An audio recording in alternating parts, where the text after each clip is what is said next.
welcome live to Zimmerman Stadium on the campus of North Central College in Naperville, Illinois. WNY Athletics is proud to present our continuing coverage of this 2025 Charlie Blackburn Major Division World Series.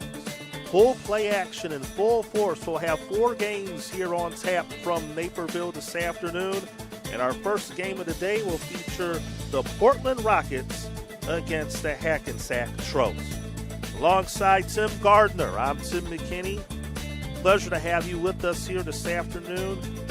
A lot of rain in the Chicagoland area. If you were with us last night from Carroll Stream, it was a light drizzle throughout the last portion of our second game yesterday out there last night.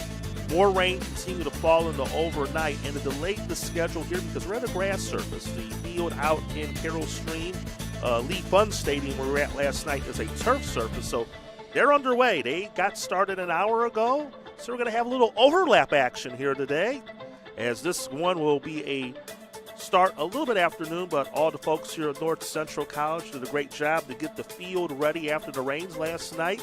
And it's a beautiful afternoon, Tim. 72 degrees, sunny skies, relative humidity at 54%. A little bit on the breezy side like it was last night. Southwest winds up to 15 miles an hour. And we'll look forward to 4 good ball games today. Yeah, we're not baking in humidity. Well, we're in an air-conditioned room, so. Now you know why I took dibs on this place. Yeah, it's pretty nice up here. Nice environment, a very nice complex. But, yeah, it's a beautiful day. A little bit windy. You don't see a flag. Is it blowing in? Yeah, unfortunately, they don't have the flag up for us to tell how the wind is blowing. But I guess we'll get an idea once play begins. We can gauge by the tree there that's swaying back and forth down the third base line. But it'll be more of a wind that's kind of coming in a bit from what we're, a bit of a cut wind more in, it appears, what we'll have today. So we'll see how much that's a factor here this afternoon. But we're in Pool B action here, Hackensack and Portland. We'll have our second game following this one would be an approximate 2:30 p.m. Central start. Will be our other tournament co-host, the Lombard Orioles taking on the Berea Blue Sox, and that will be our day portion here from Zimmerman Stadium. And then this evening we'll have 2 more ball games tonight. It'll be all Pool B. We'll get to see both of these teams play twice here today. Mm-hmm. We'll have Berea play Portland in our 4 p.m. game. So Berea will get to play a true doubleheader back-to-back. And then our nightcap, the Lombard Warriors, the host team, they'll get the primetime slot against Hackensack. So Hackensack will be a bit of a long day for them. They'll play the first game, and then they'll have to wait to play the last game. But we'll get to see a lot of these teams today, and there'll be a lot. Pool B will probably have a good picture of what it's going to be after this night ends. Yeah, for sure. They're going to go battle with each other and try and knock each other off here. We'll see. We'll see. It's going to be a pitcher's duel, hitter, a lot of balls in play, a lot of offense. So Portland, they will be the visitors via the coin toss. The Hackensack Trolls will be the home team.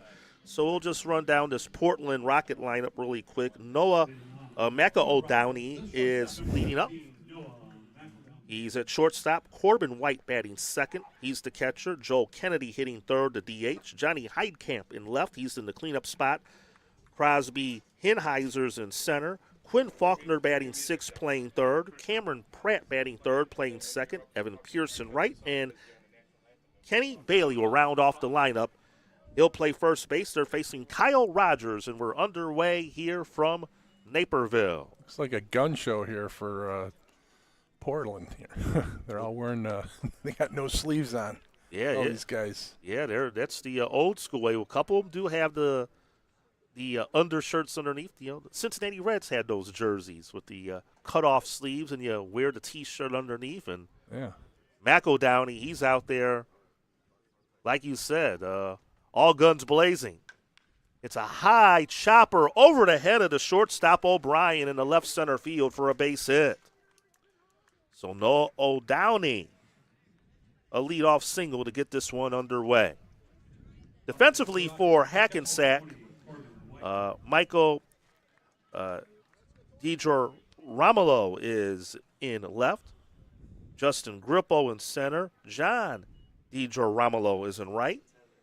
Cisco Ramirez at third. Kevin O'Brien at short. Rich Gillag is at second. Michael Karsich at first. And Jake Lutz is catching for Rogers as he misses for a ball to Corbin White.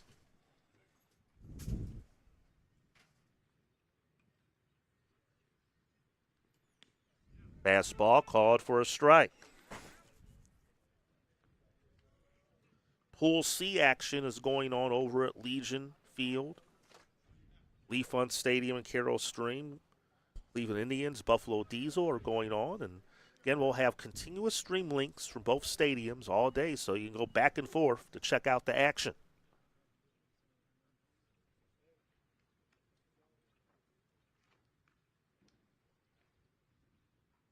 One ball, two strikes. Fastball missed high. 3:30 down the lines here at Zimmerman Stadium. North Central College, 370 in the power alleys in both left and right center, 403 the dead center.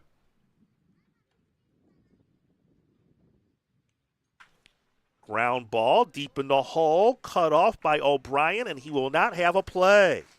Infield hit for White, and the first two men aboard for the Portland Rockets.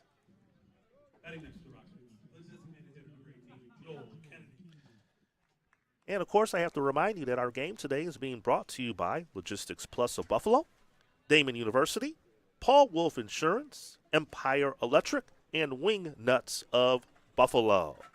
And we thank them for their sponsorship. So here's Joel Kennedy, the DH. Lombard Orioles, they are already here. Swing and a miss. And up here in the commotion of us getting set up in the booth, some of them have been put to work by the Federation to shag foul balls for some extra cash. It's a pretty easy gig.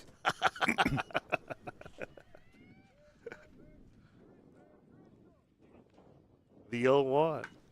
That's ripped in the left field, a base hit. So 3 straight singles to start the game for the Portland Rockets. They have the bases loaded, nobody out.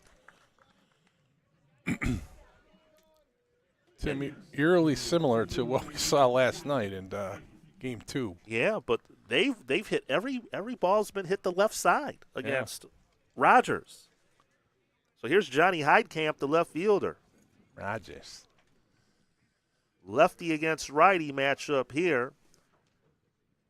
They're in a bit at the corners, middle infield playing back, so they'll concede the run for the double play. Fouled off the screen, strike one. There goes my camera. All right. The first casualty of the afternoon. It's all right. Got to back up here. Just sit here. I would like to take you right in the action here. Afraid that was going to happen. Fastball high, 1-1. Beautiful campus here. I've been here many times. I know you're from out east, and I've been here.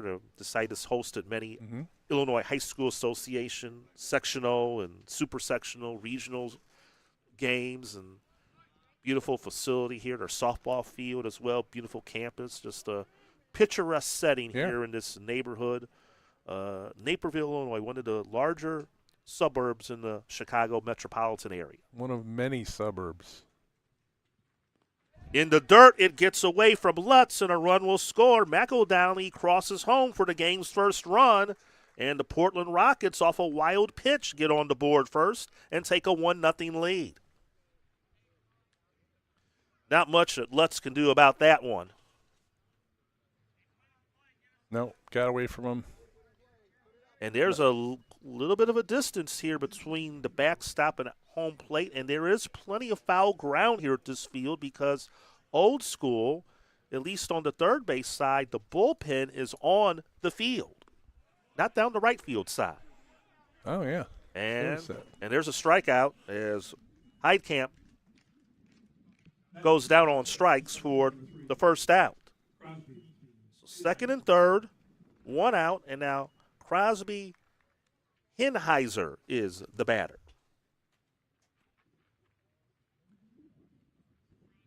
Lefty against lefty in this matchup. Pitch missed high for a ball. North Central, similar to Wheaton College, whose home field in Carroll Stream is the other site. Division III program. North Central has had a lot of success over the years in the sport of baseball, and they have a couple of those banners out on display to show it off. 1987 D3 World Series qualifier. 2017, an NCAA Division III national semifinalist. Yeah, I walked through the halls of the building over here to go to the bathroom, and all the national trophies are there. Yeah, pretty neat. A lot of history here at this school. There's a strike called, and it's 1-2. Corbin White at third, Joel Kennedy at second. Oh. A run on the board. Just missed the outside corner, tried to paint it. 2-2.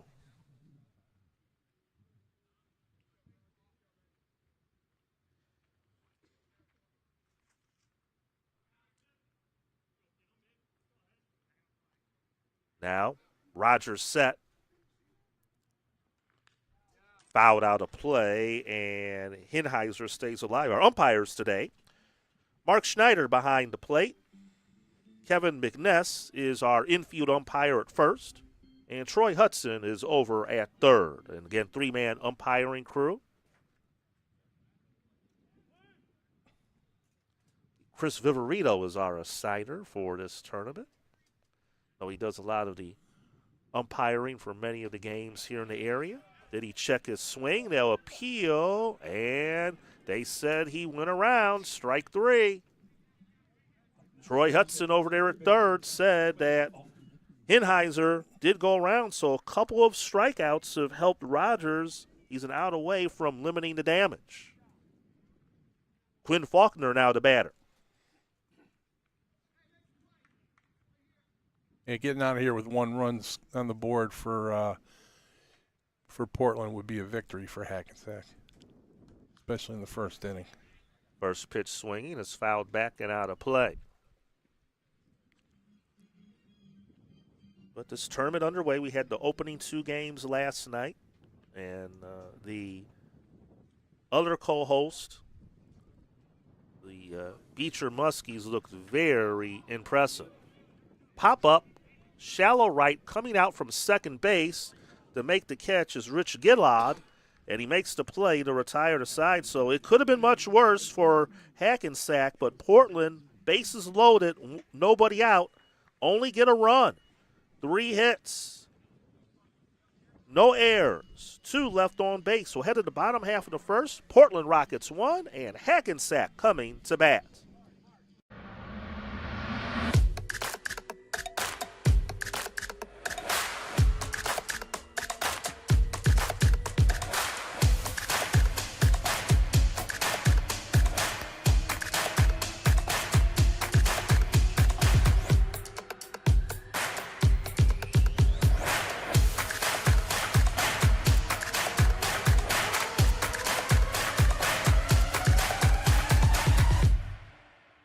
Need an electrician? Empire Electric is your residential wiring specialist. New builds, service upgrades, lighting, generators, you name it, Empire does it with hundreds of 5-star reviews that speak for themselves. Call Empire Electric today for your free estimate. Logistics Plus is a global transportation provider headquartered in Erie, PA, with locations worldwide, including right here in Western New York. Logistics Plus is consistently recognized as a fast-growing transportation and logistics company, great supply chain partner, top freight broker, leading project cargo manager, and a great place to work. With a strong passion for excellence, our 500-plus employees put the plus in logistics. For an efficient, personal approach for all of your transportation needs, more information about our Buffalo office is available at logisticsplus.com/Buffalo. And welcome back to Zimmerman Stadium on the campus of North Central College in Naperville, Illinois, alongside Tim Gardner, who's double duty on the controls, and joining me for color, Tim McKinney. Great to have you with us. Let's take a look at the starting lineup for the Hackensack Trost here this afternoon. Kevin O'Brien, he'll lead off. He'll play center. Justin Gripple will bat second and center. Cisco Ramirez hitting third, playing third. Rich Gillard in the cleanup spot. He's at second base. Dan Carter will bat fifth. He's the DH. Jake Lutz will bat sixth. Lutz behind the plate. And then Michael Karsich, he'll bat seventh. Karsich is out in first base. Hitting eighth we'll have the combination of the Digorlamos. We have Michael Digorlamo in left, hitting eighth. John Digorlamo batting ninth in right field. Portland defensively, Johnny Heidkamp in left, Crosby Henheiser in center, Evan Pierce in right. Around the infield, Quinn Faulkner at third, Noah McEldowney is at short, Cameron Pratt at second, Kenny Bailey at first, and Corbin White is catching this afternoon for Andrew Onwebu. Onwebu, a righty, as he gets his final warm-up tosses in, and he'll pitch, enjoying a 1-0 lead here early on.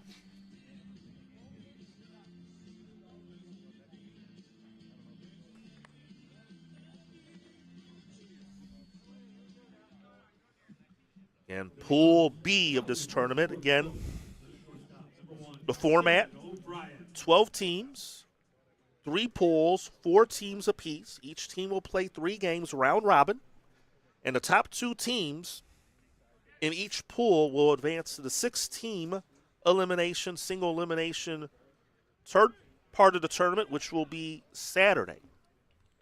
We'll have 2 games here at North Central, the other 2 out at Lee Fund Stadium at Legion Field in Carroll Stream will be played there simultaneously.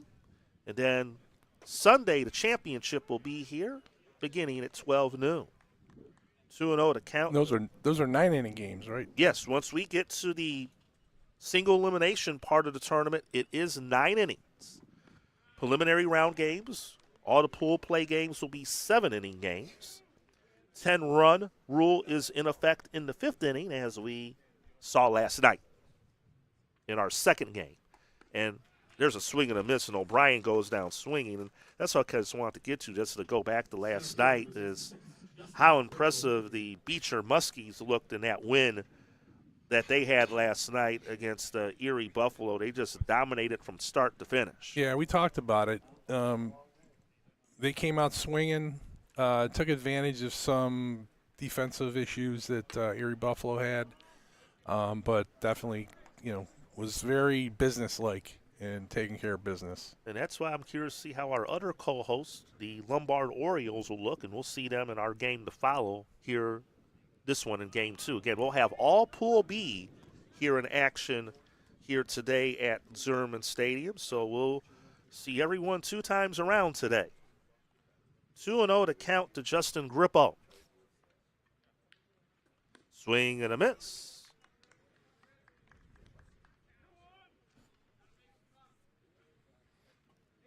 And free admission all week long.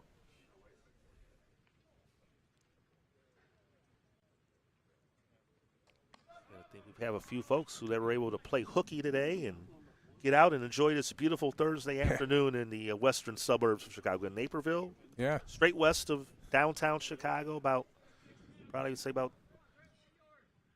20 miles straight west from downtown.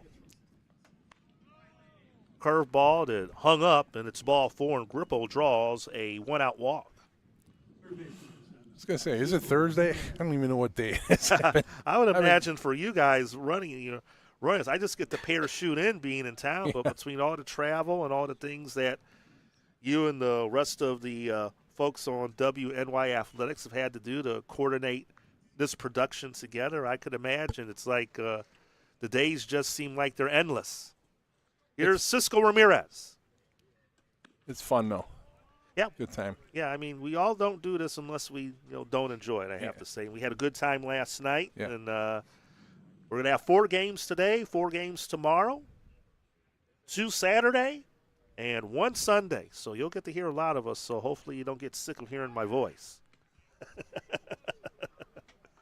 But we had some good notes. Obviously, a lot of folks enjoyed the broadcast last night. I got a few tweets today from some people in the area that watched the stream last night, and appreciate their kind words, and glad that they enjoyed the coverage last night, and hopefully you all will enjoy it throughout the week. Yeah, I was over helping set up for over at Legion Field this morning, and one of the gentlemen from NABF actually told me he got a bunch of compliments on. I'm guessing it was you. Couldn't have been me. But I'm glad I have you, because when we have to do 4 games, yeah. You can't all game solo and do a doubleheader. But again, we're going to have a lot of – these are going to be the 2 long days coming up. So it's good to have a little help with the voice here to make sure we got enough steam in the engine to get you through Sunday. Yeah, it was a lot of fun last night, even though the game wasn't great. But first game was a good competitive game, tight game. The Chicago Clout defeated the Fort Wayne Rockers last night in Pool A action, and so it was a good, solid baseball all the way around last night, and a good for the NABF to put a good display out and show the quality that these young men have. 2-2 now to Ramirez.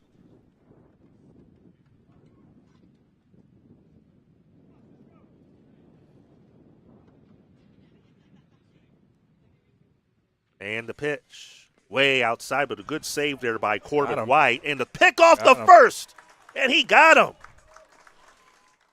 Great awareness there by Corbin White there, getting Grippo leaning too far off the bag. And again, he had a clean lane. That's the one advantage of the righty being up, that he had a clear lane, and the pitch went the right way to give him a clear shot to first. I'm going to show a replay here, Tim. I don't know if you can see it on the screen. Let's take another look at that.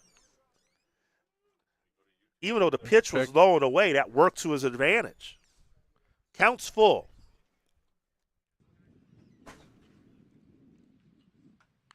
Got him.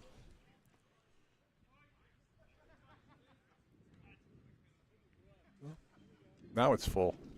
That last pitch is fouled out of play. Oh, my bad. Yeah, well, it was still a full count, and then the foul ball happened during the course of the replay.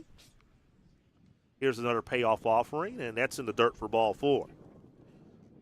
So he worked around the first walk and now issues a second walk. Ramirez aboard, first base, 2 outs.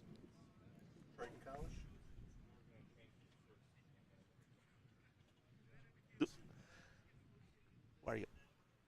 Oh, you're see, I mentioned, I gave you your plug, Chris, already. Good to see Chris Viverito, our umpire coordinator up here. He's up here. He could be my Mike Ferrer and give me some rule. Give me if we need any rule determinations during the game. Yeah, that's a great idea. But I know from my other gig, someone related to Chris very well.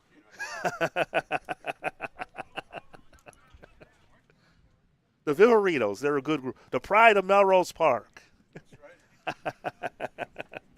Rich Gillard, the batter. Yep, we're here all week long. We were at Carroll Stream last night, and we're here the rest of the way until Sunday.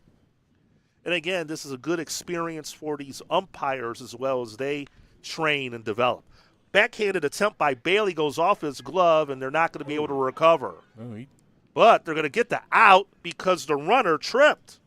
Gillard lost his footing and went down before he reached the bag. And an unfortunate break for Hackensack when it appeared maybe he was going to reach on the error, and then he just came up lame as he went down the line. Here's that replay.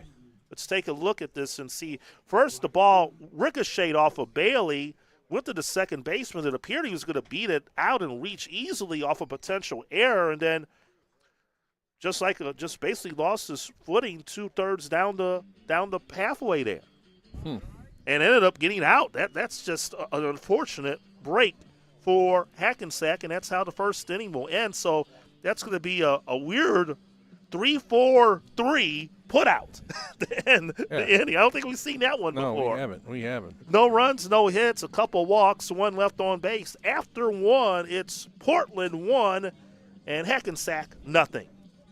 Need an electrician? Empire Electric is your residential wiring specialist. New builds, service upgrades, lighting, generators, you name it, Empire does it with hundreds of 5-star reviews that speak for themselves. Call Empire Electric today for your free estimate.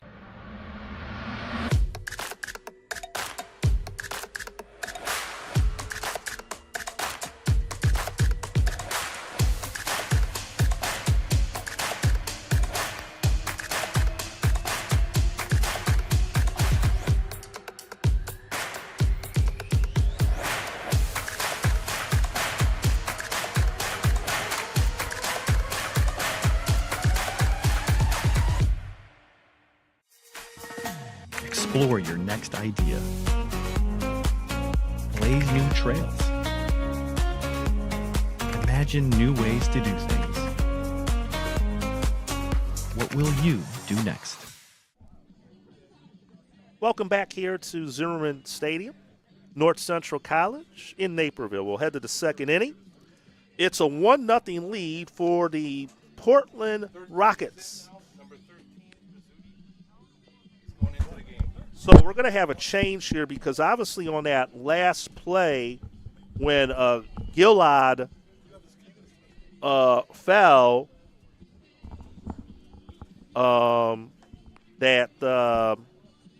he tripped up and unfortunately did get injured on that play, and they're going to put in a sub. It's going to be Pizzuti in to replace him at third base. So new second baseman for Hackensack, as we'll have the lower third of the order. Cameron Pratt will lead things off to face Kyle Rogers. And since Chris is up here, we're going to pass him a headset and chat with Chris Viverito, our coordinator of umpires for this event. And Chris, it is good to see you, and I hope the summer's been treating you well.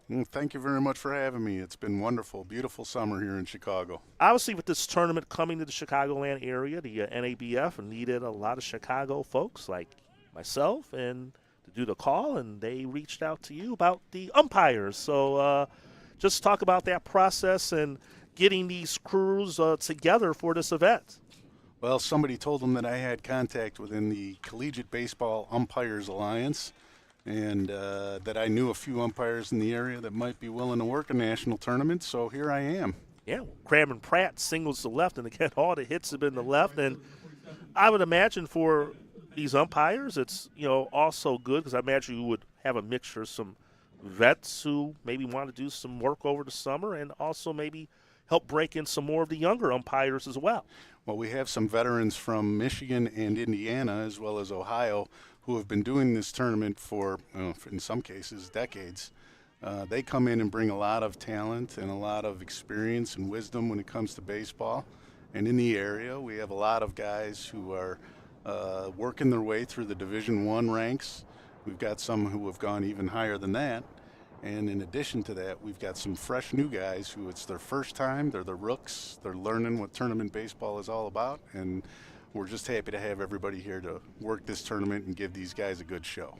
Evan Pierce, the batter, takes the ball. And, I think it's the same in a lot of sports. Obviously, there's such a need for umpires and officials and to try and, as there's a strike called, get a younger group involved. Obviously, we love our vets, but obviously we all can't do this forever, and to kind of get that newer crop of talent developed, I think is very important, not only for just the future of the sport, but just for the profession. Well, you're absolutely correct about that.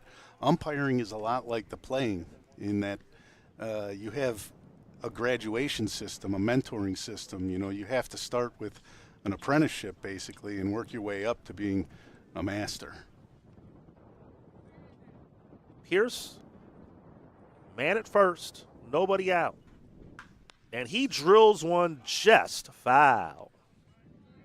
But also, this is great for these crews to add to their resume that they were able to be a part of an event like this as well. It's never bad to have a national championship under your belt. As a supervisor, I imagine you're going to be back and forth at both sites throughout the week. What are you looking at in terms of fundamental techniques of the umpires? The most important thing to me is that umpires have a feel for the game. They understand what's going on there. They let the players play. They get involved when they have to. And they make good calls. Full count here now to Pierce. Last night, don't think there were much complaints last night at the two games that we saw. Drilled, that's a fair ball down the third baseline past the diving Ramirez. And it's going to be a double for Pierce. Second and third, nobody out. And also, I was going to say, Chris, this is unique because it's a three-man crew, which a lot of colleges do. You don't really see maybe four-man. Is there going to be a four-man crew? Do we get to the championship, or is it going to be three-man throughout the whole week? On Sunday, there's going to be a four-man crew. So the technique and the rotations of the three-man crew, this is great experience for them as well in that aspect. Absolutely. Moving around on the field is something that takes time to understand, the best positioning for everything, and also the timing of everything. So to be able to do it in a tournament like this really steps up your game. Kenny Bailey, the batter, swings and misses for strike one, and Portland looking to add to their 1-0 lead, second and third. Nobody out top of the second inning. We're visiting with Chris Viverito, the umpire supervisor for the Charlie Blackburn World Series that's here in the Chicagoland area. Communication is always a key. I know I experienced, in my time on the basketball side, how the umpires or officials communicate or respond when maybe something goes wrong. I imagine you all simulate those situations as well. It's a part of every umpire's pregame to talk about communication on the field. We go over hand signals. We go over situational reactions, where we're going to position ourselves, how we're going to react to certain things, what we're going to do in the event of a conflict, et cetera, et cetera. Communication is key. Yeah. Bailey strikes out for the first out. We're back to the top of the order to Noah McEldowney, and that pitch fouled out of play. But, Chris, I appreciate you coming by and just to give a unique perspective about how it is from the umpires for this. I think that's always important, though. I know folks easily, as there's a swing and a foul tip, think, hey, they just throw these guys in off the street and they're just doing this, hey, to get a good cold beer afterwards. But these guys are serious about their craft, and I know they want to do a good job, and I know you're a part of that process. Well, thank you very much for having me. I sure appreciate the opportunity to talk about it. Tell Miss Diane hello for me. You bet I will. The pride of Melrose Park, Illinois. I know these guys very well from my other gig, Chris Viverito, our umpire supervisor for the event. Thanks for stopping by and saying hello. Thank you, Chris.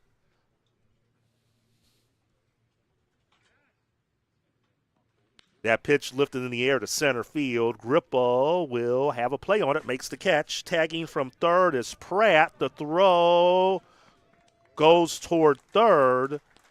Holding at second is Pierce, but it's an RBI for McEldowney, and it's 2-0 in favor of the Portland Rockets. Appreciate Chris stopping by. As you see, a lot of people I know up here. When people just pop by, say hello. Chris is a good guy, and again, kind of good, unique perspective to hear about the umpiring process for this event. Absolutely. It's a thankless job sometimes. If nobody knows you're there, then they're doing a good job. And it's easy to get on them if something goes bad, but they want, I think, ensure that they're doing a good job as White takes a strike called, and it is an honor for these gentlemen to be out there doing this, and again, great for their experience as well, and appreciate Chris stopping by to help shed some light on that for us today. Yeah, for sure. There's a strike called. I coach back in Buffalo, and I don't – umpires, I know they have a tough job. I don't get on them. They're human beings. They're not going to make every call correct. They're out there trying to do their job just like everybody else. Runner bluffed going, pitch missed outside for a ball. The only thing I don't like some of them do when they call that ball and a half on the outside corner. Yeah. Like, come on, guy. And obviously there's a lot changing with the game. We saw the All-Star game have an MLB, and many of the minor leagues have the automated. Now, obviously, that's not going to be down at these lower levels anytime soon just because of the cost. But just how it's changed over time is very unique. As White lifts one to center that Grippo makes the catch on to retire the side. But the Portland Rockets do add a run to their lead. A run, 2 hits, leave a man on base, and we'll head to the bottom of the second. Portland Rockets 2 and the Hackensack Tros nothing.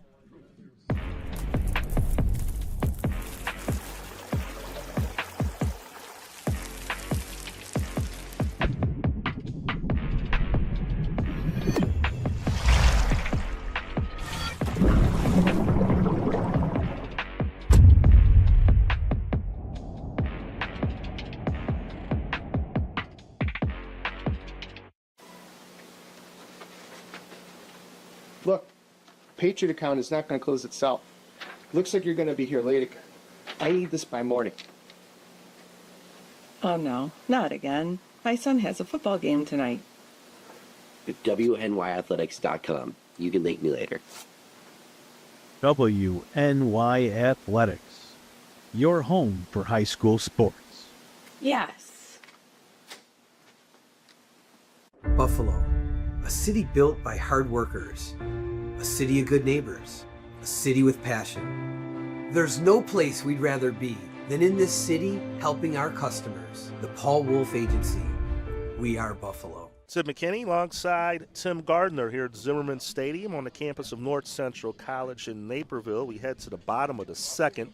Pool B action, and Portland Rockets enjoy a 2-0 lead over the Hackensack Tros. We got going an hour later because of the rain. Overnight, they needed a little extra time to get the field here prepped for play today. They're well underway about 10 miles north of here in Carroll Stream at Lee Fund Stadium, Legion Field. Of course, separate stream on WNY Athletics, but they're live right now. And the Buffalo Bison, they have a 5-0 lead in the bottom of the sixth against the Cleveland Indians. And that's Pool C going on out there currently. So they'll be in action. They'll have, as we have that game go on and this game go on, the action will overlap. And throughout the coverage here, we'll provide some live look-ins out there at Legion Field.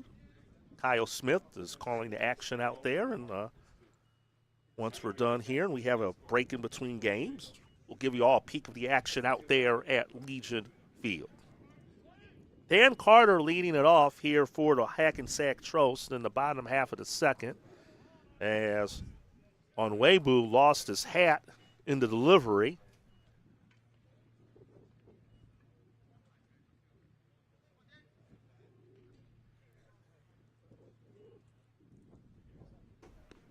There's a strike call. But again, we'll have all Pool B games here today.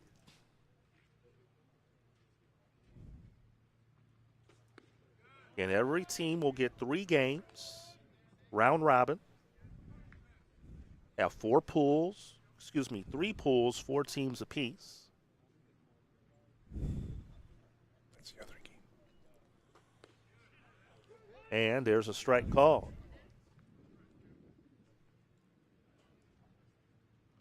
And the top 2 in each pool will advance to the single elimination portion of the tournament beginning on Saturday. Yeah, Tim, as long as they're not in commercial, maybe at the end of this half inning, we'll take a look at the other. Yeah, they're winding down out there as that pitch is fouled out of play. Count remains full. Looks like the other team from Buffalo having a little bit of and they're the defending champs. Having a little bit of a better night than Erie did, or day than Erie did last night. Well, didn't matter if it hit them or regardless, it's missed for ball 4. I think that was catcher interference. Yeah, it was interference is the call. It was an awkward swing, though. Yeah. So here's Jake Lutz. So leadoff man aboard for Hackensack. Looking to work their way back in this game, trailing 2-0.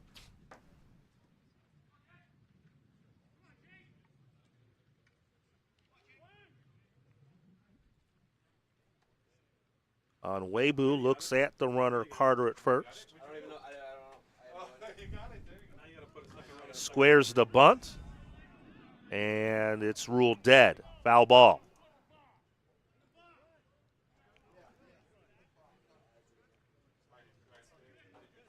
Again, early in the game, you're only down 2-0. Try and manufacture a run, and that's the one thing we've noticed here in this tournament early on, that these teams kind of go back to some of the old traditional, old school way, trying to push runners over, put bunts down, play station-to-station baseball.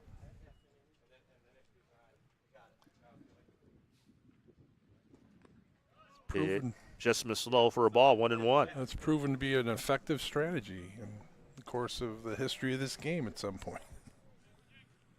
But Portland, they do have the lead, but they could be thinking in the back of their mind they could be up a little more. They had a couple opportunities, especially in that first inning. Bases loaded, nobody out, only got one run. At a second and third situation in the top half of this inning, they did get with one out. They did get one on the board, but this could have been easily maybe potentially a 3 or 4 run deficit right now. Absolutely. There's a strike called, 1-2.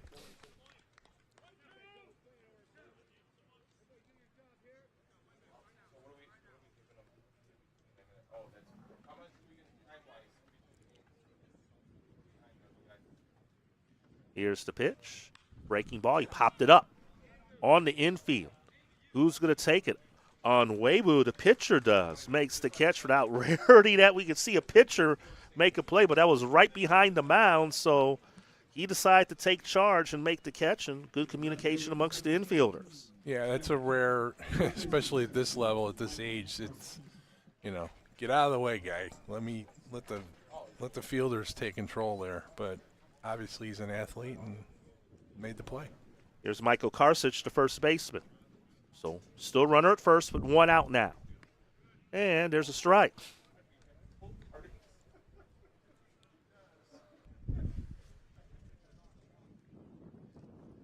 Bottom of the second inning. We're scheduled to go 7. Missed outside for a ball, 1-1. Karsich wearing number 72. When I think about that number, Tim, I think about Carlton Fisk. Oh, yeah.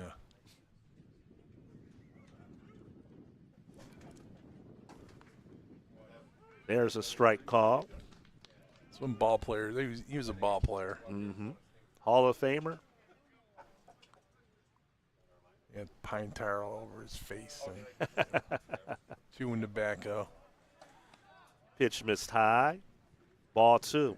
Now they spray the pine tar on the bat. They don't have a rag anymore. Well, I think about the play when he was with the White Sox against the Yankees when they tagged the 2 men out at home plate on the same play. Oh, okay. You got to look at that one if you haven't seen it. Yeah, I will. Throw home on the relay. The first man got tagged out, but the trail man was so fast he was right behind the first runner, and the throw home, Fisk tagged one guy, and then the second guy was coming. He tagged him out, got both of them out. And, of course, he had that, remember the Red Sox, that big home run in the 75 World Series. Oh, off that short hop, Faulkner could not scoop it up. And we'll see how that's ruled. But it's 2 on, 1 out for Hackensack. Got to give that an error, I believe. They will give him an error on the play. So E5, so catcher's interference and an error put the 2 base runners on. I believe the catcher's interference is an error as well. Yeah. And that hit him. So Michael DiGirolamo gets hit by the pitch, and now all of a sudden Hackensack is in business here. They've loaded the bases without the benefit of a base hit. So now here's John DiGirolamo. Kind of reminds me of the first game last night where I believe the Fort Wayne team was cruising along, and then all of a sudden, boom, boom. Yeah. A couple of defensive errors, and they're down 3 runs. Like that. So a chance here to get right back in this game. Ball one outside to John DiGirolamo.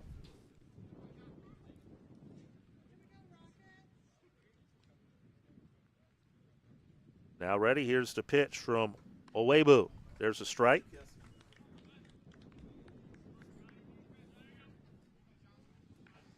Dan Carter at third, Michael Karsich at second, and Michael DiGirolamo is over at first. That's a grounder, up through the middle, flip to second for one, turn to first, not in time. They do get the force as Michael DiGirolamo is forced out at second, 6-4, but off the fielder's choice, Dan Carter scores, and Hackensack is on the board. It's a 2-1 game.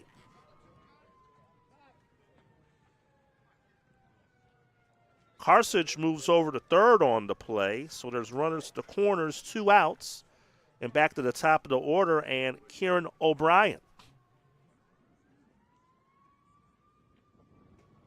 Swing and a miss, strike one.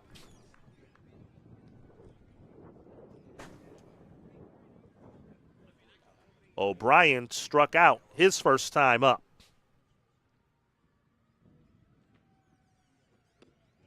Pitch miss low and away, 1-1.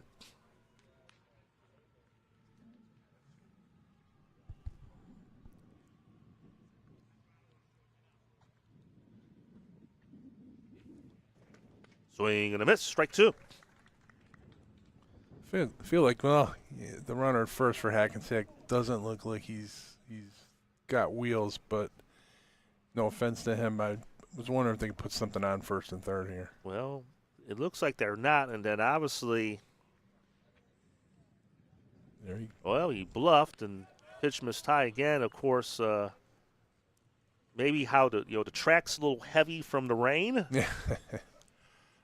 We were doing the high school states in Binghamton, New York this past June, and I saw a very interesting first and third play where the runner, wait for this pitch. Well, we'll get back to it in the next inning. Swing and a miss as down goes O'Brien. Second time he is struck out, but the Hackensack Trolls do get an unearned run on the board without a benefit of a hit. 2 errors, 2 left on base, and we'll head to the third inning.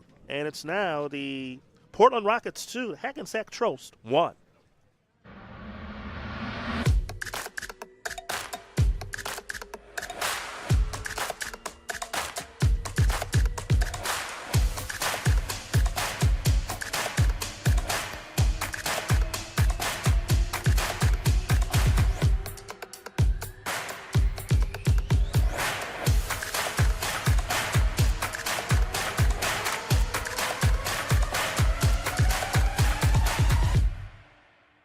Need an electrician? Empire Electric is your residential wiring specialist. New builds, service upgrades, lighting, generators, you name it, Empire does it with hundreds of 5-star reviews that speak for themselves. Call Empire Electric today for your free estimate. Logistics Plus is a global transportation provider headquartered in Erie, PA with locations worldwide, including right here in Western New York. Logistics Plus is consistently recognized as a fast-growing transportation and logistics company, great supply chain partner, top freight broker, leading project cargo manager, and a great place to work. With a strong passion for excellence, our 500-plus employees put the plus in logistics. For an efficient, personal approach for all of your transportation needs, more information about our Buffalo office is available at logisticsplus.com/Buffalo. Welcome back. We head to the third inning. It's a 2-1 ball game, and they're going down to the wire in Carroll Stream.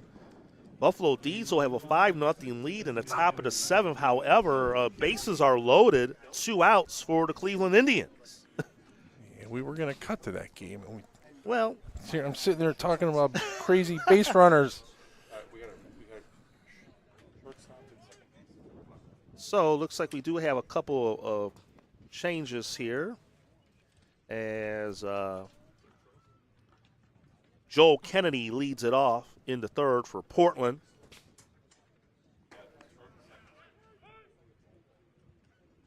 So they flip-flopped. And we now have a Kieran O'Brien, who was at short, now is at second. And they've been spraying left field all game long. There's another hit to left. Kennedy 2 for 2. And then Monteblano is now at short. Monteblano came in. We were told it was Prizzuti, but it looks like Game Changer has Monteblano out there. So I'm assuming that's now who the new shortstop is for the Hackensack Trolls. Ball 1. So Johnny Heidkamp. 6 hits now for Portland, and they've all been to left field. Swing and a miss.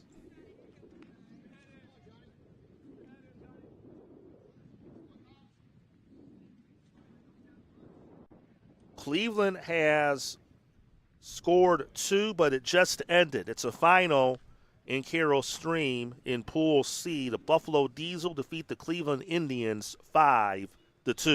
So that game has gone final at Lee Fund Stadium at Legion Field.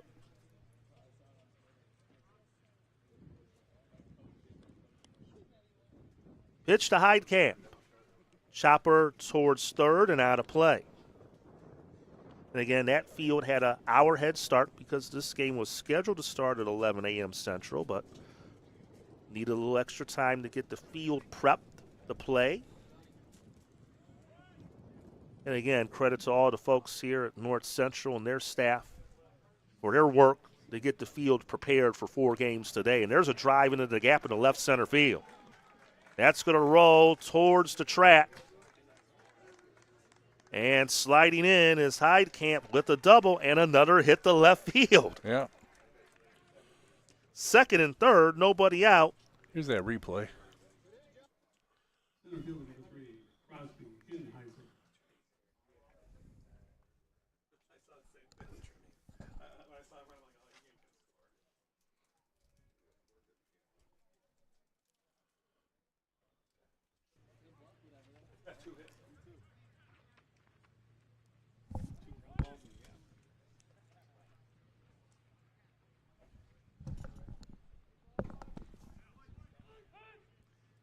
So here's Henheiser. And again, Portland has had a lot of chances to get a few more runs on the board, but they're only up 2-1, and we'll see what they do here as Romero is in at third. Rest of the middle infield is playing back. Even with the bag at first is Karsich.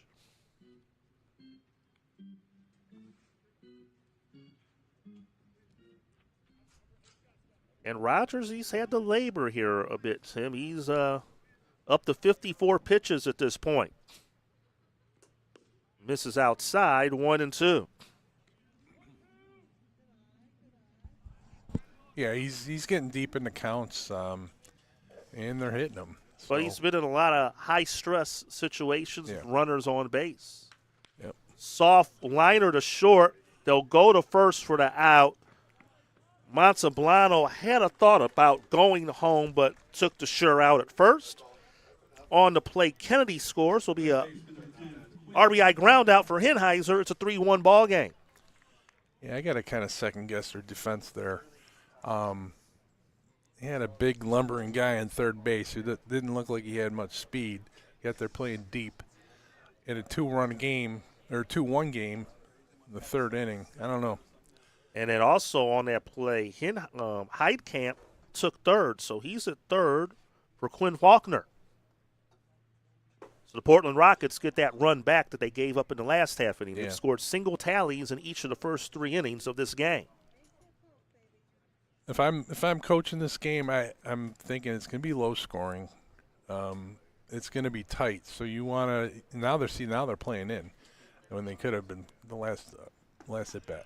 And there's a strike. It's 1-1. I don't know what's the difference being down 2 runs or 3 runs. Yeah, good question. Maybe you didn't notice. You don't know, but you're playing. You're strategizing for a low scoring game where runs are at a premium. So if you cut one off, you cut one off. 2 balls and a strike to Faulkner. Faulkner popped out on the infield his first time up. Now time called.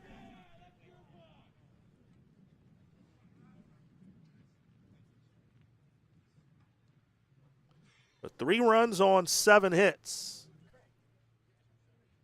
for the Portland Rockets. A run on no hits for Hackensack. Drilled to left field again. That's going to split in front. Nearly didn't quite split the gap, but Michael DeGaramo was able to cut it off, but it fell in front of him for a hit. And Heidkamp scores as Faulkner drives in a run, and they just been peppering left field all game long. It's a 4-1 game. Yeah, here's another look at good piece of hitting. And he had a good jump on it there and left because I thought that was going to split the gap for certain. But it got the job done and drove in a run.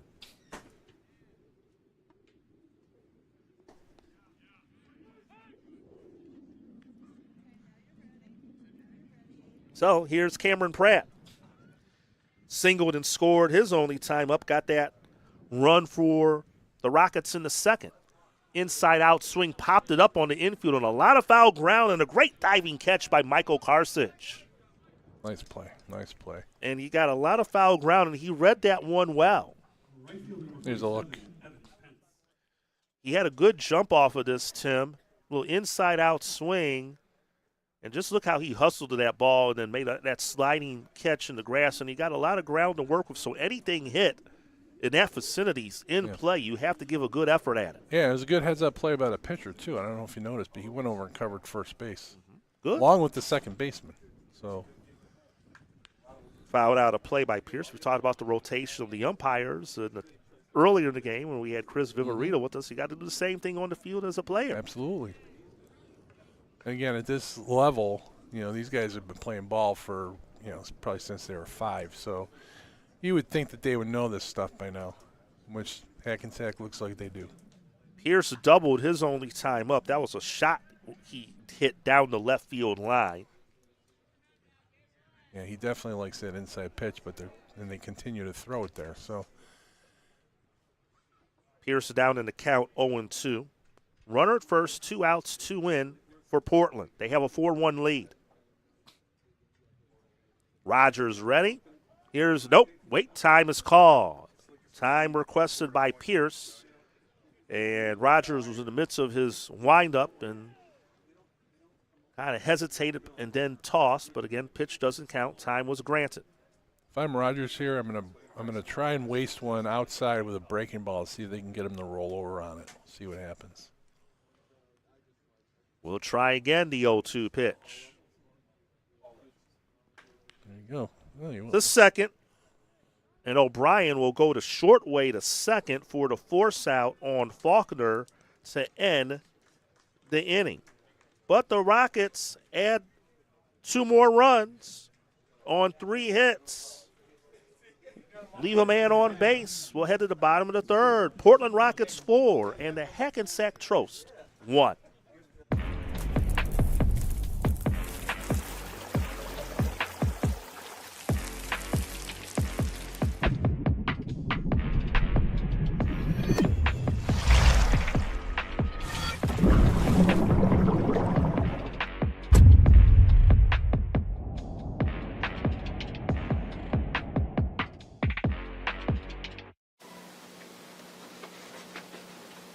Look, Patriot account is not going to close itself. Looks like you're going to be here late. I need this by morning. Oh, no, not again. My son has a football game tonight.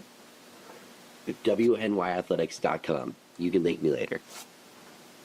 WNY Athletics, your home for high school sports. Yes.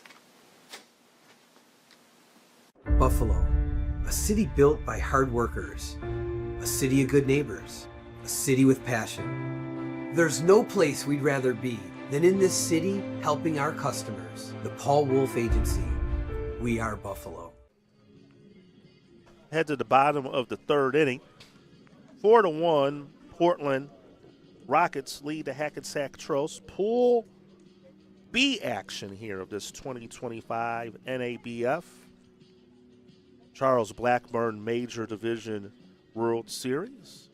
Full day ahead. First of 4 games that we're going to bring you here from Zimmerman Stadium. Coming up next, we'll have the other 2 teams in Pool B. Our tournament co-host, the Lombard Orioles, will take on the Berea Blue Sox. And then we'll have more Pool B action later on tonight. Berea Blue Sox, Portland Rockets will play approximately 5 p.m. Central. And in our nightcap, 7:30 p.m. Central Time approximate start, Hackensack Tros will take on the Lombard Orioles. So all Pool B all day here from North Central College. A little bit of chin music right there to O'Brien to open up the 3rd inning. Top of the order for Hackensack. Yeah, little chin music. Don't dig in, buddy.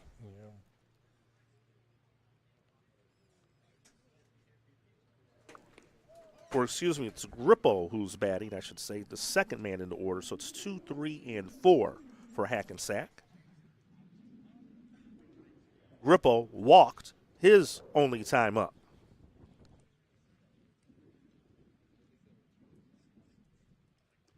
Pitch missed outside, and suddenly falling behind on Weibu, 3-0, and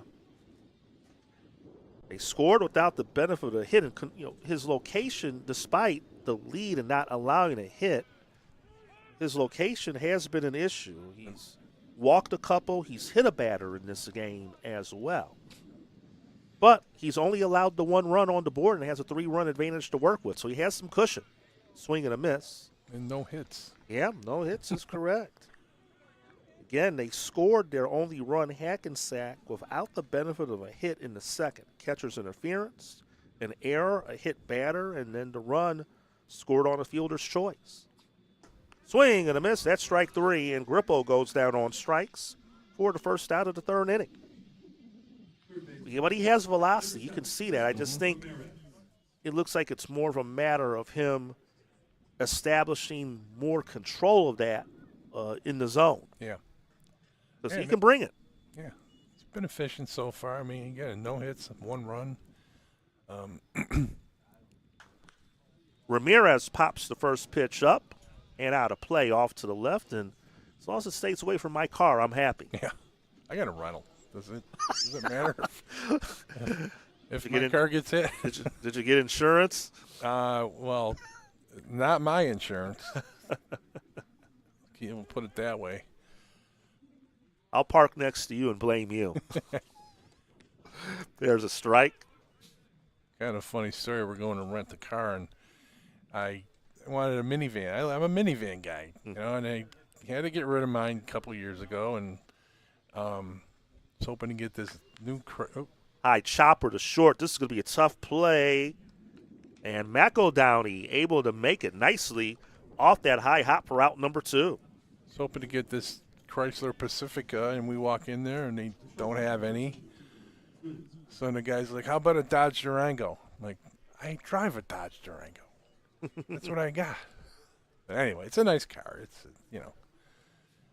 it's got us here. So that's good. Well, here's Pizzuti. I think they have it wrong in Game Changer because Pizzuti is 13 in the scorebook, but they had it as Monteblano in Game Changer. So this is actually still Pizzuti because he's got number 13 on. He came in for the injured Gillard, who came up lame running down to first base. There's a strike. Yeah, this is Pizzuti. He is 13. I think Game Changer has him as Monteblano. And he went around. They'll lay the tag. He did a go around on the appeal, but White did put the tag on as well. That's strike 3. So a quick 1-2-3 third for Andrew Onwebu.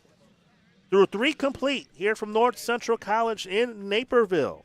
This Charlie Blackburn World Series pool game. It is the Portland Rockets. Well, excuse me, the Portland Rockets 4. Rockets. And the Hackensack Tros 1. Back after this.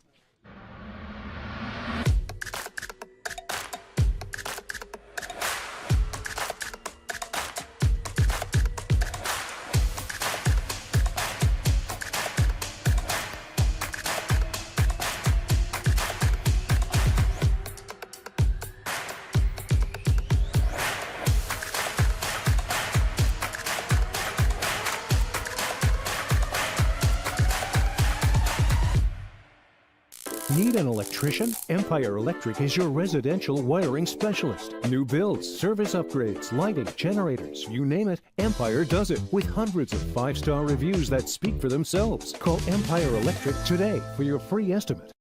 Logistics Plus is a global transportation provider headquartered in Erie, PA with locations worldwide, including right here in Western New York. Logistics Plus is consistently recognized as a fast-growing transportation and logistics company, great supply chain partner, top freight broker, leading project cargo manager, and a great place to work. With a strong passion for excellence, our 500-plus employees put the plus in logistics. For an efficient, personal approach for all of your transportation needs, more information about our Buffalo office is available at logisticsplus.com/Buffalo. And welcome back to Zimmerman Stadium in Naperville, Illinois, alongside Tim Gardner. I'm Tim McKinney. Great to have you with us here on WNY Athletics YouTube for our continuing coverage of this NABF Charles Blackburn Major Division World Series. We're in pool action here, day 2 of the tournament. Pool B today here from Naperville, and it's a 4-1 lead for the Portland Rockets over the Hackensack Trojans. 4 runs, 5 hits, an error for Portland. They've stranded 4. A run, no hits, no errors for Hackensack. They have stranded 3. As Bailey steps in and takes a called strike. Kenny Bailey, 9-1 and 2 in the Portland order. They've had traffic throughout the day on the bases against Kyle Rogers.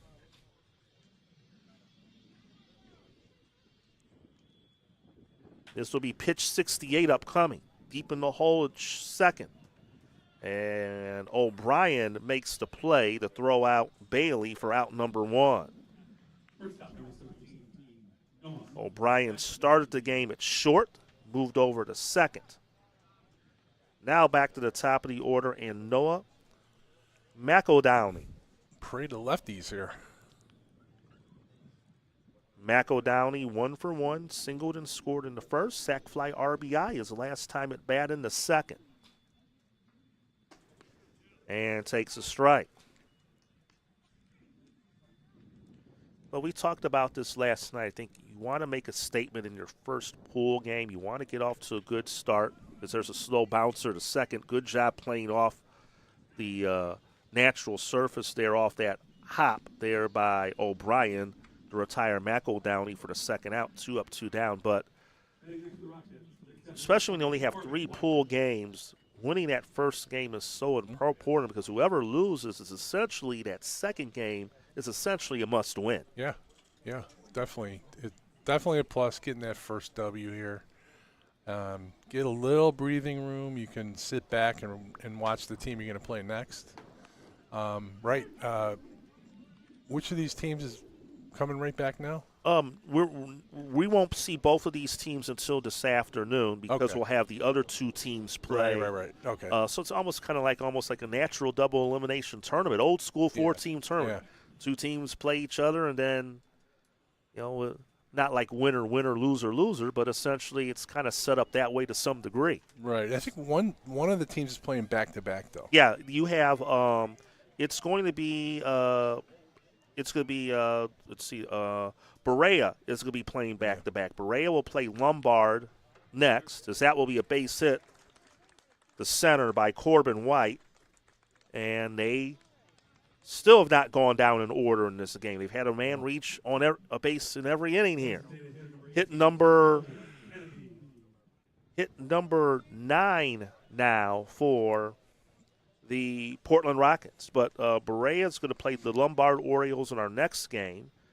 Then they'll turn back around, and then we'll have to come back and play the Portland Rockets in the first game of the evening session. Big swing and a miss. Strike 1, Joel Kennedy. And like I said, Hackensack would then come back and play the final game of the night against Lombard. Kennedy 2 for 2, a pair of singles, a run scored. Flares that one out of play off to the right. 0-2. 76 pitches now for Kyle Rogers.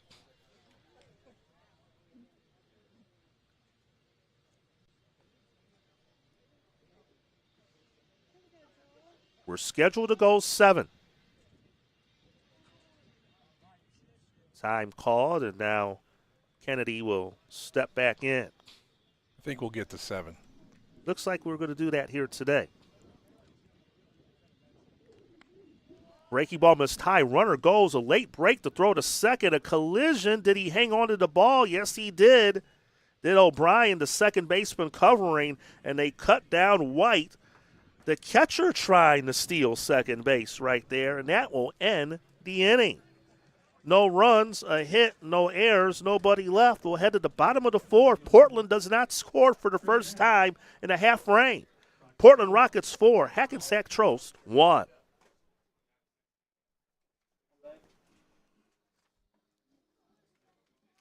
Need an electrician? Empire Electric is your residential wiring specialist. New builds, service upgrades, lighting, generators, you name it, Empire does it with hundreds of 5-star reviews that speak for themselves. Call Empire Electric today for your free estimate.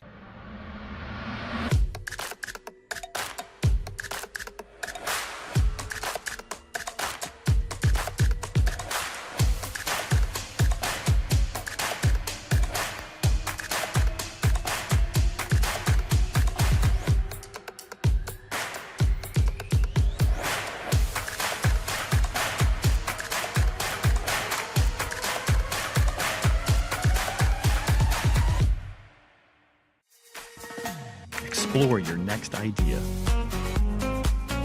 Blaze new trails. Imagine new ways to do things. What will you do next?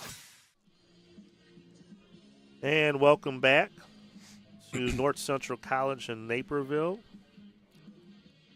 And we'll probably have a little bit of a delay for this inning to start because Corbin White was the base runner who got caught stealing, needed time to get his gear on, and just got out there to get the rest of the warm-ups. They did have somebody else catch the first set of them, so he was able to run out there to catch at least the last couple. But we're now set to go here in the bottom half of the 4th. And Dan Carter, the DH, will lead things off for the Hackensack Trost, trailing 4-1. Kind of strange they let him out there with 2 outs. Usually it plays speed up for the catcher. 1, because it makes the game go faster, and 2, usually he's one of the slowest guys on the team. That's why I thought it was a little bit interesting to see him run, but as you mentioned during the break, it was just a delay steal. Yeah. He read something, thought he can go, and ended up getting caught rather easily. Fly ball to right, and Pierce makes the catch to retire Carter for out number 1. Yeah, here's a replay of that steal. You can see.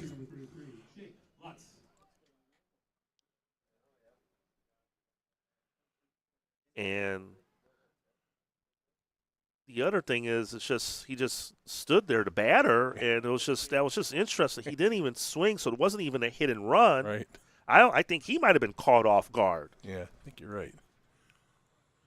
Jake Lutz, the batter. Speaking of catchers, the catcher for Hackensack fouls it out of play, strike 1. He popped out on Weibu, the pitcher, his only time up. And takes ball 1.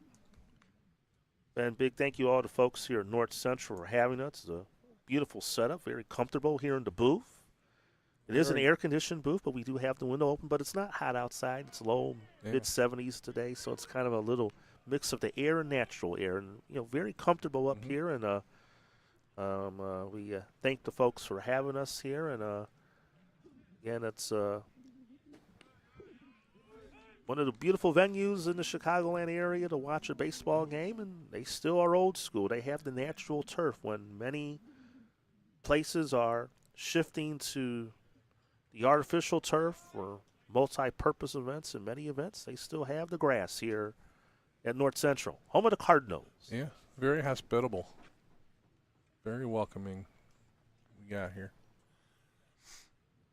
And this will be the site of the championship Sunday afternoon. Bounce serve, foul, and out of play. And the count remains 2-2 to Lutz. Yeah, we outbid ESPN for the rights to the championship game. So. We didn't get no paywall on ESPN Plus. Yeah, no. They wanted it, but we said no. We're gonna just stay here. That's a nasty pitch. Strike 3 called, and Lutz knew it. 2 down. Yeah. Good pitch. Well,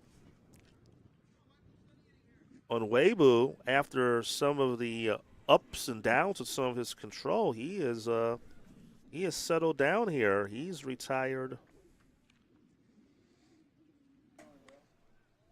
Looks like the last 7 Hackensack batters in a row. As Michael Karsich is up. He reached on an error, his only time up. Still got that goose egg up on the hits column there. There's another strike, and again, he's maybe found his rhythm here now. Mm-hmm.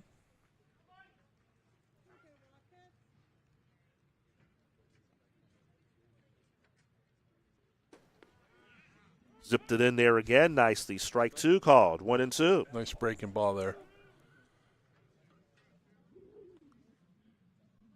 Yeah, I just think you can see the talent level he has. I think it's just a matter of control for him, to be honest with you. And we saw he had some of the control issues in the first couple innings. He worked around it. They got a gun on him here. What was it? You got a reading? We'll find out.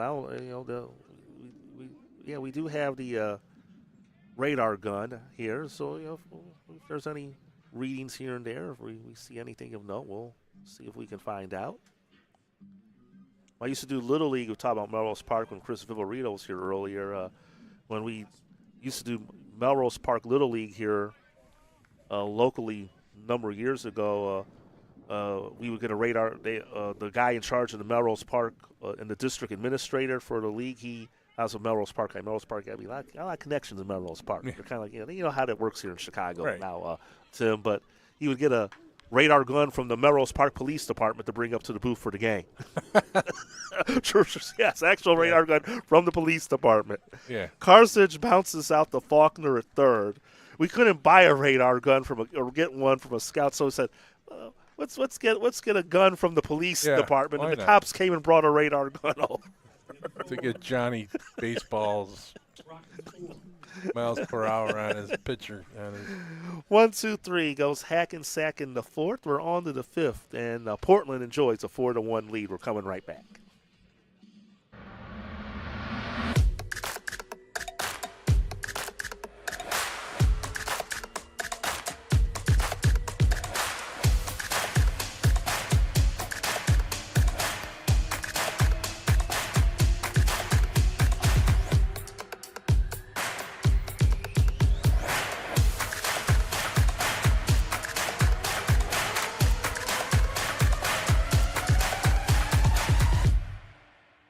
Need an electrician? Empire Electric is your residential wiring specialist. New builds, service upgrades, lighting, generators, you name it, Empire does it with hundreds of 5-star reviews that speak for themselves. Call Empire Electric today for your free estimate. Logistics Plus is a global transportation provider headquartered in Erie, PA with locations worldwide, including right here in Western New York. Logistics Plus is consistently recognized as a fast-growing transportation and logistics company, great supply chain partner, top freight broker, leading project cargo manager, and a great place to work. With a strong passion for excellence, our 500-plus employees put the plus in logistics. For an efficient, personal approach for all of your transportation needs, more information about our Buffalo office is available at logisticsplus.com/Buffalo. Welcome back. We're on to the 5th inning. 4-1, the Portland Rockets enjoy the lead. This NABF Major Division Charles Blackburn World Series. Chicago Suburban League, the 2024 host of this event. I think you mentioned we understanding that the Chicago Suburban League has it again next year. Is that correct? Or yeah, I believe so. And we'll see one of their teams next, the Lombard Orioles, in Game 2 of the day, as they'll take on the Berea Blue Sox. Middle of the order here for Portland against Kyle Rogers.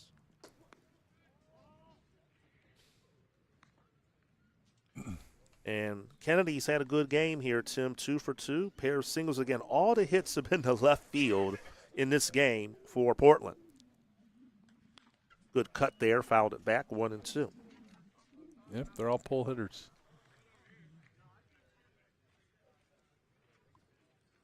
I'd be working away if I'm Rogers.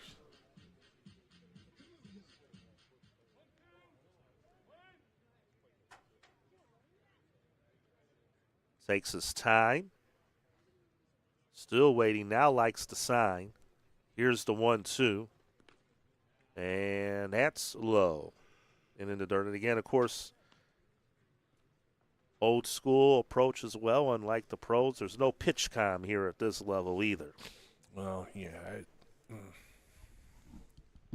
I'm a catcher, so did I raise a nerve there for you? No, you know, I know they want to make the game go faster, and I get all that, but it takes. Okay, you're the part of the battery, pitcher catcher, and your job is to deceive the hitter. There's no deceiving anybody with pitch count. Mm-hmm. The pitcher's up there shaking his head. Yes. Like I'd always throw it on a sign to make the pitcher shake me off. You know, then the batter doesn't know what's coming. 2-2 pitch, and they finally get Kennedy. He goes down swinging for the first out of the top of the 5th inning. Again, we're scheduled to go 7 innings. All the preliminary pool games will be 7 innings in length. Until we get to the single elimination round Saturday, those games will be 9 innings in length. Here's Johnny Heidkamp, 1 for 2, doubled and scored his last time up. Ball over the outside corner for a strike. Sorry. Back to my point. If you're a batter up there and you see a pitcher just shaking yes, you're trying to, you know, you're guessing. If he's shaking his head yes all the time, it doesn't make you think at all. If he shakes no, okay, now what is he throwing? I thought he might be throwing this pitch, but he's saying no, he doesn't want that pitch. So, you know, you're putting the batter in a position where he has to start thinking. The pitch com takes all that away. Rogers misses high, counts 1-2. He's up to 85 pitches now, Kyle Rogers, this afternoon. Laced to second, and right there is O'Brien to make the catch for out number 2. And now he's settling down a little bit here. Yeah.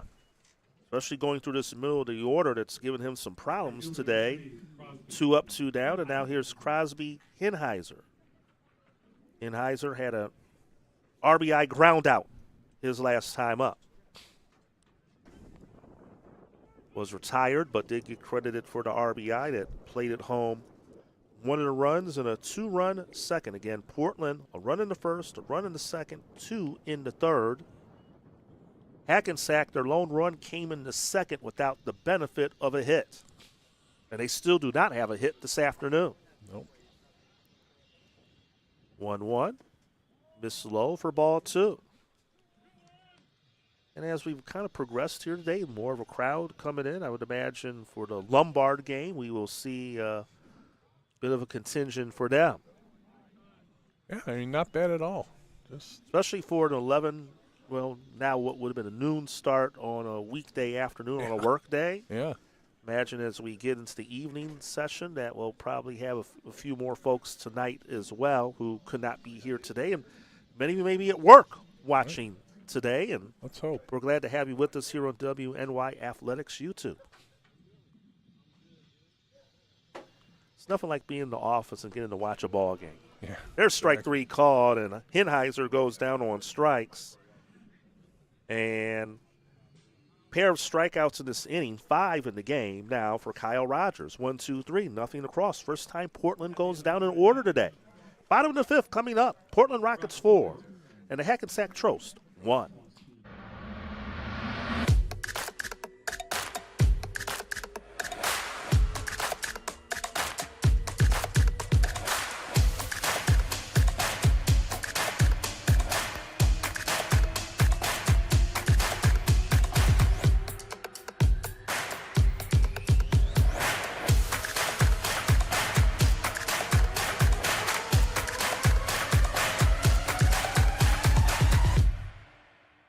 Need an electrician? Empire Electric is your residential wiring specialist. New builds, service upgrades, lighting, generators, you name it, Empire does it with hundreds of 5-star reviews that speak for themselves. Call Empire Electric today for your free estimate.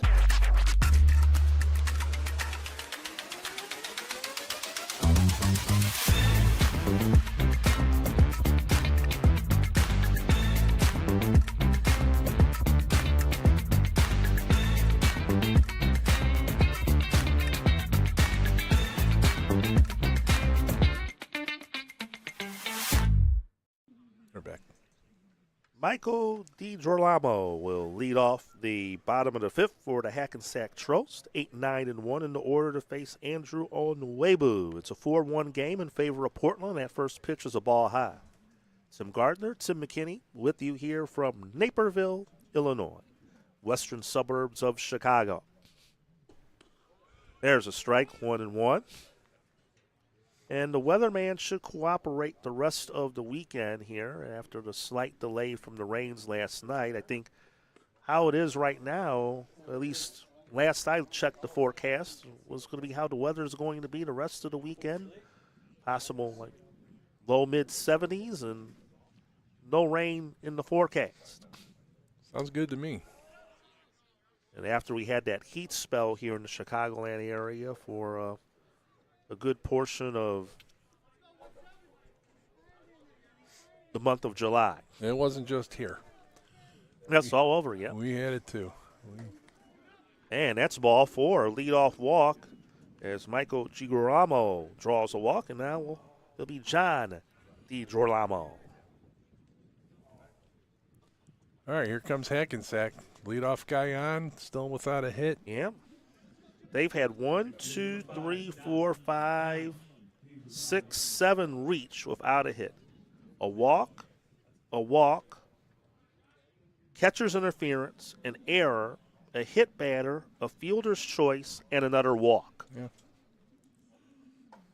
And that fastball missed high for a ball. And on Weibu, he's up to 78 pitches.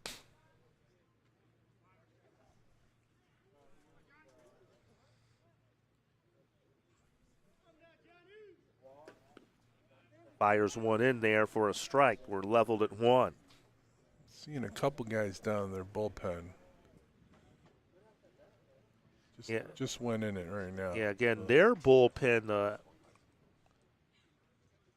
Portland bullpen, and their dugout is on the first base side. Their bullpen is beyond the fence where the batting cages are at, outside the fencing. While on the Hackensack side, they're on the third base dugout, and their bullpen is physically on the field. Yeah. And that's sometimes a nice thing about some of these ballparks. Every ballpark, especially some of the older ballparks, there's just usually something unique that they have. Yeah, what's actually strange about it is it looks like the ballpark is symmetrical where the right side and left side of the field are the same, except they put a bullpen in one of them and not in the other. Yeah. I'm not certain why. Maybe one of the folks here can give us the backstory on that. But dimensions are fair, 330 down the lines, 370 to the power alleys, 403 to dead center. 3 balls and a strike to count to John DiGirolamo. And he takes ball 4 and a pair of walks to open this inning. 2 on, nobody out. And now the tying run will come to the plate. Well, they're discussing the matter at hand. We'll show you what's going on with the bullpen. See down the left Yeah, field line? there it is right there. So that's the bullpen. I know you quite can't see it around the post, but we'll zoom in. And there it is right there. So that's the bullpen that's on the field. And, Tim, if you want to pan on over, if we can get a good enough pan. Oh, it's gone. Yeah, there it is. 'Cause that's the edge of our bleachers. You can't quite see it unless we dip down. But believe us, beyond the fencing there. It's right next to the tarp. Yeah, it's behind the fencing where that tarp is at is where the other bullpen is at and the batting cages. And I believe that's where looks like Berea. They're down there, I think, also here warming up and doing some stretching before they prepare for their game. Pretty much the entire Lombard team, or a good portion of them, they're sitting right in front of us here. And we know who they are because their colors are, in their uniforms, are a mirror image of the Baltimore Oriole baseball team. Yep. And they're here watching the game, relaxing, and hearing us call it from up here probably. They kind of, with the window open, they're getting a good shouting of us. Yapping it up. We had a team that mirrored the Orioles back when I played in Muni AAA, which would be this level, and they were called the Buffalo Voyagers. They were good. A lot of ex-pros on that team. Joe Charbonneau. I don't know if you remember that name. Okay. Rookie of the Year for Cleveland Indians played on that team. So here's O'Brien. We're at the top of the order, 2 on, nobody out. And this is what, so he had retired, Tim, 8 in a row before these 2 walks. And this is now the up and downs, I think, of Onwebu's control. When he has it, you can see the talent he has, and when he loses control of it, it just kind of happens in spurts, it appears. And yeah, and first, second, nobody out. Good chance for Hackensack to put up a crooked number here. And they still do not have a hit. And that pitch missed inside, ball 2. O'Brien has struck out twice. Where are they in their order? I'm sorry. So this is the top of the order. Top so of the the order. 8-9 were the 2 walks. So that's how this is now really developed. And there's a grounder deep in the hole and short. And they're going to try and turn it. They do. 6-4-3 double play. McEldowney, the Pratt to Bailey, pitcher's best friend. There's a replay. 2 outs, runner at third.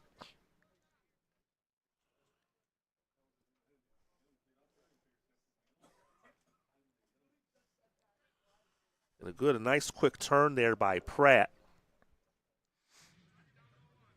And a big ground ball for Onwebu.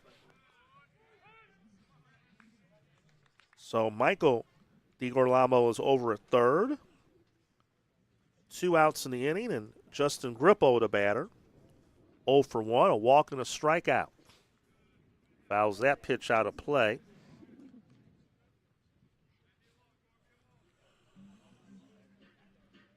And when you believe Hackensack would have an opportunity here,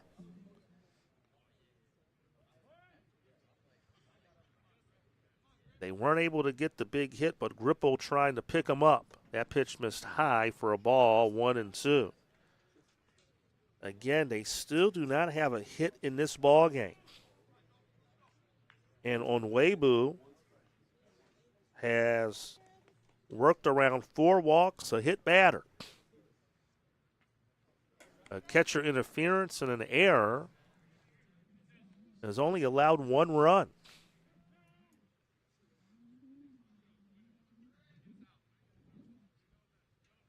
Two and 2.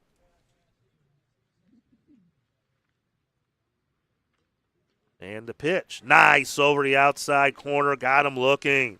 Grippo goes down on strikes. 5th strikeout for Andrew Onwebu, and Hackensack not able to cash in off that opportunity. 2 on, nobody out, and they do not score. No runs, no hits, no errors, 1 left. We'll head to the 6th. Portland 4 and Hackensack 1. So why don't we stay here, Tim, and look in on the start of the other game? Yeah, we have over there going on is Pool C over in Carroll Stream at Legion Field. The Addison Braves against the Midland Tribe going on, and looks like it's a 4-1. Is that right? 4-1. No, that's our scoreboard. Sorry. Oh, I'm sorry. I'm sorry. I was looking at the wrong. I was looking at the wrong monitor there. There we go. There we go. They're just underway, scoreless. Looks like Midland is the visitors, and they're up the bat there. They're just underway. 1 out, top of the 1st inning. Out there at Leaf One Stadium, Legion Field, Carroll Stream, home of Wheaton College. But we'll let you all look into that one as we're in between innings here in Naperville. It'll bring up Ty Trozen for the Tribe. Third baseman number 10, Quinn Faulkner. And again, that game is on a separate stream link, live on WNY Athletics YouTube. And if you want to catch the action at Legion Field, you can watch that continuous stream while we have ours here at Zimmerman Stadium in Naperville. Again, we're about an hour behind because of the rain in the area. The advantage of the field at Legion is their turf, so they were able to start on time at 11 a.m. We started an hour late here, so we got action overlapping. Little chopper to third. Ramirez to throw, not dug out by Carthage. And the leadoff man on, Faulkner reaches base to open the second. And it will be ruled as an error. And that's the first one on Hackensack. So now there's Cameron Pratt, 1 for 2.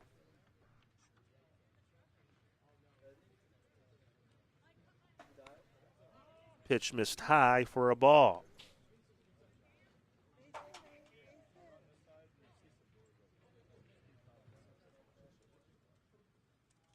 Portland, swing and a miss. Despite the effectively wildness at times of Onwebu, Portland, we've talked about, they've had a lot of chances that they could have more than 4 runs on the board, but we'll see what happens here. But they still do have the lead in the late stages because, remember, we are playing 7 innings here in preliminary round play. 2 balls and a strike to Pratt.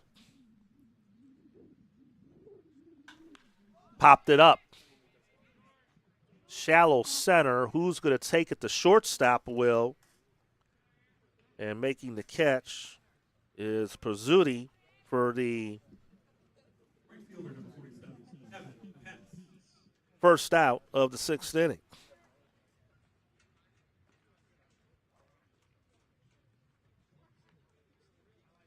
So here's Evan Pierce.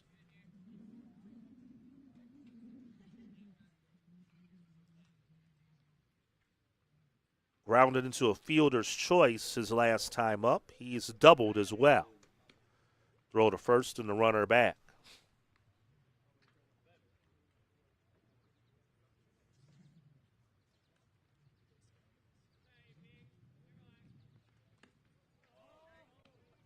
Pitch missed low for ball 1.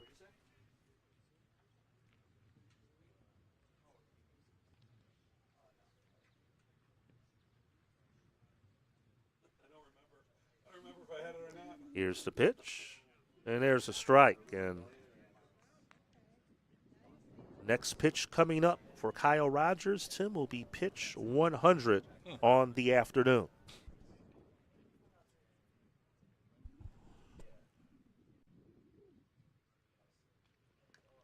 And it's fouled out of play.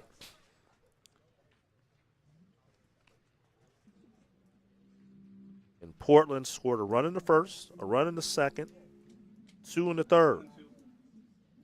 Hackensack, their lone run came in the home half of the second. Hackensack is the home team, Portland the visitors. And they decide that via coin flip in these pool play games. And he went around, swing and a miss. And that's strike 3 for the second out of the inning. So Pierce goes down on strikes. And I'll bring up Kenny Bailey. 2 outs, runner at first. Bailey 0 for 2, grounded out to second his last time up.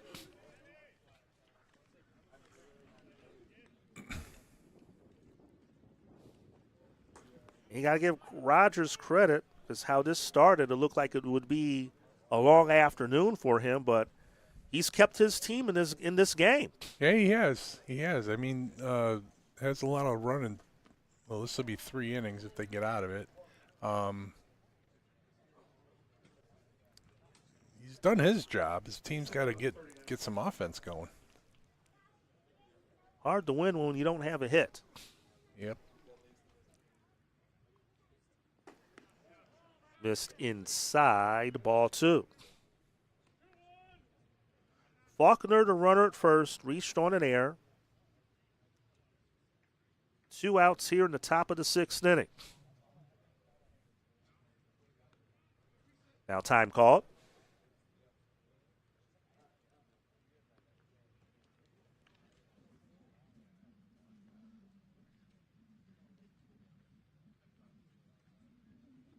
Nice pitch right there, right down the heart of the plate. Strike two.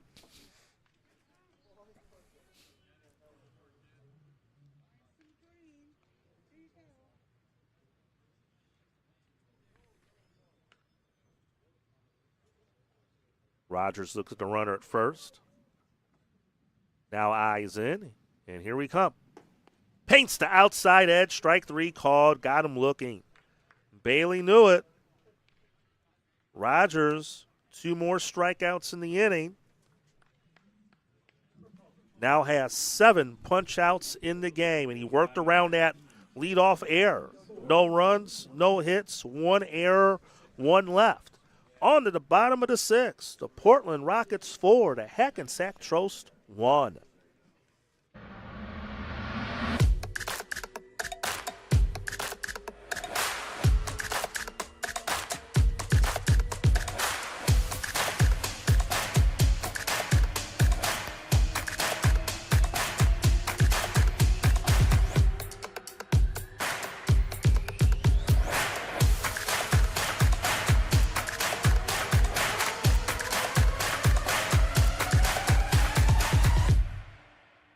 Need an electrician? Empire Electric is your residential wiring specialist. New builds, service upgrades, lighting, generators, you name it, Empire does it with hundreds of 5-star reviews that speak for themselves. Call Empire Electric today for your free estimate. Logistics Plus is a global transportation provider headquartered in Erie, PA with locations worldwide, including right here in Western New York. Logistics Plus is consistently recognized as a fast-growing transportation and logistics company, great supply chain partner, top freight broker, leading project cargo manager, and a great place to work. With a strong passion for excellence, our 500-plus employees put the plus in logistics. For an efficient, personal approach for all of your transportation needs, more information about our Buffalo office is available at logisticsplus.com/Buffalo. Welcome back to North Central College, Zimmerman Field, Naperville, Illinois. We have a new pitcher for the Portland Rockets, and it's Jaden Simpson now in. And again, Onwebu had to work around some walks, some other things, did not allow a hit. Pitch count mounted up. So now Coach Miller will put things in the arm of Simpson. And he'll be facing 3, 4, and 5 in the Hackensack Trost order. Cisco Ramirez will lead things off. Ramirez 0 for 1 on the day, has walked. And first pitch is a ball.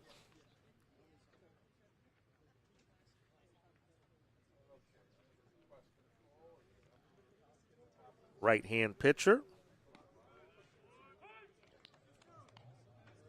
Pitch missed outside, counts even at 1.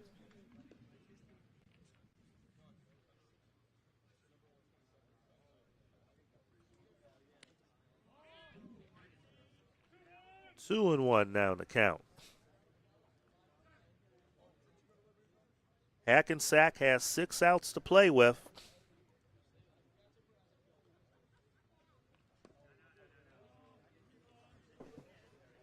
And that pitch is ball 3. I think Ramirez thought it was lost track of the count and thought it was ball 4 and was ready to head toward first base.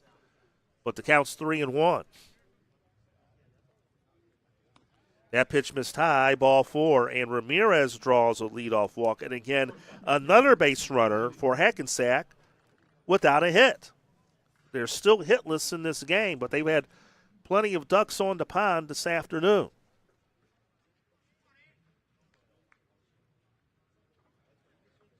So now here's Pizzuti.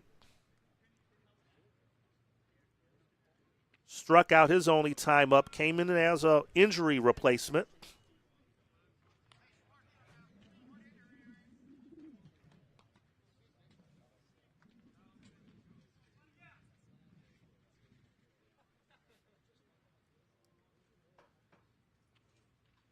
Bouncer to third. This could be 2, 5, 4, 3. Double play. Faulkner, the Pratt, to Bailey, and another double play turned by the Portland defense. 2 out, nobody on. So we saw Nwebu get a double play ball in the 5th, and now Simpson in relief after a leadoff walk drew a 5-4-3 double play, and that eliminates trouble. 2 outs, nobody on. And now here's Carter, the DH. And there's a strike. Just looking at my score sheet here, they've only had 1 ball hit out of the infield in this game. It was by Carter his last time up, a pop up the right. That's a bouncer to third, and Faulkner will throw out Carter, and that, just like that, ends the inning. Leadoff walk, double play, and then the ground out the third takes care of Hackensack in the 6th. No runs, no hits, no errors, nobody left. On to the final inning of regulation. It's Portland 4 and Hackensack 1. Need an electrician? Empire Electric is your residential wiring specialist. New builds, service upgrades, lighting, generators, you name it, Empire does it with hundreds of 5-star reviews that speak for themselves. Call Empire Electric today for your free estimate.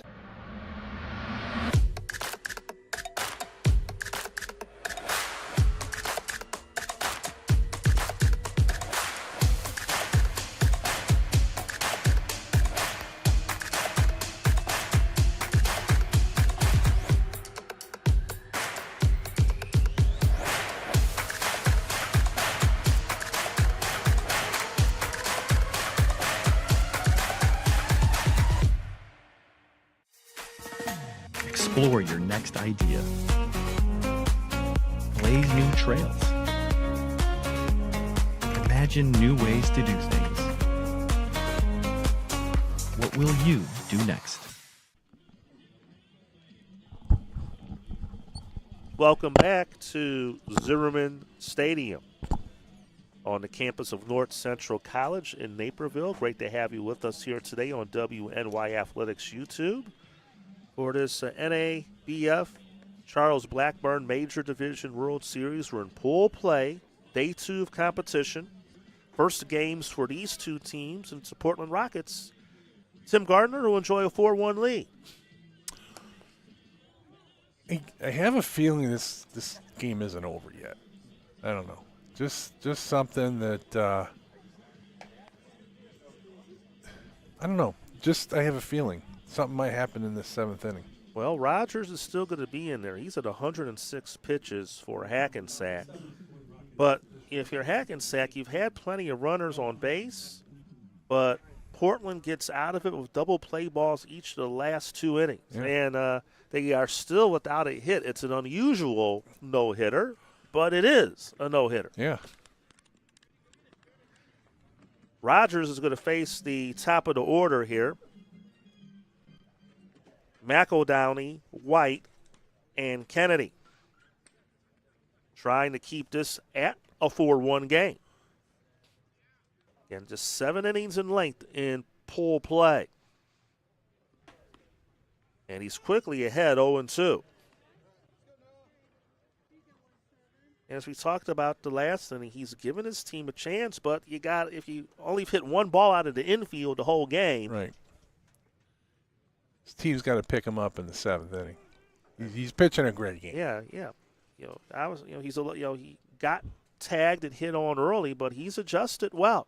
Yeah.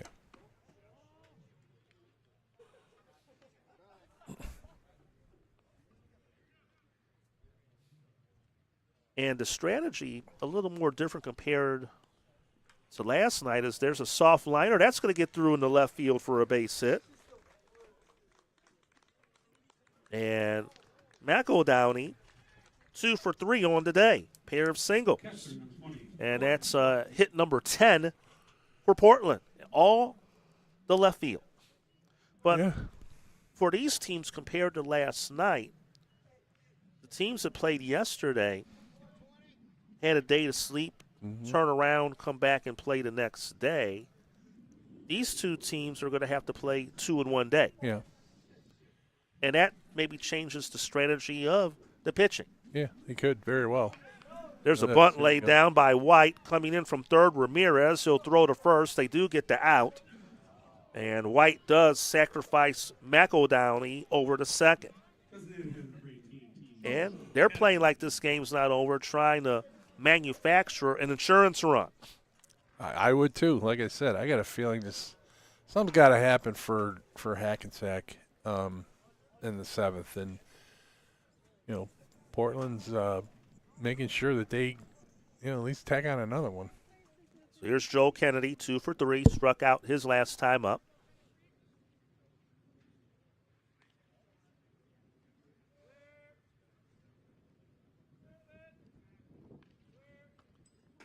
And he takes ball 1.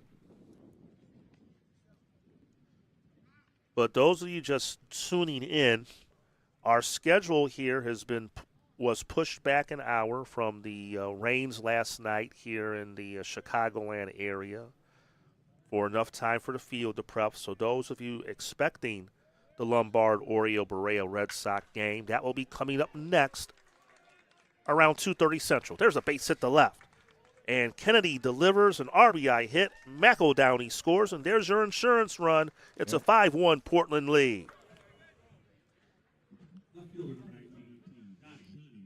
Good day for Kennedy at the plate, 3 for 4.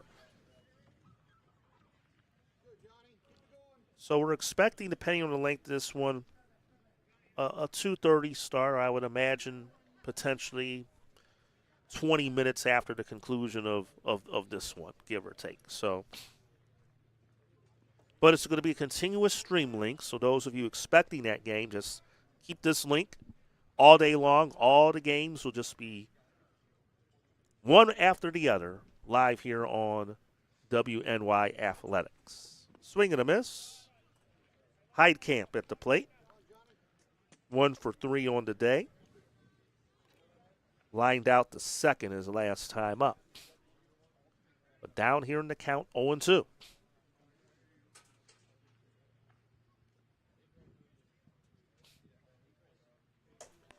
Fastball high for a ball.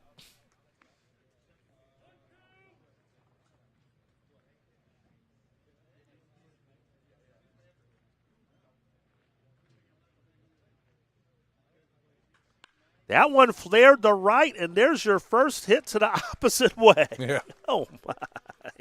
Heidkamp takes it to right field, and that falls in for a hit. John DiGirolamo finally gets some action in right field today. And the third hit of the inning, the 12th of the game for Portland. And he looked to tack on some more for good measure here in this 7th. And Rogers, that pitch count growing and growing. 118 pitches now thrown in this game by Kyle Rogers. Crosby Henheiser. 0 for 3, but he does have an RBI. Does take a strike.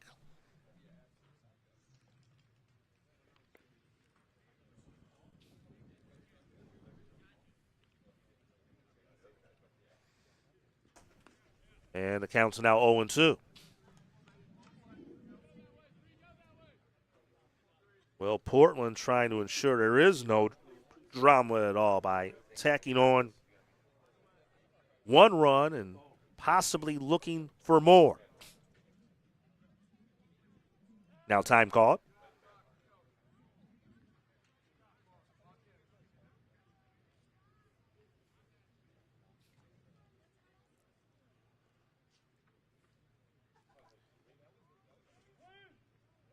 Well, hopefully they got a good ice bag for Rogers after the game. I think he's going to need a lot on that arm for the pitches he's thrown today.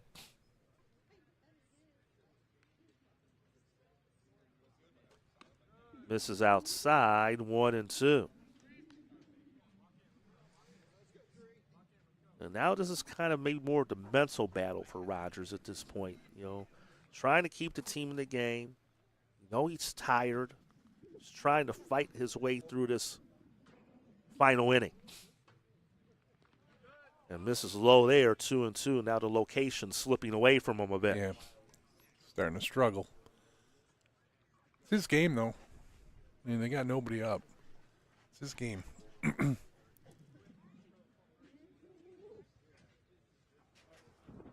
Kennedy at second, Heidkamp at first.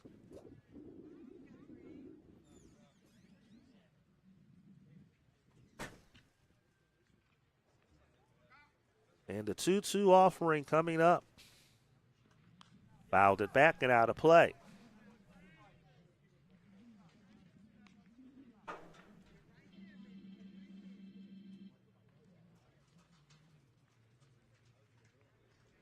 Infield playing back all the way around, hoping for a double play ball.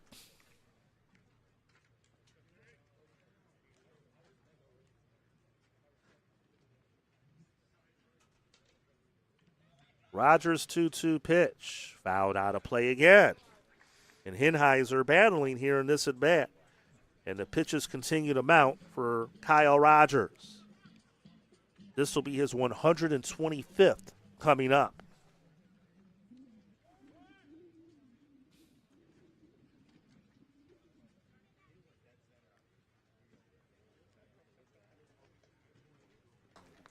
Paints the outside corner, strike 3 call.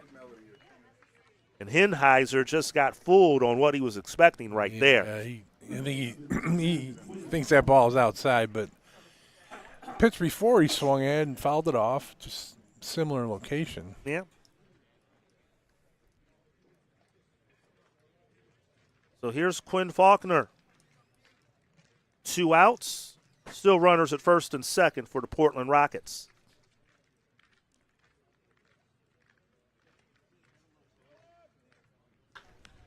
To third. He could have went to third and stepped on the bag, but instead threw to first. Did Ramirez. They do get the force out, no matter what, to end the inning. Portland does add an insurance run on 3 hits, no errors, 2 left on base. 3 outs away from Portland, taking this opening pool game for them in Pool B. They lead Hackensack 5-1. Back for the bottom of the 7th after this. Need an electrician? Empire Electric is your residential wiring specialist. New builds, service upgrades, lighting, generators, you name it, Empire does it with hundreds of 5-star reviews that speak for themselves. Call Empire Electric today for your free estimate.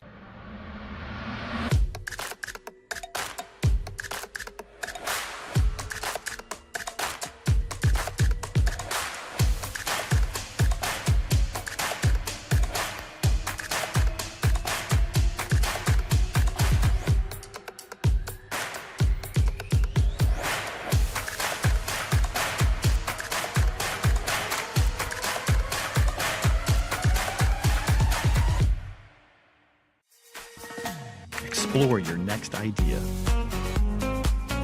Blaze new trails. Imagine new ways to do things. What will you do next? Alongside Tim Gardner, Tim McKinney. We head to the bottom of the 7th. And it's a 5-1 lead for the Portland Rockets over the Hackensack Trost as they look to finish off this victory in their opening, and both teams' opening game of this Charles Blackburn NABF Major World Series. We'll see both of these teams again later on today. Quadruple header action. Hackensack will be playing the finale here tonight, approximate 7:30 p.m. Central start against Lombard. Portland will be playing the 5 p.m. game against Berea. And again, those of you expecting the Berea Blue Sox and Lombard Orioles, that game will come up next, about 20 minutes after the conclusion of this one. Cameron Pratt leading off the 7th. And again, they're still without a hit. Pratt 1 for 3 on the day. Popped up on the infield his last time up. Jaden Simpson looking to finish it off in his 2nd inning of relief. Pitch popped up, shallow right, and it is playable and caught Actually, that was my bad. It's Jake Lutz. I didn't flip my score sheet over. Me. So that was Lutz leading it off, flying out the Pierce. My apologies. You're forgiven. So it's Lutz, Karsich, and DeGorlamos are due up in this inning. Michael, and if he reaches base, John in this inning. The 2 outs away are the Rockets from getting a victory here in pool play.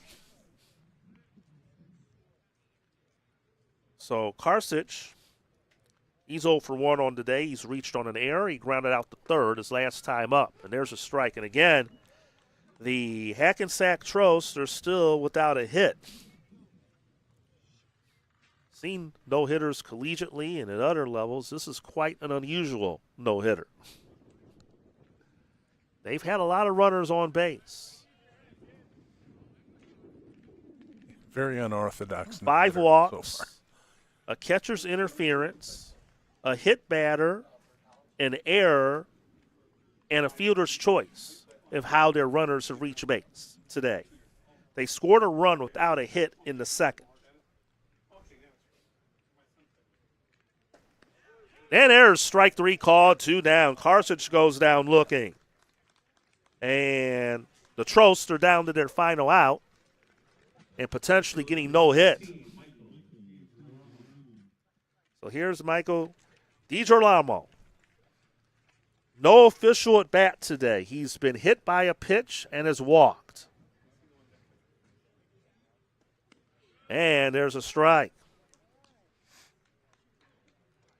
We'll have bonus coverage in between games over at Lee Fund Stadium, Legion Field in Carroll Stream. The Midland-Addison game is going on, and we'll give you a live look in between games while we get set for our second game here in Naperville. So stay here on WNY Athletics YouTube. That game underway. Addison, last report, an early 2-0 lead on Midland. 1 strike away. After that called strike, 1-2.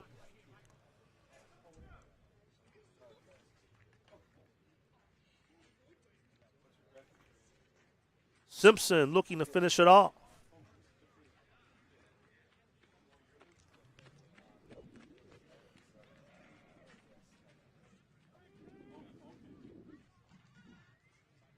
Two outs, nobody on. Portland on verge of getting the victory here. And that's ball 4, and another base runner reaches without the benefit of a hit. So now here's John DiGirolamo.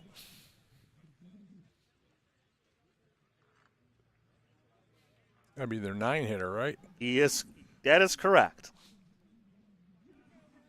And when we thought they had a chance in the game, the DiGirolamos both reached base on back-to-back walks, and then O'Brien, the leadoff man, top of their order, grounded in that 6-4-3 double play in the 5th when Onwebu was still out there. He's going to get credit for the win. He pitched the first 5, and then Simpson a scoreless 6th and an out away from a scoreless 7th.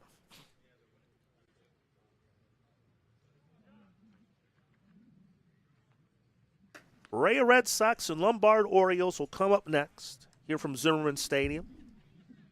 Again, we'll have bonus coverage of the Midland-Addison game coming up next here on WNY Athletics YouTube.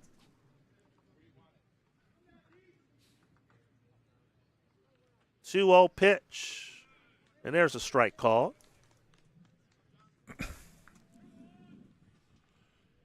Both teams waiting in the wings to get on the field to warm up as we anticipate the ending of this one.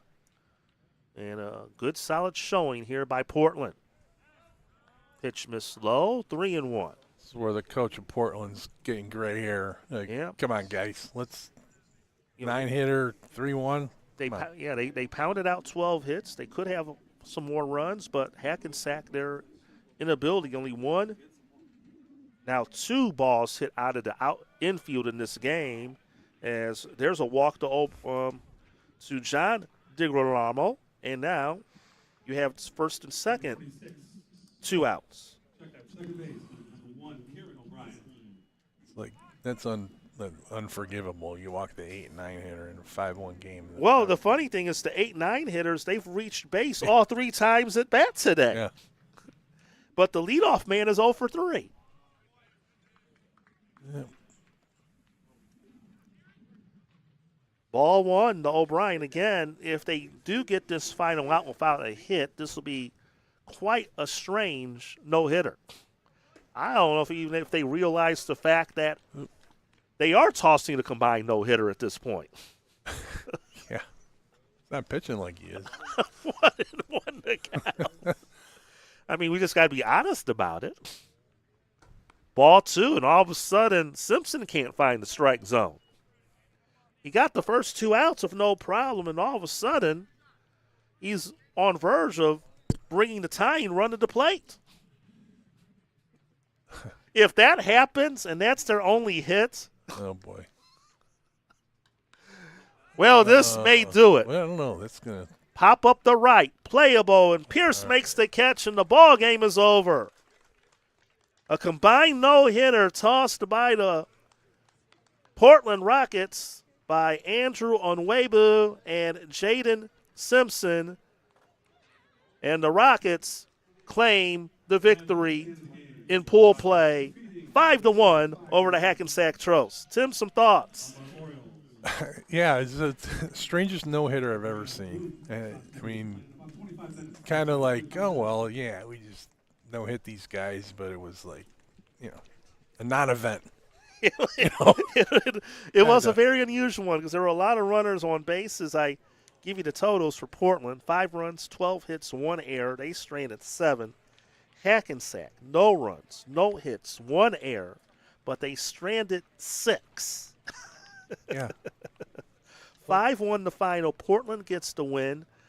Good start for them in pool play. We'll see them in our 3rd game at approximately 5 p.m. Central against the Berea Blue Sox. Hackensack will be in action in our finale against the Lombard Orioles. And if they don't have the bats in that one, that could be a long game for them. Yeah. 7:30 p.m. Central start our finale against Lombard, who we'll see next against Berea. That game will start in about 25 minutes here on WNY Athletics.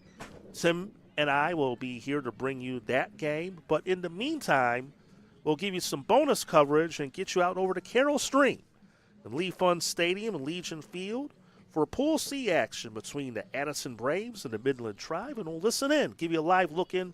Kyle Smith on the call, and we'll be back in about 25 minutes for Lombard and Berea.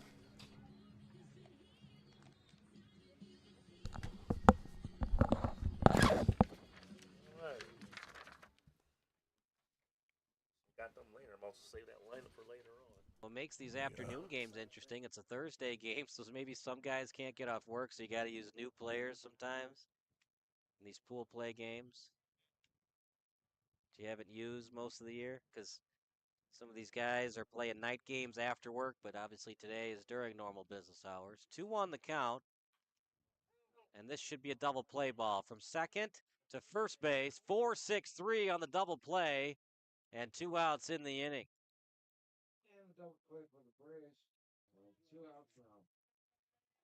Turning the double play, it was Swarbrick to Jabuski to Putty.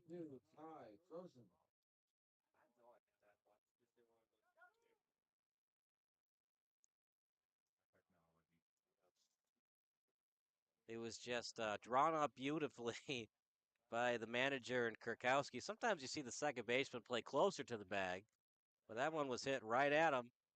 And an easy pitch and catch to the shortstop, and then an easy throw from Jakubowski over to Putty. 0-1 the count.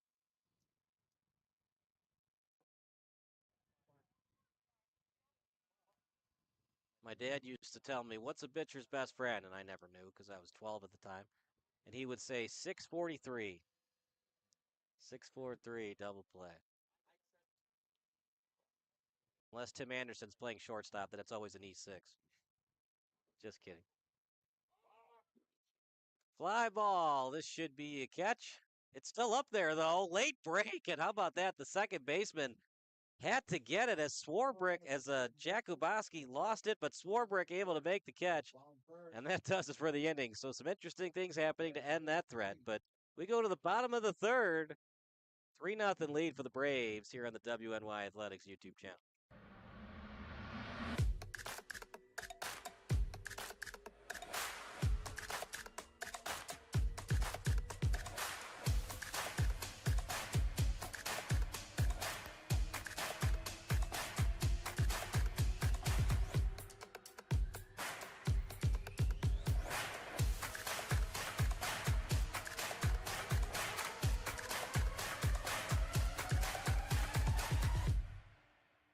Need an electrician? Empire Electric is your residential wiring specialist. New builds, service upgrades, lighting, generators, you name it, Empire does it with hundreds of 5-star reviews that speak for themselves. Call Empire Electric today for your free estimate.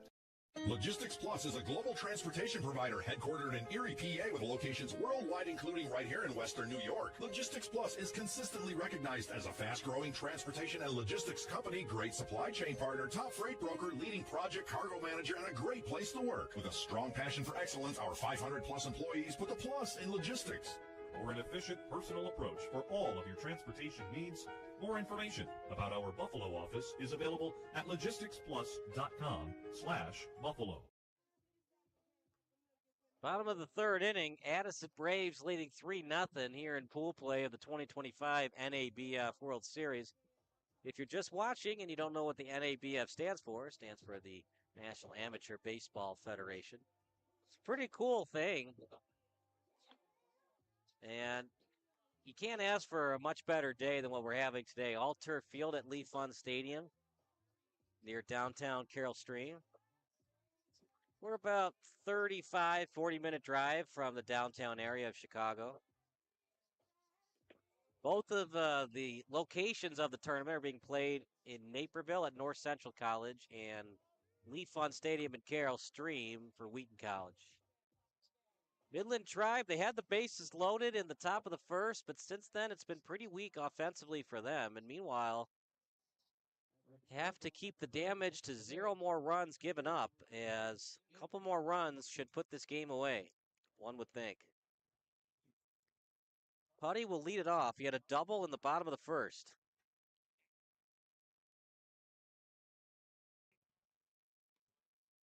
Give you Putty's numbers in a second here coming into this tournament.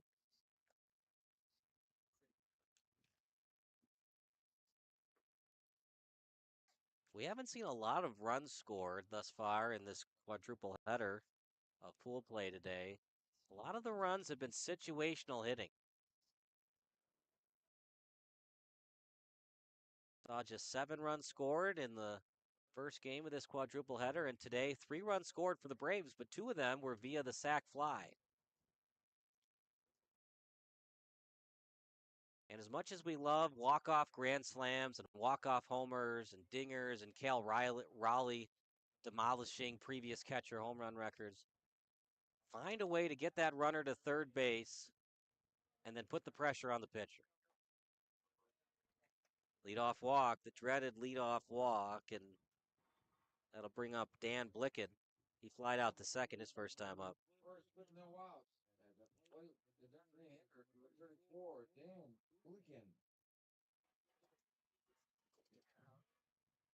The control has definitely been there for CBC. He's just given up a lot of hits. That leadoff triple maybe should have been caught in center field. It wasn't in straight center, but it wasn't in the gap either.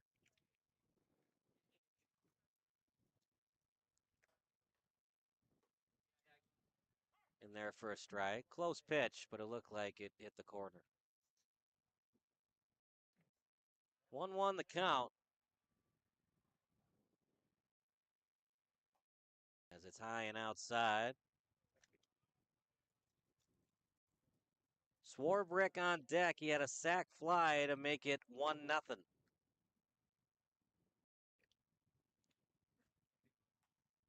That ball driven to right field. It's getting close to the foul line. That's a fair ball, gentlemen, and that will get the runners to second and third. Cuddy is thinking about scoring, but instead he goes back to the bag. Blicken will have runners on second and third with no outs. And at the plate, the second baseman, number 7, J.E. Swarbrick.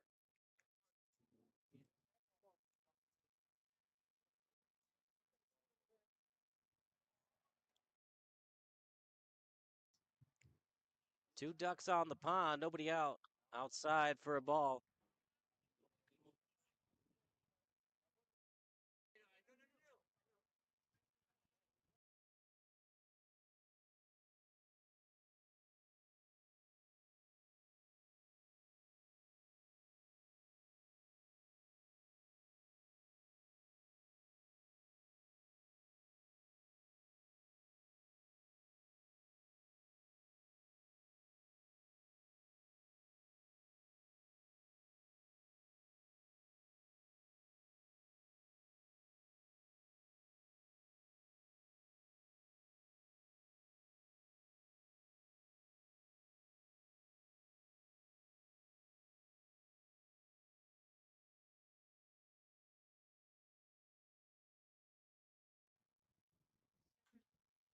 Fouled away.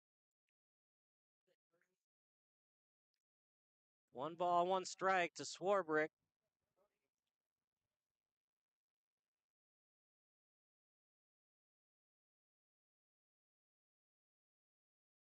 That's outside for ball 2. Yearsley on deck. He had an RBI single.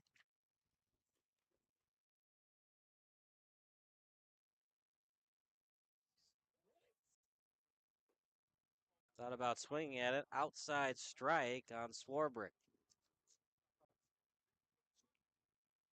First base open, but with nobody out, the Tribe are electing to attack, and hopefully they can get him to strike out. Missed on the breaking ball. That'll make it a full count. Second and shortstop, very deep for the Tribe. Fouled away, hits off the netting.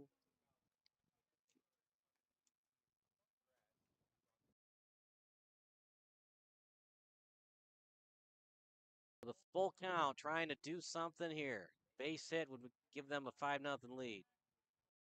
Fly ball to center, pretty deep. Coming in now. He's going to attempt to score, and he will. So Putty scores on the sac fly by Swarbrick. And how about that? 2 RBIs for Swarbrick, both of them via the sac fly.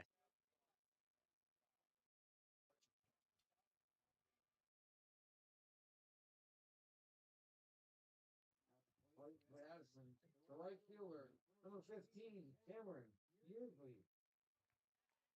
Yearsley, the left-handed hitter.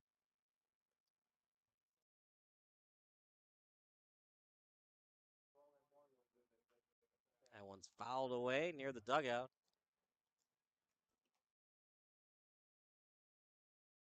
Jakubowski is on deck. Cuniff in the hole.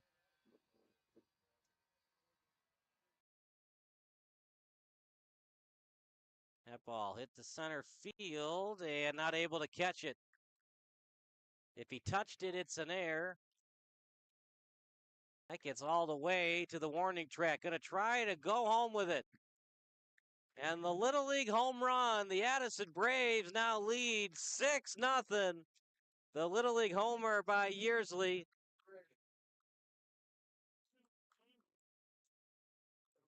Not able to make the catch. And the Little League homer, and things just not going the way of the Tribe right now. At the plate for Addison, the shortstop, number 27, PJ Jakubowski. It was hit pretty close to him. If he touched it, it's an error. If he didn't touch it, we'll give him a home run. Swung on a miss for a strike.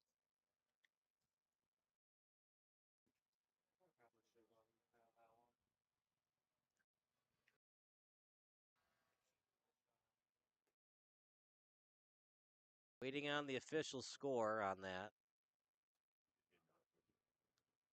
So he did not touch it, so it's a home run for Yearsley.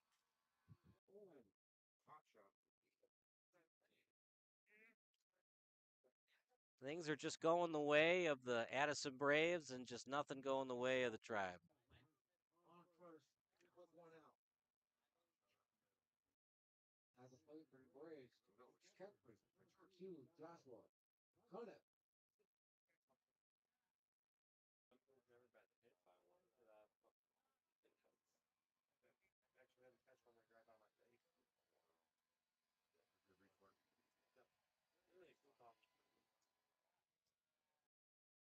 Bullpen pretty quiet for the Tribe. 3 runs have scored. You can make the argument, though, that ball should have been caught in center. CBC just, the location hasn't been there. As Cole Brunel Cuttrell has given up 6 runs, all of them earned. This inning, he's given up a walk, a double, and an inside the park home run. But like I said, it was hit to straight center. So if the ball wasn't caught, it should have been at least knocked down.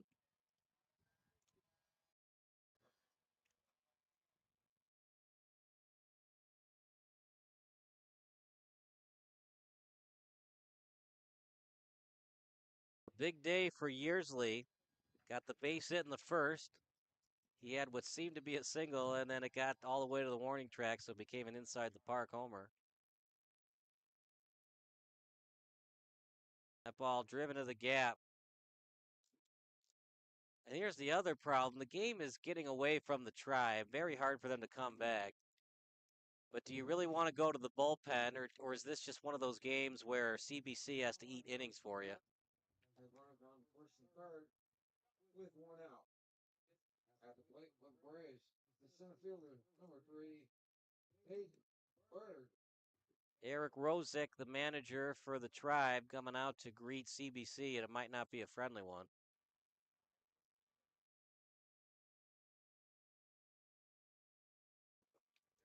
Talking to his pitcher, like I said, bullpen very quiet for the Tribe.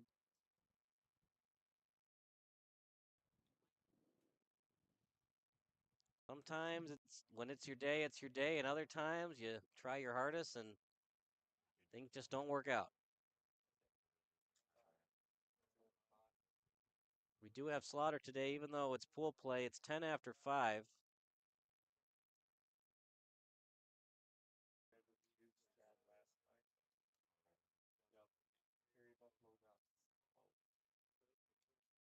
And they're going to stick with CBC. Rosick talks to CBC. He's going to fight his way through it.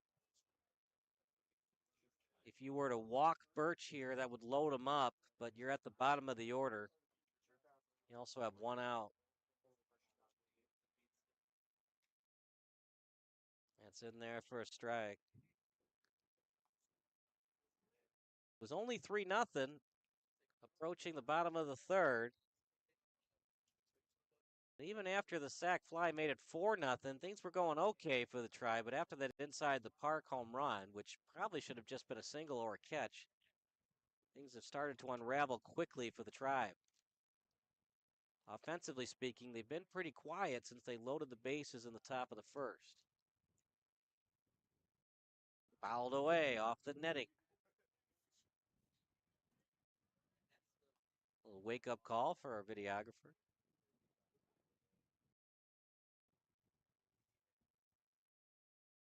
0-2, runners at the corners, 1 out. CBC comes set. Outside. 2-2 the count, and with the arrival of Pete Crow Armstrong, is everybody going to have these hyphenated last names? Fly ball, it's going to be out of play. It's hard to believe that the Mets gave up on that guy. He was only 19 when they traded him. They traded him for Javier Baez, and Baez actually had a good stint with the Mets, but then they didn't re-sign him. 2-2 count right now to Birch. That one's going to get to the gap. Will anybody catch it? They won't. And it's going to trickle all the way to the warning track. Off the wall, that's going to score too. Birch is going to make it to third base with a sliding triple. 8-0 lead for the Braves. And the fat lady is starting to sing. Score 8-0.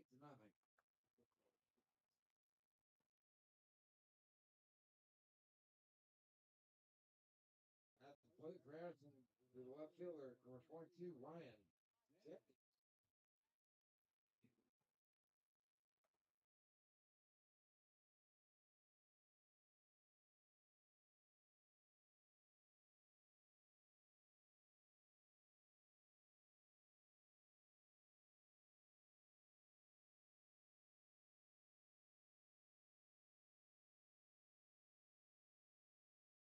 Was good base running, by the way, by Conniff.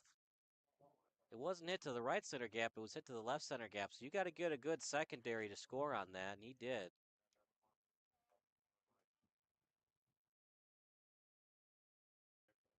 Oh, 2 count.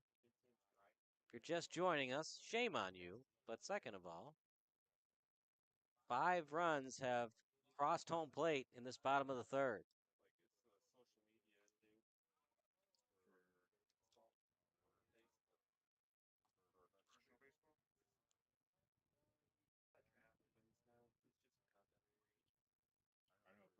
We've seen a 2-run inside the park home run and a 2-run double this inning.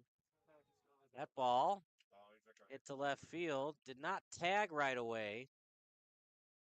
And the Braves, you could hear from the managers for the Braves, not happy he didn't tag. Which makes sense because you're going to score anyways on a hit, so just tag up regardless. The ball was coming in, so the momentum of the play saw the left fielder arching towards home plate. So with the crow hop, Hunt probably would have thrown him out. That one's fouled away. Birch with a 2-out, with a 1-out triple. And Yearsley with the inside the park home run. 3 RBI for Yearsley. Center field did not touch that ball. Outside for a ball.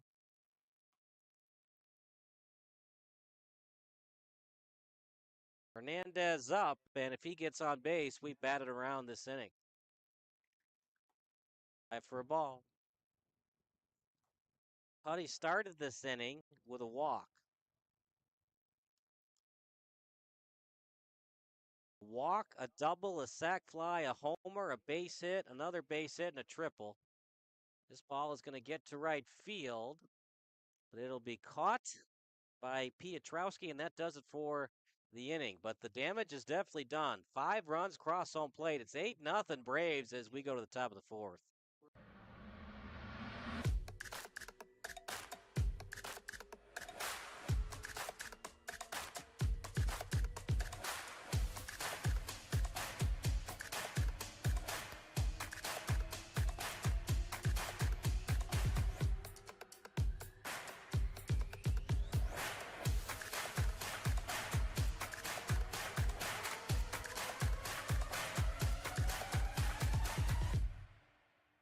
Need an electrician? Empire Electric is your residential wiring specialist. New builds, service upgrades, lighting, generators, you name it, Empire does it with hundreds of 5-star reviews that speak for themselves. Call Empire Electric today for your free estimate.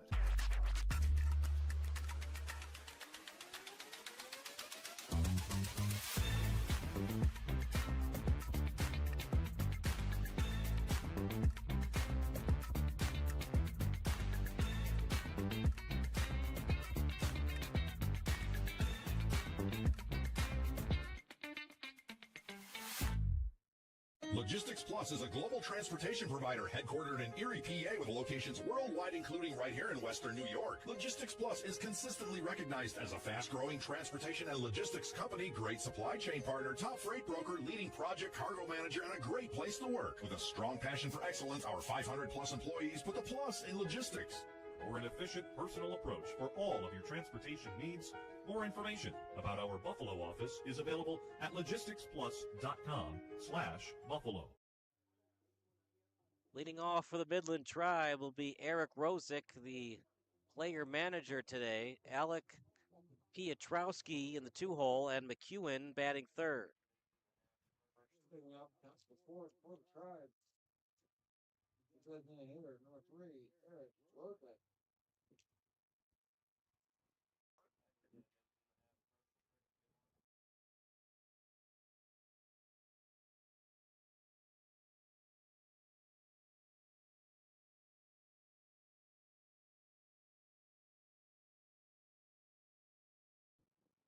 Ball 1 to Rosick. He had a 1-out walk in the first inning. In there for a strike.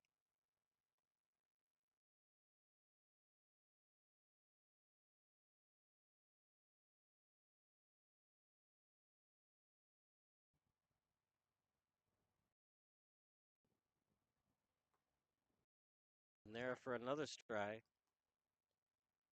Schnurr has been very good after loading the bases early. 2 walks and a base hit, and he has been basically unhittable since. He's given up a walk and a base hit since then, but other than that, pretty much unhittable.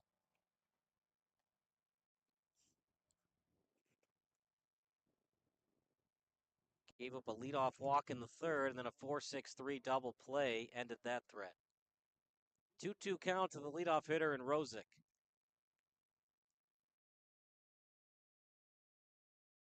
Got out of the way from that inside pitch.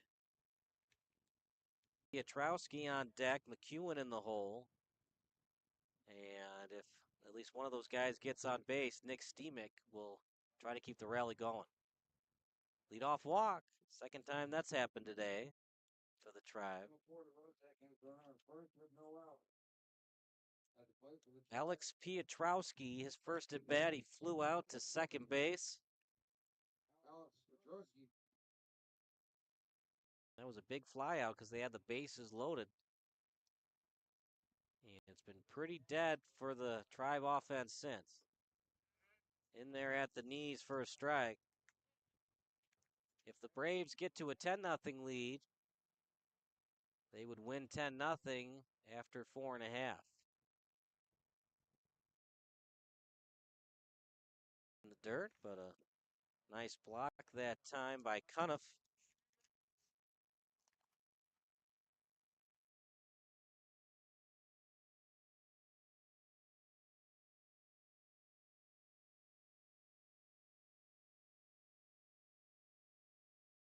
That's a liner, but foul.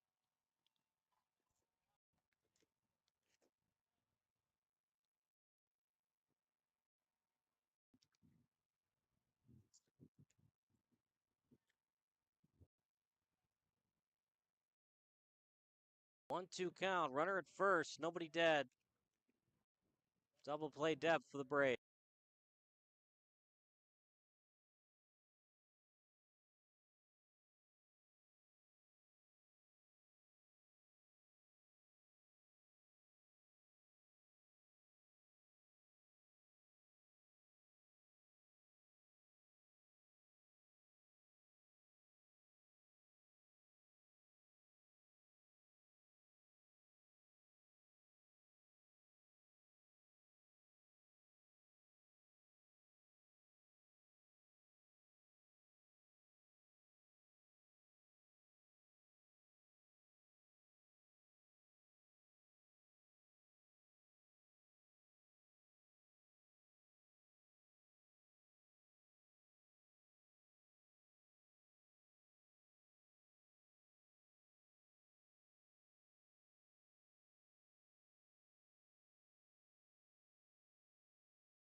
Game 2 of the day here from Zimmerman Stadium on the campus of North Central College in Naperville, Illinois.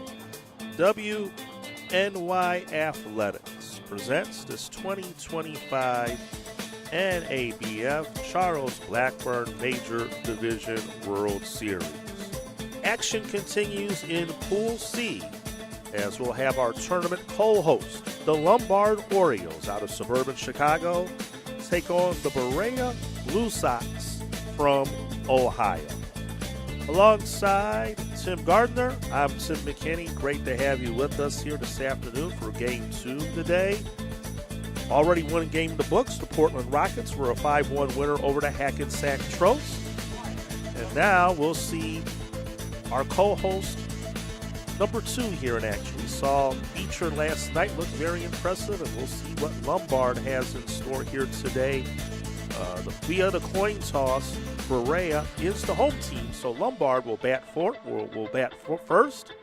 Wyatt Walrow will be the batter, facing Alex St. Louis for Berea. I don't know if it's St. Louis or St. Louis. Could be either way, like the hockey player. Remember Martin St. Louis, but we'll go with St. Louis until we're told otherwise. First to the Montreal Canadiens. That's right. Give them the French way, St. Louis. A beautiful afternoon here for baseball. And we thank you all for your patience. Not that much of a delay, about 5 minutes behind. Obviously, everything got pushed back an hour from the rain, but the field looks beautiful and in great shape. Fly ball hit well to left, but backpedaling and making the play is Darius Washington for out number 1. The Walrow in center. Jordan Vasquez in short. Vincent Spadafora in third. Ricky Colazzo in the DH spot. He'll bat fourth. Followed by Dylan Holmes. He'll hit fifth. Got Flecka batting sixth and second. Jake Traynor is batting seventh, playing at first. Parker Remke hitting eighth. And Will Portier in left field. That is the Lombard Oriole lineup here this afternoon. Strike one to Vasquez, the shortstop. And another good fastball, counts quickly 0-2. Darius Washington in left. Brady Mocklock is in center. Jake Plata in right. Andrew Kendrick at third. Jackson Homage at short. Dylan McHoffey is at second. Zach Johnson at first. Johnny Nola at behind the plate. And St. Louis is the pitcher. 2-2 to count.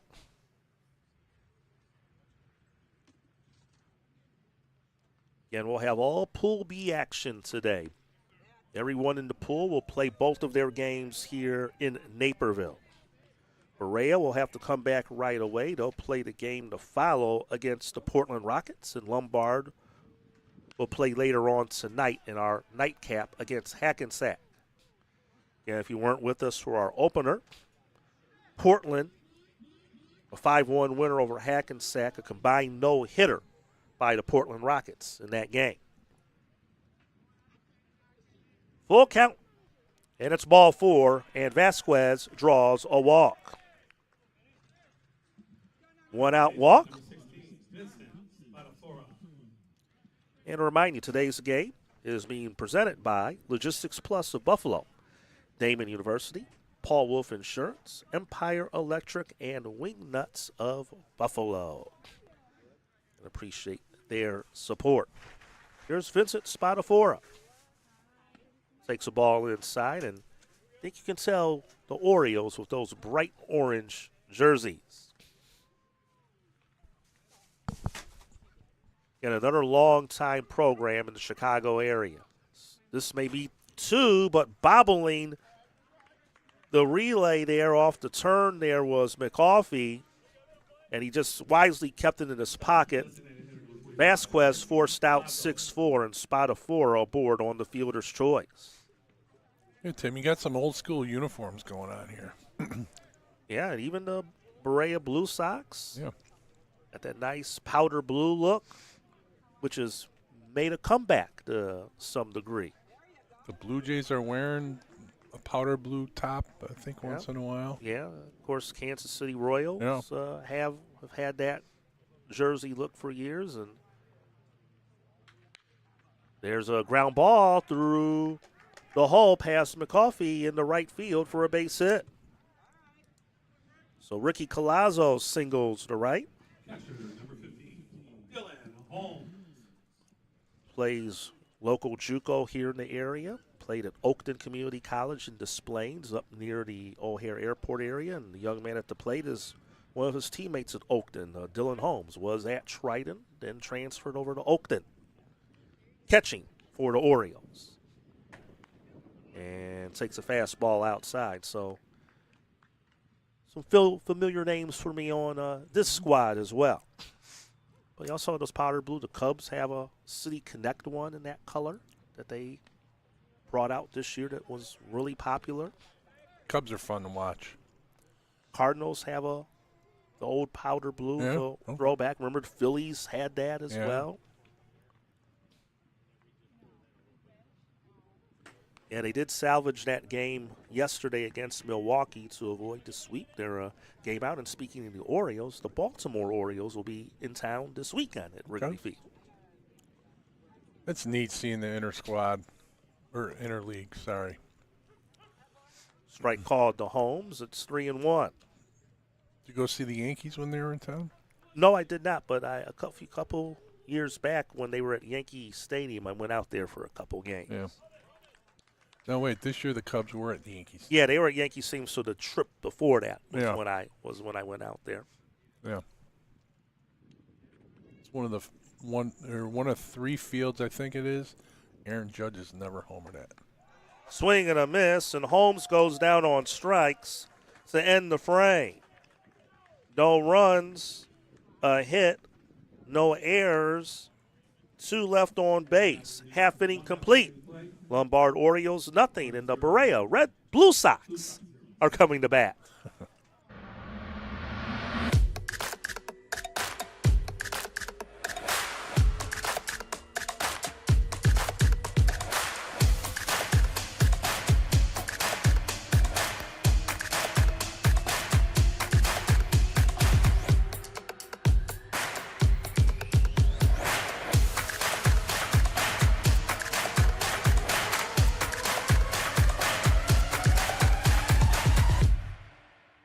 Need an electrician? Empire Electric is your residential wiring specialist. New builds, service upgrades, lighting, generators, you name it, Empire does it with hundreds of 5-star reviews that speak for themselves. Call Empire Electric today for your free estimate.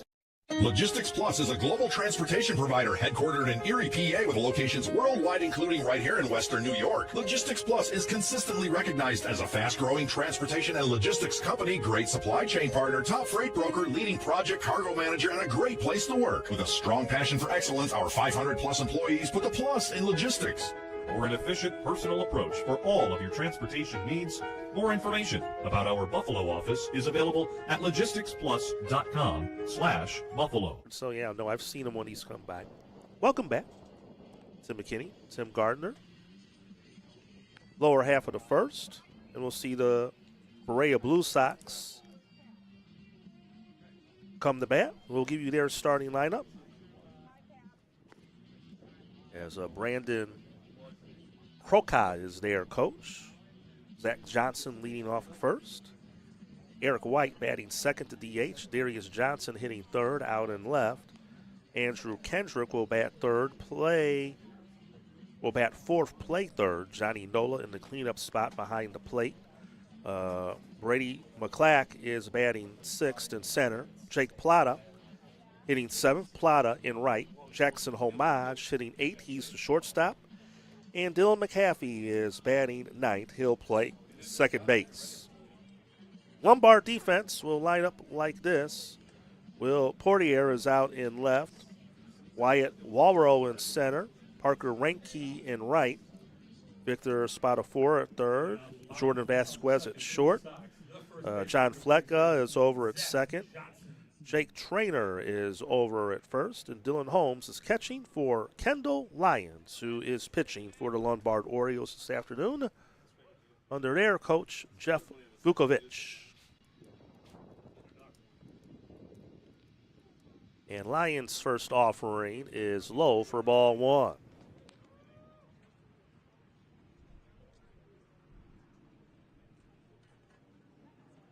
89 on the gun there for you.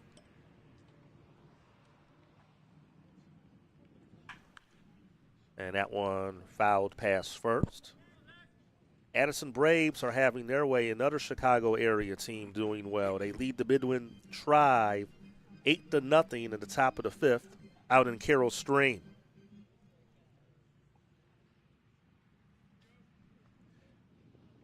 And again, we gave you some bonus coverage in between games of that one. But Addison looking good in Pool C, looking to join the Buffalo Diesel as winners in that pool today. These two are the final two teams to play in this tournament of the 12. Bouncer deep to second. Flecka, nice play ranging deep to his right to throw out Zach Johnson for out number one.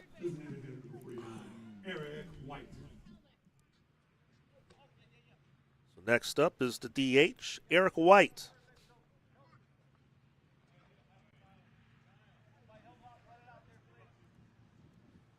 This Berea program based out of Strongville, Ohio.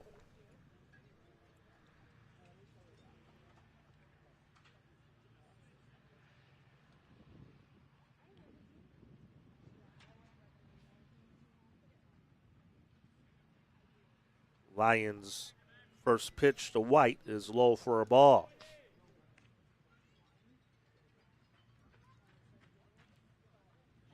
Tim, tomorrow morning we will see the Buffalo Diesel play the Addison Braves here at 11. Okay, well. No, my fault. They are at Leap. Oh, they're at the other park. Yeah. My bad. Well, they're those are the two 1-0 teams in that pool.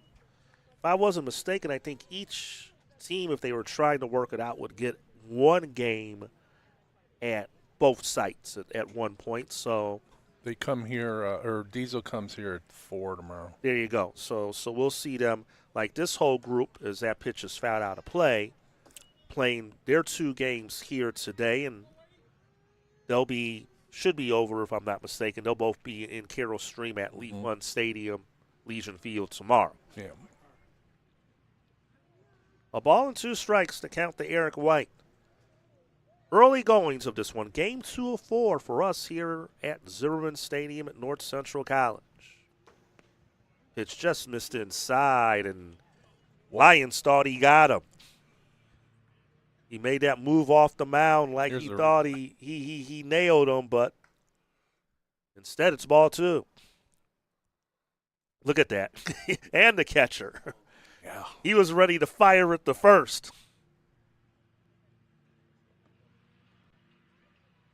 So they'll try again.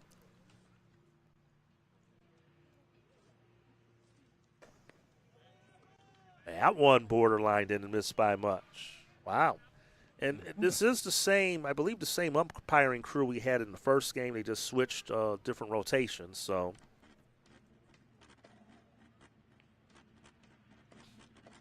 the 2 tight pitches that did not go the way of Kendall Lyons. And that pitch is laced in the center, but will be playable by Walrow, who makes the catch for out number 2.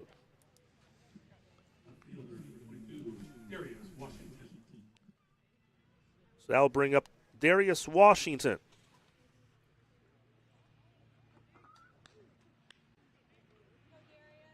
And these pool play games are scheduled to go 7 innings.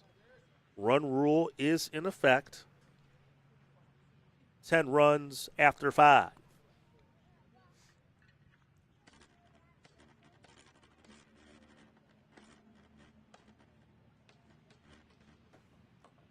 That pitch is low for a ball.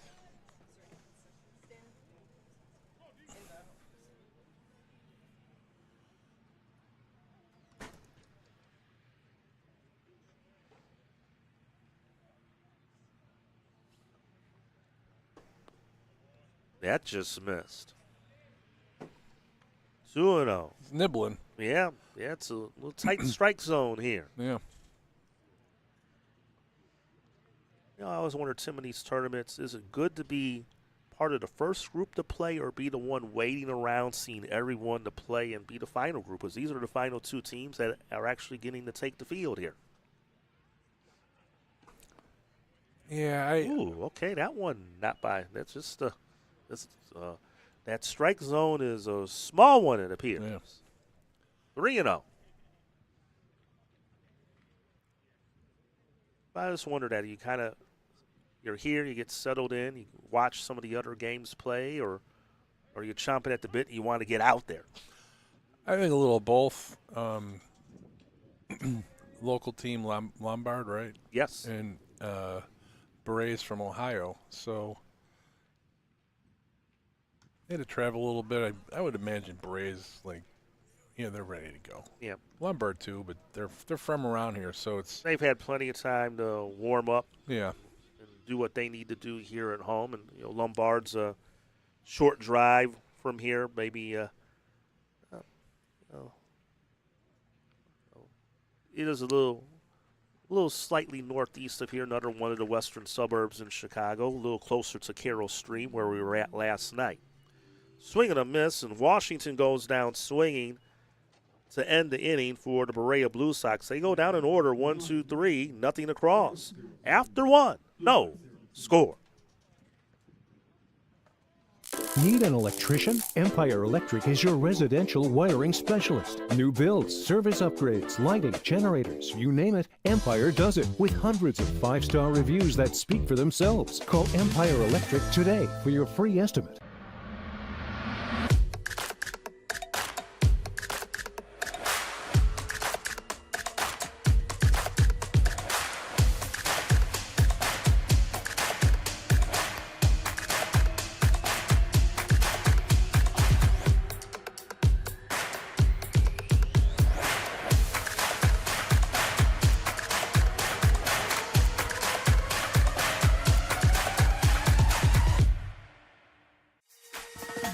Explore your next idea. Blaze new trails. Imagine new ways to do things. What will you do next? We head to the second inning. Scoreless game, our second game of the day of 4. We'll have 4 more here tomorrow at Zimmerman Stadium. And then Saturday begins the single elimination round as the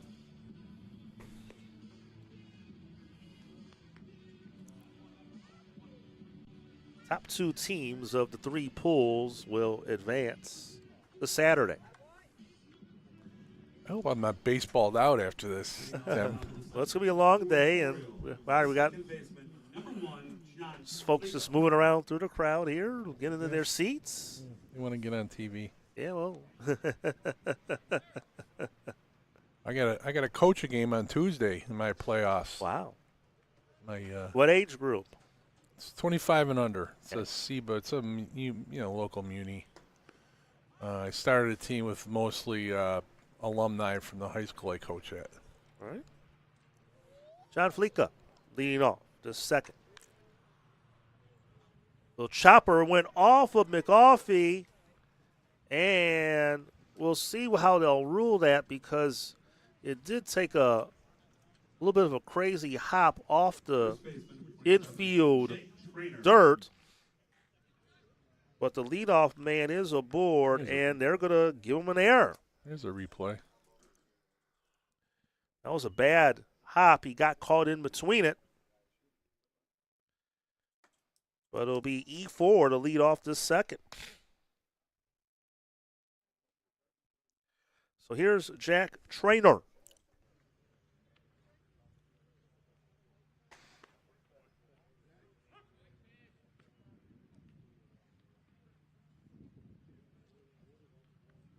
Hear the snap of that glove on that delivery. Yeah. 1-1. But we'll see if the Lombard Orioles can make Berea pay for the error. Swing and a miss, 1-2.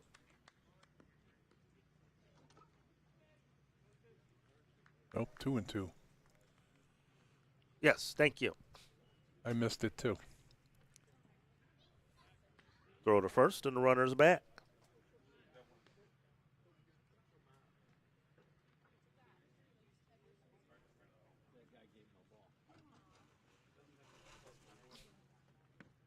And now the count's full.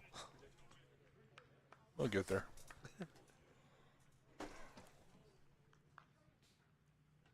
The one thing here, they do have the old scoreboard with the bulb lights, as that's ball 4, the trainer. Not the LED ones that we had out in Carroll Stream last night. So, yeah, a bulb or two is out. You kind of have to really focus on the eyes to decipher a number or two.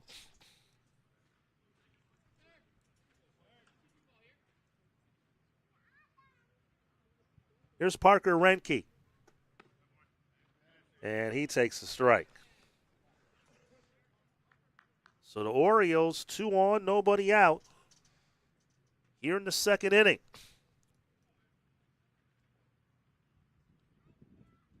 And no sign of a bunt by Renke as he swings and misses, and he's quickly down 0-2. So maybe the opposite of what we've seen in some of the other games. The Orioles and Coach Vuk, they're going aggressive here. Yeah.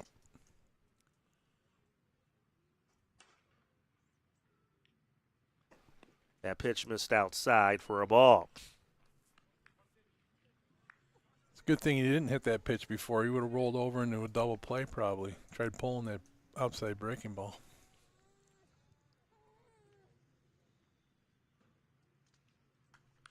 Inside out swing, and that pitch fouled out of play.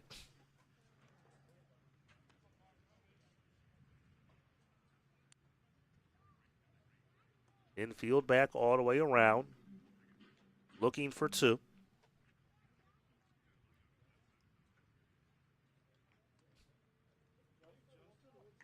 And that one hit him. And the bases are loaded. Left fielder, Will Potter. Well, we saw this in the last game.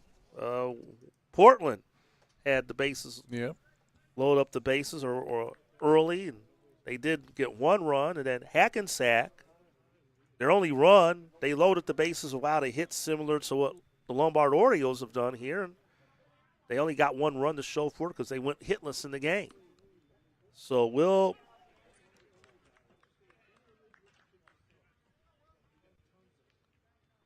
Portier, the batter.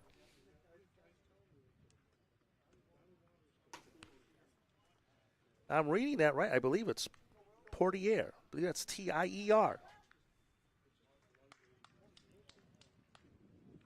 They have Potter in Game Changer, so I don't know if that's a Potter or.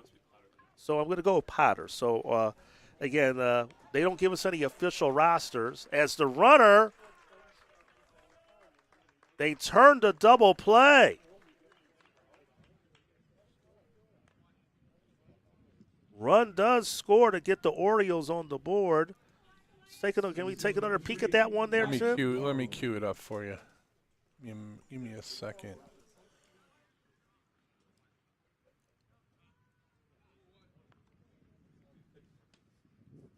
Do it after this pitch. All right, but we're back to the top of the order, and that one is lined in the center for a hit by Walrow, and that's going to drive in a run. 2-0 Orioles. Here's that double play. Yeah, so this got home the first run. I mean, this was some sharp contact. And the 4-6-3 double play. Or actually, it was more 4 unassisted, I should say. But they got the run in on that play. Fletka scored. And then Trainer scores here moments ago on the Walrow single.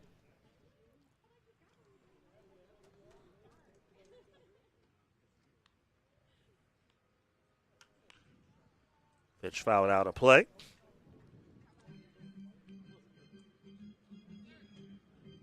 But the Lombard Orioles have an early 2-0 lead. And so far, all the Chicago area teams have had a lot of success. That one gets away, And again, there's a lot of distance, so you better hustle. And Nola able to get there because there was a chance right there to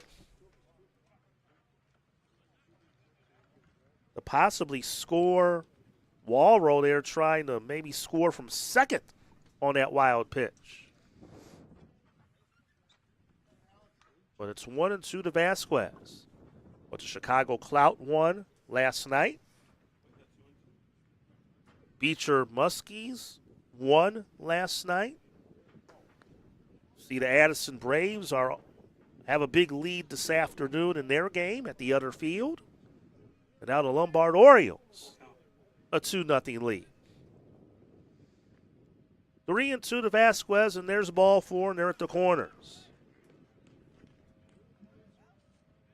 Third baseman number 16, Vincent Spadafora.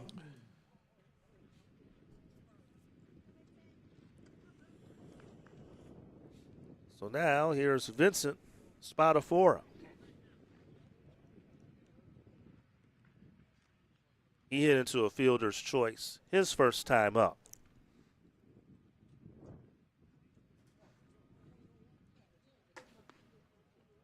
Takes high for ball 1. Let's see if Lombard puts something on first and third here with 2 outs. Maybe to steal another run. Well, they've scored 2 runs in this inning on just 1 hit. It's been an error, a couple of walks, and a hit batter in this inning.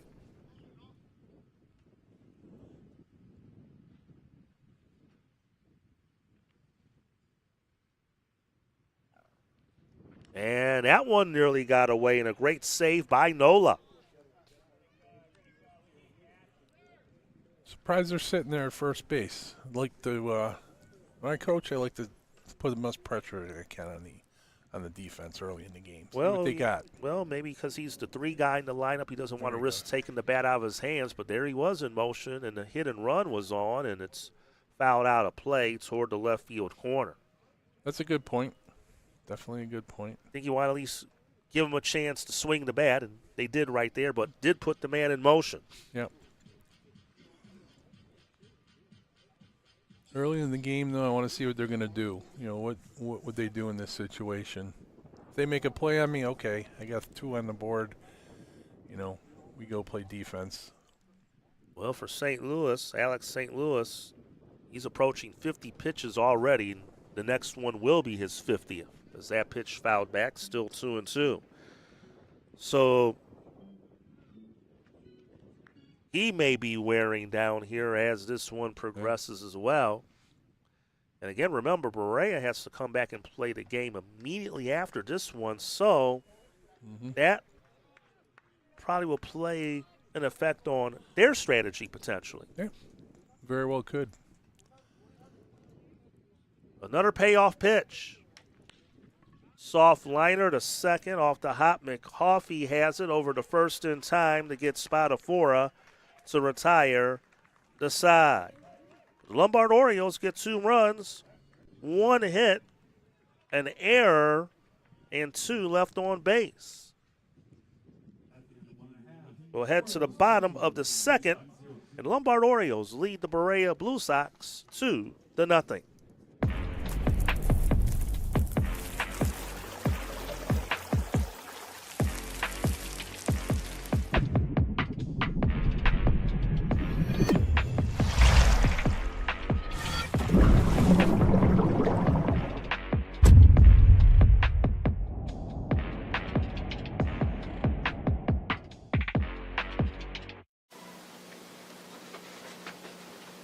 Look, Patriot account is not going to close itself.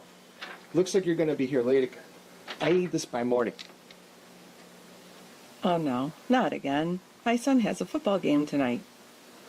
WNYathletics.com. You can link me later. WNY Athletics, your home for high school sports. Yes. Buffalo, a city built by hard workers, a city of good neighbors, a city with passion. There's no place we'd rather be than in this city helping our customers, the Paul Wolf Agency. We are Buffalo. And welcome back to Naperville, Illinois for this 2025 National Amateur Baseball Federation Blackburn Major World Series. Tim Gardner, Tim McKinney with you. Go to the bottom of the second, our second game of 4 today. And the Lombard Orioles enjoy a 2-0 lead. And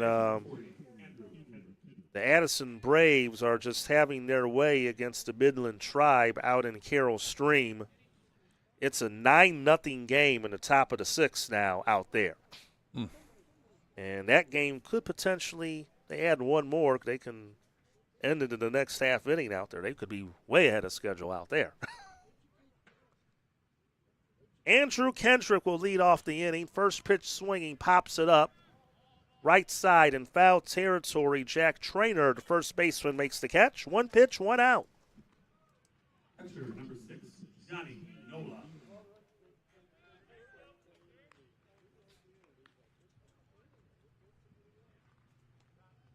So here's now Johnny Nola, the catcher.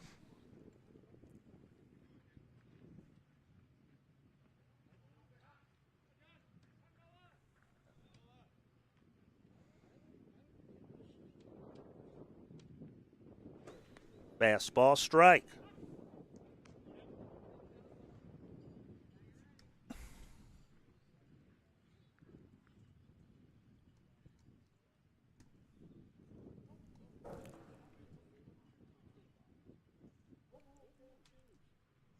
Kendall Lyons ready. And a grounder to short. Vasquez not able to field it cleanly, and that will be an error.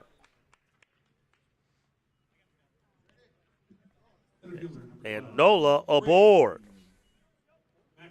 Looked like that was going to be a routine ground ball, and Vasquez not able to pick it up cleanly, and Nola aboard, and that's the first base runner for the Berea Blue Sox. Here's Brady Maclock.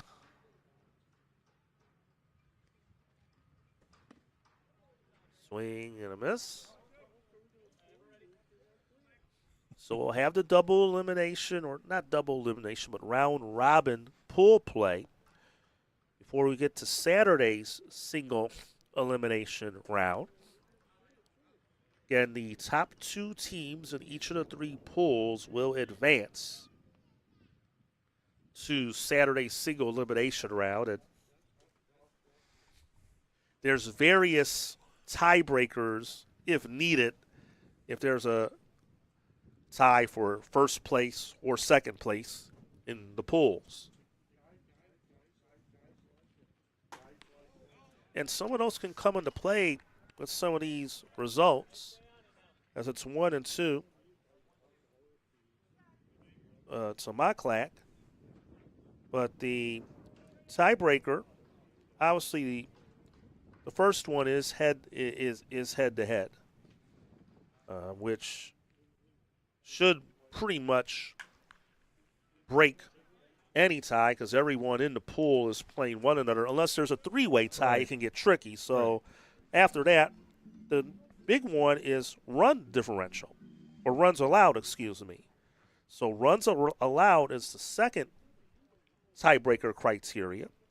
If there's still a tie there, runs scored, and then if it has to go one more, it's a coin flip. You really got to get deep into the tie break if that happens, as there's a strikeout for out number 2. Yeah, let's hope we don't get to. I'm a little distracted here. I'm trying to listen to the conversation this guy's having on the phone in front of us. We might have to knock on the window and let them know that the entire country can hear him right now.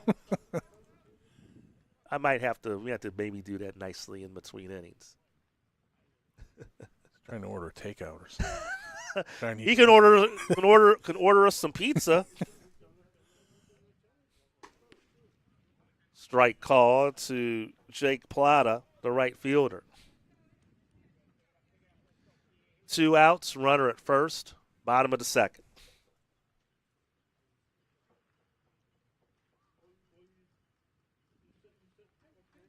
And that one drilled in the right field, and that's a base hit. Nolo will make the turn. He'll head the third, and I don't know why the tag wasn't laid. The throw was off a little bit. Well, it was, yeah. Maybe he just off balance. I thought maybe he could make a swipe attempt as he caught it, but – and I think the other thing was he couldn't cut in front of him to have interference called as well. But Plata to hit. There's runners at first and third for the Blue Sox. They get bad here. Get back in this game. Well, no hitter in this game. Ball one, the Jackson homage.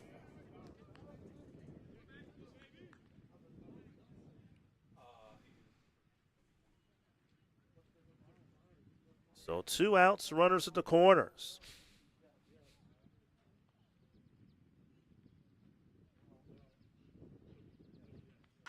And there's a grounder to second.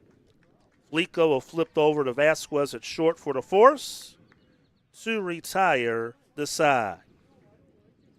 No runs, a hit, an error to left. On to the third inning, and the Lombard Orioles lead the Berea Blue Sox 2-0.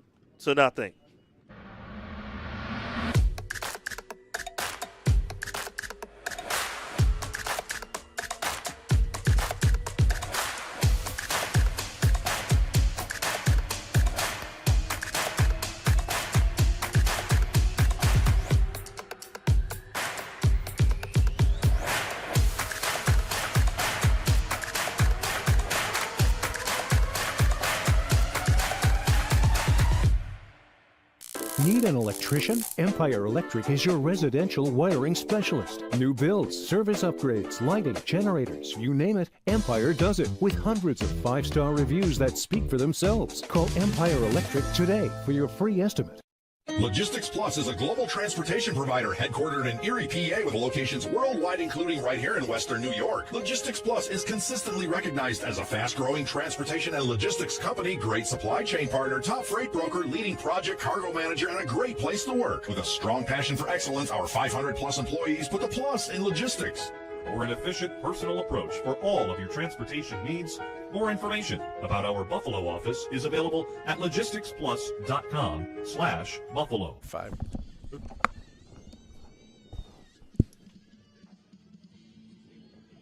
And welcome back. Yeah. Tim and Tim with you. Third inning. 2-0 Lombard Orioles have the lead. We did get to the bottom of that conversation. It was a dispute whether the refrigerator should be on the right or the left of the stove at home. So we figured it out. Oh, my goodness. Yeah. In case you guys heard it. You know, you just got to get the photo frame just right on the wall. Yeah. I told you to put it there. You're not listening. All right, here we go. First pitch of the third inning is ball one high to Ricky Collazo. Collazo, Holmes, and Flica due up in this inning for the Lombard Orioles, enjoying a 2-0 lead. That pitch fouled out of play, 1-1. Well, the Midland Tribe have got it on the board. So it's a 9-2 game in the bottom of the 6th. So it looks like that one will go the distance out in Carroll Stream. Again, that's Pool C action. We're in Pool B.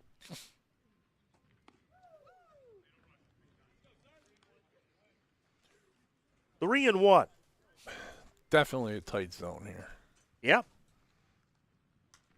And it's been both sides. High pop fly. On the infield, left side. And Homage, the shortstop, is there to make the catch to retire Ricky Collazo for the first out of the third inning. Yeah, that's the only thing you ask of the ump. You're going to call it tight zone, you do it for both teams. Yeah, and that's and it's fair. Yeah. And I think that's why we haven't heard much, because it's pretty much been both ways. And and some go by the letter of the book, as we saw in the last game. Maybe the outside corner was a little more generous. And here I think you almost got to get it perfectly in the square. But again, if you weren't with us for our first game, it was good to talk to Chris Viverito, he's sitting to our left. He's supervising, coordinating the umpires for this World Series. And like I said, it's experience for them as well. And again, you got to adjust this in any sport. Games could be officiated or umpired differently. It's essentially up to the players to make the adjustment. Mm-hmm. You know, and it's part of the charm of baseball. It's weak tapper to second, and McAuliffe, he can't field it. And Holmes is aboard. And another error. Second error for the Berea Blue Sox. Kind of talked about it in the game before about what they're using in the minors and then what they did in the All-Star game, but you don't want to take the human element out of it. Yeah, human error is part of it. Like this zone isn't the same as the zone before, or maybe the next game. So there's adjustments that have to be made. That's part of the charm of baseball. Well, human error is part of it. It's part of our business. Us being live, as there's a base hit to left, even these players, they can make mistakes out there as well. And the hit and run is executed perfectly. And Blake, a single to left. Holmes to third, and the Orioles, they're back in business. They got runners to the corners with one out. Here's that replay.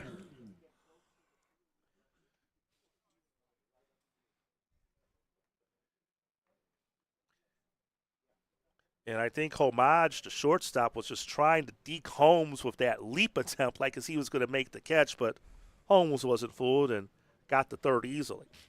Jack Trainer, the batter, runner goes, and it was low in the dirt. Nola saved it. And Fleeka advances to second. So now we're seeing the Orioles get quite aggressive here on the bases. Just putting the pressure on this Berea Blue Sox defense. And making it tough for St. Louis, who has the pitch count mounting here. As that pitch is fouled back. He is at 65 pitches here in this third inning. Put as much pressure as you can on the defense at all times. Make them think. Make them be on their toes. That's what the Lombard's doing. They're in at the corners. Middle infield back.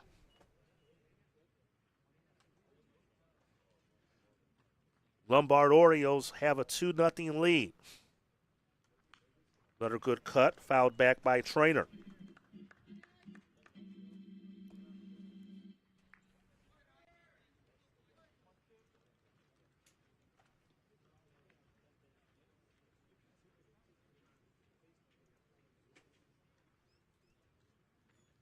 And the pitch. Swing and a miss. Tag laid on by Nola off the drop third strike for strike three, and a critical second out for the Berea Blue Sox.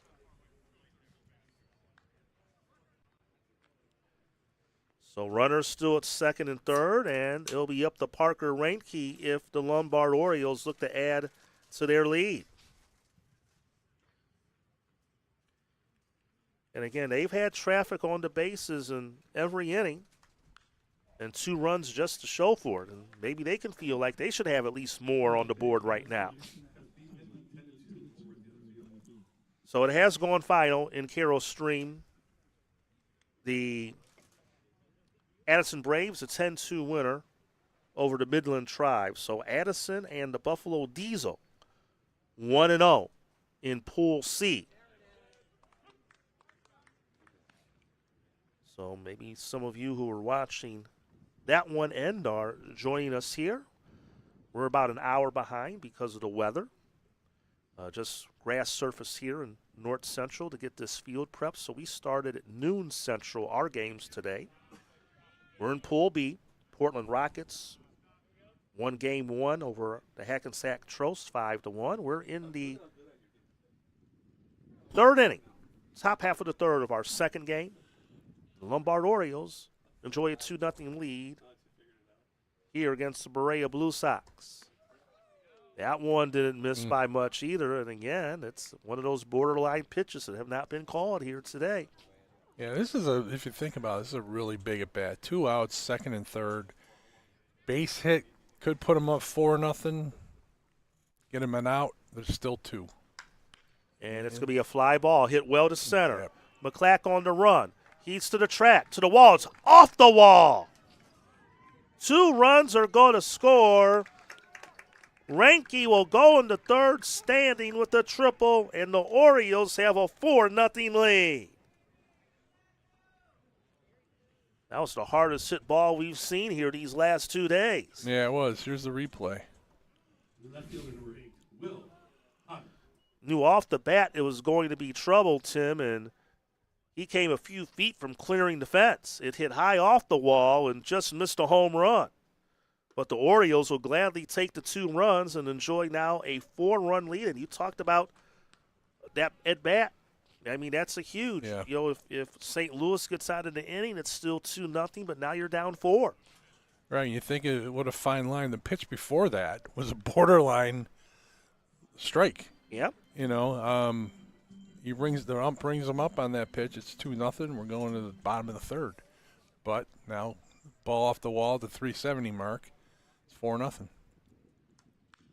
Pitch is fouled back.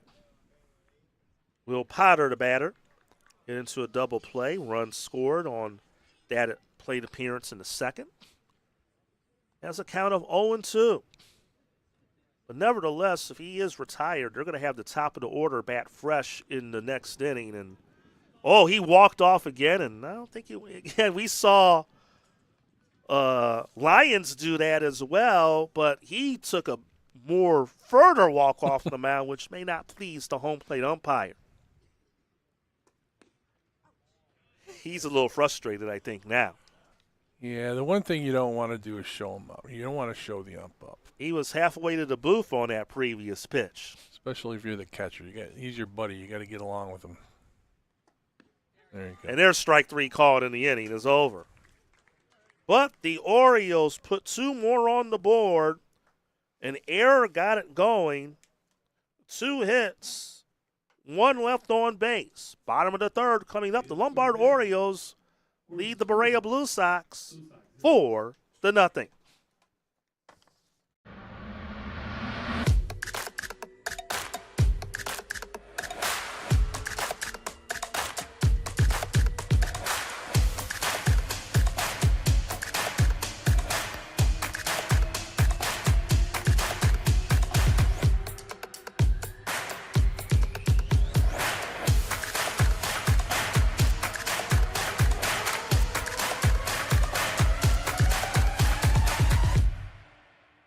Need an electrician? Empire Electric is your residential wiring specialist. New builds, service upgrades, lighting, generators, you name it, Empire does it with hundreds of 5-star reviews that speak for themselves. Call Empire Electric today for your free estimate. Logistics Plus is a global transportation provider headquartered in Erie, PA with locations worldwide, including right here in Western New York. Logistics Plus is consistently recognized as a fast-growing transportation and logistics company, great supply chain partner, top freight broker, leading project cargo manager, and a great place to work. With a strong passion for excellence, our 500-plus employees put the plus in logistics. For an efficient, personal approach for all of your transportation needs, more information about our Buffalo office is available at logisticsplus.com/Buffalo. We head to the bottom of the third. Orioles lead it 4-0 over the Blue Sox. 9-1-2, and the Berea Blue Sox order will be due up. Dylan McCoffey will lead it off. Second baseman, number 27, Dylan McCaffey. Facing Kendall Lyons, and you looked at his velocity. He's been dealing so far. The one error kind of threw him off a bit, but he pitched around it in the second. And that first pitch is a called strike.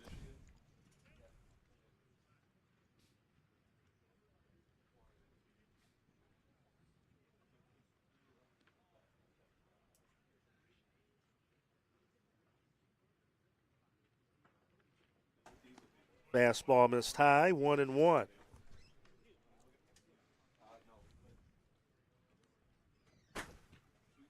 But now things for Berea, they got to be in a little tough spot here. They're down in this game. That one off the mid of Holmes, 2-1. But if they cannot rally, now you're going to be facing a potentially a must-win game against a Portland team that took care of business in their game earlier today. Foul ball.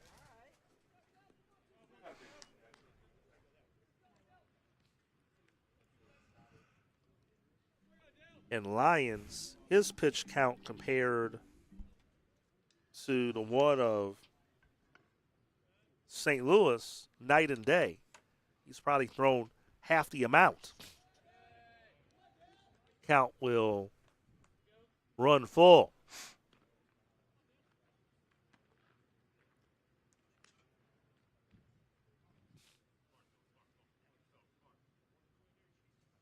Where's Berea in their lineup, their order? This is the ninth place batter. Okay. So he's the big pitch right here, big at bat. Lone one hasn't been at the plate till now. He's battling. He is. Fouls it out of play. He gets on. Second time around against this pitcher might be a little different for Berea. You don't know.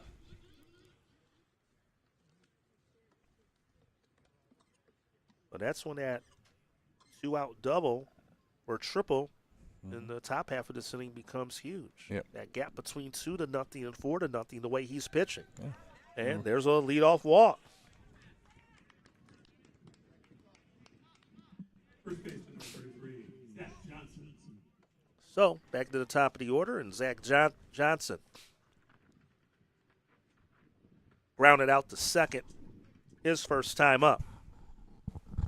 Yeah, again, the second time around for these guys, what did they learn the first time? What's the tendencies that Lombard's pitcher's showing them? Well, that McAuliffe at bat should have given him a whole lot to work with all the pitches he had to throw to draw that walk. Yeah.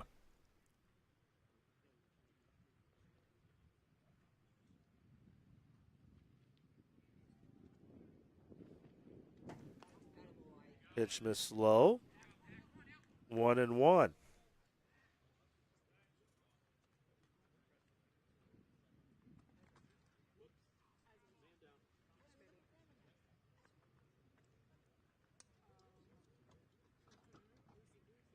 Lion set. Here's his pitch. Line knocked down by the first baseman. He'll take the out at first. Thought about going to second, and if Trainer would have been able to hang on to that on the fly, that would have been a double play. Yeah, very close to being a double play. Good play by the first baseman. Yep, still 3 unassisted, and McAuliffe will advance to second. And here's Eric White. He flied out to center. His only time up.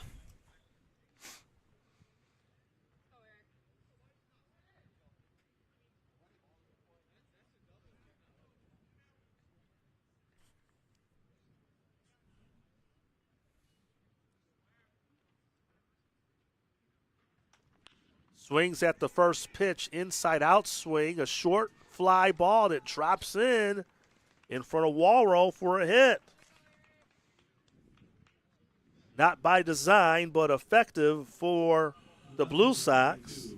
And hit so shallow that McAfee, not knowing whether or not the ball would be caught, had to stay at second. They're not apologizing for that. Hey, something to note here. The leadoff hitter barreled one to first base. Guy made a good play. Now their second hitter bloops one in. They're starting to time him. They're starting to time the Lombard. Saying it kind of evened out a bit. Yeah, I think the second time around might be a little different for Berea. Now time called as Darius Washington is the batter. First and second, 1 out. We're in the bottom of the third, scheduled to go 7. Washington struck out his only time up.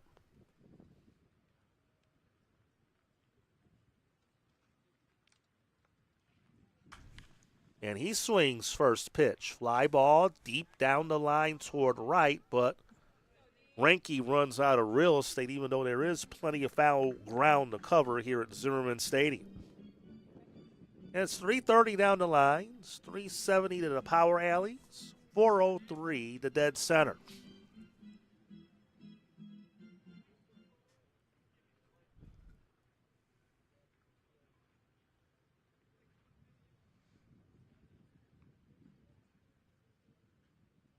And Lions wiggle out of this. Good fastball, gets the outside corner, strike two.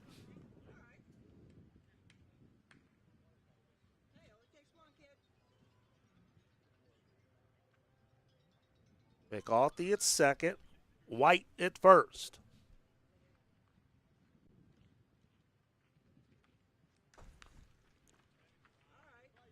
Back behind the plate and out of play.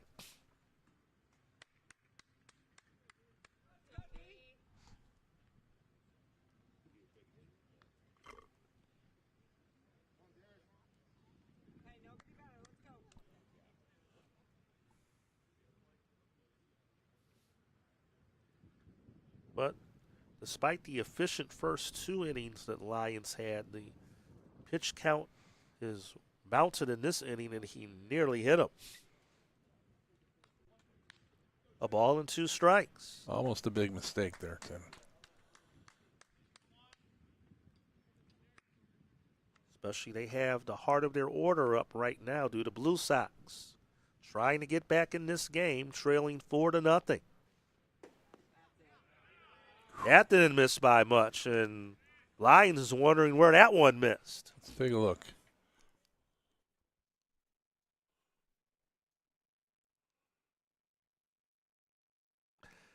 Maybe a little low, and Holmes framed it up in the zone, and the umpire didn't buy it. That's the only thing I can see.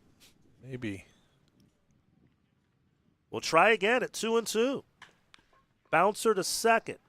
They go to short for one. Relay, not in time. They do get the force out on White at second. 4-6, Fleetka to Vasquez. Washington reaches on the fielder's choice as McAulty advances to third, and Berea has runners at the corners. 2 outs now for Andrew Kendrick, the cleanup man. So you got some speed at first base. I think you got to make something happen here. Get him going. See what Lombard does with the first, third situation. Fastball strike. Plus, Lyons on the mound doesn't look like he's going to give the catcher a chance to throw him out by slide stepping. Kind of has a deliberate delivery.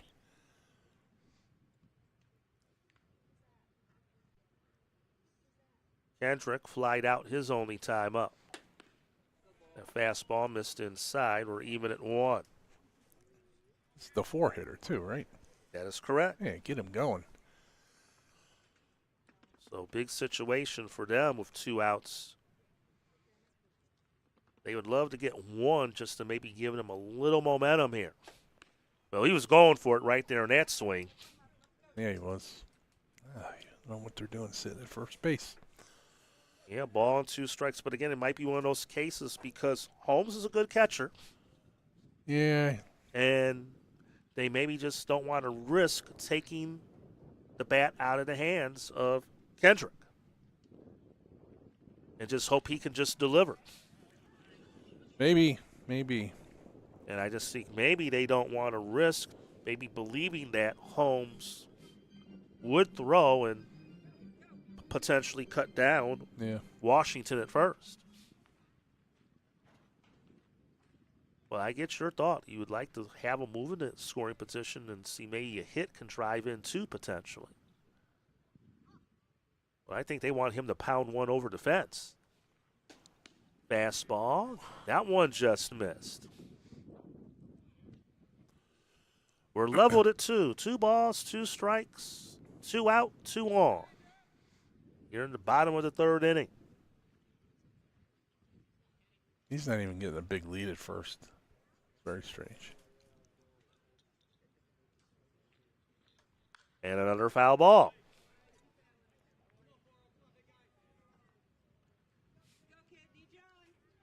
The one thing they have accomplished in this inning, Berea, despite not getting anything on the board yet, is they have made Lyons pretty much, he's thrown as many pitches in this inning that he did the first two combined. Yeah.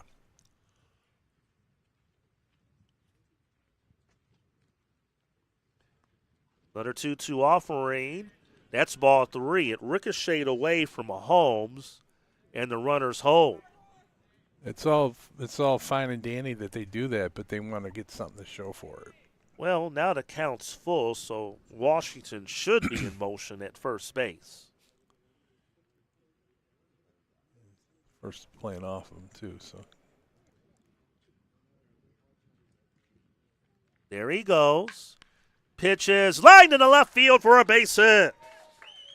McAfee will score. Washington slides into third. An RBI single for Andrew Kendrick.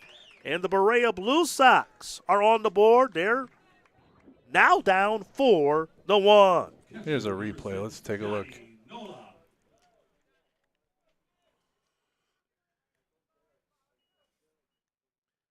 Kind of right in the wheelhouse there, and he drove it in the left past the diving Vasquez, and moving on that pitch was Washington, which allowed him to advance to third on the play. And a little pick-me-up for the Blue Sox to get on the board. Now Johnny Nola at the plate, fouls it out of play. Reached on an error his first time up. Yeah, everything worked out for Berea, even though they didn't listen to me. They got at least the one. They did. But I just think it was just probably a situation they did not want to take the bat out of Kendrick's hands to be on the safe side. And it looks like they're in the same situation here, and Kendrick at first has not shown any sign of running at all either. I don't think he has the speed that the runner at third has. That's why I kind of mentioned it. He beat out that double play with some speed, it looked like. So, yeah, he's definitely not going. Ground ball deep in the hole to short. Vasquez over to second. They'll get the force out on Kendrick to retire the side. But the Blue Sox do get on the board. They get a run on 2 hits. There were no errors and 2 left on base. Through 3 complete here from Naperville, Illinois. Lombard Orioles 4. The Berea Blue Sox 1 here in this Blackburn World Series. Back with more after this on WNY Athletics. Need an electrician? Empire Electric is your residential wiring specialist. New builds, service upgrades, lighting, generators, you name it, Empire does it with hundreds of 5-star reviews that speak for themselves. Call Empire Electric today for your free estimate.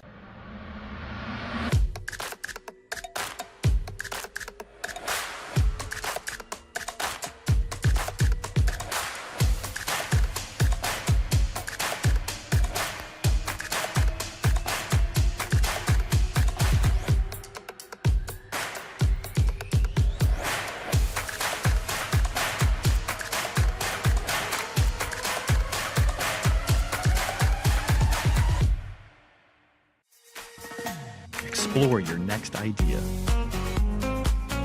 Blaze new trails. Imagine new ways to do things. What will you do next? 4 runs, 4 hits, 1 error for the Lombard Orioles. They've stranded 5. 1 run, 3 hits, 2 errors for the Berea Blue Sox. They've stranded 4 thus far as we head to the 4th inning.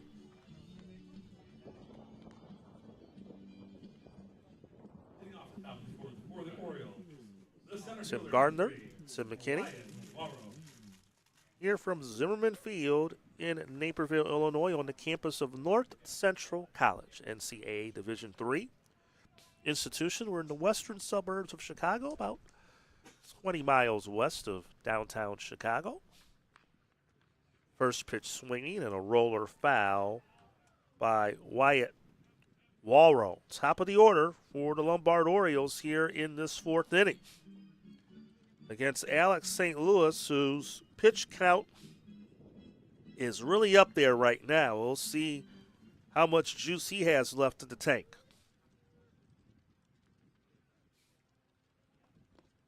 Pitch miss low. 1-1. He's at 81 pitches.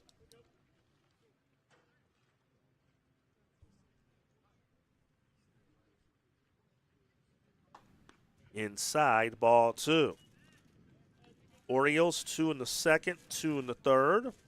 Blue Sox got on the board for single tally their half of the third. That one ripped foul, but well out of play to the right.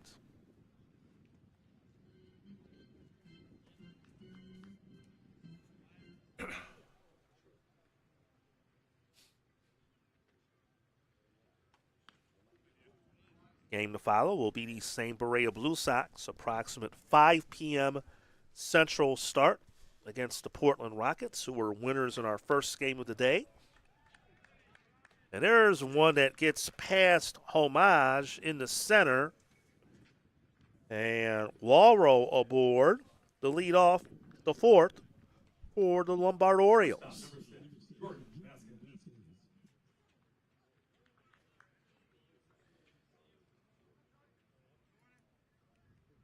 Fifth hit for Lombard. Jordan Vasquez takes ball 1 high.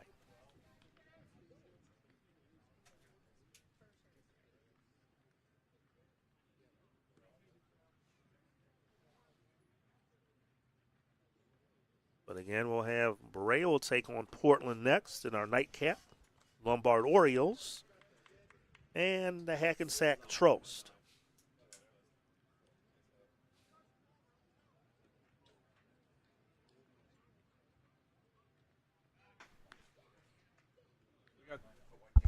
We got the clout, and we got the what? The trost? Trosts.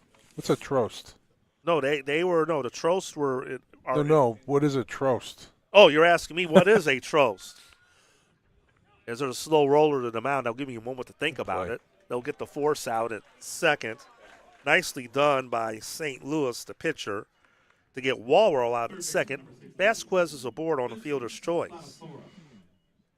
Well, clout, I can tell that easily mean in Chicago. I think you need a little clout to get things done. I can Still unique. But I can see the symmetry of that going the Chicago political history. Yes. Trost. That one out, to be honest, I have to go to the Google machine for you to figure that one out. Let me see if I can do that. Because I know our viewers are wondering. It's like roast, but a T in the front. Right. Throw to first, and the runner is back.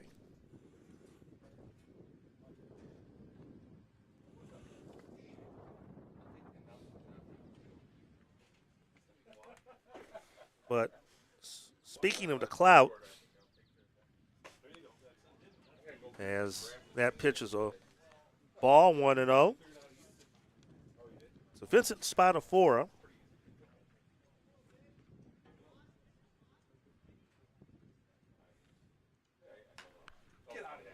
popped it up. That's a big league pop-up right there. Battling the sun, Zach Johnson made the catch and wisely had his sunglasses on to make that play. 2 down.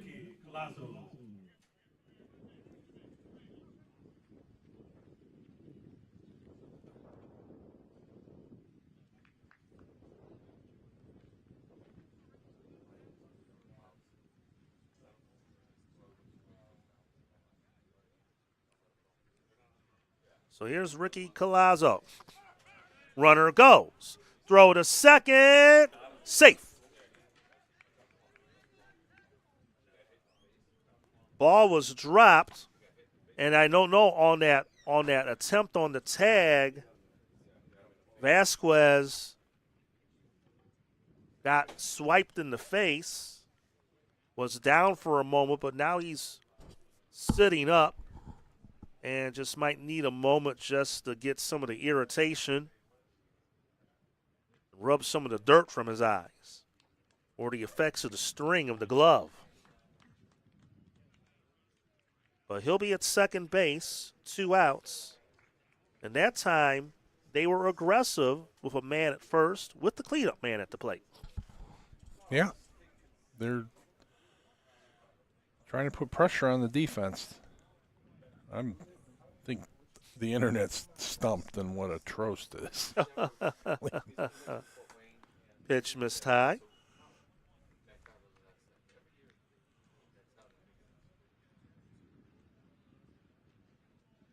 Collazo, 1 for 2. Infield pop-up his last time up.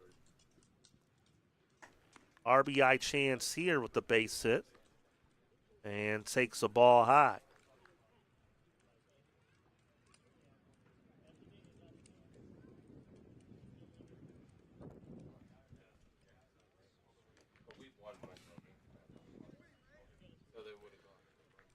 But the clout that we mentioned, Chicago Clout and Erie Buffalo, they'll be the next game over at Lee Fund Stadium at Legion Field.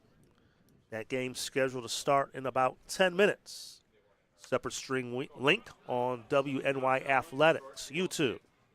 Pop up on the infield again, and that's what he did the last time. Homage makes the catch to retire Collazo and the Lombard Orioles in the 4th. No runs, a hit, no errors, 1 left. We'll go to the bottom half of the 4th inning. Lombard Orioles 4 and the Berea Blue Sox nothing.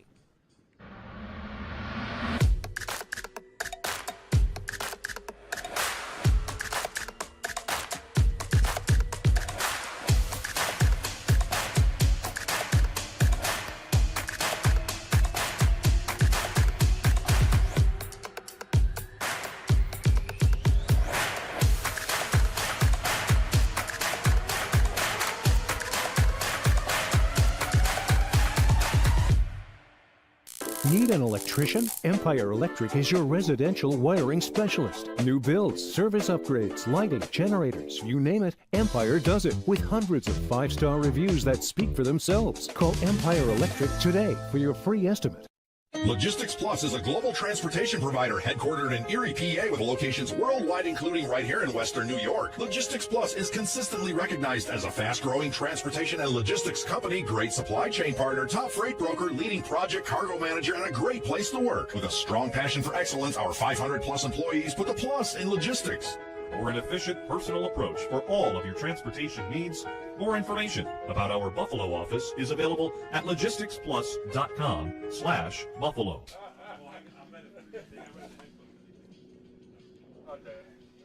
Bottom of the 4th, 4-1 is the score. Lombard Orioles enjoy the lead. Sitting off the bottom of the 4th, the Blue Sox, the center fielder number 12, Brady Macchia. So here's Brady Maclack.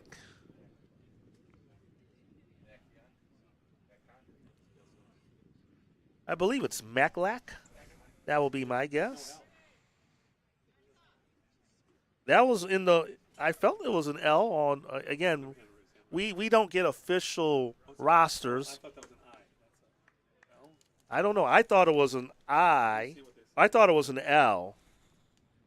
Again, we have to kind of, transcribing coach's handwriting is like reading a doctor's note. Yeah, it is. Swing and a miss. So if some of the names were not quite accurate with, it's CIA. So it's Masiak. Okay. Again, we're doing our best because again they don't give us. And really, when we were there yesterday in Carroll Stream, was like, we don't quite have the lineup ready because we got to see who shows up. So, I will not complain. That's why I took dibs on this place. Yeah, I just need more than potato chips. I just got to say that. We We're gonna get a pizza delivered up here or something. Gee, we're here like we're gonna be here till like 10 o'clock tonight at this rate.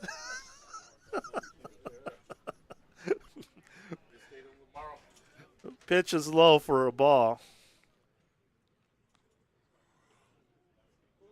Who is complaining? Already? Oh my God! Somebody bring us a pizza, please. There you go. There's a Domino's a mile away. Oh no, please. Foul ball. I can go for a thin crust Chicago pizza right now. Masiak the batter. Masiak, Plata, and Homage due up.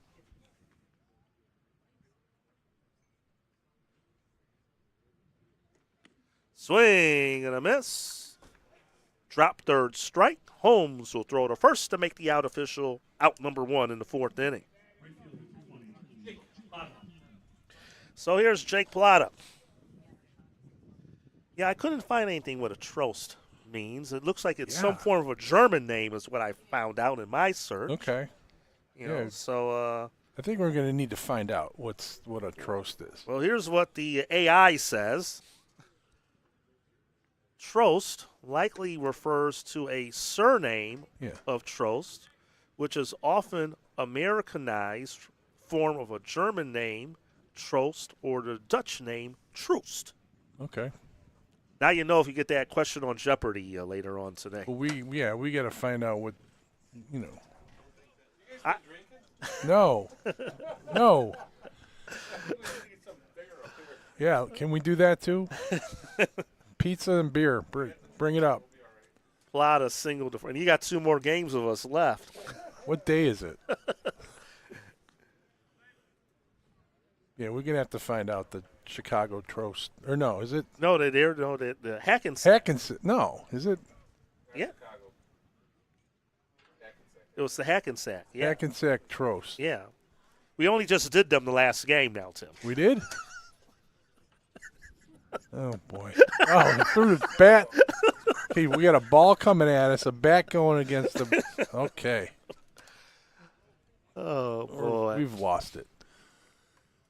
Let me try and steer control of the ship again. Tim, please do. We're in the bottom of the 4th. It's 4-1 in favor of the Lombard Orioles here. We're in Pool B, which includes the Hackensack Trost, who will see play against the Lombard Orioles in our nightcap this evening. Scheduled for 7:30 Central. But at this rate, it could be more closer to 8. Call in if you want and let us know what a Trost is. 555-555-1212. And that's ball 2. 1 out, nobody on.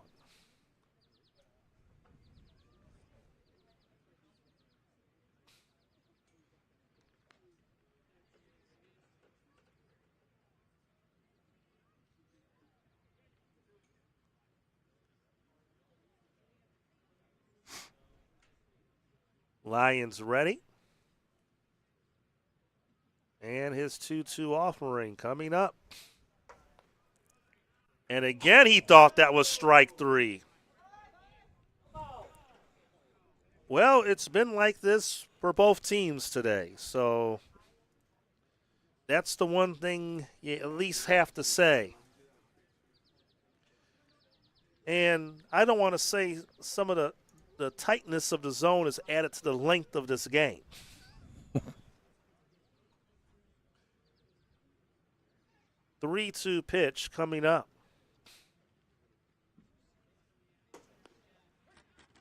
And that's strike 3 called, and Plata didn't know whether or not it was going to be ball 4 or strike 3. He was ready to go to first and just said, let me wait, and then he got rung up. Back-to-back strikeouts to open the 4th for Kendall Lyons, maybe in the way he did not want to have it happen, but it did happen. And a nice quiet inning for him thus far after the issues he had in the 3rd inning, allowing that 1 run. And there's a strike the Jackson homage.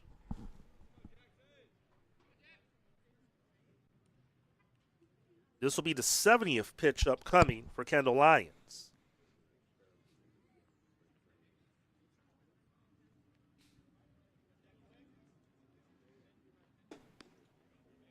And that one was outside. And Holmes tried to frame it back in, and he does a good job of framing the zone behind the plate. And that's really an art that a lot of catchers have been trying to master these days. Same thing right there, and he got the strike called. Same thing. You just if you observe Holmes, you can see it perfectly. Once he catches that, how he just rips that ball over to his left to get it back into the zone. I have mixed feelings on how catchers frame the ball these days. And that's a soft tapper charging in. Spat of 4 will just keep it in his pocket wisely, and it's an infield hit for homage. If I'm an umpire, I might feel insulted the way catchers try and fool me. Low, I see an umpire might have trouble seeing whether that ball is actually low or not. So they're always coming up with the ball. Well, in this day of analytics, they have that framing rate, and I would imagine a lot of these guys, as McCarthy fouls the first pitch out of play, kind of in this age of pretty much you got the huddle cameras, the game changer. You can basically get your film broke down to figure those things out even at this level. Right. McCarthy walked and scored the lone Blue Sox run in the last inning, and now it's down 0-2.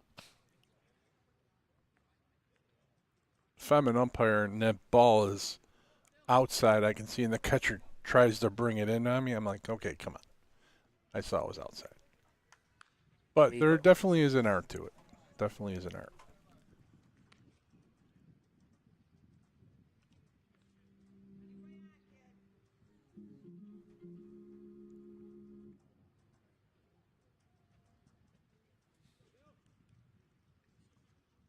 Portland won their game earlier. Look, they got a quick bite to eat, came back to the ballpark, get a little scouting report on Berea to get an idea how they look before they get to play them in our game to follow here.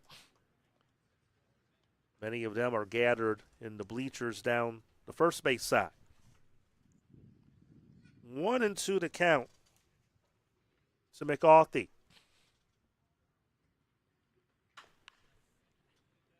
Diving play at first by Trainer. Nicely done to end the inning. Some good defense right there from the Lombard Orioles. Ends the 4th. No runs, 1 hit,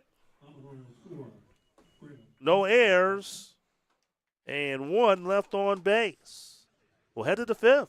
Orioles 4 and the Blue Sox 1.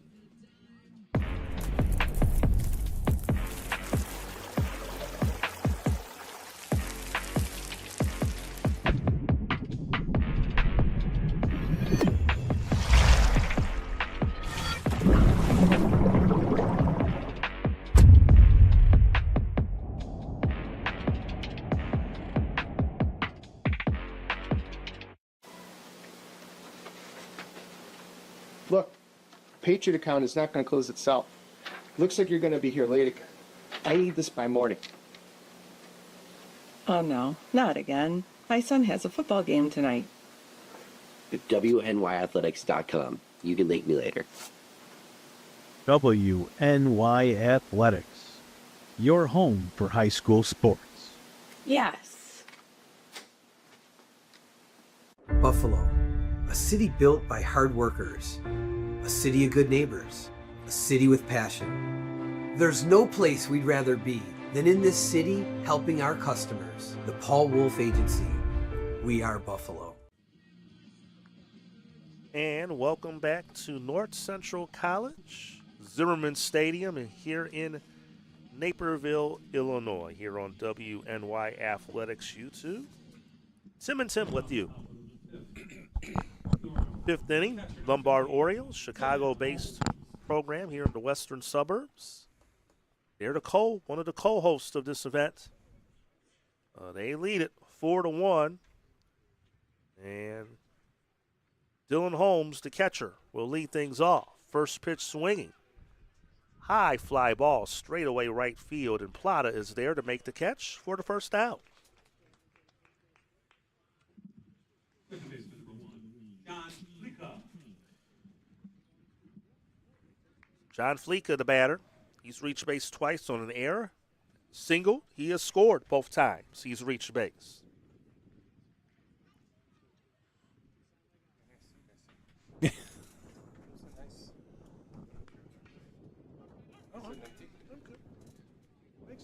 Strike one.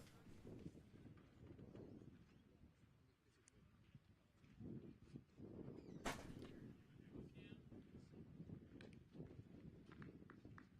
they should be probably underway now at the other field, I would imagine. They are. They are. Fly ball to right. Long run. Making a great catch, Plata. And again, a lot of foul ground to cover here, Tim, and Plata. An excellent play. Here's a replay. Let's take a look. So there's a lot of foul ground. That was hit well off the bat, but just look at how much ground he covered.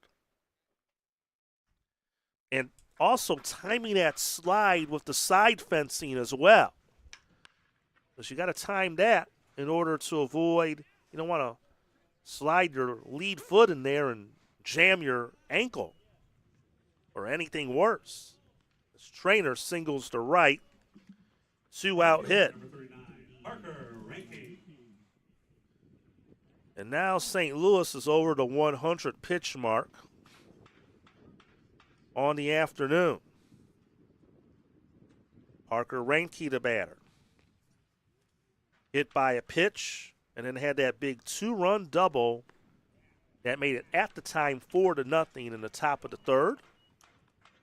Berea got the run, one of the runs back in the bottom half of that frame, and that's where we stand right now here in the top of the fifth.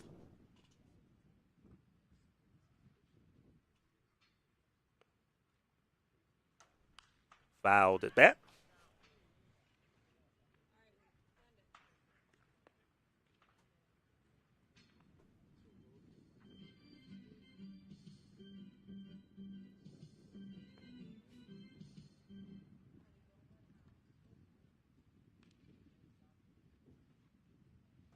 Up and in.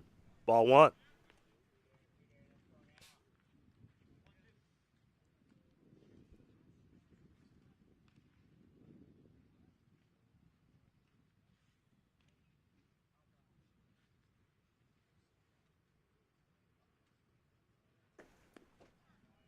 And now the count leveled at 2.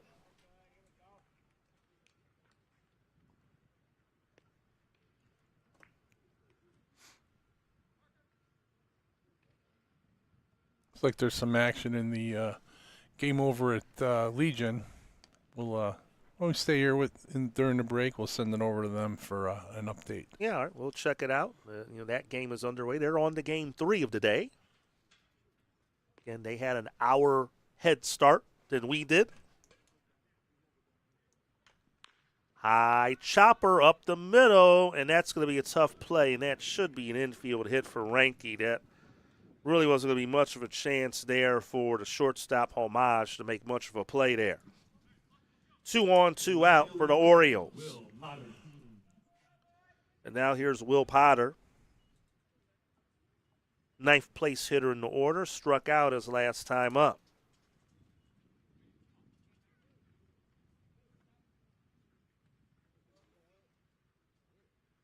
I hope they did not give him an error on that play. I hope not. If they did, that would be very cruel. I already gave him a hit on the play. I made my executive decision. Did Game Changer give him an error? Oh, okay. I didn't have mines up for that. 2 errors on the board. Thank you. Please. That would be that I clearly agree with. Yeah.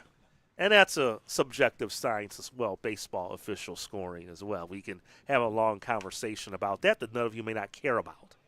Off the glove, deflects to the first baseman. He had to go get the ball, so he vacated the spot, and there was no one there to cover.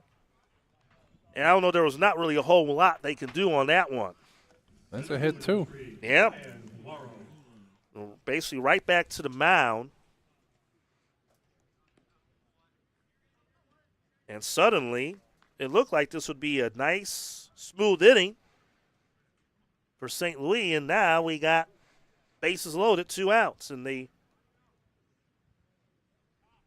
is by the lower third of the order, so now you got the top of the order back up. Order's been flipped around. This will be the 4th time through the order. He's at 110 pitches. Pop up back behind the plate. You have room, long run, good effort, but running out of space was Nola on the slide attempt. Pitcher's got to let him know where the ball is.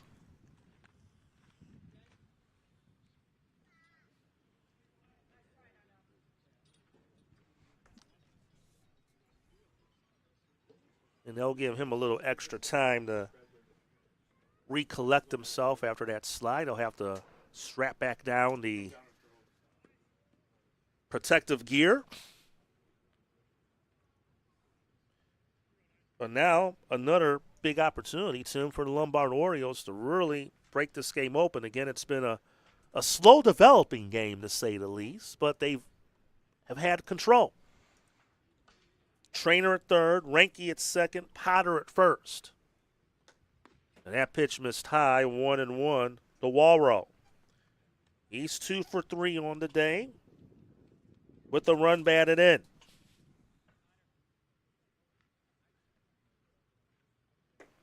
And you got to just wonder how long he can keep going on the mound here. I mean, we saw in the last game the one kid, Rogers, for Hackensack, throw 120-plus pitches. And St. Louis is approaching that. And that's a drive. Deep right field, and it is gone! A grand slam! Wyatt Walrow over the right field scoreboard. And the Lombard Orioles have broken the game wide open as they double up their run total on one swing. The grand slam from Walrow makes it an 8-1 game. And there was no doubt about that one. Shortstop number 6, Jordan Vasquez. There's a replay of it. It'll take a minute for him to get around the bases, but a great swing. And Plata, all he can do is look up and see it leave the yard. Well, that's our first home run that we have seen in our 2 days together. Yeah. And, boy, all that started with 2 outs. As we're back to live action, that first pitch was fouled out of play by Jordan Vasquez. He has a count of 0-1. But 2 soft pop-ups, and all of a sudden 3 singles and a grand slam, and we got a 7-run ball game.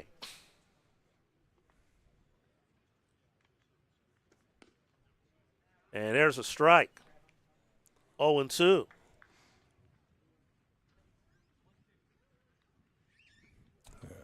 need to throw a ball in there that we missed.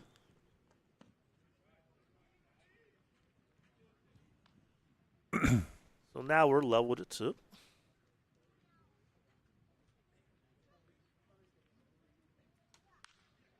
Popped up. Right field, long run in the Bermuda Triangle. It will be taken by Plata, the right fielder.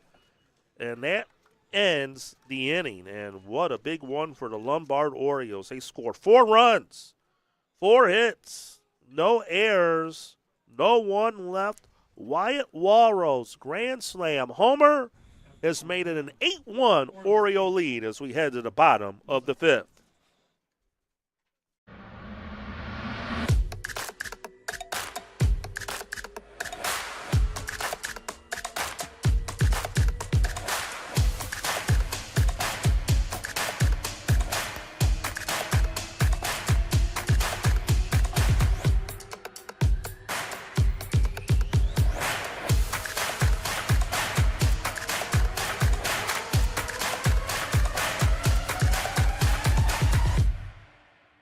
Need an electrician? Empire Electric is your residential wiring specialist. New builds, service upgrades, lighting, generators, you name it, Empire does it with hundreds of 5-star reviews that speak for themselves. Call Empire Electric today for your free estimate. Logistics Plus is a global transportation provider headquartered in Erie, PA with locations worldwide, including right here in Western New York. Logistics Plus is consistently recognized as a fast-growing transportation and logistics company, great supply chain partner, top freight broker, leading project cargo manager, and a great place to work. With a strong passion for excellence, our 500-plus employees put the plus in logistics. For an efficient, personal approach for all of your transportation needs, more information about our Buffalo office is available at logisticsplus.com/Buffalo. Tim Gardner. I'm Tim McKinney. Welcome back here to Naperville. It's an 8-1 game. Wyatt Walrow, the Grand Slam, and he just graduated out of high school. Local kid, Downers Grove South here in the west suburban area of Chicago. He's on his way to Northern Illinois University. I don't know one thing about this Oriole team. They have a combination of some young kids and some vets on this team, and they have now put a stranglehold on this one, an 8-1 cushion for Kendall Lyons to work with as he faces the top of the order. Strike one, the Zach Johnson. Yeah, that well. Or correction, let me make sure I got my order here right. I'm just reading I might have read my score sheet wrong. Yep, it is Zach Johnson. Thank you. Just wanted to make certain. Yeah, just a deflating inning for Berea. Boy, and it looked like he was going to have a nice, easy inning, 1, 2, 3 for Berea, and then all of a sudden, the roof caved in on him. Mm-hmm. Time called.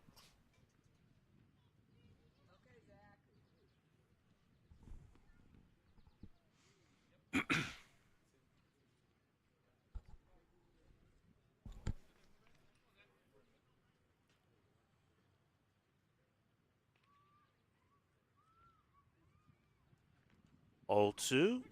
And he dropped the bottom of the zone that time. Strike 3 called. Johnson goes down looking. Eric White. 5th strikeout for Kendall Lyons.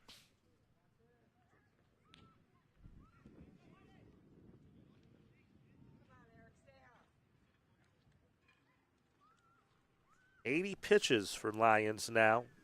That third inning was when his pitch count really got up. He had to throw a lot of pitches to survive that third, but other than that, he's been pretty much untouchable here today.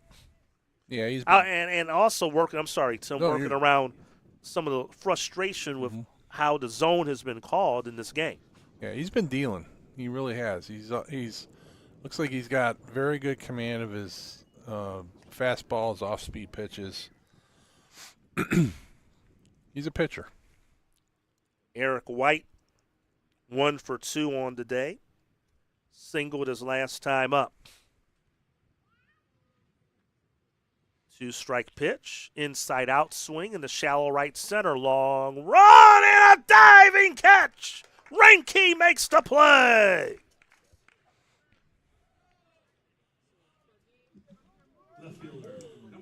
An outstanding play and right by Parker Reinke. And here's another look.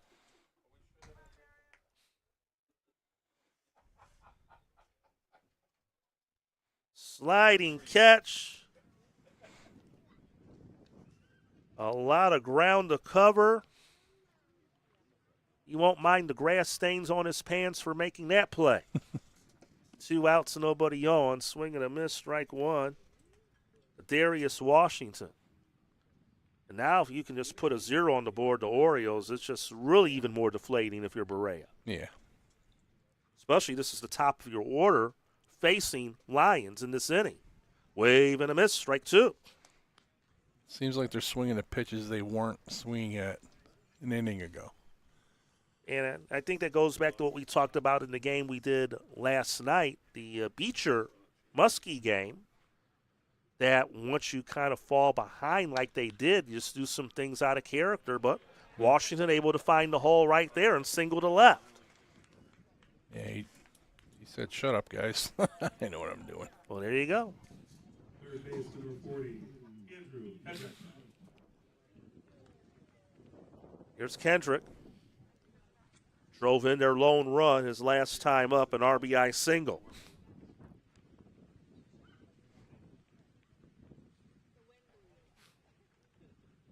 But the Portland Rockets will take on this Berea team in our game to follow here from North Central College. Fouls it out of play.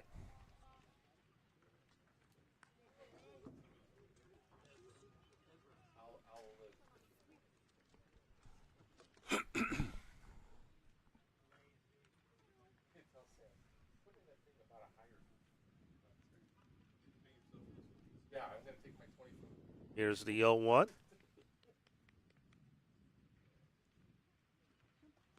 Low in the dirt. Good stop there by Holmes. And the count's even at a ball and a strike. And, Tim, if we're going to do so, assume after this half inning, we're going to give our folks a live look in at what's happening in Carroll Stream to see what's happening in that ball game out there. Yeah, as long as they're not in commercial. As long as they're not in commercial, that'll be our luck. Yeah. Yeah, we'll 1-1 to count, but we'll be able to. We can switch the feed and let the folks on our feed give them a live peek at the other ballpark, especially since the games have now staggered with how the schedule worked out today. So just give you all a little look at what's happening out there at Legion Field, Lee Fun Stadium. Yeah, another borderline pitch. Called ball 2.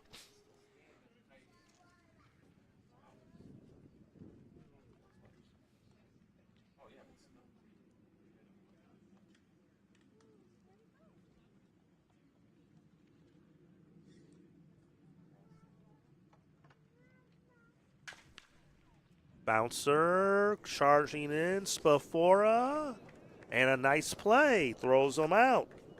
Kendrick retired to end the 5th. No runs, a hit, no errors, 1 left. Through 5 here, the Lombard Orioles lead the Berea Blue Sox by a score of 8-1. We'll be back for the top of the 6th in a moment, but in the meantime, let's give you all a peek at the action in Carroll Stream. We'll listen in to Kyle Smith on the call. Steve, if you ever have time on your hands, Google Chicago Clouts up 5-0. In a game. Do you know what the 4 strikeouts? Erie Buffalo. What's that? The Golden Sombrero. Oh boy. And what's interesting about it though is some of the all-time greatest players have the most 4 strikeout performances in a game. And the all-time 4K performance is Reggie Jackson. But we're talking about Mr. October. So in a baseball game, because there's so many of them, you have those games that you want to forget. But as long as you don't do it in Game 7 of the World Series, nobody cares. 2-2 the count. Eric Flynn at the dish. Just a bit outside. He tried the corners and missed. A position like this does give the pitcher a little bit of time to play around a little bit. So Ellentry figuring out where his corners are. It's a lot easier to pitch when you're up 5-0 instead of it being 0-0. Can't discount the end of this game, but you do wonder at what point he starts looking ahead. I mean, if this gets to be 10-0 or worse, Ellentry might not finish this game because you want to save your pitchers for later on in pool play and bracket play. You want to have the option. You want to be able to go to whoever you can, not whoever you've got. So that's a little look at the action at Lee Fun Stadium, Legion Field. The Chicago Clout off to another good start. They had a good win last night over the Fort Wayne Jackers and a 5 spot there early on as they look to get their second win in pool play. That's Pool A going on currently. Here we're in Pool B, and the Lombard Orioles have a commanding 8-1 lead here on the Berea Blue Sox. 3, 4, and 5 in the order. Vincent Spatafora at the plate. Fouls it out of play. Count of 0-2. And Alex St. Louis still out there at 120 pitches. But again, this might be another one of these cases that he might be, now with the deficit, take one for the team a little bit to try and eat up a few more outs, knowing you have to play the next game. And essentially that next game is probably going to be a must-win for Berea when they take on the Portland Rockets. That's drilled in the center field. That's going to fall in for a hit for Spadafora. Leadoff single to open the sixth. And also, we could have the run rule factor in if Lombard could add more runs in this inning. They got the meat of their order up. Here's Ricky Colazzo. Popped it up. Straightaway center. And Masiak there to make the catch for the first out of the inning.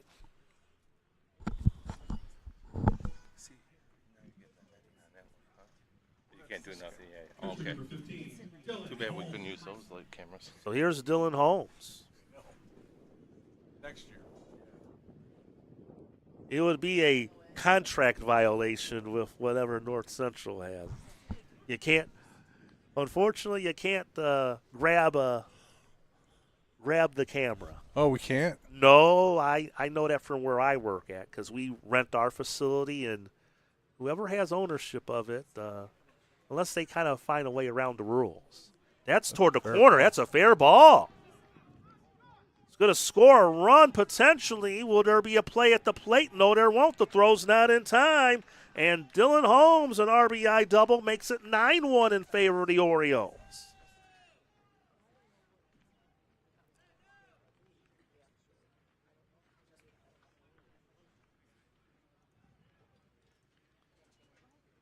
Well, the Orioles might be trying to just put the knockout blow here. And now we are going to finally get a move here. 125 pitches for St. Louis at this point, and he'll apparently get the hook, it appears. Here's a replay. Here's the Holmes RBI double. Just good contact, taking it to the opposite field, and pretty much everyone plays straight up. So that right field corner is going to be open game, and once Holmes got that thing just rattled into the corner there against the wall, and Vincent Spadafora was able to score very easily from first because Plata had a little issue getting that ball immediately as it got stuck in the corner, and the Orioles have an 8-run advantage. Well, they're going to keep him in there. Surprised by that. But it depends on how many arms they have with them here on the trip. Yeah. And you just got to get through this game because you just don't want to burn up everyone knowing you got to play immediately after this one. Fleeka drives one in the center. That's a base hit. Holding at third will be Holmes, but then some issues here. But Holmes will stay put at third. And Fleeka a single. So he almost had some issues getting that one back in. But they're at the corners, one out, and just need a couple more runs for Lombard, and they can put a close to this one in this sixth inning. There's Jake Traynor. Well, I think they had somebody. I thought they maybe had somebody warming up. Someone just came from inside. Yeah, they do have someone still warming up. We can see them, so at this point, it might be a little too much, too little, too late. You warming up to come in or warming up for the next game? Well, that's a good point as well. I didn't think about that. That could be true. That could be true as well. Because, again, they're going to play the game immediately after this one. So if the Orioles score a couple more runs, it can end in the next half inning.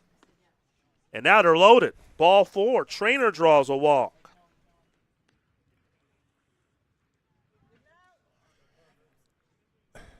Well, he's coming out, so yeah. Well, this is the second trip, so he'll have to get pulled now. All right.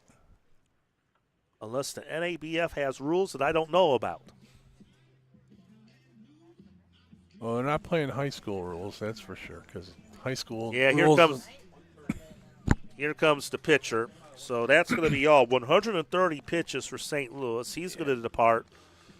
New pitcher coming in for the Berea Blue Sox. We'll step aside. We'll take a break. We'll come back. We'll tell you who the new pitcher is after this. It's 9-1 in favor of the Lombard Orioles, and they're looking for more here in the top of the 6th.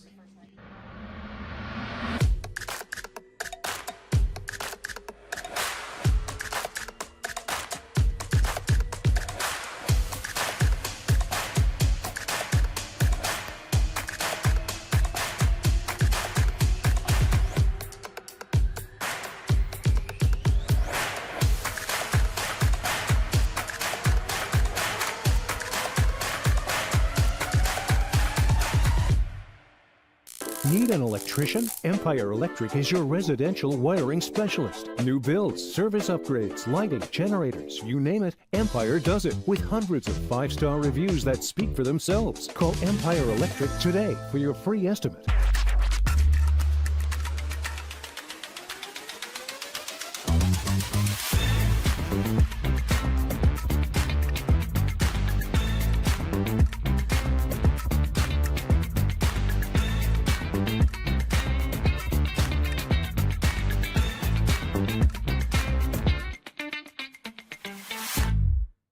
Logistics Plus is a global transportation provider headquartered in Erie, PA with locations worldwide, including right here in Western New York. Logistics Plus is consistently recognized as a fast-growing transportation and logistics company, great supply chain partner, top freight broker, leading project cargo manager, and a great place to work. With a strong passion for excellence, our 500-plus employees put the plus in logistics.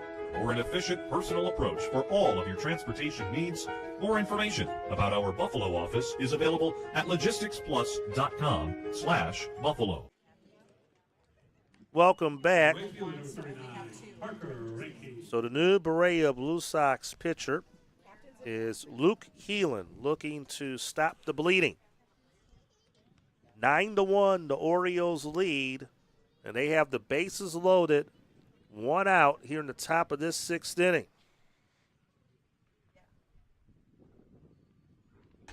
Ball 1 to Parker Reinke. He's reached base all 3 times here today.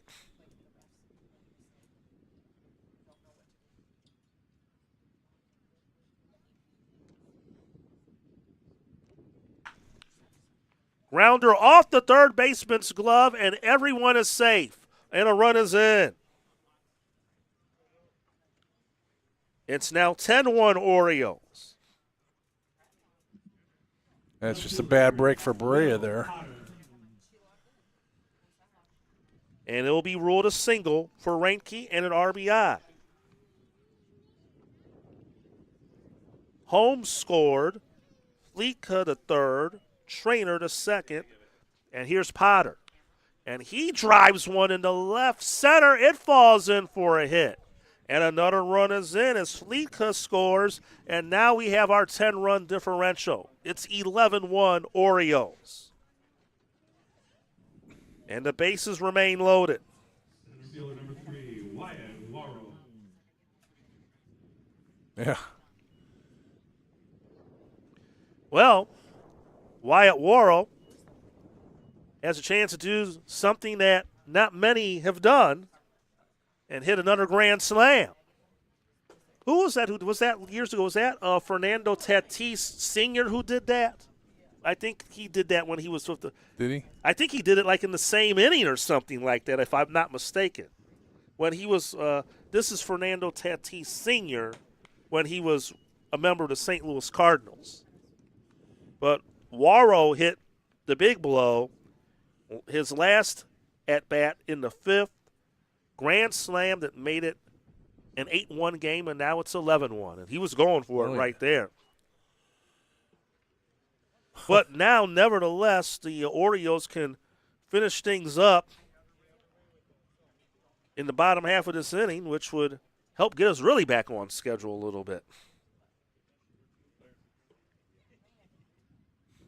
13 players have done it, 2 grand slams in a game.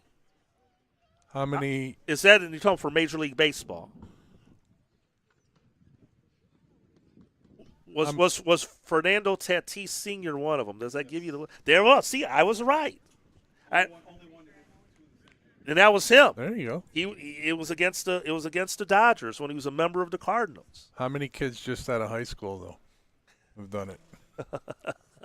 AI doesn't know everything. Oh, nice stab at first. They're going to go home. They got to get the tag. Runner is safe. Nice play. Nice stop by Johnson, but once he got the out at first, that eliminated the force at home, and they tried to get the double play, but getting in there safely was Trainer.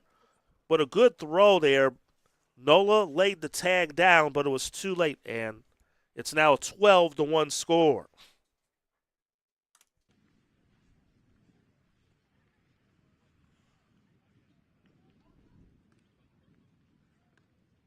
That happened April 23rd, 1999.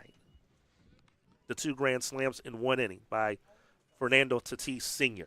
And of course, his son, one of the key members of the San Diego Padres in the wild card race. And the Orioles are going to add a pair. 2 more runs are going to score on this play. And on the throw home, advancing to second, is Vasquez, and this one is really broken wide open. It's now 14-1. Third baseman number 16, Vincent Spatfora.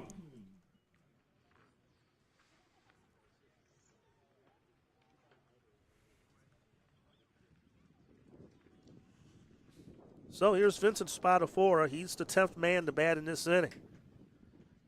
And Berea desperately trying to get one more out. It took a while for the Orioles, but you just had a feeling this is where this game was headed, how it started. And they have taken the bull by the horns here in the latter stages of this contest. 10 runs in the last 2 innings. Wild pitch, but the runner will not even go to third. He'll just stay put at second. Runs really unnecessary at this point. Doesn't really mean much as long as they can get the final 3 outs without any damage done in the bottom half of this inning. This one's going to end in 6. And there's a strike.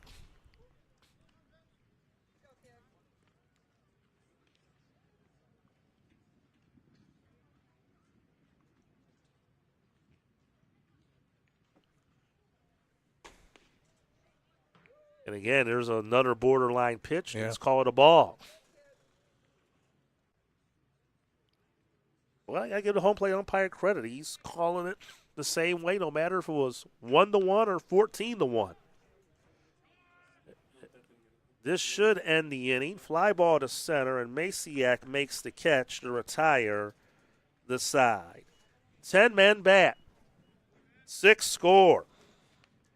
On 1, 2, 3, 4, 5, 6, 7 hits. 1 left on base. Orioles 3 outs away without any damage being done significantly on them. On their way to victory, they lead at 14-1. Back after this.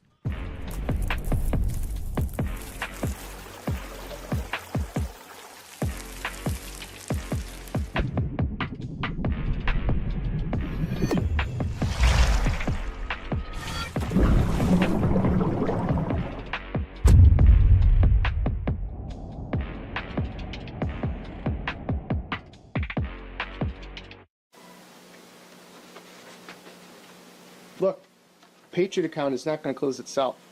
Looks like you're going to be here late again. I need this by morning. Oh no, not again. My son has a football game tonight. WNYathletics.com. You can link me later. WNY Athletics, your home for high school sports. Yes. Buffalo, a city built by hard workers, a city of good neighbors, a city with passion. There's no place we'd rather be than in this city helping our customers. The Paul Wolf Agency. We are Buffalo. On to the last of the sixth. And Kendall Lyons will look to finish this one off for the Lombard Orioles. Comfortably in command, leading 14-1 in this Pool C game. And again, another good day and game for a Chicago area team, as the Chicago teams are going to remain undefeated in this World Series. The Clout won yesterday. Beecher won yesterday. We're seeing Lombard in command. Addison won earlier today. And the Chicago Clout are up again today in the game going on right now, which once this one concludes will give you some bonus coverage of their game with the Erie Buffalo once we're done here. And we'll have our third game, and we'll see how Berea is going to have to bounce back against a Portland team that hit the ball well in their game, in their win earlier. That's going to be our game to follow, the Portland Rockets and these same Berea Blue Sox.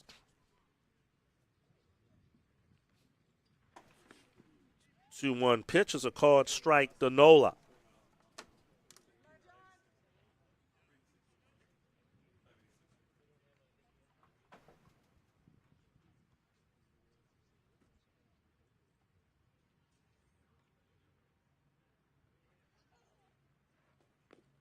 Pitch missed low, ball 3.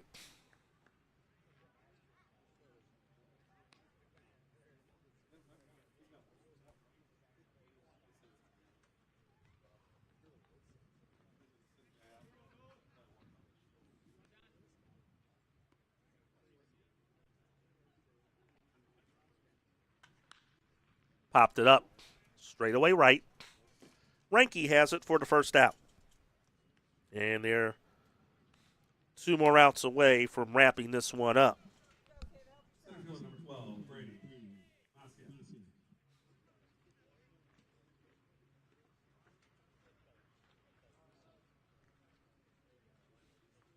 So, here's Brady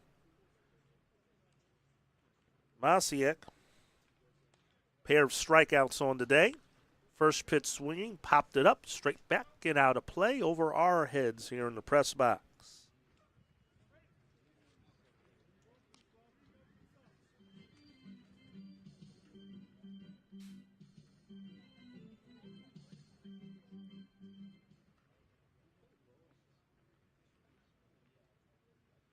Two more games to follow here today. Kind of our unofficial evening session, as this will include the first half, the day session.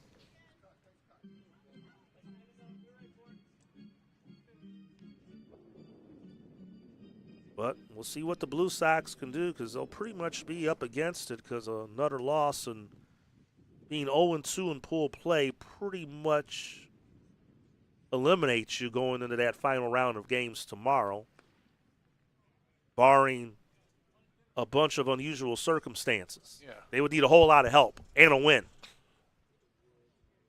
Yeah, basically a miracle. Especially how Lombard's looking.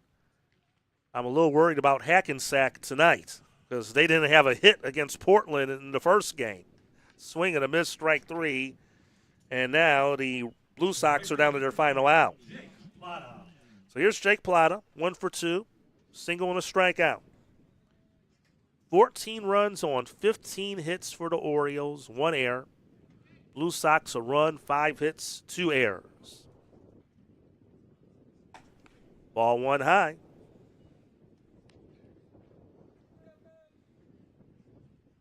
And again, we'll see these Lombard Orioles in our finale tonight at 7:30 approximately Central Time against the Hackensack Trost. Swing and a miss. 1-1. We're on a mission for that game to find out what a trost is. Well, maybe you go down to the dugout and you can ask if one of them knows. I will. It's a very interesting nickname to me.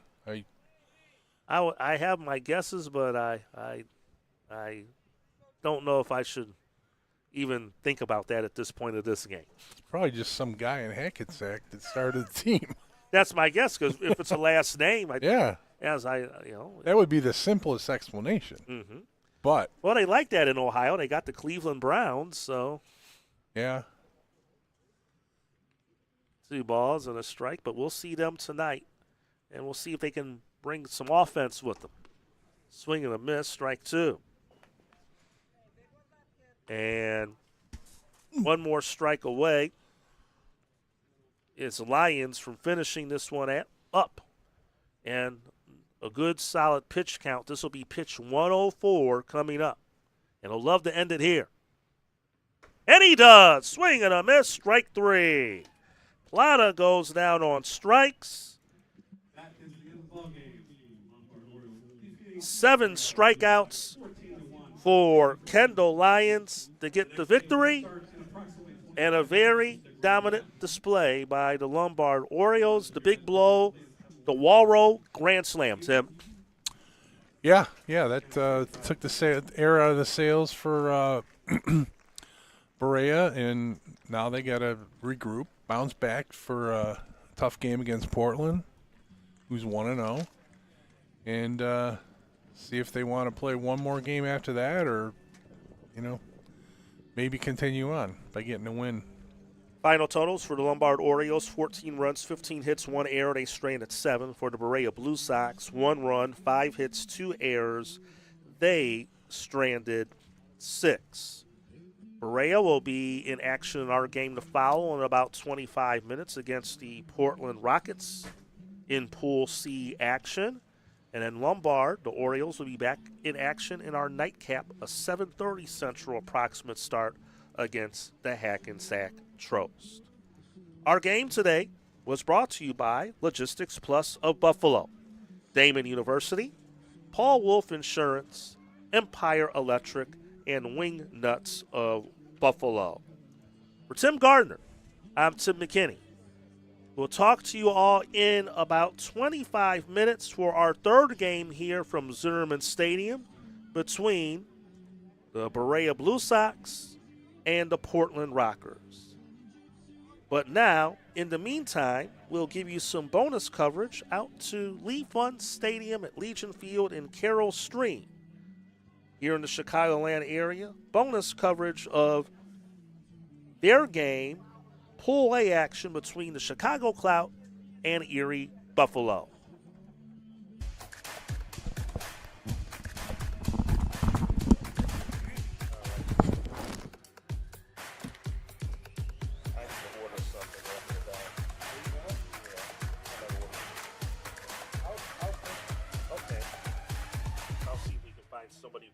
Need an electrician? Empire Electric is your residential wiring specialist. New builds, service upgrades, lighting, generators, you name it, Empire does it with hundreds of 5-star reviews that speak for themselves. Call Empire Electric today for your free estimate.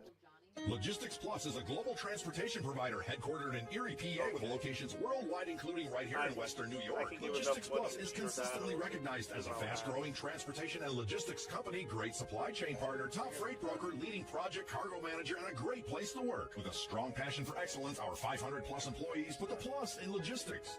For an efficient personal approach for all of your transportation needs. More information about our Buffalo office is available at logisticsplus.com/Buffalo. So I just want to. Uncle Pete's. Top of the third. Uncle Pete's, it's called? Yeah.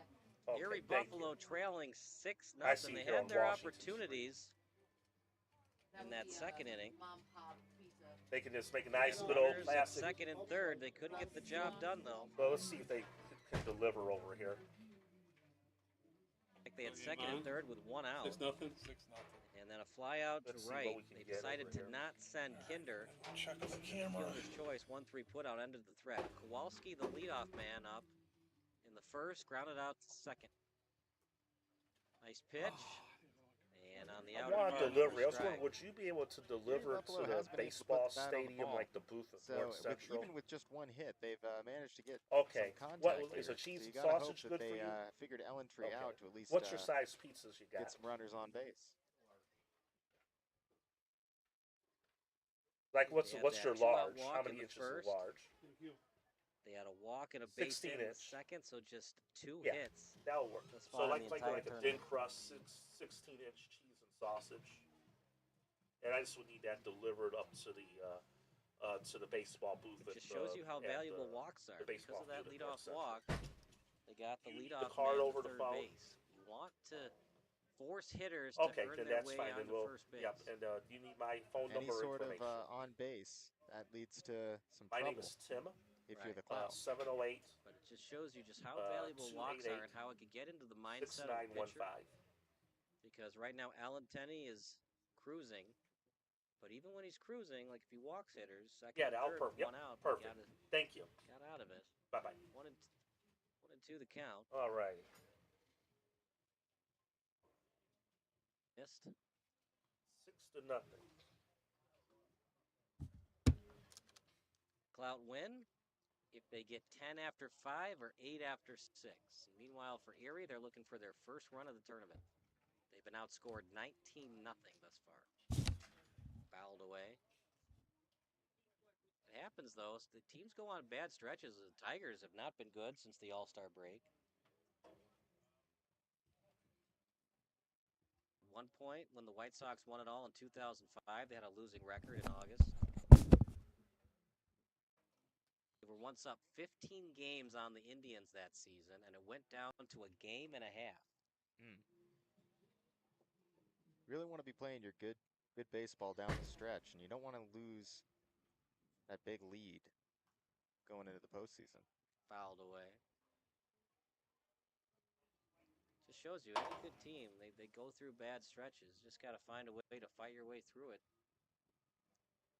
Other sports, especially hockey, but there's a discussion about mojo, and you got to think that players start taking a different route to the field, start changing their socks more, because whatever they're doing ain't working.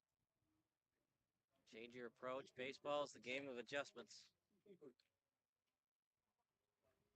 Alex Seifert grounded out to third, his first at bat.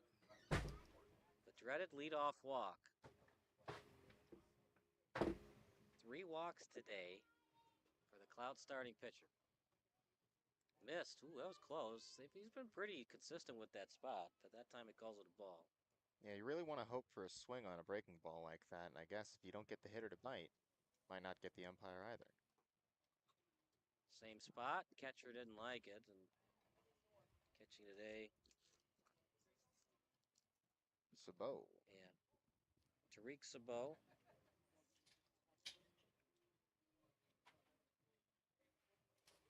Swung on and missed. Finding that same spot. Yeah, that time he got it at the knees. Pitching, it's not just about throwing the ball hard. Changing your arm angle, changing your delivery, changing velocities. 2-1.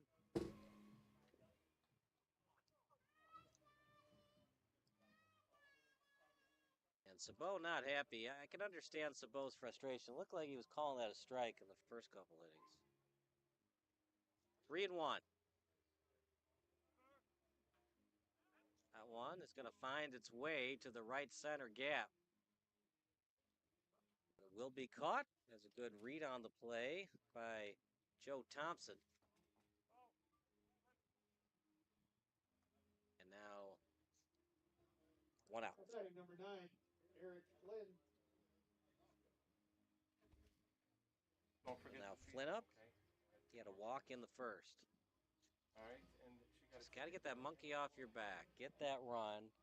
Maybe good things can come after that. Flynn, your designated hitter up. God, I hope that he's ready to swing for the fences if he sees the right pitch. Right. Wow, you didn't get paid. But Only problem with that home run is it kind of stops the rally, but maybe it just gives your teammates some extra boost of confidence. That one's going to be hit right to the center fielder, but there's a lot of topspin on that ball. Good read on it, and able to make the catch is Fornin. 2 very loud outs. Flynn knows that he just missed. Tom Anderson had the only hit last night. Be nice if he got Erie's second hit of the ball game. Have just 2 hits this entire tournament. You gotta appreciate the power that they're putting behind the hits in this inning, but it doesn't mean much if you hit it that high or hit it straight to the center fielder. Right. That's why we have stats now like batting average, balls in play. Lets you know how lucky or unlucky you are as a hitter. Now we have all these analytical stats, weighted runs, created plus. Yeah, a little bit of 2-0 the count, runner at first. Yeah, it's not bad. Nice to get away, right? Try to split the gap if you can. Or you do this quite often? No. Like baseball jokes, Steven? Oh, yeah. I used to live out here for a few years. So. It's the #1 place that a batter likes to shop at. Oh, good. Yeah, so what's that? The gap. Oh, that would make sense. Hardy was my brother. 2-1 the count. Kowalski at first. Kowalski goes with the pitch. He attempts the steal and he gets there safely. Is that Stutter's new walking cane? As that's the second stolen base of the game for Erie Buffalo. McTiggy stole one in the second. What do I mean? I had... Who won the count?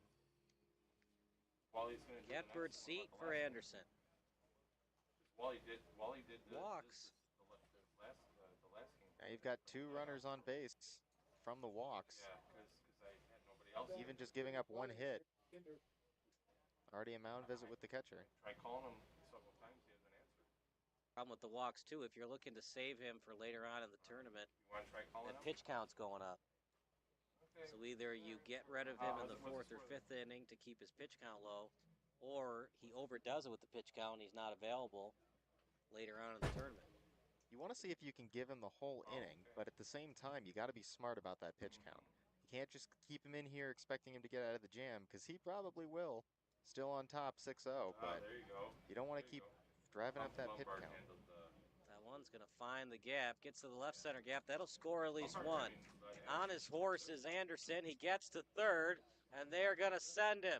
The relay from short, and he'll just hold the ball. Anderson scores, and a 2 RBI double that time for Kinder off the first pitch.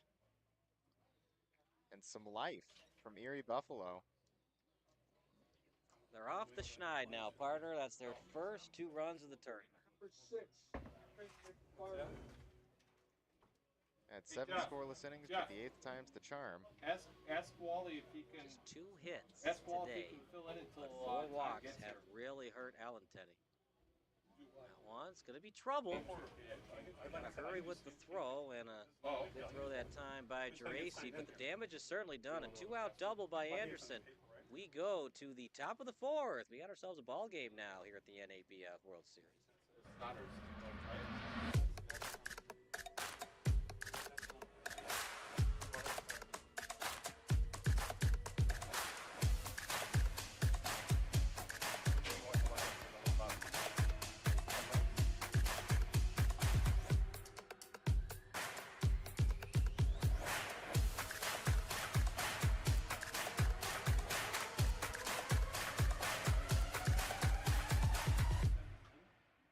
Need an electrician? Empire Electric is your residential wiring specialist. New builds, service upgrades, lighting, generators, you name it, Empire does it with hundreds of 5-star reviews that speak for themselves. Call Empire Electric today for your free estimate.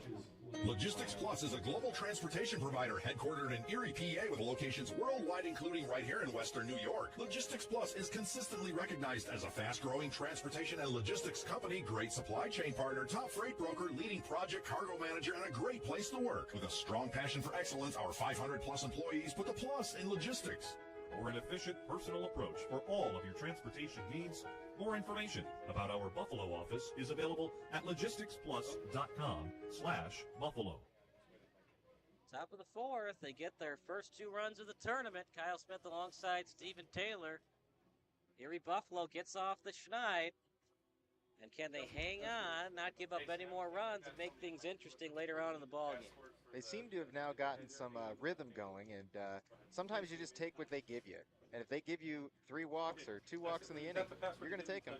1 hit, and now it's an interesting ball game. Nate Kinder, the catcher, 1 for 1 with that 2 RBI double, but is it too little, too late? They're going to stick with Downey, even though he's gotten into a lot of trouble today. Okay. Looked like he was maybe getting into a rhythm, but then after that, that 2 RBI triple ended his scoreless streak, if you want to call it a scoreless streak. He's starting to find his pitching. You can see it in the second inning, and as we start the fourth inning, he's had 2 good innings with the second and the third. The problem is that even giving up 1 run, you're giving them an inch, and they will take a mile. Can't give up in a run, making it 6-0. Josh Wentz, he had a walk in the first, and he flew out to center. High pop-up. This is a major league pop-up. Thank you very much. We're going to see one. Late break on the ball. Got it. And he finally makes the catch at McTiggy. Wally's coming up. We could probably get The unnecessary dive, but he did it anyway. That one's for the stat sheet, or a little less for the stat sheet, a little bit more for the highlight reel. We got this work. Do you know the password? McTiggy's had a lot going on in center field tonight. He's gotten. What is this? Is that would be his fourth. What is this? Yeah, the counter right there. What is this? 1, 2, 3. What is this here? What is that? Yeah, 4. I have no idea. I have no idea. Did you write that or did he write that? I'm like, what is that? I'm like, what is that? I can't read that. Hold him here. You're supposed to text me. Still alive. I got it. Okay. You never know. I'm like, what is You're only down 4. You get 3 base runners. 1 swing of the bat. That's why they call it a bloop and a blast. You got to talk about momentum. Is that even starting out with 5 runs in the first inning? That's a lot of momentum right there. But now they're starting to slow the roll, and then that's shifting that momentum back to the other Are you direction. here for all 4? Just never know what a baseball Back here game. tomorrow? Wow, they must be paying you the 2001 big Seattle bucks. Mariners tied the Cubs for most wins in the regular season. That's outside for a strike. But they could have broken It's 6-2. You want to do an update here? They were up 12-0 Clouds winning 6-2, top of the fourth. And they blew that. So they would have Over, broken the regular season record of the 1906 Cubs. Clouds winning. Played at Jacobs Field. Who are they going back against? No choice but to Berea. And Can't look see at the this play. Hang a star on that one. My goodness. Alex Seifert with a throw over to Tom Anderson. I'm already done. Bare-handed. You won't see Our shortstop starting play much pitcher's better last than name is that. pronounced This is where it's all about the highlight reel. We've got 2 Say it again. highlight Brady. reel defensive plays from Erie Buffalo. Brady? That's my starting pitcher's last First name. one wasn't really Brady. necessary. Okay, Brady. He got a Everybody late else break was in on the last ball. game, but Okay, Brady. I see it. Yeah. Brady, you said? Brady. What's his first name? Garrison. You ever seen the highlight Yep. where Manny That's Ramirez easy. forgot how the relay works? Thank you. There was a ball to left center, and he decided to cut off the relay. announcer Oh, changed. man. So it became an 8-7 relay. What did he They got those? Oh yeah, they got them here.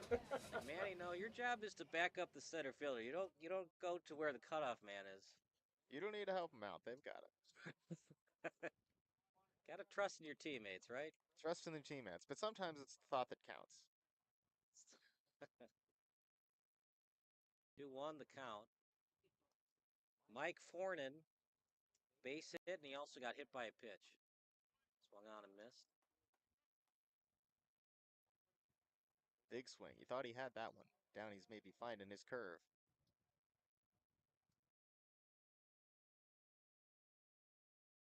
Two outs. And Downey steps off. 6-0.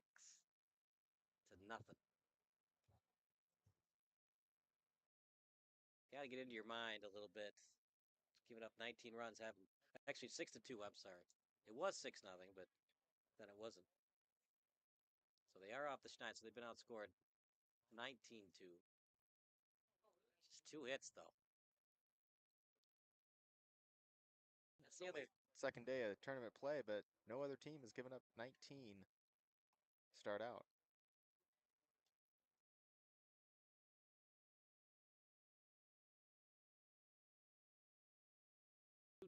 Two outs. Fornin at the plate, the center fielder for Chicago. One's going to get to center field. And a 2-out base hit. So he is having a heck of a day. 2 for 2, a run scored. And then how many RBI today for Mike Fornin? Working it now. Ruben's got an RBI, just one. Okay. Ruben's got 2, and Garachi's got 2. Liner into left field. That's going to drop for a hit. Fornin thought about going, but you don't want to make the third out at third base. Yeah, different Batting the catcher, Tariq Su. single out or a no outs would be a different story. I think he may have gone for it. And some managers have said you don't want to make the first or third out at third base. Sometimes I agree with that. Sometimes I'm like, well, depending on who the runner is. So like if Pete Crow Armstrong hits it to the right center gap and you get a right fielder who could throw him out, I mean, you just tip your cap to him. Obviously, if Paul Konerko is running to third base, yeah, please stay at second. Don't run to third. Runners at first, second. Just know the speed of your base runner in there first strike. Like if Pete Crow Armstrong is on the base pass and I'm the third base coach, I am waving him home no matter what. If it's Mo Vaughn, no. DCA's he's got some wheels. Oh, hard to believe the Mets gave up on that guy. Well, he certainly found a home on the north side of Chicago. At the time, he was only 19. If you ever Google the story, it's an interesting story. He wasn't regarded that high in the draft. 1-1 the count, runners at first and second. And there's stories like that all the time. Like, you probably know the story, Steve, but Mike Piazza was only drafted by the Dodgers because his dad was friends with Tommy Lasorda. Wow. He fell to like the 35th round. 2-1 the count. That Mike Piazza guy found out how to play baseball a little bit. That he did, a storied career. 493 home runs. And sometimes it's just finding your stride. You can start out really slow, and you got to hope that you get the opportunities. The more opportunities you get, the more chances to succeed you have. But sometimes you find your stride a little later in life. DCA may have struggled in the first couple seasons, but sure enough, he's hitting his stride here in Chicago. 2-2, 2 outs. 2 runners on base. Looking for the appeal at first. Close, Steve. You think he went? I would definitely call it around, but that's the angle I have back here. First base umpire says he did not. Big no call. Erie really wanted to get out of the inning unscathed. Full count. Runners go on the pitch. High pop-up. Will it stay in play? Kinder got a late break on it, and he makes the catch. Big catch by Kinder. We go to the bottom of the 4th. Buffalo trailing by 4 here at the NABF World Series.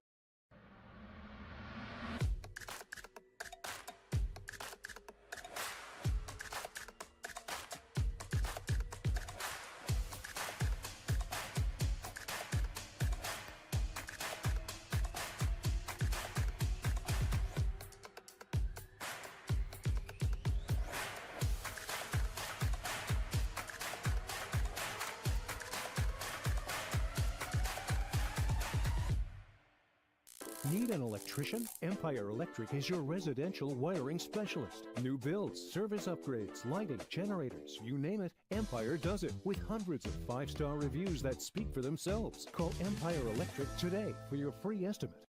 Logistics Plus is a global transportation provider headquartered in Erie, PA with locations worldwide, including right here in Western New York. Logistics Plus is consistently recognized as a fast-growing transportation and logistics company, great supply chain partner, top freight broker, leading project cargo manager, and a great place to work. With a strong passion for excellence, our 500-plus employees put the plus in logistics. or an efficient personal approach for all of your transportation needs, more information about our Buffalo office is available at logisticsplus.com/Buffalo.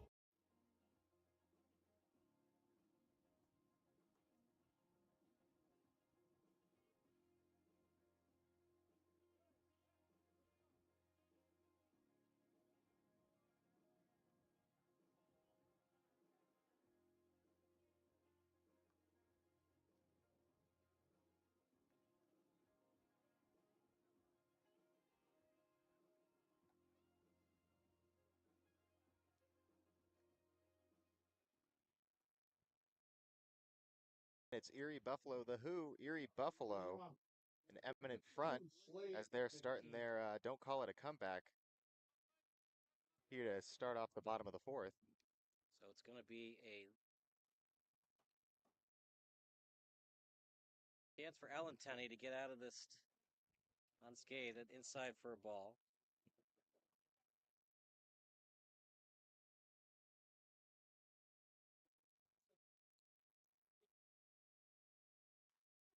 Ground ball, and that's going to be a base hit to the left side.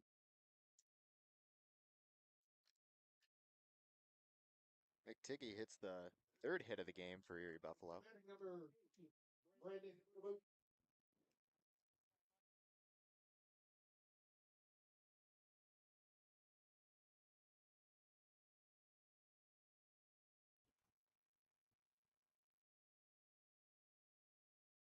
One on, nobody out. McTiggy already starting his lead off. He's already gotten a stolen base in this game.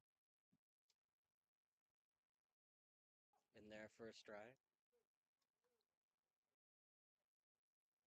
Kaboot flew out to right field. That was that play where they decided to not send Kinder.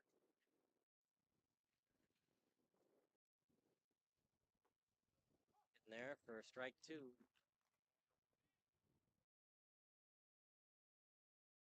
And Kowalski on deck. He had that fielder's choice. Pitcher to the first baseman. 0-2, runner at first. Erie needs a rally to stay alive in this tournament.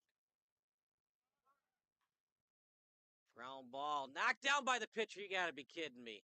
Oh, boy. It was going to go right through the pitcher into center field, but somehow Alan Tenney got a piece of it, and it goes right to the second baseman, 4 unassisted to 3 double play. You got to be kidding me on that. Incredible 4-3 double play. That's you got to thank your pitcher. 1-4 because it touched the pitcher first, so 1-4-3, yeah. He can pitch, he can catch. What can't this guy do? That we caught last night for the Cloud? No, he can just stop what's hit to him. Oh, gotcha. Oh, he can gotcha. pitch, he can field. Sometimes just the baseball gods are not in your favor, and that's what's going on for Erie right now. How about that? It just goes right down the middle, shoots the box, and then becomes a double play. Can't let that kill the momentum. Right now, you still got 2 outs, but you also got 2 more innings after this. But don't look to them. Look to right now. Ball 3-0. Shane Kowalski is at the plate. His brother Jordan on deck. Brother Jordan, a walk, a stolen base, and scored. 0 for 1 is Shane. There's a walk right there. The walks continue to pile up for Ellen Tenney. Just like we were a moment ago, runner at first. Now batting, number 5, Jordan Kowalski.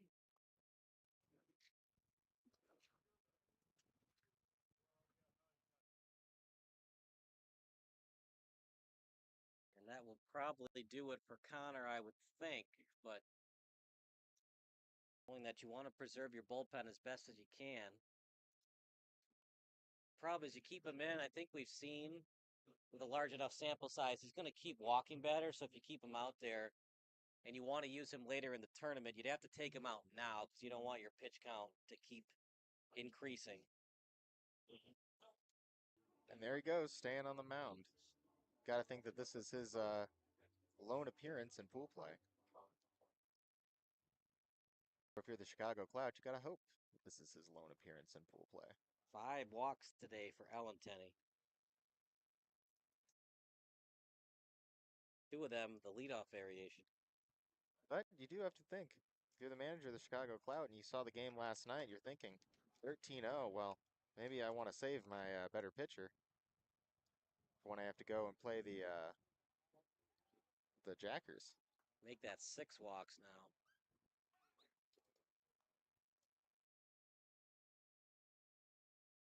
Sorry, 5 walks. It was a leadoff base hit, right? That's right. Yeah, 5 walks. 0-1. Jordan has a job to do.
"30 seconds." All right.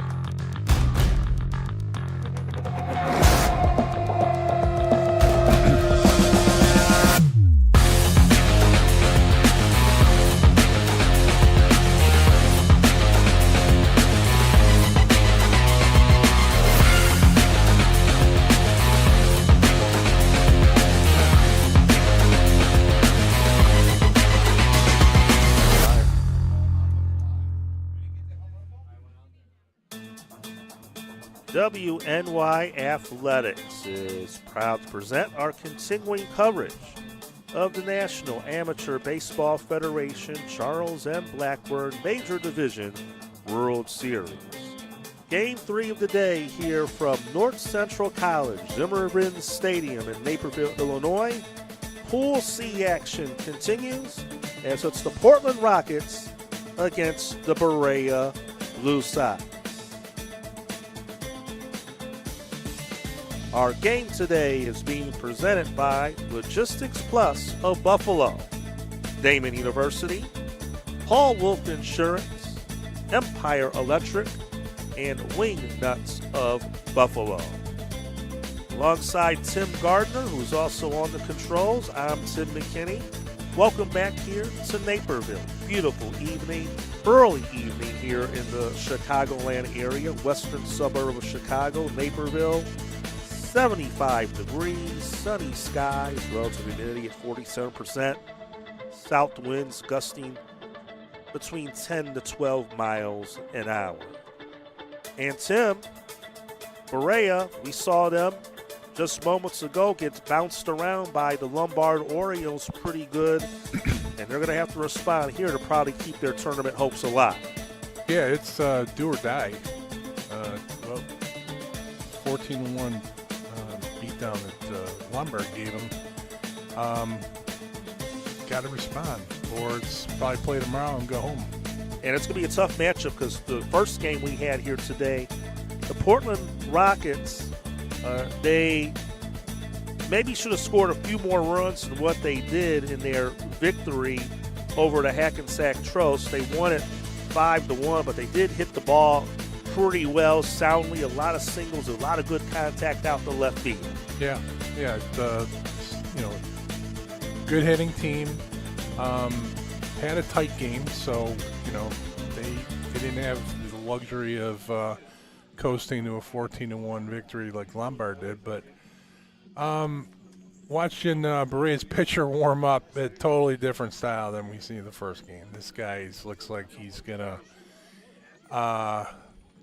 be a veteran, probably hit the corners, breaking balls, not a whole lot of velocity, and which can be very tough to hit. Well, they changed the jerseys. They got the navy blue tops. Mike Herringshaw will be their starting pitcher this afternoon, and this is the Portland Rocket lineup he's going to face.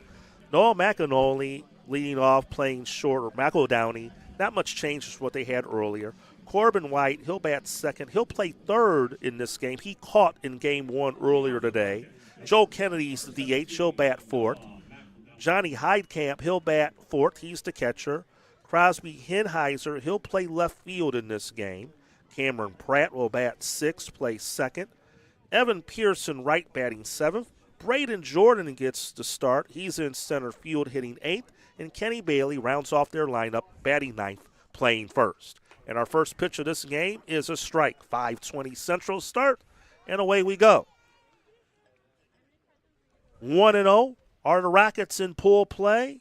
Berea 0-1. And that pitch missed outside, 1-1. Again, all of Pool B here today at Zimmerman Stadium. This pool will shift over to Lee Fund Stadium tomorrow as all the teams will play at both sites, at least one game. Yeah, like I said, Tim, he's not throwing hard. So let's see what Portland can do with this. Well, we saw them spray the ball to left field in their game earlier today during the day session against Hackensack. I mean, they put together 12 hits in that game, and 11 of them went to left field.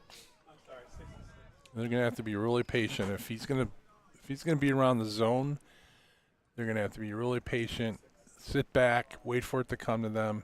Because a lot of the tendency is you're used to facing 80s, Swing and a miss, and McElnoley goes down on strikes for the first out, and I think there's some action going on in Carroll Stream. Of course, we gave our fans on our feed a live look in between our games, but it sounds like, did Erie come back to tie that game? Is that what you guys are saying? I think they might have said Erie has rallied in that game to tie it, but we'll give you an update on that one in a moment. Corbin White, the batter, and a strike. Showing 6-2 there. Oh, so it is still 6-2. Okay. And that pitch is low, gets away, 1-1. White in the game against Hackensack was 2 for 3, a pair of singles. Had a sacrifice bunt in that game as well.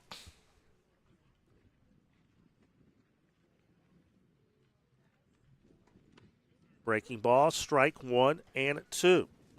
Defensively for Berea, Darius Washington in left. Brady Maciak is in center. Jake Plata in right. Andrew Kendrick at third. Jackson Homage at short. Jacob Connery now getting the start at second in this game. That's their one defensive change on the field. Zach Johnson at first. And Eric White is behind the plate after DHing the first game. And there's a single to center for Corbin White for the Portland Rockets. And They get their first hit of this game this evening. So here's Joe Kennedy, the DH. He had a good first game earlier today against Hackensack. Was 3 for 4 on the day, all singles, all to left field. Pull hitter is what you're saying, Tim. Right? There you go. That's the spray report if you want it. Spray chart on him. Did score a run in that game. And again, I think Portland could have had a few more runs than the 5 they had. They had 5 runs on 12 hits. They strained at 7 base runners in their victory against Hackensack, but just the inability of Hackensack to hit the ball really helped them. And there's a drive deep to center. Long run. That's over the head of Maciak.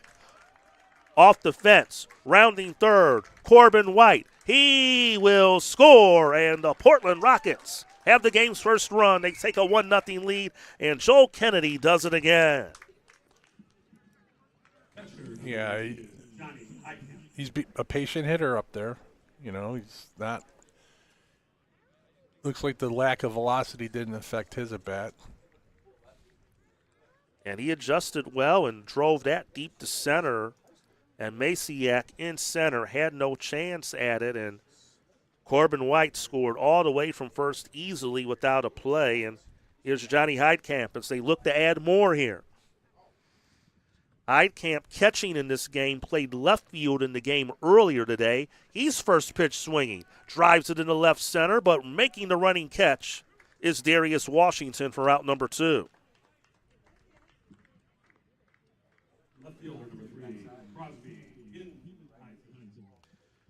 So now they'll bring up Crosby Hinheiser.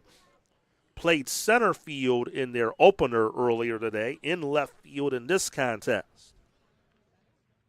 Was 0 for 4. He struck out 3 times, but did drive in a run on a ground out RBI on a ground out to short. Fresh umpire crew here, Tim. Looks like a little bit more liberal strike zone.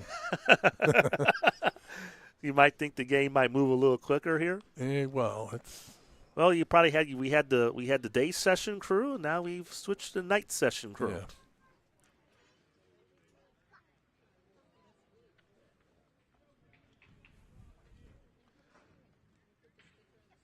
No balls, 2 strikes to Hinheiser. Off the end of the bat in the left field for a base hit. Kennedy will have to hold at third, and there's runners at the corners for the Rockets.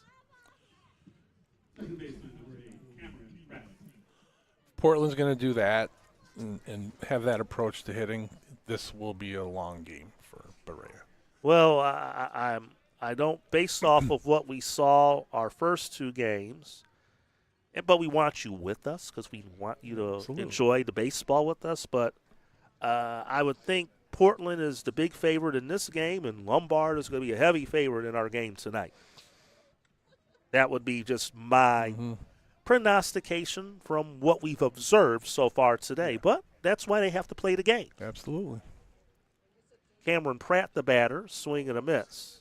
And he's down in the count. Here to Mike Herringshaw.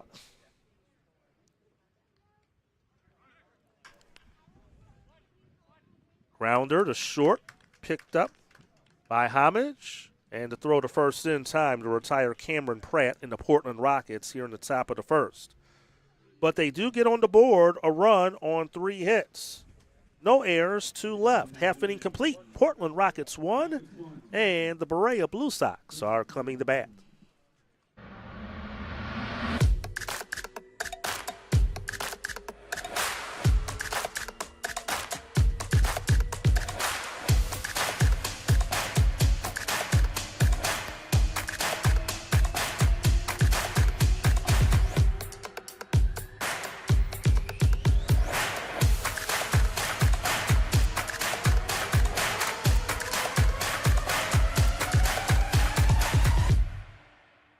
Need an electrician? Empire Electric is your residential wiring specialist. New builds, service upgrades, lighting, generators, you name it, Empire does it with hundreds of 5-star reviews that speak for themselves. Call Empire Electric today for your free estimate.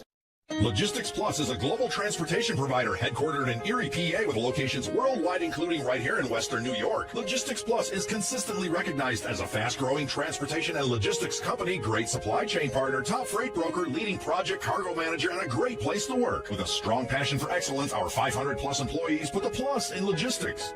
For an efficient, personal approach for all of your transportation needs, more information about our Buffalo office is available at logisticsplus.com/Buffalo.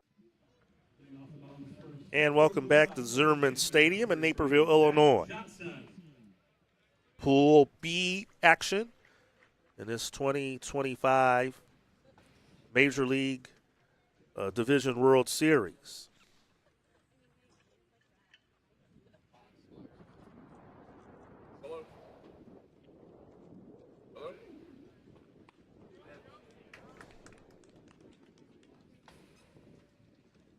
Zach Johnson will lead things off. Facing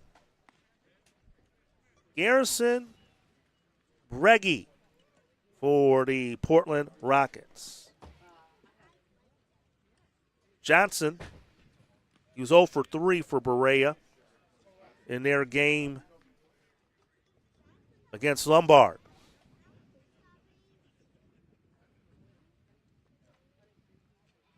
Two balls and a strike.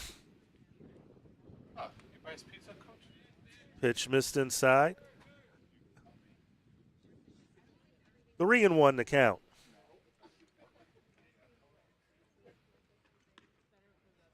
And a leadoff walk to Johnson.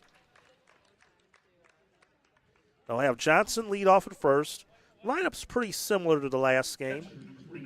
Eric White will bat second. He'll catch. He was the DH in their first game. Darius Washington in left. Andrew Kendrick at third. Johnny Noah will be the DH batting fifth. Brady Maciak batting sixth in center. Jake Plata in right. Jacob Connery hitting eighth. He's at second base. And then Jackson Homage is at shortstop. He's hitting ninth. That's your lineup for the Berea Blue Sox. That's a sharp hit ball, but fouled past first. Crosby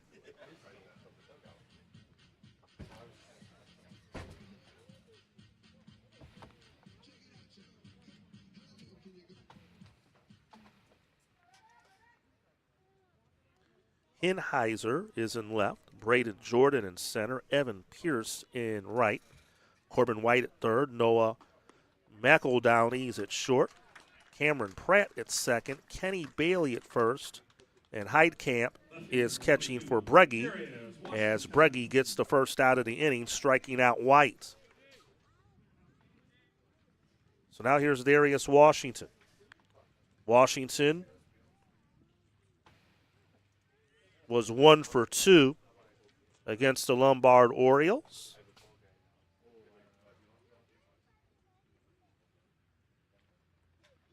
And pops it up.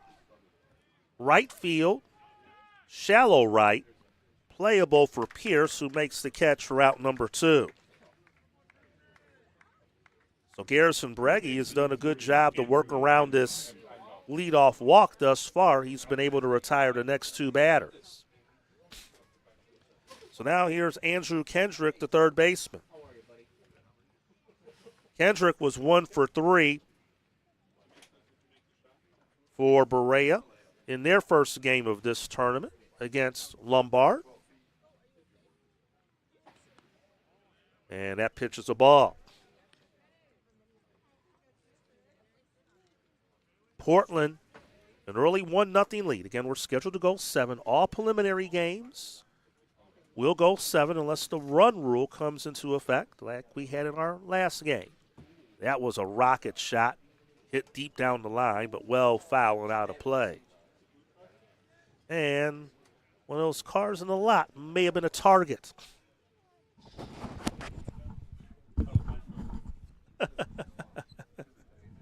I checked my car in between games. It's okay, if anybody cares. Ball 2.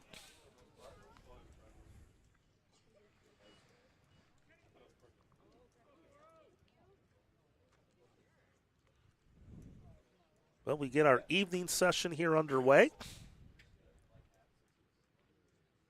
Rockets 1-0 in pool play. Berea 0-1.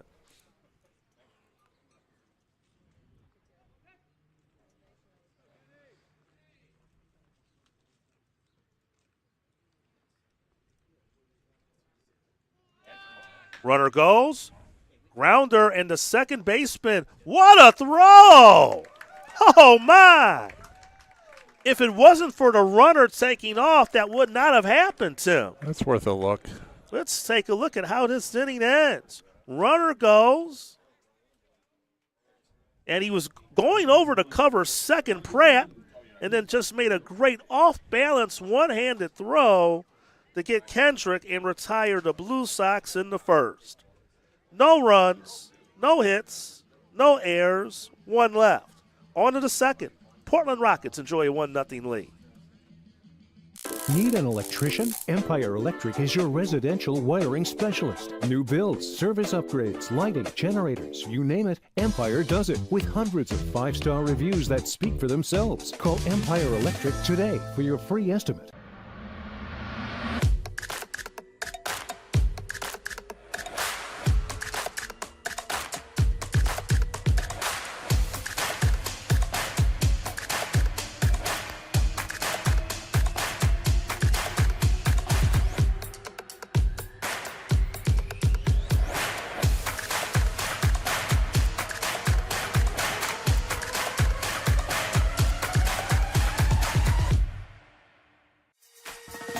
Explore your next idea. Blaze new trails. Imagine new ways to do things. What will you do next? Winning 8-1. No, last we saw was 6-2. Look, 6-2 maybe then? There was going to be 2. It looked like 8.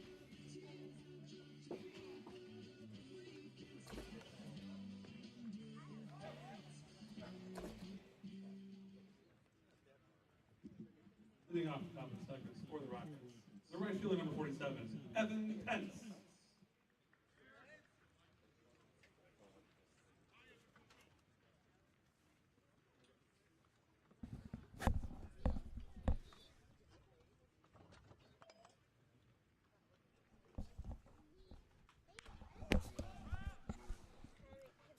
Top of the second underway. And Pierce flies out the right. First pitch swinging. 1 out for the Portland Rockets. Plata making the play out in right. Now here's Braden Jordan, the center fielder.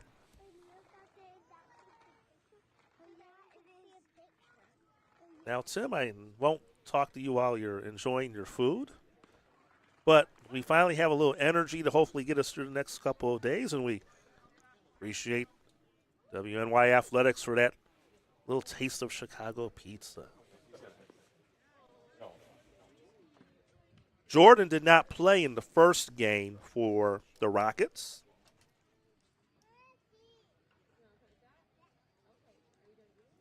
This is the lower third of the order here in this second. Grounder to short. Homage has it over to first in time, and 2 up, 2 down. First baseman, number 21, Kenny Bailey. I'm assuming by how quiet you are, it is good.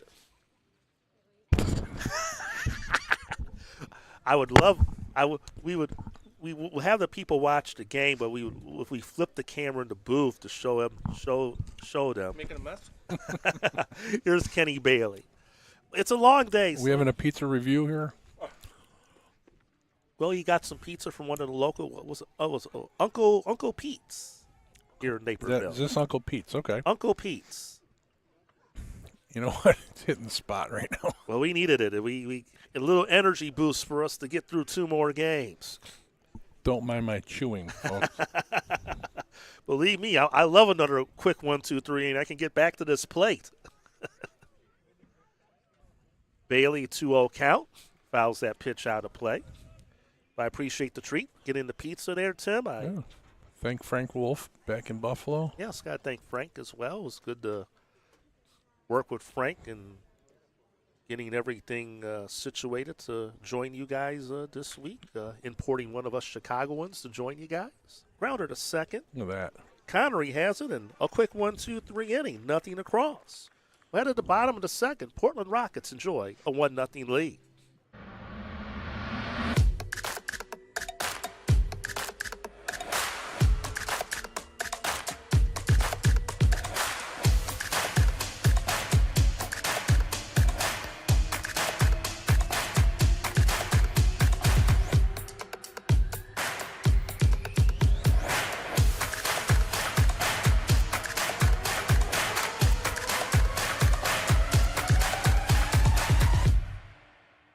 Need an electrician? Empire Electric is your residential wiring specialist. New builds, service upgrades, lighting, generators, you name it, Empire does it with hundreds of 5-star reviews that speak for themselves. Call Empire Electric today for your free estimate. Logistics Plus is a global transportation provider headquartered in Erie, PA with locations worldwide, including right here in Western New York. Logistics Plus is consistently recognized as a fast-growing transportation and logistics company, great supply chain partner, top freight broker, leading project cargo manager, and a great place to work. With a strong passion for excellence, our 500-plus employees put the plus in logistics. For an efficient, personal approach for all of your transportation needs, more information about our Buffalo office is available at logisticsplus.com/Buffalo.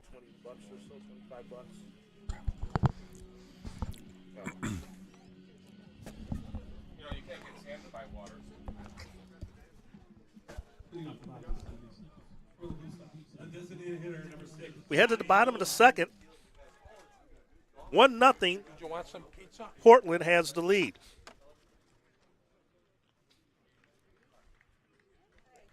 And Johnny Nola will lead things off for the Berea Blue Sox. Nola, Masiak, and Plata. What's her name? I don't think she has a name.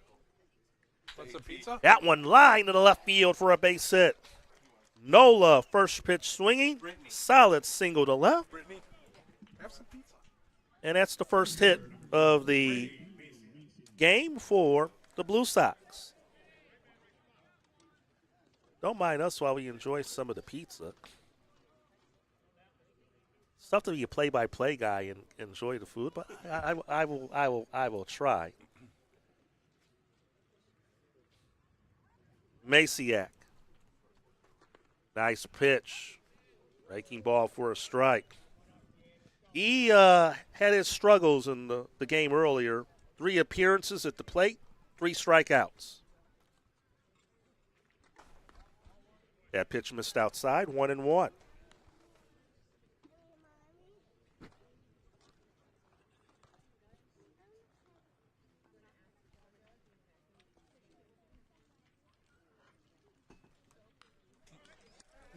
Fouled straight back. As we were talking about, you lived in Chicago for a few years, so you understand the quality of the food anyway. Yeah, it's different. It's better. I don't know about that. It's not Buffalo pizza. All right. You might get kicked out of here now, but you got all the controls. I guess we're stuck with you. There's a base hit to right. First to third now, station to station. Nola will go from first to third on the play. And some offense here for the Berea Blue Sox. A couple hits put together. They got runners to the corners, nobody out. Look at that.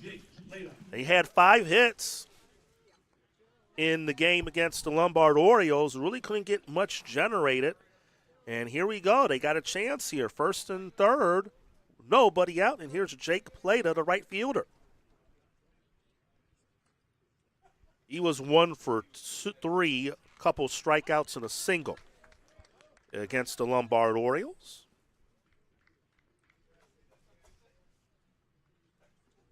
But you at least got to say this is like better than getting one of the chain pizzas. Oh, absolutely. There we go. Now there. You make me feel better with that statement. No, absolutely. That pitch fouled out of play. And now, since we brought food up here, we've made a lot of friends up here now. So that means they'll probably like us back tomorrow. They won't lock the door on us when they see us coming, we think. Or they're going to want to know what's on the menu for tomorrow. Maybe we'll see what they bring tomorrow. Yeah. Throw the first runner back.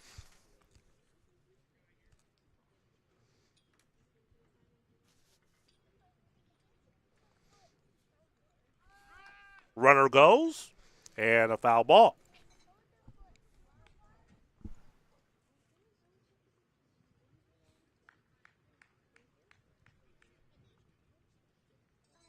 We're in the bottom of the second. And a big opportunity for Berea to draw even here. They trail 1-0. Pretty much essentially a must-win game for them. Pitch missed outside, 1-2. And if you go 0-2 in pool play going into the final day, it's really not looking good. You would have to win and need probably a lot of crazy things to happen to advance out of pool play. Again, the top 2 teams in the 3 pools will go on the Saturday single elimination round. Fly ball, shallow right, long run, charging in is Pierce to make the catch. Tagging from third and scoring on the play is Nola, and the game is tied at 1. So Plata will get credited for a sac fly RBI, but another good play that time by Pierce, the right fielder. Both right fielders have made a couple nice plays defensively in this game.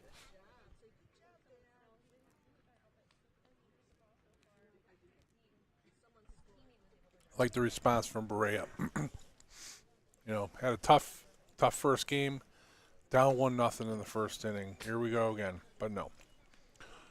Responded back, sac fly, tied the ball game, 1 out, guy on first, they're still in it. And that's what I was interested to see what would happen, and I agree. Got to give these young men credit. They've bounced back and have had a short-term memory here, and they're now can get a little confidence that they're in a ball game here. Yeah. Jacob Connery, the batter, getting the start at second. We did not see him in the previous game. Fouls that pitch out of play. Plus, it'll be good to see a competitive game after what we had the previous game, and even the first game that Portland won. Even though it was a 5-1 final, you felt like they had that game pretty much under control. Even it was an unusual combined no-hitter. Runner goes, and he didn't get a good grip on the throw, did Heidkamp, and it was well short. Been there, done that. And hopefully he's all right. You might think he just looked like, did he just get his hand, like you just got caught up in the mask there on the follow-through? Maybe.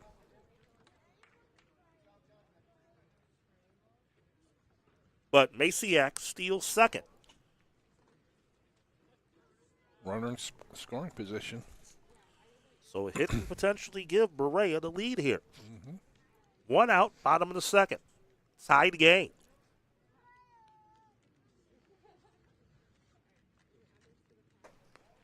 Pitch missed outside, and we're even at 2.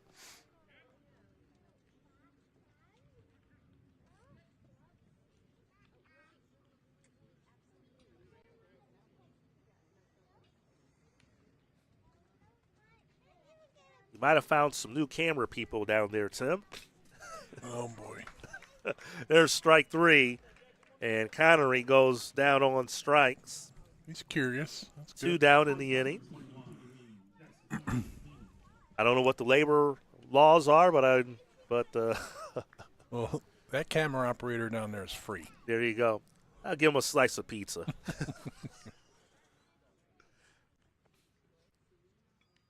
Jackson Homage, the batter, the shortstop. It's a big at bat. Reached base twice against Lombard. Fielder's choice on a single. And they haven't had a chance to play with the lead at all today, so like you said, if he can come through in this at-bat to put them potentially in front, this psychologically changes a whole lot for them. Oh, yeah.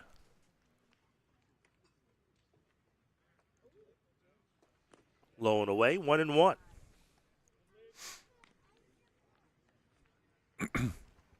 Our third game of 4 here today from Zimmerman Stadium in Naperville. As we kind of thought, the crowds just kind of get a little bigger as the day progresses here. Oh, yeah. Nice crowd. Over the outside corner, strike 2 called. That was a ball the first game, or the second game. Night and day.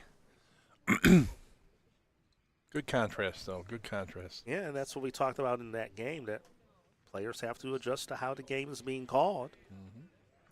And Lombard, to their credit, they didn't really let them phase it and powered their way to victory. Yeah. Especially that late outburst they had against Berea. 2-2 to count the homage. Strike 3 called, and that ends the inning. Homage goes down looking, but Berea does tie the game. A run, 2 hits, no errors, 1 left. We'll head to the 3rd inning, and we're all even at 1.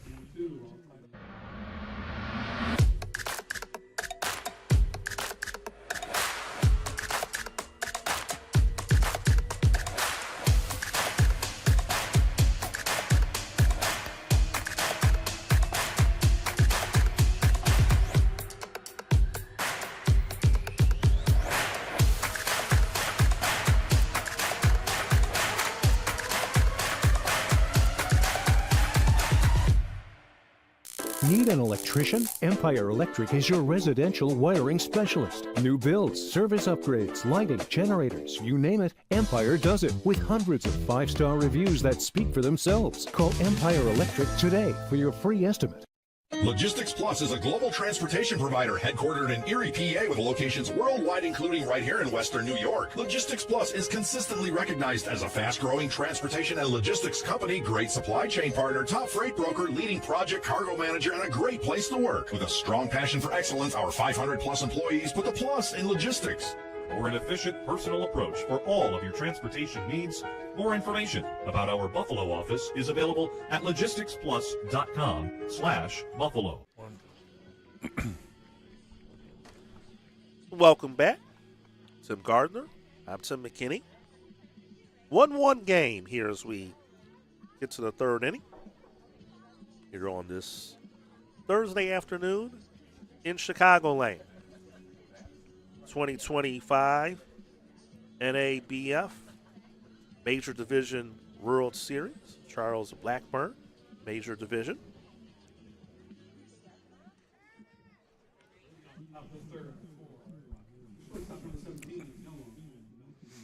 So top of the order here for Portland. The bottom of the second was huge for Berea, like we talked about. Down 1-0 after losing 14-1. Could be thinking, here we go again. You know, we're going to Lollapalooza in 2 days. But they get a run, chipping back in, or chipping away, and now they're in this game. That's a flare in the center, but it will be playable as Maciak is able to get there to make the catch for the first out. Like you said, that could be a huge confidence builder for a team like this. Yep. I just think just something positive after how that game just ended the way it did is pretty much what the doctor ordered for them along with the pizza we got. Absolutely. Win-win.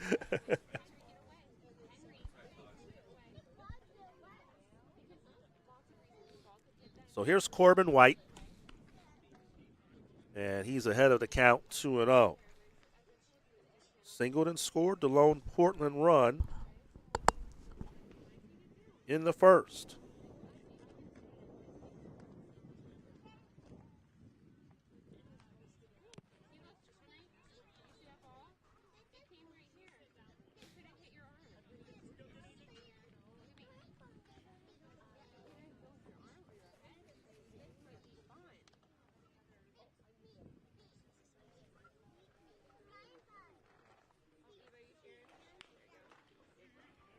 High chopper up the middle, and Homage, nice play, throws him out. Seen some good, some our share of good defense. Now to go back to last night, so we were asking about locations of these teams because we were talking about that with Erie.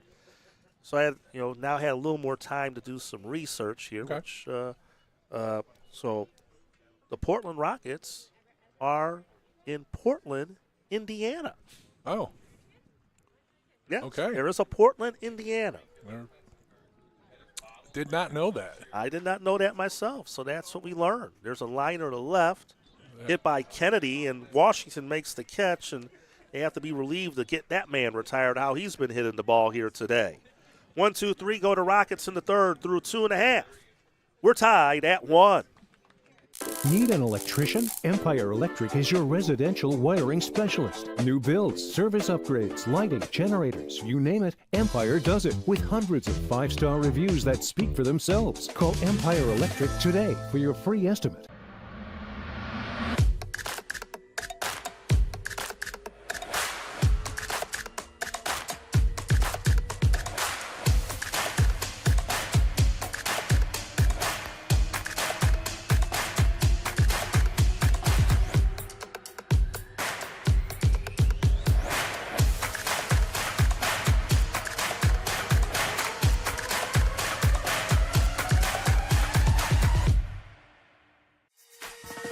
Explore your next idea. Blaze new trails. Imagine new ways to do things. What will you do next? Need an electrician? Empire Electric is your residential wiring specialist. New builds, service upgrades, lighting, generators, you name it, Empire does it with hundreds of 5-star reviews that speak for themselves. Call Empire Electric today for your free estimate.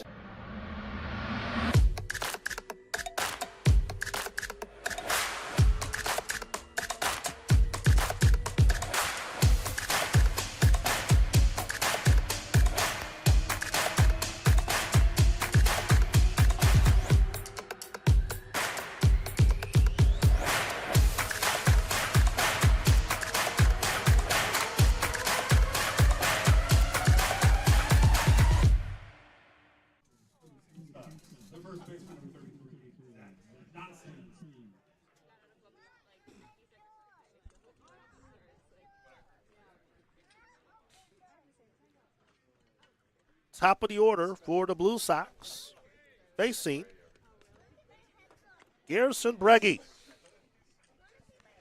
And ball 1. Johnson walked this first time up. We're tied at 1. We're in the bottom of the third, and we're moving right along in this game. So go back to our discussion about the Rockets. So Portland, Indiana is about 4.5 hours away from our location here in Naperville where we're broadcasting. Fly ball, foul territory, but overrunning the ball was Heidkamp, and another life for Johnson. 2-1 to count. So it looks like they're about, gauging the map here, I'm going to guess they're in between Fort Wayne and Muncie, Indiana. That's where Portland, Indiana is at. Okay. A little bit closer toward the edge of the state where it borders Ohio as you head further south towards Cincinnati. Okay. So there you go. Have we confirmed that Hackensack is Hackensack, New Jersey? We'll check into that for when we get to there. We got a couple questions for them. Yes. And then this Berea team, we talked about that they're in Ohio. And it's the payoff pitch coming up. Bouncer to second. Pratt has it, and despite the extra life, Johnson cannot make Portland pay, and he's retired for out number 1. Berea, they're based in Strongville, Ohio, which is about a 6-hour drive from here, 364 miles, as that pitch is fouled out of play. Looks like they're a little northwest of Akron, Ohio, is where they're based at. So there's your geography lesson for this game. Line and off the short hop. Pratt will knock it down. Has plenty of time to recover to throw out Evan White, the catcher. 2 up, 2 down. So pretty much you're looking at Illinois, Indiana, Ohio, and kind of your Rust Belt area there of where everybody's at, and obviously your couple teams from your area in Buffalo. And then we think one from New Jersey. Yeah. We'll see them next against the Lombard Orioles. That pitch in there for a strike to Darius Washington. He flied out the right. Pierce made a great play in right on that catch. He's made a couple good plays in right. Pierce, the right fielder here in this game. Oops. That is crushed. If it stays fair, it is out of here. And it is foul. Wow. That ball was crushed. And it looked like it was going to hang in there for a while, but here's another look. It hooked foul. That swing, just great form on that swing. And, of course, the third base umpire right down the line has the best look and made the proper call. No complaints from anyone, but still, that was a deep drive hit by Washington. Yeah. Boy, that would have been big for them to give them the lead. Well, he might there. Hit well to left. Will it stay in the park? No, it won't. Home run. Darius Washington missed one earlier in the at-bat, but that time he does not. That guy didn't play the first game. Did he? Yeah, he did. He did? He started and left in the first game. Third baseman, number 4, Andrew Kendrick. Okay. Had a hit against the Orioles and crushes one out the left center to give the Berea Blue Sox a 2-1 lead. Well, he was dead red on what Breggy was delivering, and that time read it perfectly. Here's another look. Here's the home run again, but just look at this swing. Up in the zone, belt high, and no doubt about it, once again.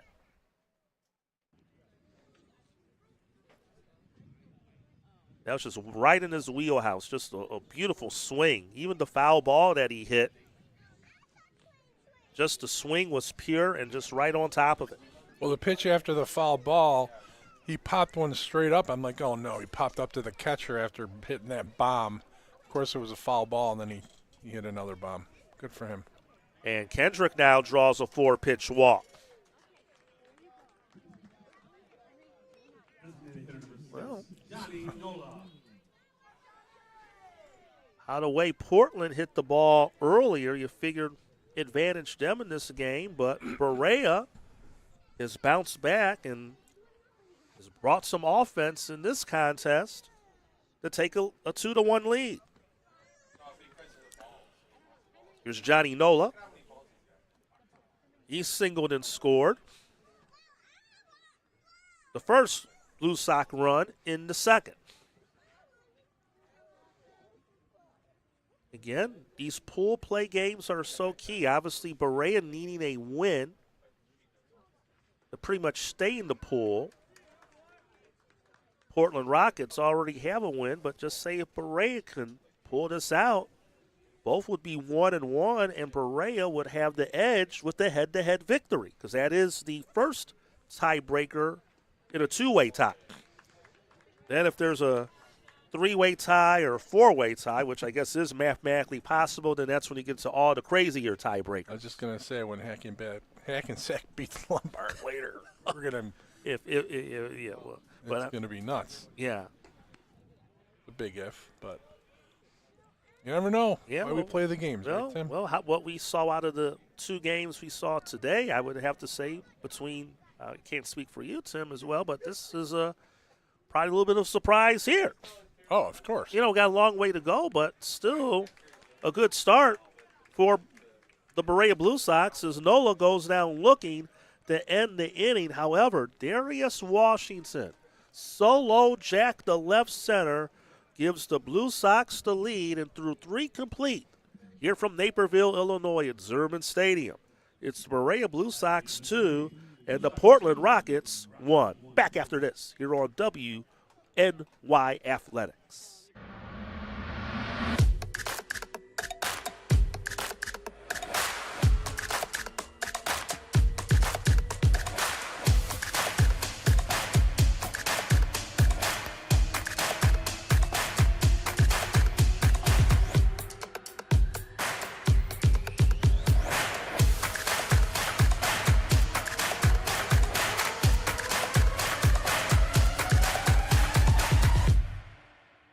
Need an electrician? Empire Electric is your residential wiring specialist. New builds, service upgrades, lighting, generators, you name it, Empire does it with hundreds of 5-star reviews that speak for themselves. Call Empire Electric today for your free estimate.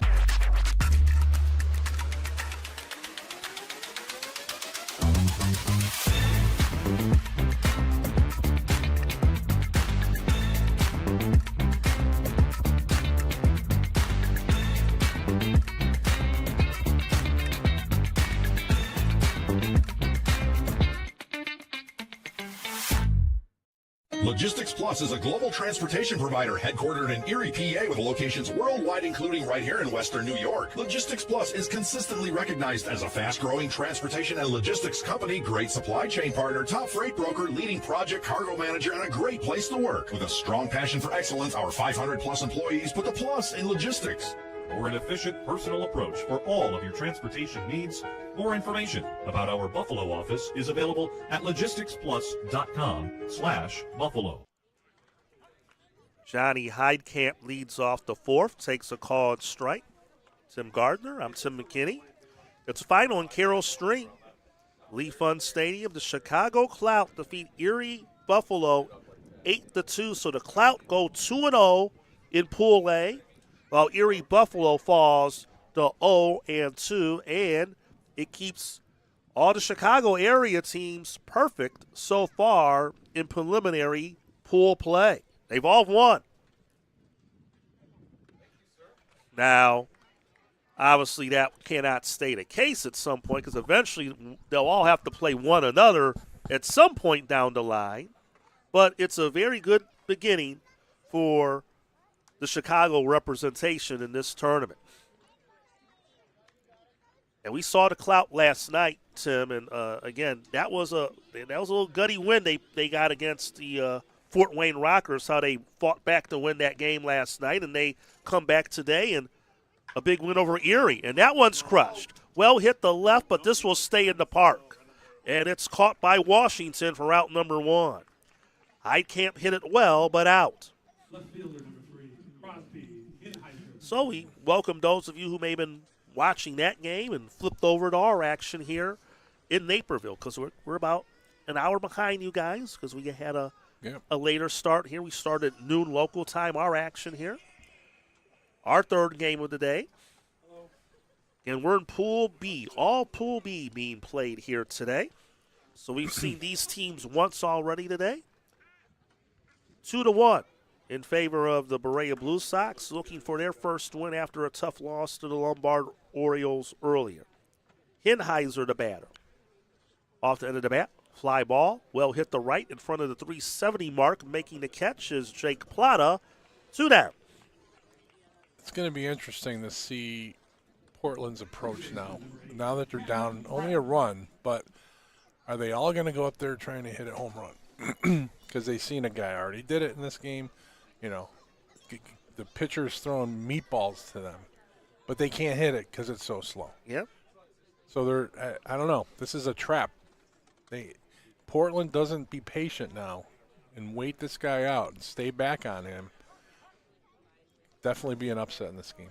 And again, they were peppering left field like crazy in their opener against Hackensack, and today in this second game, and there it is.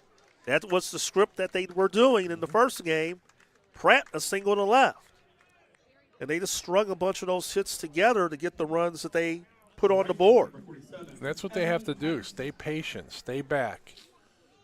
Don't try and hit a home run because it's not going to go anywhere. The batter before this hit he barreled one up and it went 300. Yep. So here's Evan Pierce. He flied out the right. That was that running catch that Plata made. And he made 2 great catches out there in right in this game thus far. That one, the short handcuffed homage. The throw to first, not in time. That was sharply hit. And that should be a base hit, and it will be for Pierce. Yeah, it was a hard hit ball right at him. If he backs up and lets the glove find the ball, he might have made that play. So, couple hits back to back with 2 outs. And here's Braden Jordan, the center fielder.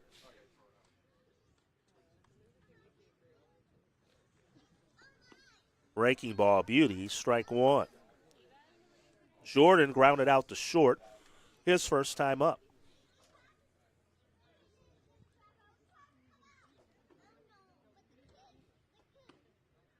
Missed high for a ball.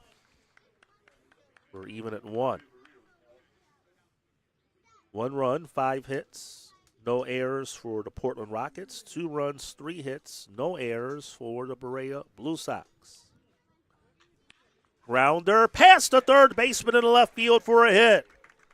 Holding at third is Pratt, and the bases are loaded with 2 outs. And it was not as sharply hit, and no chance for Pratt to score from second on that play. I think there was a chance, and they held him up. I don't know. He seems like he runs okay. I don't know. Maybe make the outfielder make a play in this game. See what they can do. It's only the 4th inning. I mean, midway through the game. But also, Washington did get to that ball quickly and left, and that might have been also another factor in the decision. Yeah. So here's Kenny Bailey. 3 straight singles have loaded him up. He grounded out to second, his only time up in this contest. And again, this is what we saw the Rockets do earlier in the first game, to string hits together to produce their offense. Right. They're patient. They're being patient. Missed outside. 2 balls and a strike.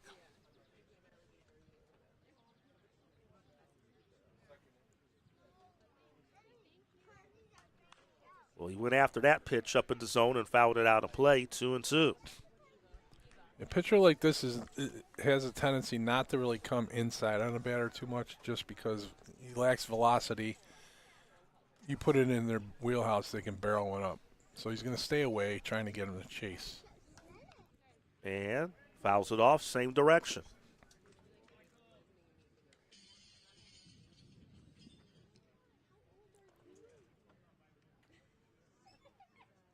Pratt at third, Pierce at second, Jordan at first. That one flared to left, but is playable, and right there is Darius Washington to make the catch to retire the side.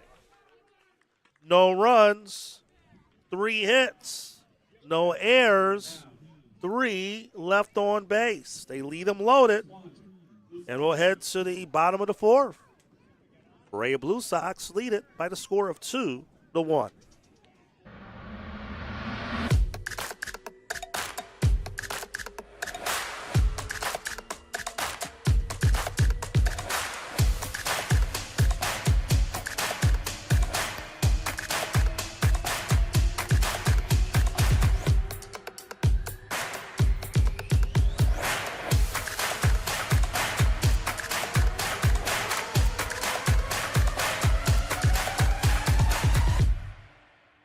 Need an electrician? Empire Electric is your residential wiring specialist. New builds, service upgrades, lighting, generators, you name it, Empire does it with hundreds of 5-star reviews that speak for themselves. Call Empire Electric today for your free estimate. Logistics Plus is a global transportation provider headquartered in Erie, PA with locations worldwide, including right here in Western New York. Logistics Plus is consistently recognized as a fast-growing transportation and logistics company, great supply chain partner, top freight broker, leading project cargo manager, and a great place to work. With a strong passion for excellence, our 500-plus employees put the plus in logistics. For an efficient, personal approach for all of your transportation needs, more information about our Buffalo office is available at logisticsplus.com/Buffalo. We head to the bottom of the fourth. 2-1. The Blue Sox enjoy the lead.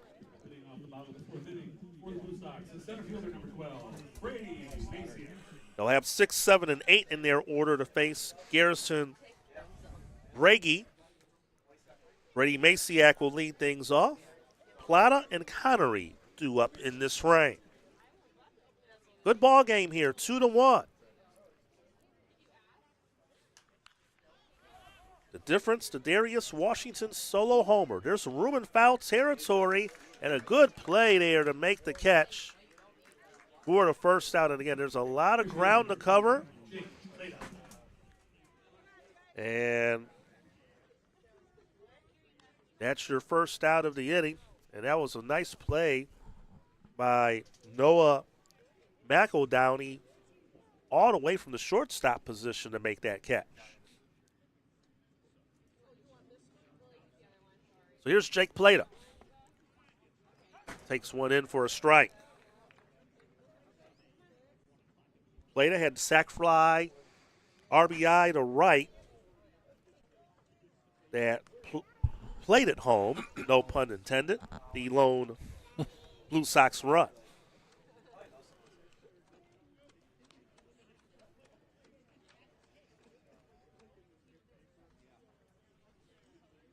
And we'll have one more game to follow, an approximate 7:30 p.m. local time start.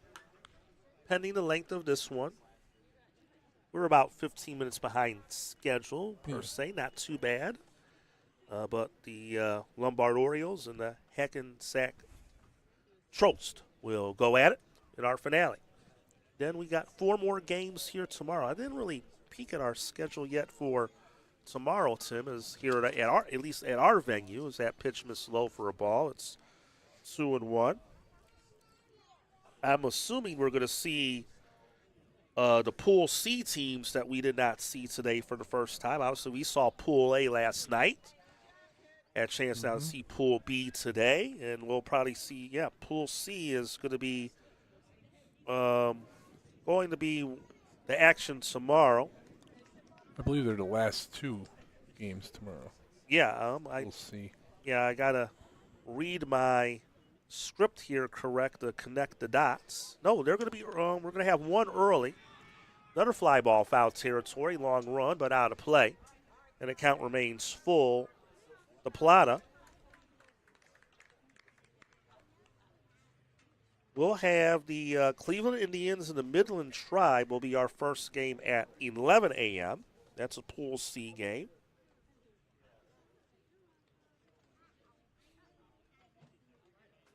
And then I'm playing connect the dots with the sheets here.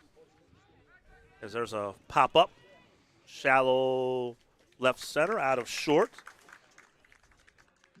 McEldowney makes the catch for out number 2. Our 4 p.m. game will be the Midland Tribe and the Buffalo Diesel tomorrow.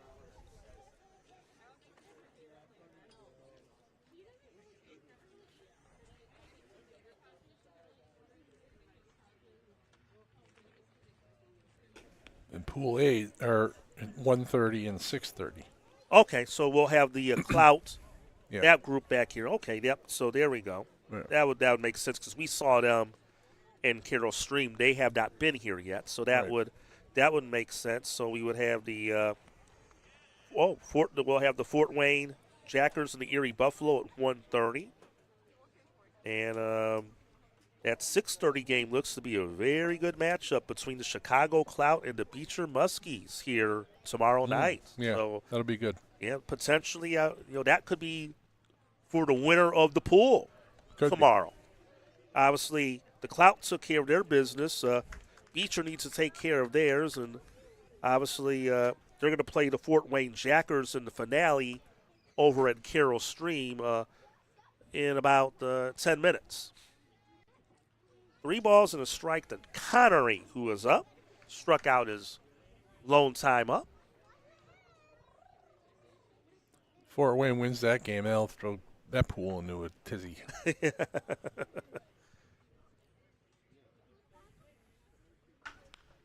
Bouncer to short.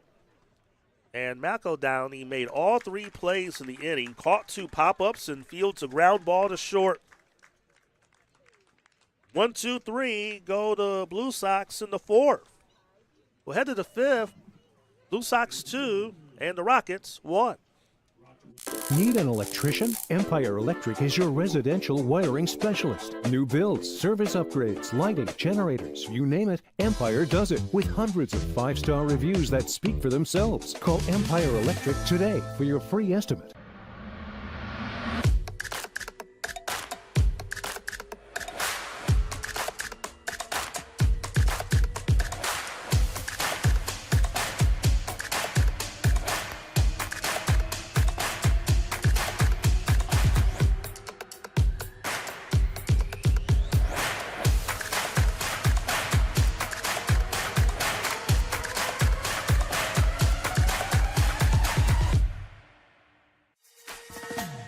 Explore your next idea. Blaze new trails. Imagine new ways to do things. What will you do next?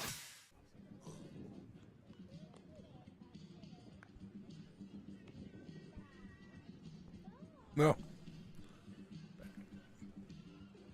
And we're back. 5th inning. We're moving right along in this game. It's 4 innings. We've played an hour and 5 minutes. Game started at 5:15. We're at 6:20 local time. Yeah, let's knock on wood. Yeah. But good competitive ball game, which is, good to see. This one appears that maybe going down to the wire here potentially. To me, this is the most interesting game we've had in the 2 days so far. Yeah. You got team coming off a blowout loss. Doesn't look like they have a pitcher who's overpowering at all, and they're winning 2-1 in the top of the 5th. It'll be the top of the order here for Portland. So this will be a critical inning here for Mike Herringshaw, the pitcher for the Blue Sox. McEldowney, White, and Kennedy. He'll face them in this 5th inning. And that pitch fouled out of play. Just see how much he takes off the velocity as he delivers to the plate. 55 pitches thrown by Herringshaw. The 1-1 pitch. That was up in the eyes, and he hit a high fly ball to left, which should be routine, and it is. Washington makes the play for out number 1, but he hung that one up and might have got away with one right there. Yeah, got away with it, but still got the out. Which is, if when the game started, we thought this guy would still be in 56 pitches now in the top of the 5th. Well, I would have been. It's night and day to what happened with their starter in the game against Lombard. A bunt laid down. White lays it down, but Herringshaw plays his position well off the mound to throw him out at first. And he was clearly bunting for a base hit right there all the way, trying to catch them off guard, but good job defensively by Herringshaw playing his position beautifully off the mound. Well, one, I think it's a smart approach by the batter. Everybody's popping out here. And, routine fly balls, they're trying to put the ball in play to make the team do something other than catch a routine fly ball. But the pitcher from Berea passed the test. Yeah. Kennedy fouls it out of play down the left field line. But it seems like the Portland hitters just seeing that curveball just float up there. It feels like it's like a meatball for them. They're just trying to just pound it out of the ballpark. Yep. And that's the trap that the Blue Sox are laying with bringing out this pitcher. And then he comes with a fastball right there to try and balance things off, and missed away as a waster. And there it comes again. There's the curve, but that one outside, 2-1. Yeah. 2 outs, nobody on. We're in the top of the 5th. Blue Sox leading 2-1, trying to get right back in this Pool B race.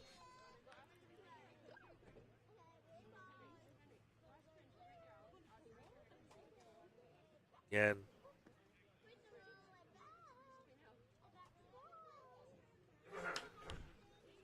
that's the second. Harmless. And an easy 1-2-3 inning as Connery throws out Kennedy.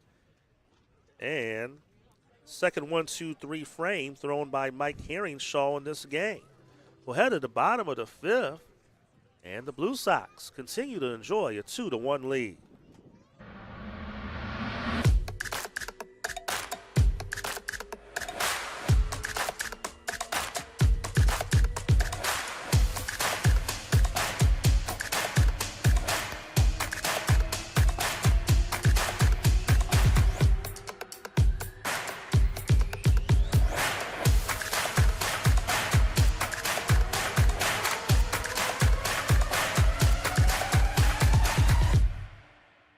Need an electrician? Empire Electric is your residential wiring specialist. New builds, service upgrades, lighting, generators, you name it, Empire does it with hundreds of 5-star reviews that speak for themselves. Call Empire Electric today for your free estimate. Logistics Plus is a global transportation provider headquartered in Erie, PA with locations worldwide, including right here in Western New York. Logistics Plus is consistently recognized as a fast-growing transportation and logistics company, great supply chain partner, top freight broker, leading project cargo manager, and a great place to work. With a strong passion for excellence, our 500-plus employees put the plus in logistics. For an efficient, personal approach for all of your transportation needs, more information about our Buffalo office is available at logisticsplus.com/Buffalo. And welcome back to Zimmerman Stadium on the campus of North Central College in Naperville, Illinois. Tim, alongside Tim Gardner, I'm Tim McKinney. Great to have you here for this 2025 NABF Charlie Blackburn Major World Series Tournament. We're in the bottom of the 5th, Pool B action. Berea Blue Sox join a 2-1 lead as Jackson Homage is the batter, 9-1-2 in their order. Face Garrison Breggy. Solo homer by Darius Washington, the difference in this game. That pitch missed outside 2-0, and then you break down these pools, because I'm charting these games here a little bit now. We look at what's happened here today. If this result holds, that's going to put the Portland Rockets in a big bind, even though they would be even with Berea, as there's a fly ball to left, and it's caught for the first out by Hinheiser. But here's their dilemma. The Rockets have not yet faced the Lombard Orioles. And the Lombard Orioles would be their final game of the pool. Now, I'm not saying this all will happen, but just as what we've seen so far with how Lombard looked, I would say right now they would be the favorite in this pool. So if you lose this game, you're going to be 1-1. You're going to lose the head-to-head tiebreaker with Berea.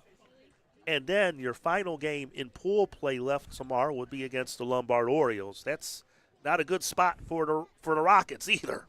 No. Berea, their situation, if they lose this, they're 0-2 in the pool. And depending on what happens in the next game, could get mathematically eliminated tonight. So that's why there's a lot in the pot in this game. Right. Yeah, or bouncer to first, and Bailey fields it nicely. Will step on the bag unassisted, 2 down.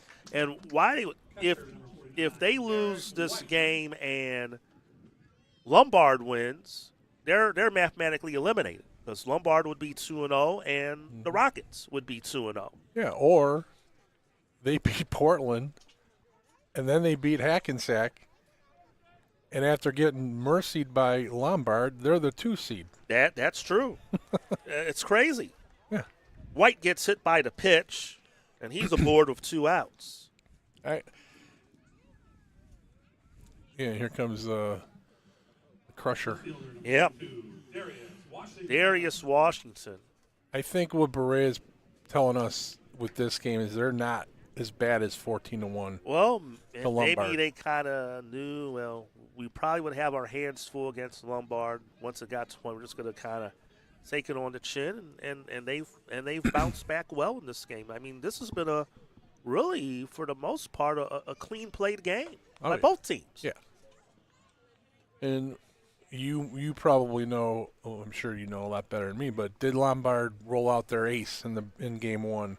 What do they have left? Well, they got a deep roster, so I would imagine they got some good talent still in the arsenal. Base hit, it gets by Pearson Wright. White around third. He's going to try and score. The relay's cut off. It will go to third, and Washington delivers again. And it's 3-1 Berea.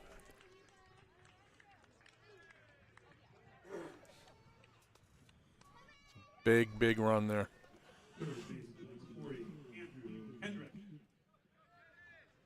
So they're going to credit Washington a single, and then it'll be an error on Pearson Wright, a 2-base error. So he won't get no RBI officially on that play. But the error allowed White to score and Washington to go all the way to third. Here's the replay. Here's a look. I mean, it was going to fall in no matter what, but then it appeared. There it is right there. Pierce slipped. And then the ball rolled away all the way to the wall.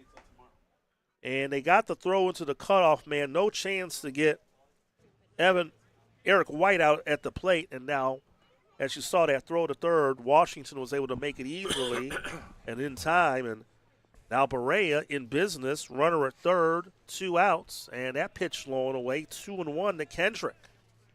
It's a good piece of hitting, too. Well, let the ball travel, take it oppo, and see what happens.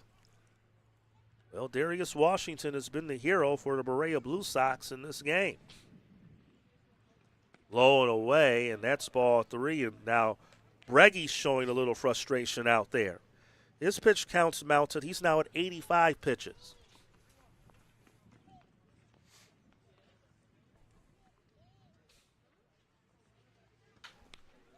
There's a base hit to left. Another hanger, and Kendrick drilled it. Washington scores, and the Blue Sox have a 4-1 lead. Johnny Nola.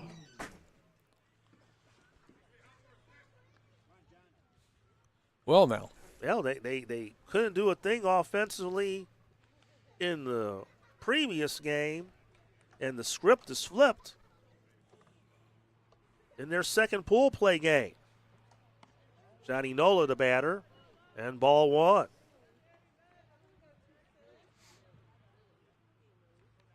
And all of this with 2 outs, and it started with the hit batter. Yep. Never fails. Walk or hit by pitch. Do you in every time. 2-0 to count, and Heidkamp had to make another save just now. Brege is trying to get some of his control back, and that one off the plate, ball 3. Nola 1 for 2. He struck out his last time up. And that's down the plate for a strike, 3-1.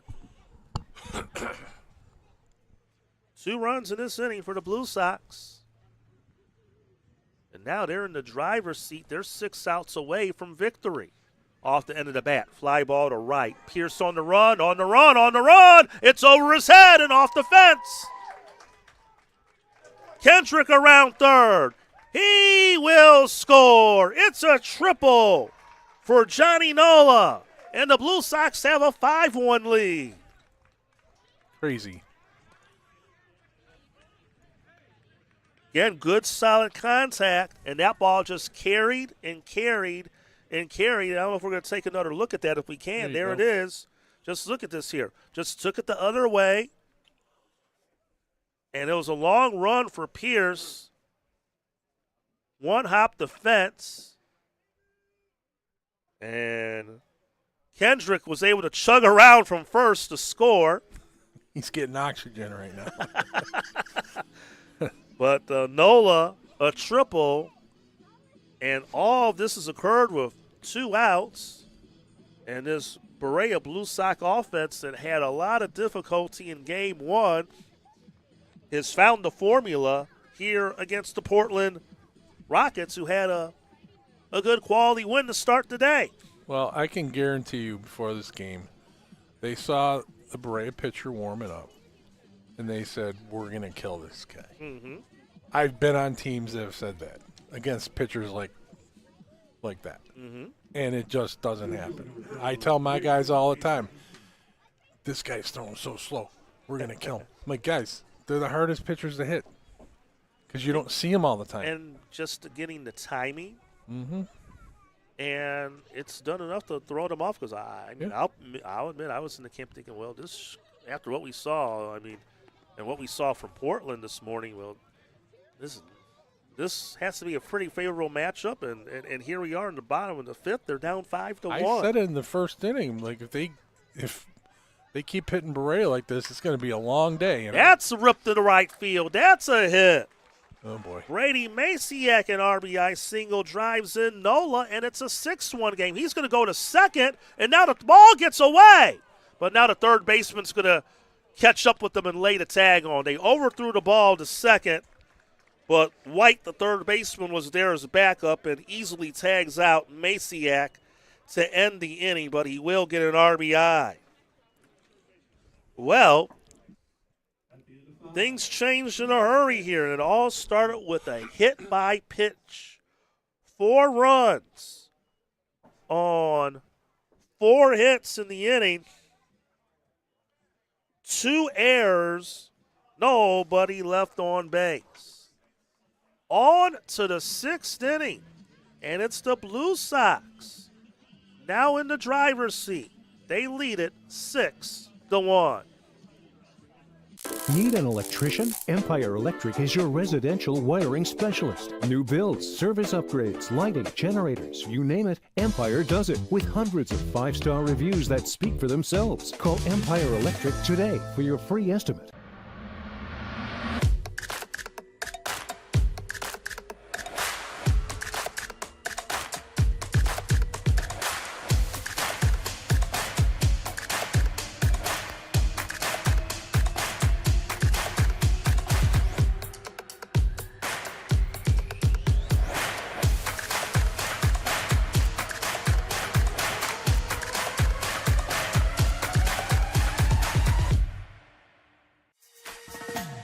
Explore your next idea. Blaze new trails. Imagine new ways to do things. What will you do next? And welcome back to Zimmerman Field here in Naperville, Illinois. Johnny Heidkamp will get things going for the Portland Rockets, who now need to find some rocket boost in their offense as they trail here 6-1.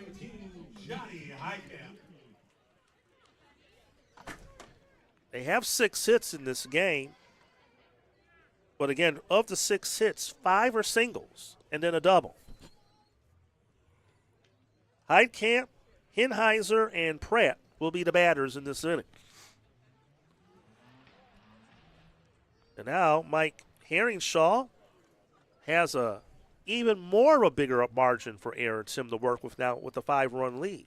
Yeah, he's cruising right along.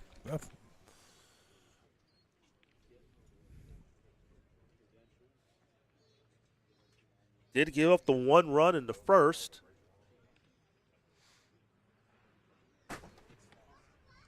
But nothing since. And now it's late all of a sudden because there's only 6 more outs left for the Rockets. Yeah. Inside out swing, pitch fouled out of play.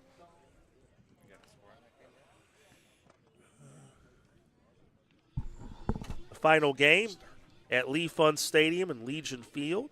Carroll Stream just got underway. Beecher Muskies, Fort Wayne Jackers. Also on the WNY Athletics YouTube channel on a separate stream link. We'll take a live look after this inning, won't we? Yeah, we could go there. You can check out what's happening there. Soft tapper to short. Homage, long throw. Got him, 1 out.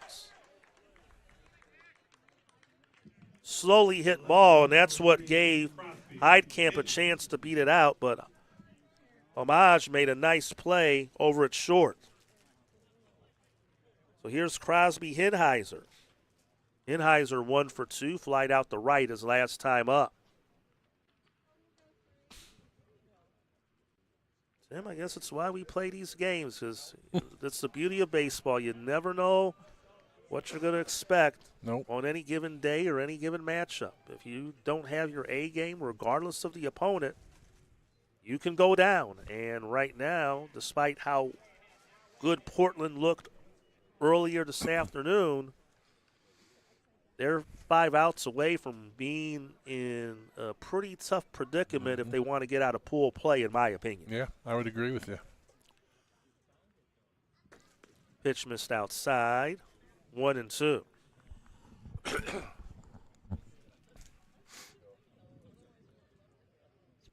and then Berea, if they can hold on, then after what happened, like you talked about, they can possibly get that second spot in the pool with a win over Hackensack tomorrow, assuming Lombard Orioles take care of their business the next game.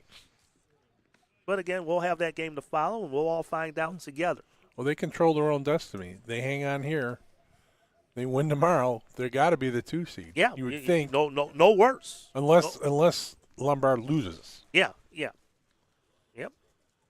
It's just strange how the script can flip in a couple of hours. Pop up on the infield left side, and Homage makes the catch, and Hinheiser's retired for route number 2. Because, after what we saw and how that first game ended for them, was like, oh, my goodness, they're in a whole lot of trouble. And credit these young men for staying. And I think you mentioned this in earlier. I think we were talking about this last night as well, that, a lot of older kids, they're more mentally tough. They've been through these situations. They kind of don't let things like bad things happen get to them to the degree compared to maybe earlier in their careers. Well, look at this.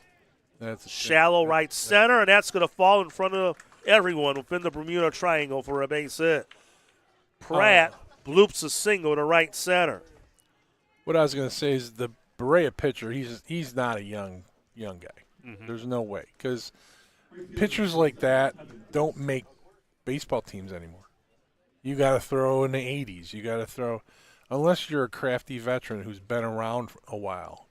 I'm going to guess he's probably in his mid-30s. Mm-hmm. I got to say it's kind of like not making a comparison, but it's kind of like a Kyle Hendricks-like performance, or Greg Maddux. Not saying that he is like, but just kind of his mannerisms, absolutely, his mechanics kind of favor. If you want to give a big league pitcher comparison, one of those two. Yeah, for sure. The short, Kendrick has it. Good solid throw to first to retire Evan Pierce, and a scoreless 6 thrown by Mike Herringshaw. No runs, a hit, no errors, 1 left. Go for that look in. We played 5.5. It's a 6-1 Berea lead here, and we'll take a live look at what's happening with the Beecher Muskie game against the Fort Wayne Jackers over in Carroll Stream. We'll check it out here during the break. Cook pitching today for Fort Wayne.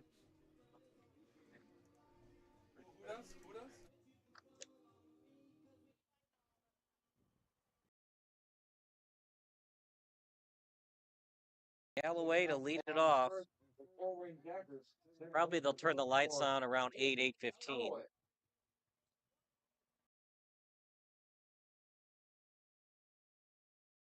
Huge game for Fort Wayne. They lose, their season is most likely over. As crosses the knees for a strike.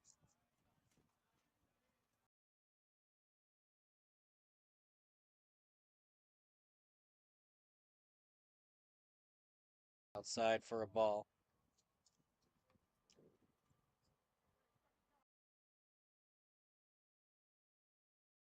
1-1 to Callaway. How about this, Steve? We got a sidearm delivery in the starting pitcher and Brooks McDowell. He's definitely a go-to guy for the Muskies. Did he catch it? Base umpire says yes. That's a big call, too, because that would have been a tough play on his knees to try to throw him out at first. No kidding.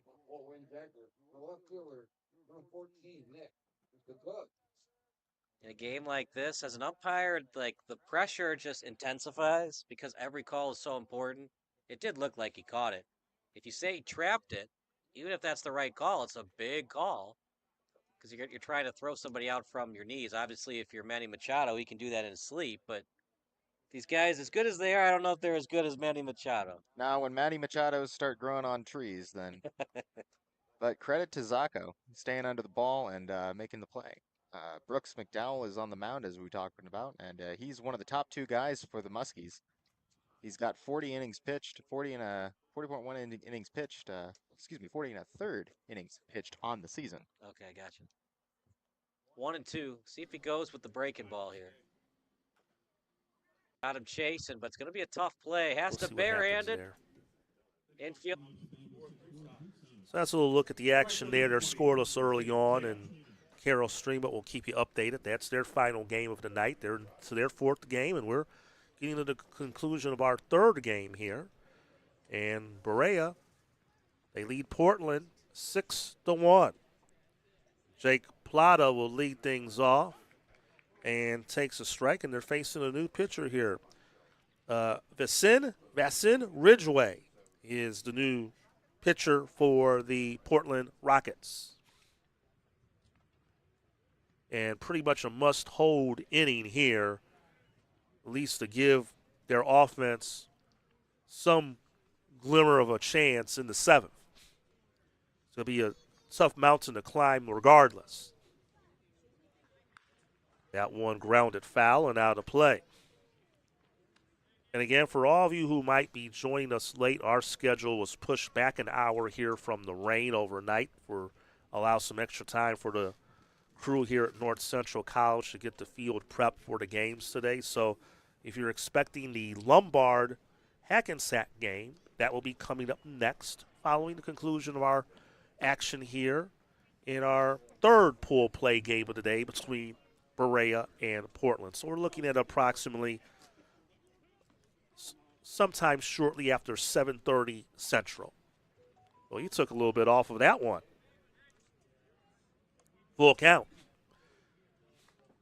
And thank you all to folks here at North Central and NABF for all their hard work here, and also the folks from the Chicago Suburban League. We have many of those individuals here from their league helping and working and volunteering their time to help make certain things are running smoothly here all week long. We are here until Sunday. It's Plato draws a leadoff walk. Here's Jacob Connery. We'll have 4 more games tomorrow, and then the field will be cut in half. We'll be down to 6 teams remaining. Swing and a miss to Connery. We'll have 2 games here Saturday at North Central, while the other 2 are at Carroll Stream at Lee Fund Stadium, Legion Field. And runner Bluff going, swing and a miss. It's 0-2. So how it's going to go, the teams will get seeded 1 through 6, similar to the kind of old NFL playoff format. The top 2 will get a bye. So the 1 seed will be paired here. The 2 seed will be paired in Carroll Stream. So here at Zimmerman Field, we'll have the 4-5 seeds play at noon. Winner will get the 1 seed at 4. p.m. Saturday. Simultaneously at Lee Fun Stadium, the 3 will play the 6 seed at noon. The winner will get the 2 seed at 4 p.m. Runner goes. He's safe at second. Ball gets away, and Plata's going to take third base. So a stolen base and an error. And out number 1. Strike him out, and no throw him out.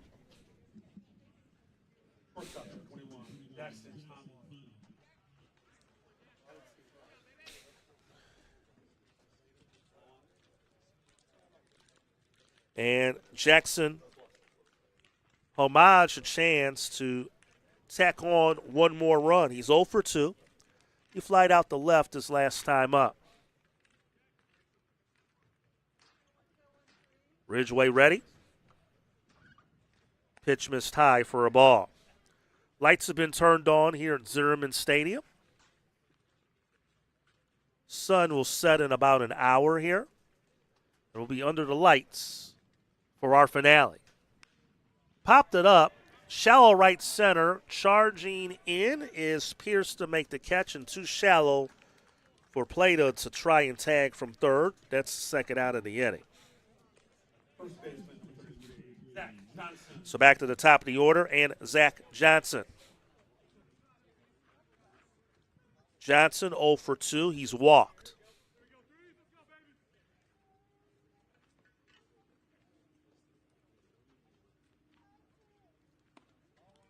Ball 1 inside.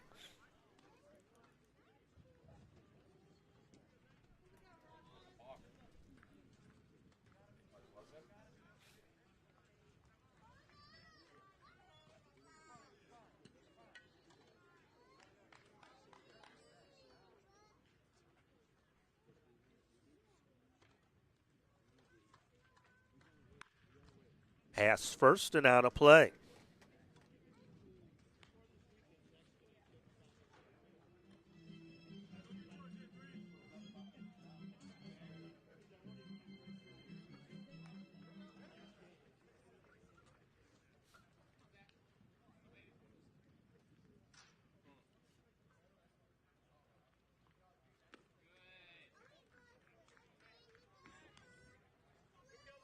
And it's going back to that Pool A game. If the Clouts win, I believe if Beecher wins that game, that would basically get both Beecher and the Clout into the round of 16, or the round of 6. It just would be a matter of who would be the top seed, because they would have to play one another tomorrow.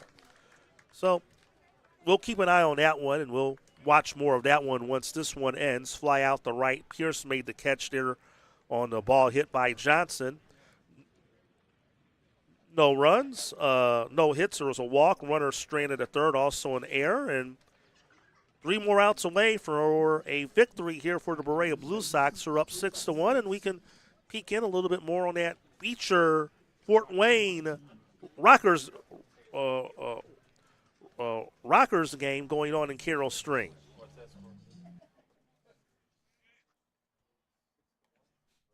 So the Jumbotron changed it to 1-1. Now it's 1-2. Come on, Jumbotron guy. Earn your paycheck. Just kidding. He had one job. Swung on a missed strike 3. 2 up, 2 down for Beecher. The other thing is, too, Steven, you want to win today if you're Beecher, because you kind of want game 3. I mean, you want to win it to go 3-0, but to be one of those games, those filler games, if we lose, we can still get in. Because if you have to put in your all-out effort to get to bracket play, how much are you going to have left in the tank in the semifinals? Exactly. You're already finding yourself a little bit in a good spot right now, being 1-0. That's what makes the College World Series so interesting, because it's double elimination. So you're like, oh, we get 2 automatic games. But you still want to win the first game, because then you're really behind the 8 ball, because you have no more losses to work with. Swung on a missed strike 2. You start to feel like you have all of the losses you can give if you have one to give, but if you have none to give, you really do feel like it's now or never.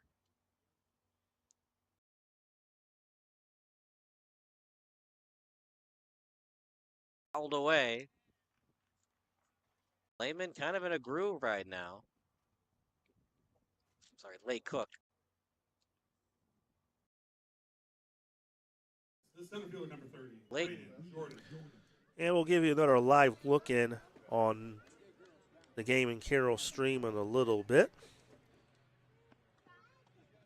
But here it's judgment time. We reached the 7th. And the Rockets need a lot of work here. They're down 6-1. First pitch swinging, a fly ball that will drift foul and out of play off to the right.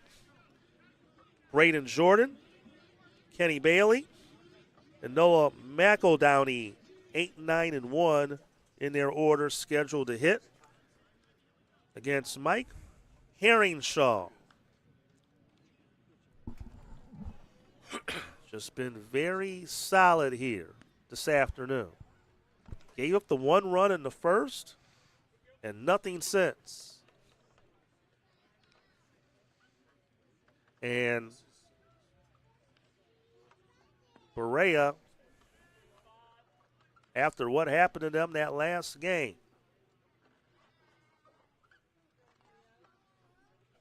have bounced back in a big way to keep their tournament hopes very much alive. Soft tapper past the mound, charging in from second. Connery over to first, and they got him.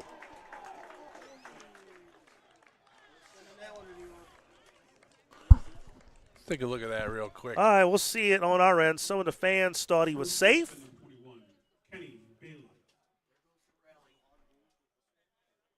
We'll kind of slow it up a bit. Go in reverse. Yeah, let's go back. Let's see that one more time there. He may have just got him. Might have bang, bang play. That's what we're going to say. Bang, bang play. I mean, we slowed it up there. He may have just got him. Of course, we're looking at it through more of a computer screen, but still, no one disputed it from the Rockets. And so Bailey finds a hole in the right field for a hit. His first hit of this game. The 8th hit for the Rockets. And again, they've out-hit Berea 8-7, but they're down 6-1 on the scoreboard. Back to the top of the order, and Noah McEldowney. He's 0 for 3. Tappert's the second. They'll have one play. That's the first, and that's out number 2. Connery throws them out. And now the Portland Rockets are down to their final out. So Corbin White is their last hope. 1 for 3, singled and scored their lone run back in the first inning, and at that time it looked like Mike Herringshaw was going to be in some trouble, but he has settled down and has pitched a really good ball game here, Tim. Yeah, he has. Very impressive. Yeah, not overpowering, Nope. not overwhelming, but he's thrown good pitches, good command, put the ball in play. His defense has made plays behind him, and the key other number is no errors for the Blue Sox, while 3 have been committed by the Rockets. Pitch missed outside for a ball, 1-2. And Portland will be relieved to see who they're facing tomorrow, as long as it's not this guy. Yeah. And he hit him. A soft breaking ball that got him. Yep. So you got first and second. But still, Herringshaw, only 86 pitches in this game. Very economical. And he's efficient. Done a good job against Kennedy, who had 3 hits in the first game. Did get the double to drive in the run here, and it's going to end up finishing 1 for 4. A grounder to second, and Connery will throw out Joel Kennedy to end the game. And the Berea Blue Sox come back after being shellacked earlier by the Lombard Orioles. And they answer with a 6-1 victory over the Portland Rockets. And both of these teams are now 1-1 in pool play. And Berea is suddenly in an excellent spot to potentially get no worse than the 2 seed out of this pool to make it in that final group of 6. Yeah, it's crazy. 3 hours ago, they got 2.5 hours ago they got mercied 14-1. Turned things around, great pitching performance, and now they're in the drive. They control their own destiny to move on. Here are the final game totals for the Berea Blue Sox. They had 6 runs, 7 hits, 3 errors, straight at 4. For the Portland Rockets, 1 run, 8 hits, no errors. They stranded 7. So each of these 2 teams are now 1-1 in pool play. We'll have one final game remaining here in Pool B. That will come up next in 30 minutes, a 7:30 start. We're right back on schedule. Yeah. And we'll have the Lombard Orioles taking on the Hackensack Tros coming up in our final game of the day here from Zimmerman Stadium at North Central College. Our game today was brought to you by Logistics Plus of Buffalo, Damon University, Paul Wolf Insurance, Umpire Electric, and Wingnuts of Buffalo. Thank you to you, Tim Gardner. Job well done running things on the controls and the camera. Thank you for tagging along on the color. I'm Tim McKinney. We're going to say a brief so long from now from Naperville, Illinois. We'll have our final game coming up in a half an hour. But in the meantime, we're going to give you some bonus coverage. We're going to head out to Carroll Stream and give you some bonus coverage for the Beecher Muskies and the Fort Wayne Jackers. We'll listen to Kyle Smith on the call. Find a way to get him in the second. 1-0.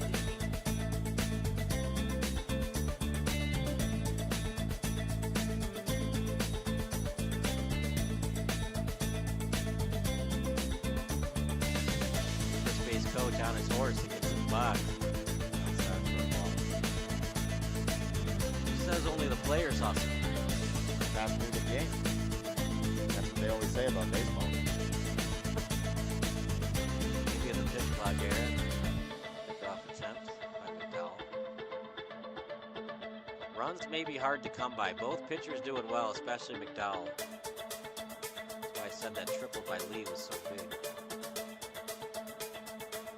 Swung out and missed. 2-1. Still ahead in the count. Perkins struck out twice last night.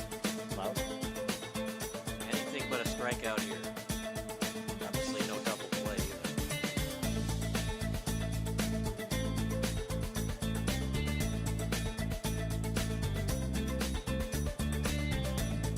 Three and one, once again in the catbird seat. Lays off the high fastball. Runners at first and second, 1 out. Bring up Spurgeon.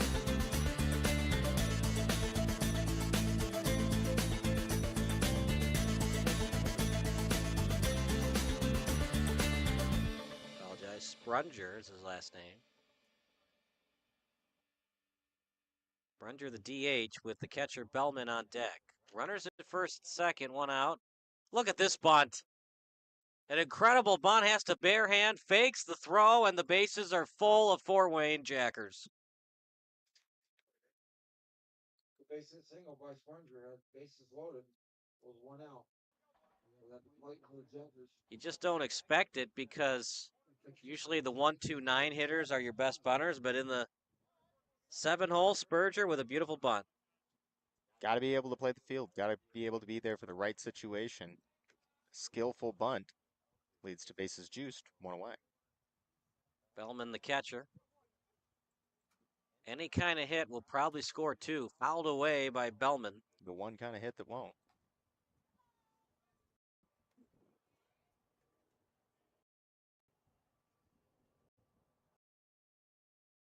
Outfielders very deep. Anything right at him should be 2 RBI hit. Not a good attempt that time by Bellman. You got a job to do here, but if you're late, probably just let the strikeout happen. You can't have an inning-ending double play, so if you're late, maybe just let the pitch go past you. That's what he did. Now look for the curve on this next one. Something to try and fool the batter, get that strikeout, keep the runners in position. Try to avoid something if you're the batter on the inner part. That one's going to be a double play ball to third, to first, dropped it. One run scores. Play at the plate. And he's going to be safe. So 2 runs score off it. It's going to be Perkins scoring the second run. What I was going to say is avoid something on the inner part, avoid being jammed. That's what the catcher was asking, was the force no longer there? Yes, because he touched third. That's the problem when you don't go home with it. And he had all the time in the world to go home because it was a one-hopper. A little bit of brainstem power, looking to go to make the play at first, which he had to throw in time. Just got to make sure you make that play. So if you're wondering how to score that, it's a fielder's choice at an E5. Even though the first baseman probably should have gotten off the bag to field it, it is a one-hopper, so it's technically an E5.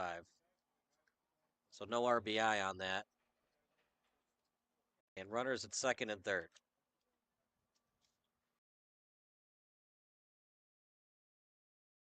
Such a crucial and crazy play.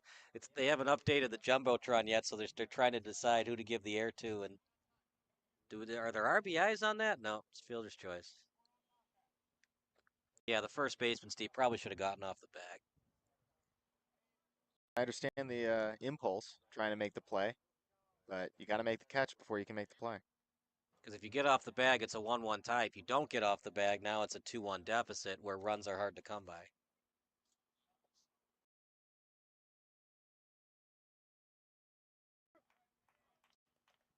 Comes back to a mindset. Features coming off of a 13-0 win. Might think it's a cakewalk. And one thing about the Fort Wayne Jackers is they are not the same team they played last night.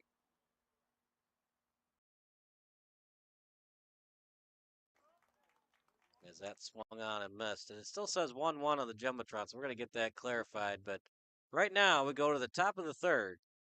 Still a close ball game here at the 2025 NABF World Series.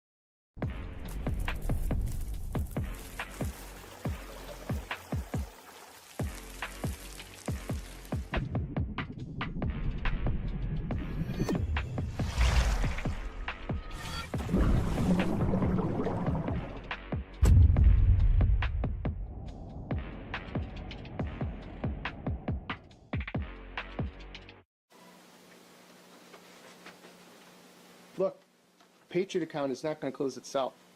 Looks like you're going to be here late again. I need this by morning. Oh no, not again. My son has a football game tonight. WNYathletics.com. You can thank me later. WNY Athletics, your home for high school sports. Yes. Buffalo, a city built by hard workers, a city of good neighbors, a city with passion. There's no place we'd rather be than in this city helping our customers. The Paul Wolf Agency. We are Buffalo. Hi, everybody. Hope you're having as much fun as we are. I'm Kyle Smith alongside Stephen Taylor. We're getting a clarification on the score. It says 2-1 on the jumbotron. With a lot of confusion because one of the game changer counts still says 1-1. It's a big play, so it's one of those plays where usually the third baseman goes home with it, but because there was one out, he wanted the inning-ending double play. Third baseman went to third, touched the bag, but an overthrow to first. There's no more force at the plate. Okay, so the run, but you think the run would score right away because it's the overthrow. But the runner at second can't score because he was out at third. So for the second run to score, it would have had to be from first base. Home plate umpire saying it is 1-1. Well, no, I think that was for pitches. So we still don't. have a clarification yet on the score. Now it's just 2-1 on the Jumbotron, but we'll get that clarified for you folks as the game continues.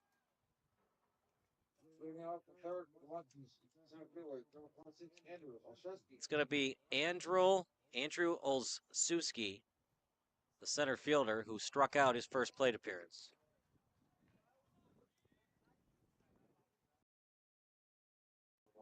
And it indeed is 1-1.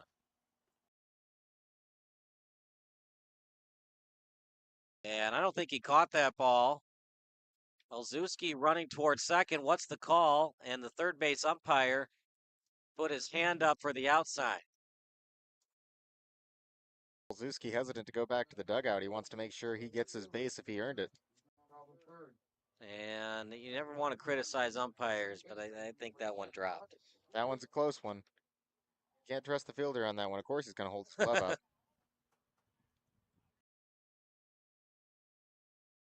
Orful at the plate. That's why you got to run out there and see it. It's a big out. Controversy galore today. We don't know what the score is, and we don't know if he caught it or not. Laycock repositioning his center fielder. Little chopper, 2-hopper to second. Underhand throw. They get the out. 1-2. 2 up, 2 down right now is Gayton in the 3 spot of this top of the third, now up. Gayton with that fly out to right field.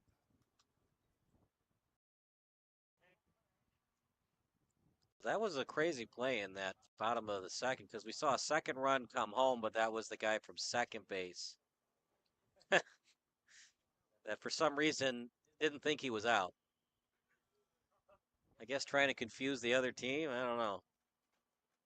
Because it confused us because I thought it was because by this level you would think that the runner at second knows he's out once the third baseman touches the third base bag. Well, I do appreciate a commitment to the bit, but confused the play-by-play and color commentators anyways. Credit to him. They ended up with 2-1 on the board for a little bit. Now we're back to 1-1. High pop-up, Major League pop-up, can of corn. Look at this, the shortstop is right next to the left fielder, but able to make the catch is DeCook. We go to the bottom of the third. A very fun one here at Wheaton College Stadium, Leaf Fund Stadium, 1-1 tie.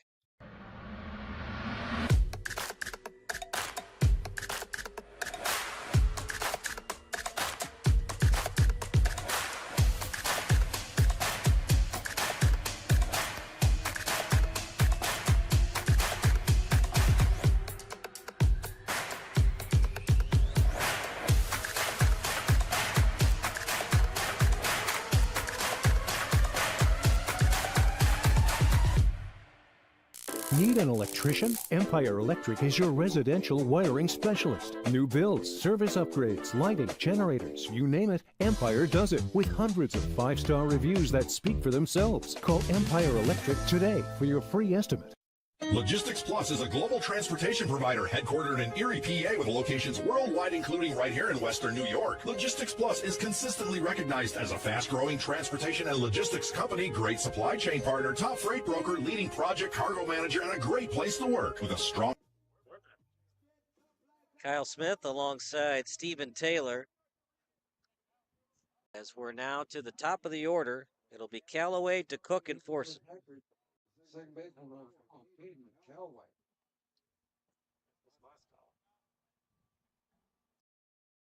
As Callaway, high pop-up, as that'll get to right field, and the lefty able to handle it in gate.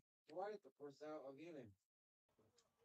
At the plate with the Jackers. Just flying by. We started a little bit late, around 6:35. It's now the bottom of the third. Here at beautiful Leaf Fund Stadium. It's only 7:12. Time flies when you're having fun, and they've made up their time. So McGee was the guy who scored to make it 1-1, and Perkins thought he was safe and ran towards home. Meanwhile, ground ball, and Easy play as it's awful over to Carmody. But look, if you can get away with it, you try it, right? Always take what they give you, umpires included. Confused the heck out of me because one would think at this level you would already know that you're out. I was confused why the catcher was confused. Swung on a miss for a strike. Forson looking to get on base, start a 2-out rally, coughing on deck, who struck out in the second. Ground ball. Should be an easy play. Able to get it and throw it and throw out the runner and Forson as McGee throws out Forson. We go to the top of the fourth. 1-1 tie here at Leaf Fund Stadium.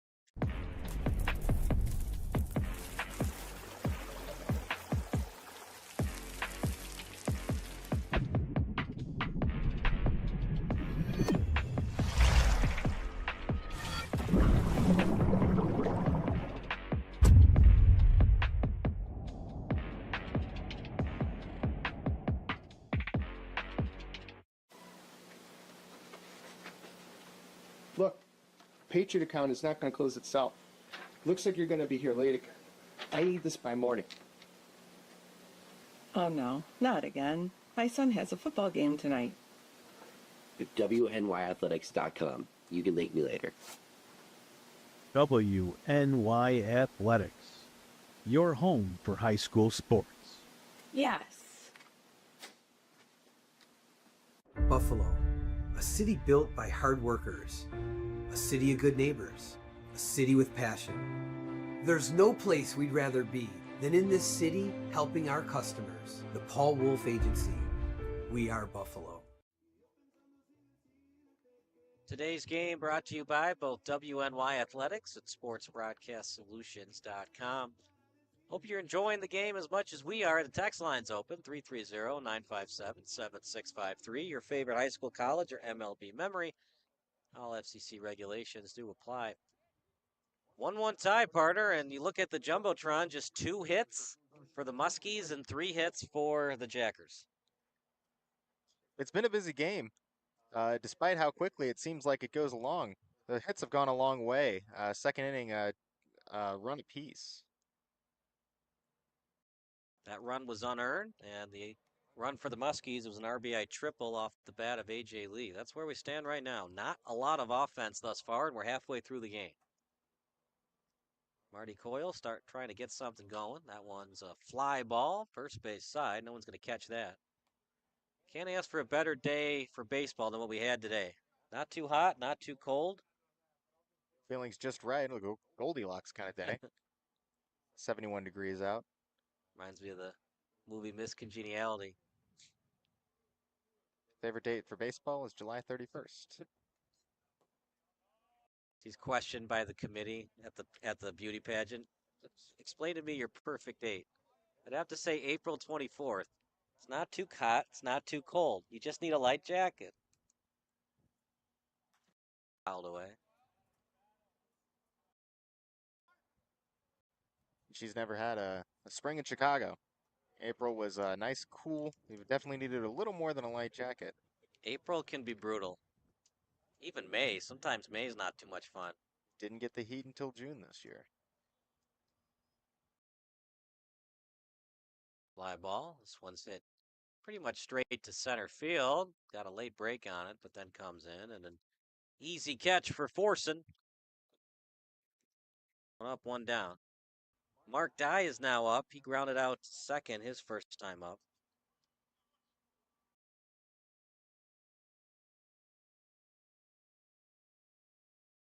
We're wondering what Gayton and Coyle would do. They've been pretty non-existent. It's been the bottom of the order.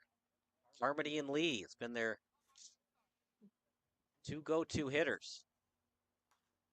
Fouled away. Humongous game for the Jackers. Still a big game for the Muskies. If the Muskies lose, they're still alive for bracket play. But you don't want to falter tonight if you can avoid doing so. Fly ball. This is going to reach the gap. And an easy play in right field, able to make the catch, is Marshak. Good communication between these teams. Nobody wants to be on the not top 10 for ESPN. Hard to be on the not top 10 when you only have to move 2 steps to your right. Second baseman, as soon as he heard the right fielder calling him off, he's all done. Zacco trying to get something done with 2 outs outside. Tried the curveball and missed.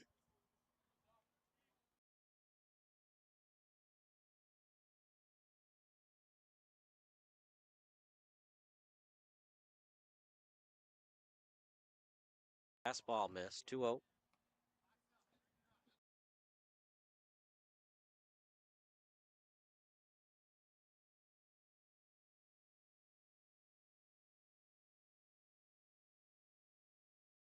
In the dirt, 3-0.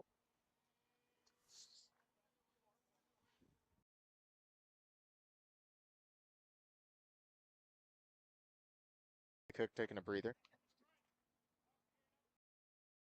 Brooks McDowell on the season coming into this tournament. We'll talk about him after this pitch. That's in there for a strike. Brooks McDowell has had a great season. 38 1/3 coming into this tournament. 51 strikeouts to 15 walks. He's got more strikeouts than hits given up this year.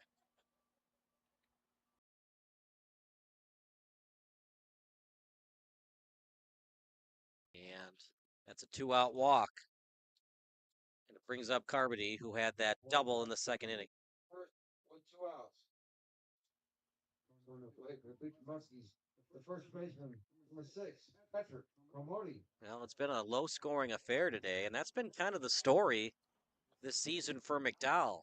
6 starts, but a record of just 2-1, even though those good numbers we talked about. So pitching is one of those things you do what you can to control, but your defense and your offense has to help you out as well. He's been put in some pretty good situations, all things considered, but sometimes you just fall a little short. He has, coming into this tournament, 6 games started. He also has a save in that save appearance, just 1 for 1, as he's not really used in relief. Other thing is, too, if you're winning all the time, you don't have a closer that has that many saves, right? Unless, of course, you play 1- and 2-run games. 0-1 right now to Carmody. Fouled away. 0-2. What do you want to throw here? High fastball or a breaking ball? You got a little bit of room to play with no balls so far on the at bat. So I'd do a little breaking ball, maybe a little curve. Just don't hang it. Don't hang that curveball. Got to get it down. Clay Cook having a nice game thus far. Pickoff attempt. Ooh, we almost got the runner and Zacco to bite. He got a late break back to first. At this point, you really don't have any reason to start trying to pick him off. You almost made the play, but at this point, you've shown your hand twice. 0-2. Almost hit him off the glove. There's the breaking ball. And Zacco a little shaky at first base. If he had got the secondary that he needed, he probably would have been able to get to second base on that. Absolutely. Just one of those weird plays, though. He probably thought it was going to hit Carmody, and maybe he went back to the bag. Maybe he's trying to play it safe. Stay on base. Keep an option open.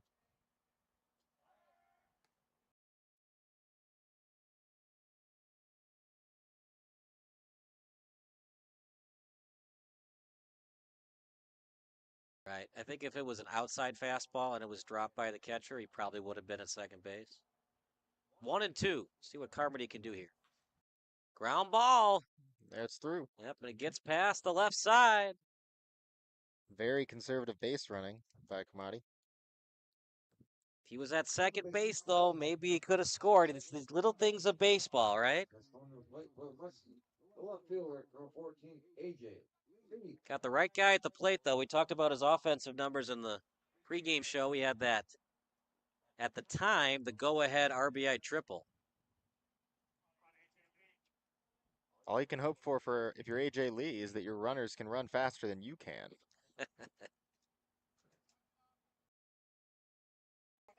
Gotta be awake if you're the base runners. Anything past the catcher, if you have a good secondary, you gotta try it.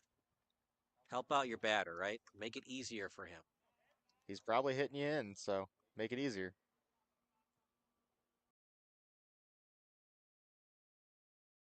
Ball tip. Runs are so hard to come by, partner. Some teams and managers, they like to be risky and do the double steal, but with 2 outs, do you avoid it here? I would say you do. You at least try and advance the runner from second to third, but you got to be mindful. You don't want to try do too much. 1 out, probably a better idea. It's just you don't know how many times you're going to have runners at first and second, so you don't want to make the last out at third. With AJ Lee at the plate, you're also looking at a really good opportunity. If you're a base runner, all you need to do is just keep the options open, because as soon as that ball gets hit, you've got options.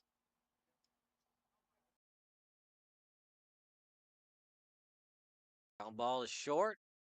Instead of going to second, he'll go to first. Gets the out as it's McGee over to Coughing. We go to the bottom of the fourth. Still a 1-1 tie here at the 2025 NABF World Series. Buffalo, a city built by hard workers, a city of good neighbors, a city with passion. There's no place we'd rather be than in this city helping our customers. The Paul Wolf Agency. We are Buffalo.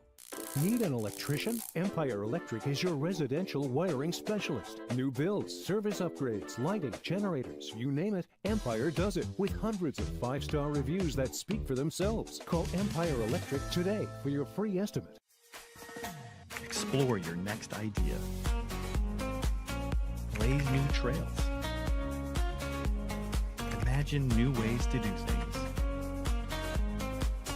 What will you do next? Bottom of the fourth, 1-1 tie. Each team with a run and 3 hits apiece. That costly air by the Muskies. That's where we stand right now. But it did not cost them an additional run on that air. We thought it did because the runner at second decided to run home even though he was already out. Trying to keep things exciting here, Lee Fund Stadium. I mean, it's a fun stadium, right? You got to keep things fun. Absolutely. The namesake, Lee Fund, misspelled if you're keeping track at home for those who like fun. Swung out and missed for strike 2. Coughing, he's struggling a little bit. He's having trouble reading that fastball from McDowell. His last at bat, he didn't seem very confident with control of his bat, which is definitely not where you want to be as a batter. Seemed very unsure of himself. I don't know if he was trying to figure out the pitcher or just couldn't locate the ball.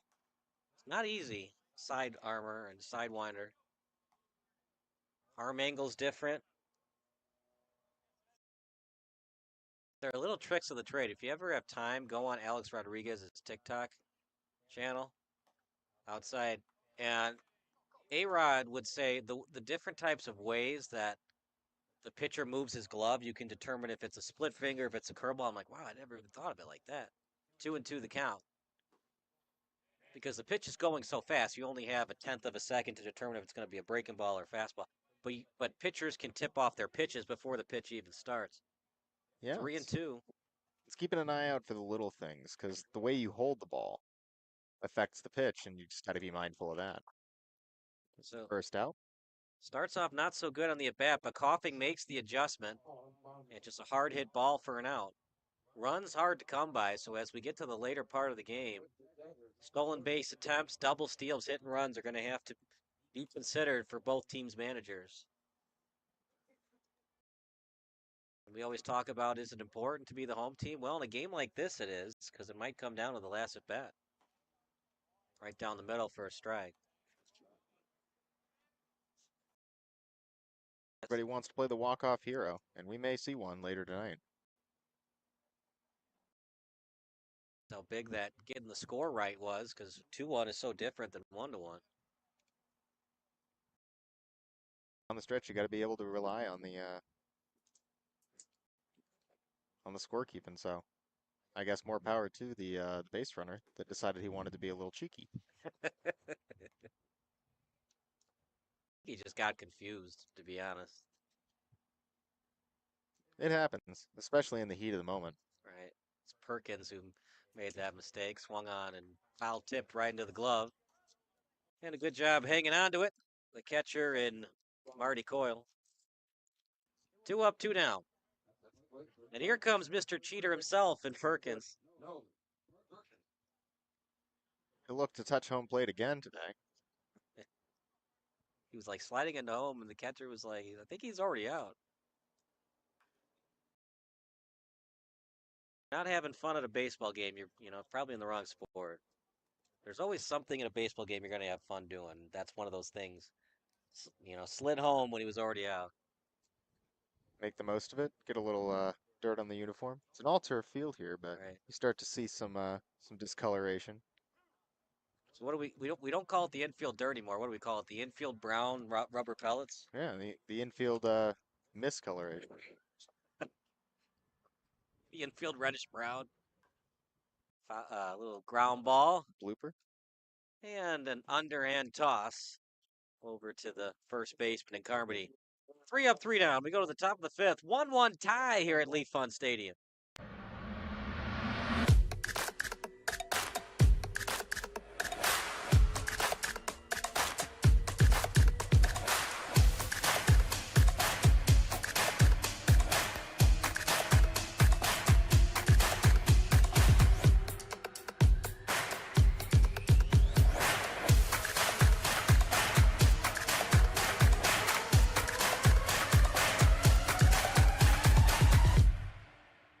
Need an electrician? Empire Electric is your residential wiring specialist. New builds, service upgrades, lighting, generators, you name it.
WNY Athletics is proud to bring you our continuing coverage of the National Amateur Baseball Federation Charles M. Blackburn Major Division World Series. Tonight we come from ZIMMERMAN Stadium on the campus of North Central College in Naperville, Illinois, for our fourth and final game of the day between the Lombard Orioles and the Hackensack Trolls. Alongside Tim Gardner, I'm Tim McKinney. Great to have you with us here tonight. Our game this evening is being presented by Logistics of Buffalo, Damon University, Paul Wolf Insurance, Umpire Electric, and Wing Nuts of Buffalo. Pool B is where we're at. This is our final game of the day. And Tim, the Lombard Orioles really put on an offensive explosion in their opening win here in this tournament as they really took care of Berea in the last part of that game. Yeah, they did. They took care of Berea 14-1. It was businesslike. They got a big hit from, I believe, number 3 who's going to lead the game off. Yeah, Wyatt Warrow hit the Grand Slam homer. Yeah, Grand Slam. He had a chance for another one. He didn't get it done that time, but, coming out of high school, he's a force. He's a pull hitter. He has a good approach, and let's see what happens in this game. Jack Brodsky will be on the mound for Hackensack to try and stop this powerful lineup. And for Hackensack, I think the first goal is to get a hit. They were no hit in their loss against the Portland Rockets in our first game of the day here today, 5-1. They did get a run without a hit. Yeah, it's, I believe you start there for sure, and then build upon that. Lombard will be the guest on the scoreboard wearing their white jerseys. Hackensack in the gold, and our first pitch is a called strike to Wyatt Warrow. And he, like you said, he had a game. This young man, he'll be headed to Northern Illinois University. Recent high school grad, had a Grand Slam homer. Had 3 hits, drove in 5 runs in their win against the Blue Sox. Fouled out of play, so it's Warrow in center, Jordan Vasquez at short, Vince Spadaforas at third, Ricky Colazzo batting fourth, he's the DH, Dylan Holmes in left. He caught the first game they played. John Fleeka at second, Jake Trainer back at first, Parker Renke in right, and A.J. Marchetti is the catcher. Bouncer to O'Brien, and he'll throw out Warrow for route number 1. And Orioles, coached by longtime Chicago area coach and well-known here in the area, Jeff Vukovich. See the gentleman up here earlier? Yeah, tall yep, guy. Yeah, that's correct. He seems like a baseball guy. And he sponsors a lot, does a lot with baseball in the area, and is a very popular insurance agent in the Chicagoland area. I'll just put it that way without giving him a free plug on your network. But yeah, right. He does a lot of advertising on a lot of the pro games in our area. Okay. Just by looking at him, I like that's a baseball guy. You can tell. Vasquez up 0-1 the count. Takes outside. So defensively, the Trolls will have Michael DiGirolamo in left, Justin Grippo in center, John DiGirolamo in right, Cisco Ramirez at third, Anthony Pizzuti at short, Kevin O'Brien at second, Michael Karsich at first, and Jake Lutz is catching for Brodsky. And the count now even at 1. No, actually, they called that a strike. It is 0-2. But our final game of the day, we've almost have made the final turn in our marathon here as Vasquez goes down swinging for out number 2, and a good start so far for Jack Brodsky. Yeah, it's been a day. It's been a really good day. You're covering 4 baseball games. It could be worse. I will not complain. You are correct. Could be at a desk job, sitting around on a computer. Well, I am on a computer, but I'm watching baseball too. There's a whole lot of more important things in the world than probably what we're doing, but we're glad that you all have taken time out your Thursday night to join us here on WNY Athletics YouTube. And Appreciate all the good feedback. We've heard from many of you about our coverage here, and we're back here. 4 more games tomorrow, bright and early. The weather should be fine, so we should be starting at our scheduled 11 a.m. Central Time start. Grounder to second, and O'Brien will throw out Spadafora, and the Lombard Orioles go down quietly 1-2-3 in the top of the first. We'll head to the bottom half. Orioles nothing, and the Trost coming to bat.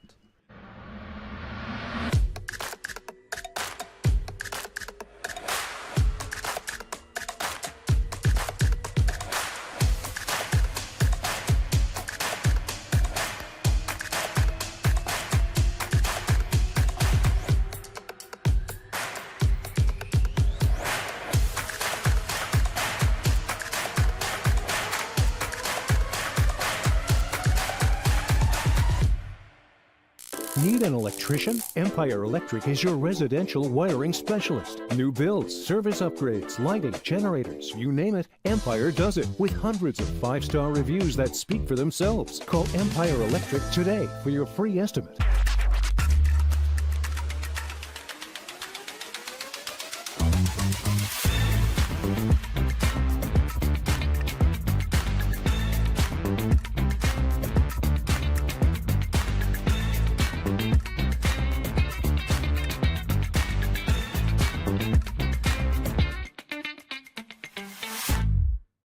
Logistics Plus is a global transportation provider headquartered in Erie, PA with locations worldwide, including right here in Western New York. Logistics Plus is consistently recognized as a fast-growing transportation and logistics company, great supply chain partner, top freight broker, leading project cargo manager, and a great place to work. With a strong passion for excellence, our 500-plus employees put the plus in logistics. For an efficient, personal approach for all of your transportation needs, more information about our Buffalo office is available at logisticsplus.com/Buffalo.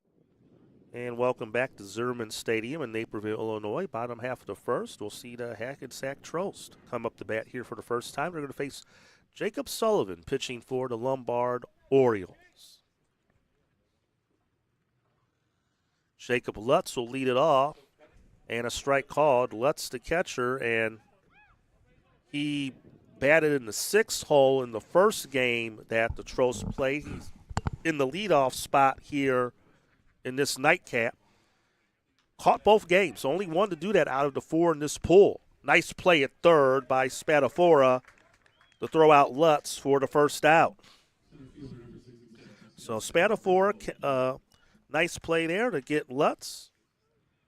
Now Justin Gripple will be up. He's the center fielder. Followed by Cisco Ramirez. He'll bat third, play third. Dan Carter, the DH, he'll hit 4th. Anthony Pizzuti is the shortstop, batting 5th. Kevin O'Brien will hit 6th, play 2nd. Michael DiGirolamo in left.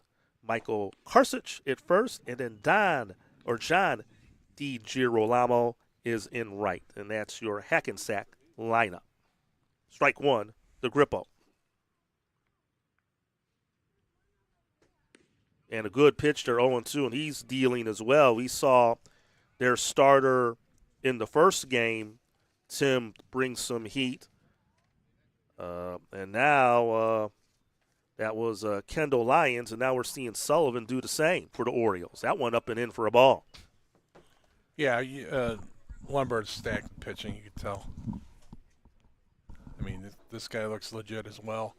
And Hackensack, they got to get off the schneid, get a base hit. And that's strike 3 called. Grippo goes down looking, 2 down. Struck out twice in the first game against Portland and goes down his first plate appearance against Jacob Sullivan and the Lombard Orioles. Orioles defensively will have Dylan Holmes in left, Wyatt Walrow in center, Parker Reinke in right, Vince Spadafora is at third, Jordan Vasquez at short, John Fleeka at second, Jake Traynor at first, and A.J. Marchetti is catching for Sullivan. And first pitch strike, he's just dealing. There's a shot, backhanded at third by Spadafora, across the diamond, a beautiful play to get him. Outstanding defense. Vince Spadafora. And that will retire the side. Both teams go down in order in the first. After one, no score.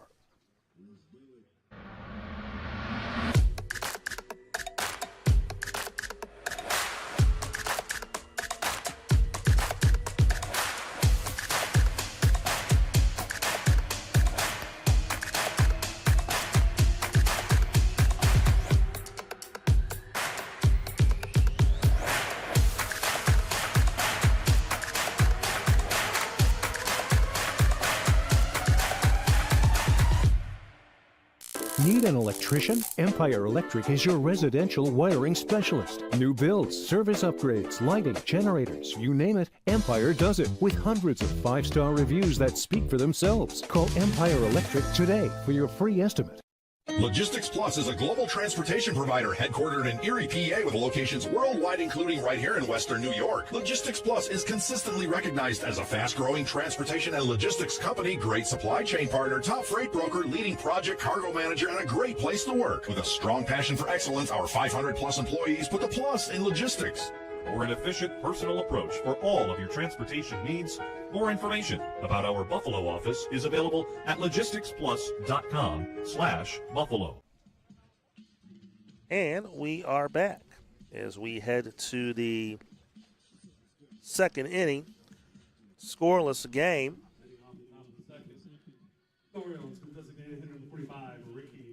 Ricky Colazzo will lead things off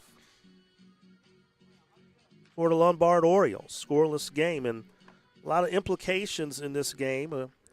Orioles are 1-0 in pool play. Hackensack 0-1, and now the other two teams in the pool, Portland and Berea, are each 1-1. So now suddenly things can really become interesting going into the final day of pool play tomorrow.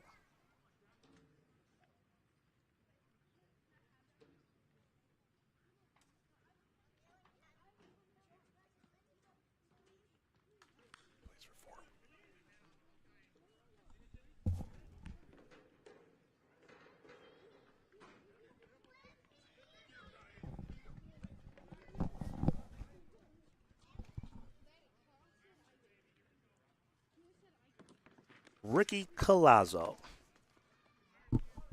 in the cleanup spot was 1 for 4 in the Orioles' victory earlier today.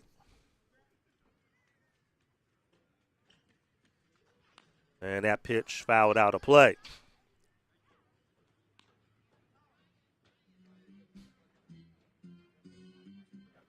Lights have been turned on since our third game, and the sun will begin to set probably within about the next 15 minutes. Still some daylight left, but dusk settling here in Naperville.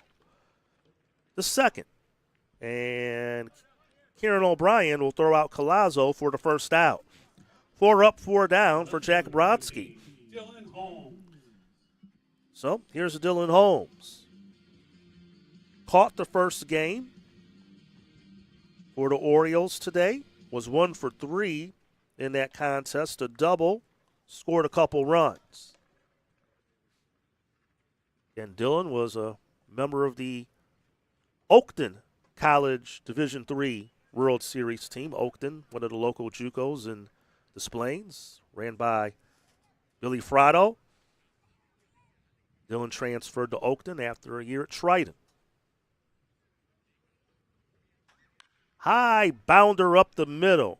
Pizzuti off that second hop makes a nice play to throw him out. 2 down in the inning.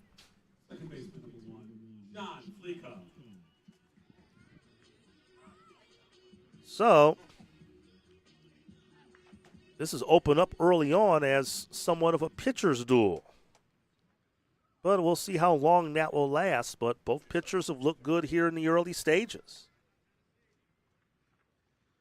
Comfortable conditions here tonight. 73 degrees, 59% humidity. Winds gusting up to 10 miles an hour. Again, very comfortable conditions here in the west suburbs of Chicago. And we thank you all for being with us here on WNY Athletics for our World Series coverage in this major division. There's a base hit to right, and there's our first hit of the game, and it belongs to John Fleeka. 2-out single.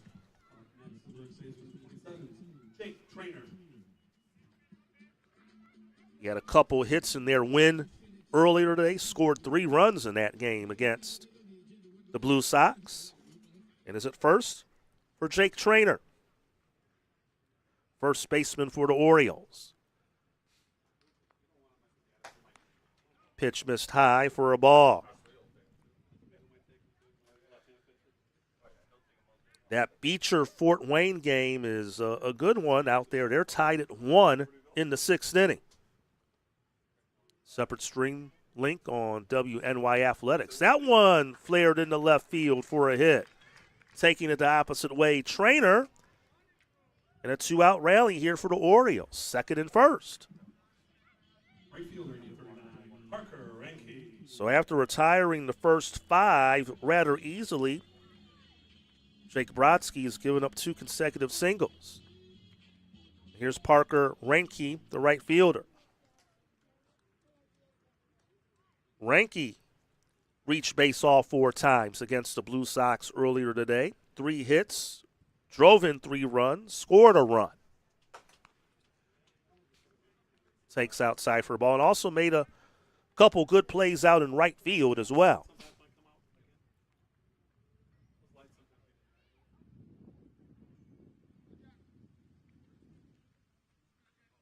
One and 0.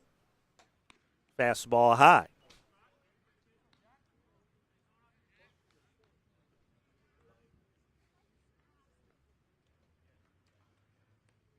So based off the first result, a win for the Orioles will not secure a spot yet for them in the round of 6. But they obviously would be in control of their own destiny for the top seed, potentially being the lone unbeaten in the pool if they can win this game tonight. Hackensack just needs a win to stay alive, and if they can pull this off, we could have 4 teams be 1-1 entering the final day and final game of pool play tomorrow. Pretty chaotic if that happens. and that's when we can go to those deeper tiebreakers that we alluded to earlier. Wave and a miss, and Reinke goes down swinging, and Brodsky gets out of it. No runs, 2 hits, no errors, 2 left. Inning and a half done. We're scoreless in Naperville.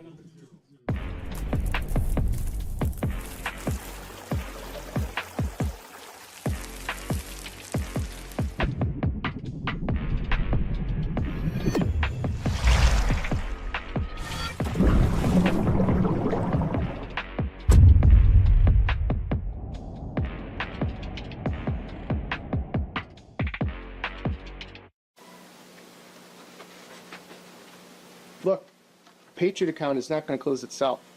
Looks like you're going to be here late again. I need this by morning.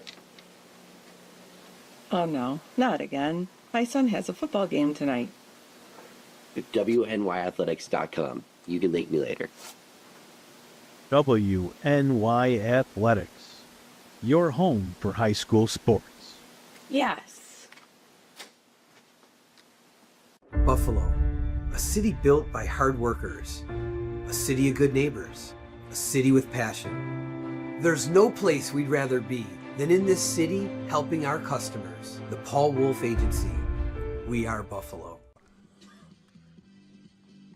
And welcome back as we head to the bottom half of the second. Scoreless game between the Lombard Orioles and the Hackensack Trost. And Tim, you were able to get the answer to the $1 million question that we all want to know. So basically, what I understand, my Google AI researched answer is inaccurate. Yeah. It is true what that is, but the rationale for the name Okay, is not that. We've been on a mission all day to find out what trosts means.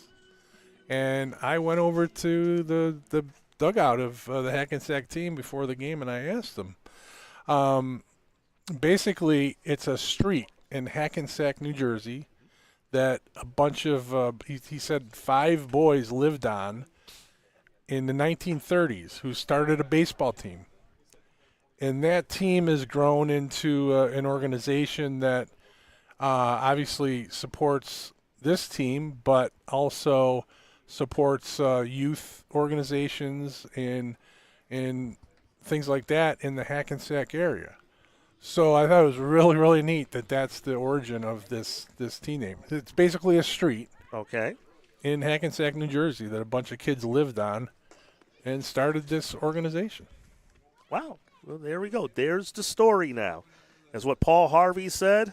What did he used to say that say? Now there's the rest of the story. Yeah.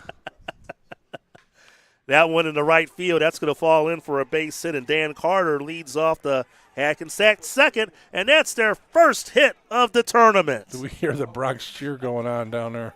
They got no hit in the opener, and Carter sprays a single to right. And now that can maybe get a whole weight taken off of them right there. But Hackensack, that's just a good blue-collar town, population of 46,000. And I did want to look this up because I know they've had some famous people from Hackensack. As there's a throw to first.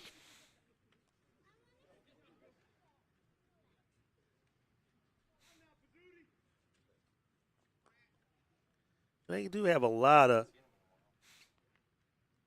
different individuals who are from that town. Most notably, I know here's another one I know from the broadcasting, Mike Fratello, the czar of the telestrator. He's from Hackensack, New Jersey. Debbie Boone, the singer from way back.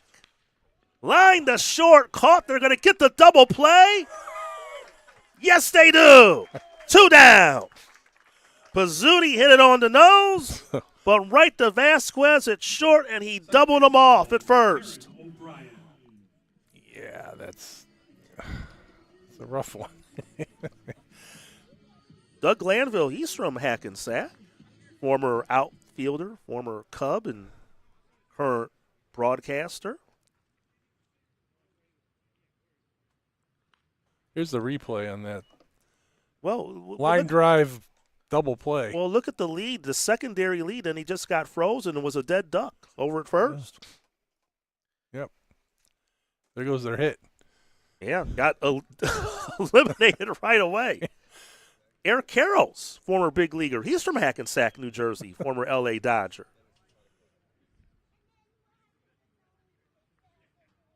It's like the hit never happened. Well, now he's back to facing the minimum. Right. Kevin O'Brien, the batter, 1 and 2 to count on him.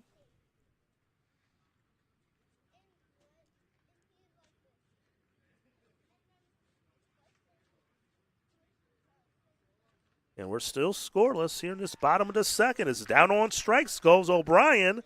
And just like that, this inning is over. No runs, 1 hit, no errors. A double play takes care of the Trost in the second. And 1 history lesson. 1 history lesson. On to the third, we're scoreless.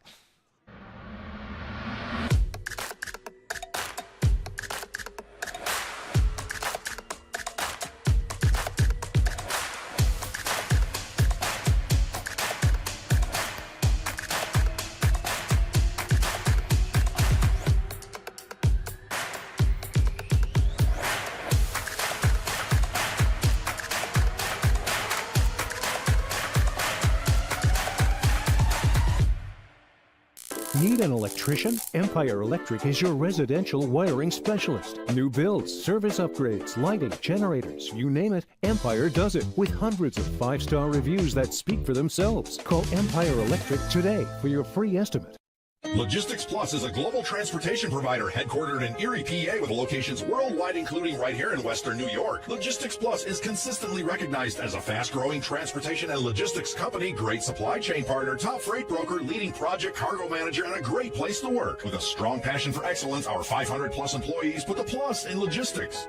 For an efficient, personal approach for all of your transportation needs, more information about our Buffalo office is available at logisticsplus.com/Buffalo.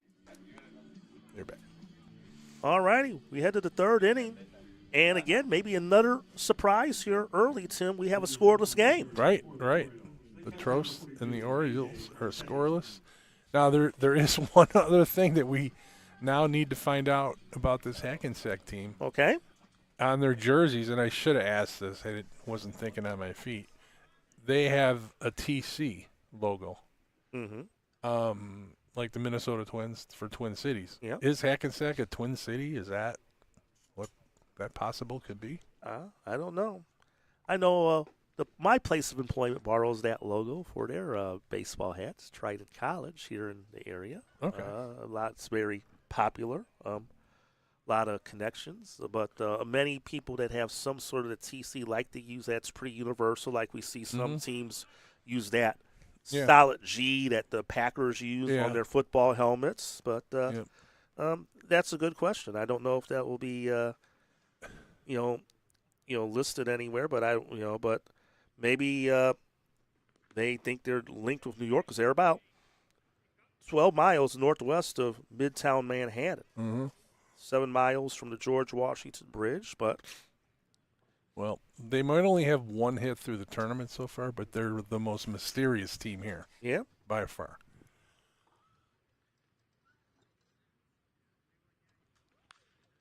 That pitch is fouled out of play, but it's good to have the range of parts of the country here in this tournament. Obviously.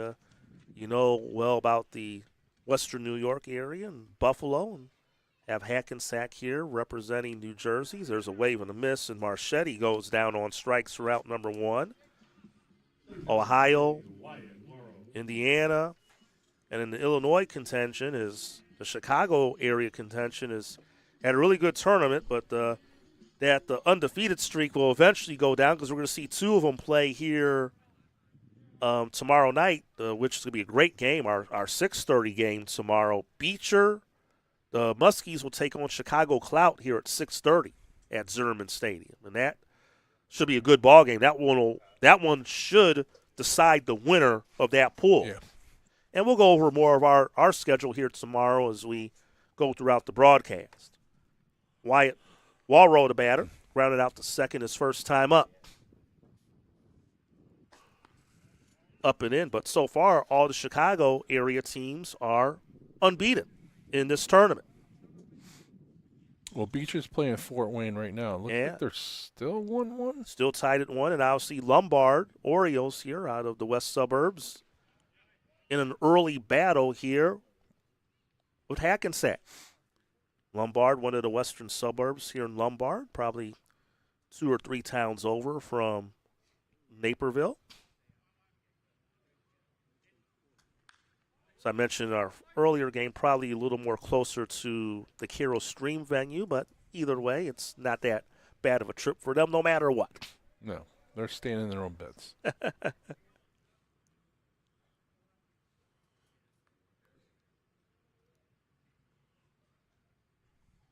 330 down the lines here.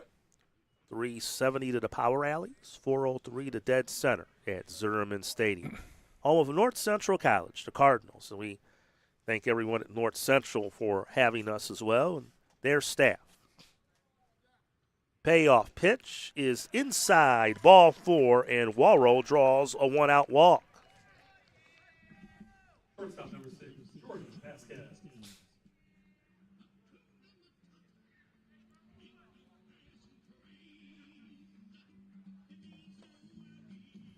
But we'll really get a good idea what's going to be at stake in these pools going into tomorrow. Again, 12-team field, 3 pools of 4 teams apiece. The top 2 teams in each pool will advance to the single elimination round 16 tournament. Runner goes. Throw to second, not in time, and Warrow steals second base.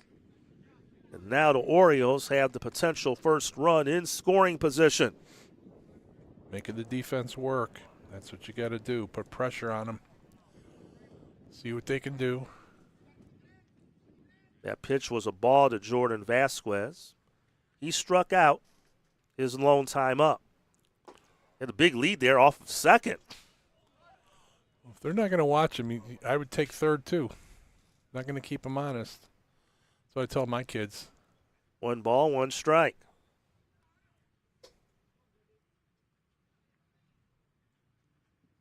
He's dancing around now. There's a turn. He had to make the throw to prevent the balk, and ended up being a soft toss over there to second.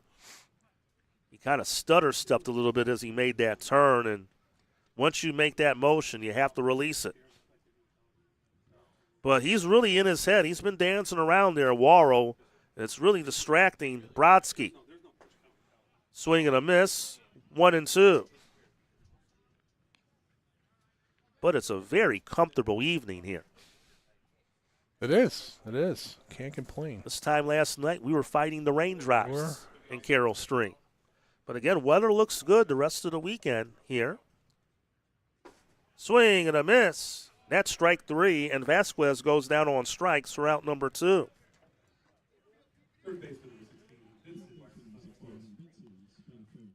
So here's Vince Spadafora. Grounded out the first, or grounded out the second, his first time up. I was just about to say, look for the runner to take third here with 2 outs, but you get a lefty up. That gives the catcher a clear lane to throw to third to get him out, so I don't think they're going to anymore. And I think with Warrow's speed, any type of hit should score him more than likely. Yeah, but here's the 4. Here you go. Going to be 72 and sunny tomorrow. 75, mostly sunny Saturday. 75, mostly sunny on Sunday. Can't ask for anything better. Bouncer to short. Pizzuti over to first in time. A little wide throw, but Karsich was able to glove it for the third out and retire the side. So Brodsky works around the 1-out walk. No runs, no hits. 1 left. We'll go to the bottom of the third. We're still scoreless here from Naperville.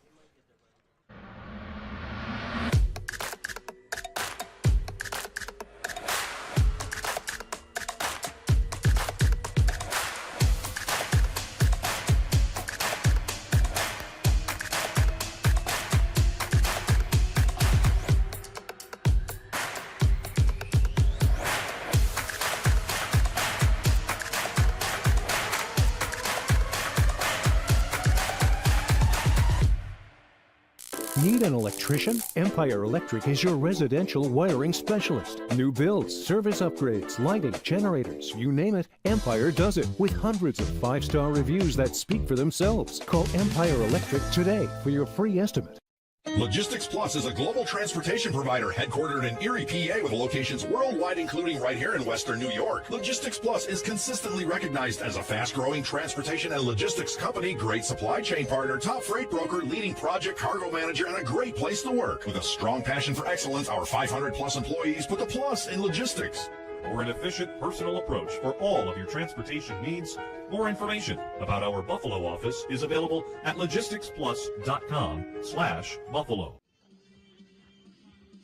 We head to the bottom of the third. Alongside Tim Gardner, I'm Tim McKinney. Thank you for joining us all day long here on WNY Athletics YouTube. Our 4th and final game of the day. We will be bringing you 4 more contests here from Zimmerman Field beginning tomorrow at 11 a.m. Central Time, an hour earlier than our start here today.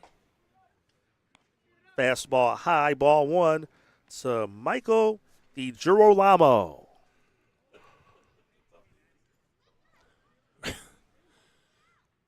Try saying that 20 times fast in a row. That pitch is fouled out of play.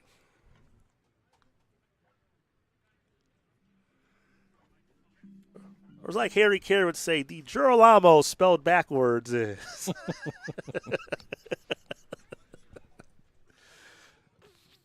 1-1. And they got quite a few of them on. I think there's, 3 of them on the roster? You got Michael. You got John we're going to see batting this inning. And you got Steven off the bench. You must all live on Trost Street. So you got to miss strike 3. Man, it's colder on this side. It is. And that's the first out of the 3rd inning. And sandwiched in between the DiGirolamos is Michael Karsich, the first baseman. Karsich did play in the first game for Hackensack against Portland. Was in the 7th spot in the lineup in that game, was 0 for 2, reached on an error. Grounded to short. Jordan Vasquez has it over to first in time for route number 2. Again, you can see he's a good, solid, fundamental shortstop to anchor this infield for the Lombard Orioles. Yeah, they're a solid team. I was going to say, the longer they let Hackensack hang around, though. Yeah. It's, never know what can happen. Well, we're seeing that right now.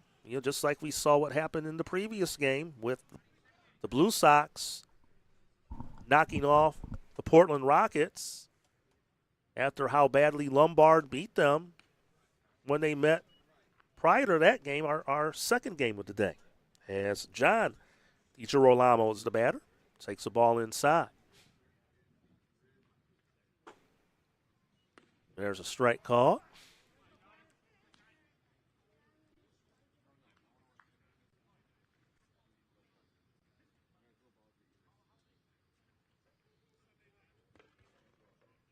Foul ball off toward the left. But again, all the pool play games are scheduled to go 7 innings. Once we do get to Saturday's single elimination round, those games will be 9 innings in length.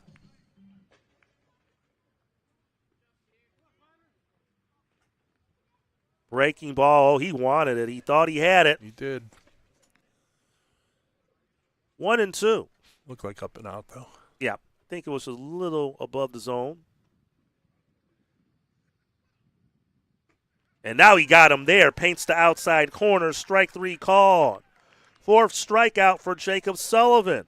1-2-3 goes Hackensack in the 3rd through 3 complete. Here from Zimmerman Stadium.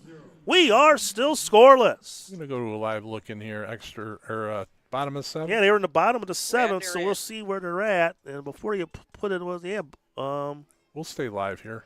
Yeah. 1-1, bottom of the 7th. Looks like nobody on, 1 out for Fort Wayne. And those were 2 teams we saw last night, Tim. Yeah. And, Fort Wayne had a tough loss to the Chicago Clout. And then Beecher just looked outstanding, and they put a ton of runs on the board tonight, and Fort Wayne holding them down to 1 run this evening. That's quite something right there as you saw that strikeout. They're 1 strike away from extra innings out there in Carroll Stream. And I believe the extra inning play, you will have the runner at second lead off. So they'll have the head start, the Manford man or the ghost runner, whatever you want to call it. They will have that in extra innings. So they're an out away from going extras there at Lee Fun Stadium.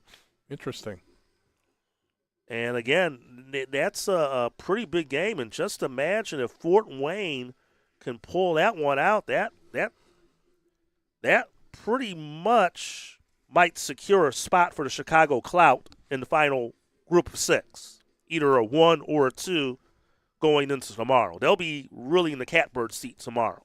Yeah. All right, we're going to bring it back to our game. We'll go back to that after the inning if they're not in commercial. Yeah, we'll keep an eye on that and see if that game does head into extras. If you do want to check it out and leave us for a moment, that is a separate stream link on WNY Athletics YouTube. You can check out the action there. But we'll keep you updated for those who want to stay here. Good game here. We're scoreless, top of the 4th. Ricky Collazo leading things off for the Lombard Orioles and fouls the first pitch out of play. No runs, 2 hits, no errors for the Orioles. No runs, 1 hit, no errors for the Trost. Jack Brodsky pitching for Hackensack and misses for a ball. Call this a pitcher's duel, Tim? Yeah, it's been a good battle here so far. Brodsky had those 2 men reach, those two out hits in the second, but got out of it. Grounder to second, and O'Brien, he's been a busy man. Throws to first for the first out of this 4th inning. That's his 4th assist in this game already. And Collazo, that's the 2nd time he has grounded out to Kevin O'Brien. There's Dylan Holmes, 0 for 1. He grounded out to short. They had 15 hits in their win against the Berea Blue Sox, did the Orioles, and 2 hits here, and there's number 3. Little knuckle shot in the right hit by Holmes. Kind of sawing him off, but he found the right spot for a single to right. Yeah, any way to get on. It's a good piece of hitting. And we've seen them aggressive here, so we'll see if Holmes will be in motion at any point during this sequence. John Fleeka, the batter. Where are they in the lineup, Tim? Fleeka is the 6th man in the order. He singled. Yeah. Again, him and Trainer, who's next, had those consecutive hits with 2 outs in the second before Brodsky got out of it with the strikeout and fires a strike there to Fleeka.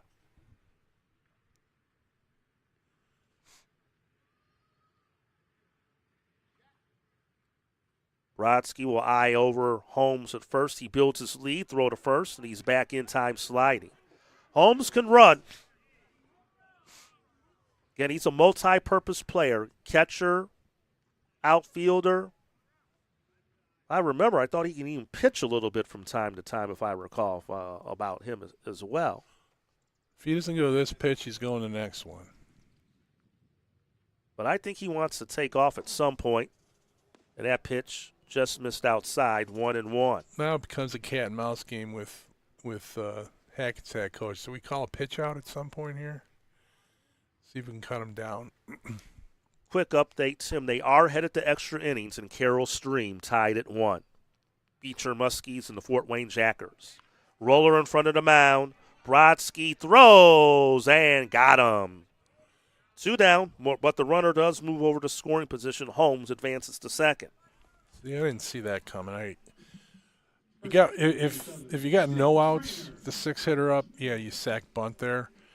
With 1 to get the guy at second for the 7-hitter to come up. Well, he did single his first time up, so maybe Coach Vuk is expecting and trusted Trainer can do the same thing. Okay.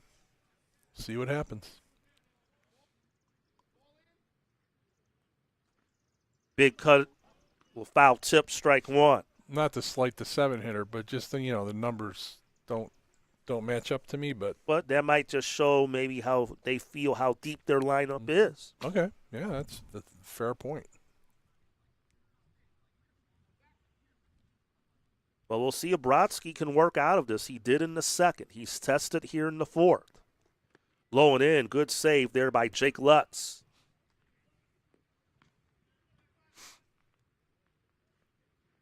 Boy, after we saw that first game that they played, I was thinking, oh, my goodness, would this game even possibly make 5 innings? And maybe Hackensack, they had some time to kind of rest, recover. They played the first game of the day.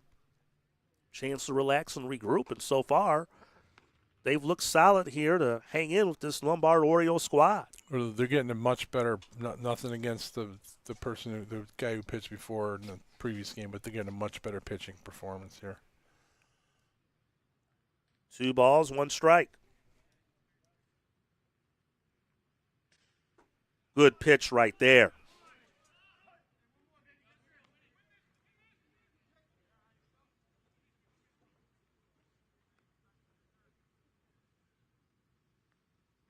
Two and two to count 2 outs. Dylan Holmes, the runner at second.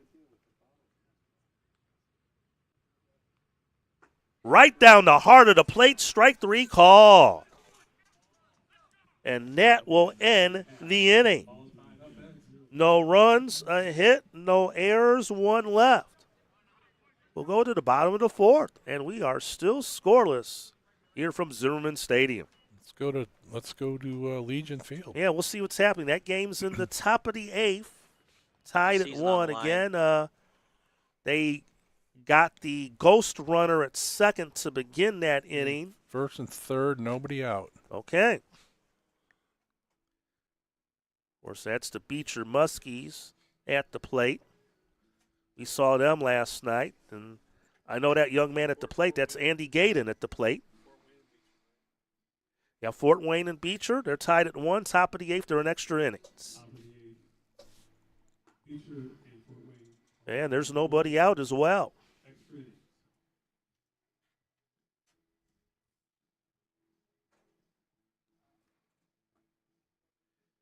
And Beecher a chance to go 2-0 in Pool A. Fort Wayne need a win to get back in the Pool A mix after losing to the Chicago Clout yesterday. They're 0-1 in the pool. We were out there last night and saw both of these teams. And that's a wild pitch. A wild pitch is going to give Beecher the lead. I think he got crossed up there. Wow. See, we can multitask. We call 2 different games at the same time. That's what we're doing. That's what we do. We had to do that a lot during COVID. It's like calling from a studio. That's what we do here at W1 Athletics. Well, how about that? I think he got crossed up. Wow, but we'll keep you posted on that one. Beecher has just taken a 2-1 lead. They're in the top of the 8th. Remember, when Fort Wayne bats, they'll have the ghost runner as well, but they have to stop Beecher from scoring another run. We'll keep you updated on that one when we can during our next break. But we're here in Naperville, bottom of the 4th, and Jake Lutz takes one inside for a ball from Jacob Sullivan. Top of the order, 9 faced by Sullivan. He's faced the minimum. Only batter that reached base was Dan Carter, who was immediately wiped off in a double play. And that looked pretty good, but it's ball 2. I'm going to say probably maybe just below the knees, I'm guessing.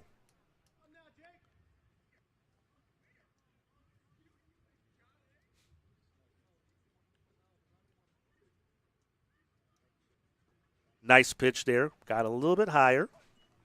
2-1. Lutz grounded out the third. His first time up.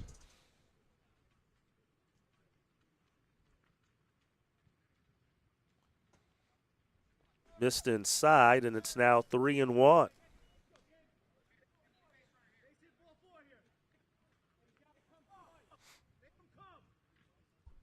"34 pitches for Jacob Sullivan at this point of the game. And a leadoff walk to start the 4th. Well, we saw Hackensack draw a few of those despite getting no hit earlier today. There were about 4 or 5 walks, a hit batter. There was a catcher interference that allowed them to get base runners. They did score their 1 run without the benefit of a hit in their loss to the Portland Rockets earlier today. Where are they at in their lineup? This is the top of the order that was up, so this is Grippo, the second place hitter. Sacrifice him, get him over. And he does square up, but he went after a pitch high and was lucky he didn't pop it up in play. He looked like he was more button for a base hit than to the sacrifice. You got to get the ball down no matter what. Get that guy to second. Darkness starting to settle in. As they throw to first, it gets away, and they don't have to worry about a bunt now. He's going to make the turn, and Lutz is going to go all the way to third on the throwing error. Oh, that's pretty big.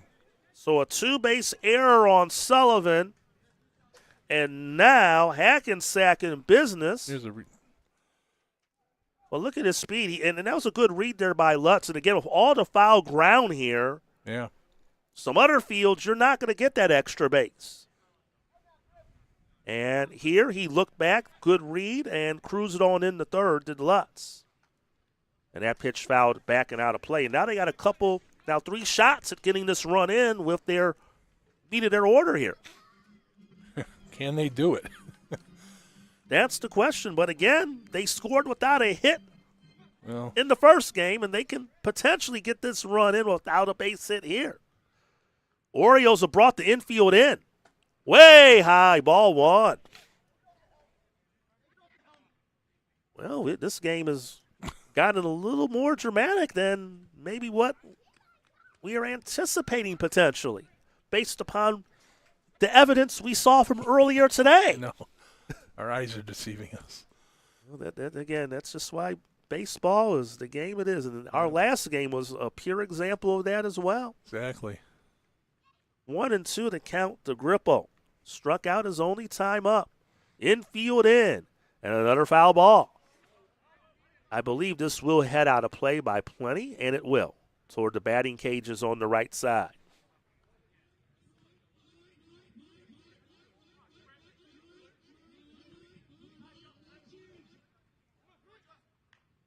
Well, just when we thought we had this whole pull figured out. Not there yet. No, we're not. They got to get this run in, and that's way up and in. Ball two. And now Sullivan, some control issues here suddenly. Has the velocity, but the command has slipped from him here in this sequence. We'll see if he can gather back on this pitch. He does. Swing and a miss, strike three, and that's a big first out. They have the heat like that. Tough for batters to catch up. Kid that can throw close to 90. Mm-hmm. Grippo strikes out for the second time. So now here's Cisco Ramirez. He grounded out the third. It's the at-bat of the game right here. Yeah, this can really turn the momentum of the game, especially if Sullivan can get out of this. Ball one. Infield remains in for the Orioles.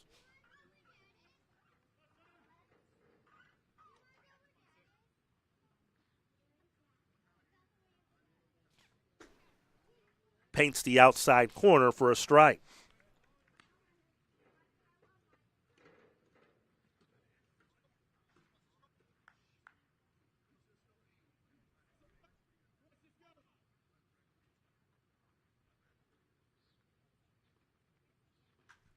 Lined in the right field and caught by Reinke, and the runner did not tag. Oh, my. The throw ended up being on line, was hit like a bullet, and a bad lead by Lutz, not reading that one, and then he got hung up to dry, not knowing what to do, and ended up not going at all. Yep. Wow. Yeah, you gotta. I don't know what the coach communicated with the runner, but you gotta let him know what to do in that situation. And now it's up to Dan Carter. Did he go around? They'll appeal. He did. So now you had a runner at third, nobody out. Now runner at third, 2 outs.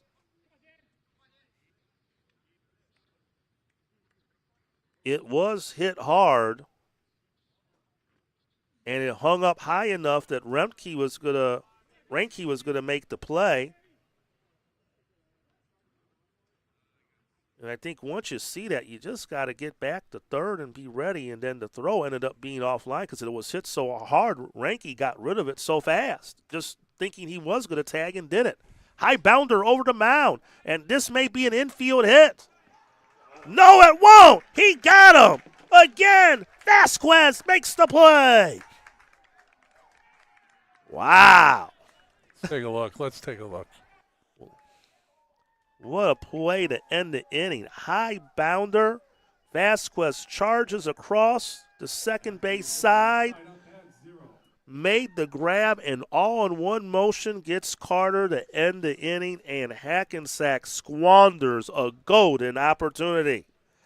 No runs, no hits, an error, and they leave a man at third. Let's go back to Lee. On to the fifth. We're scoreless, and let's see what's happening out in Carroll Stream at Lee Fund Stadium at Legion Field. Okay, Lee now at the And it looks like now Beecher has broken things open. They're still batting in the eighth, up now 4-1. Top of the eighth, Beecher Muskies are up 4-1 versus Fort Wayne. And looks like Beecher has 2 on, 2 out.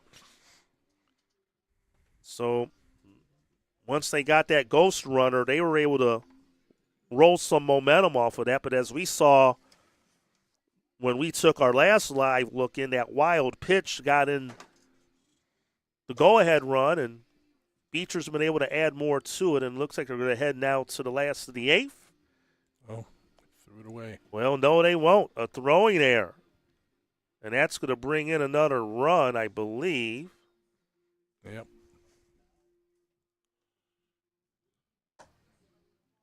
And now Beecher has basically broken this game open in extra frames. They put a 4 spot on the board, and they're now up 5-1 on the Fort Wayne Rockers.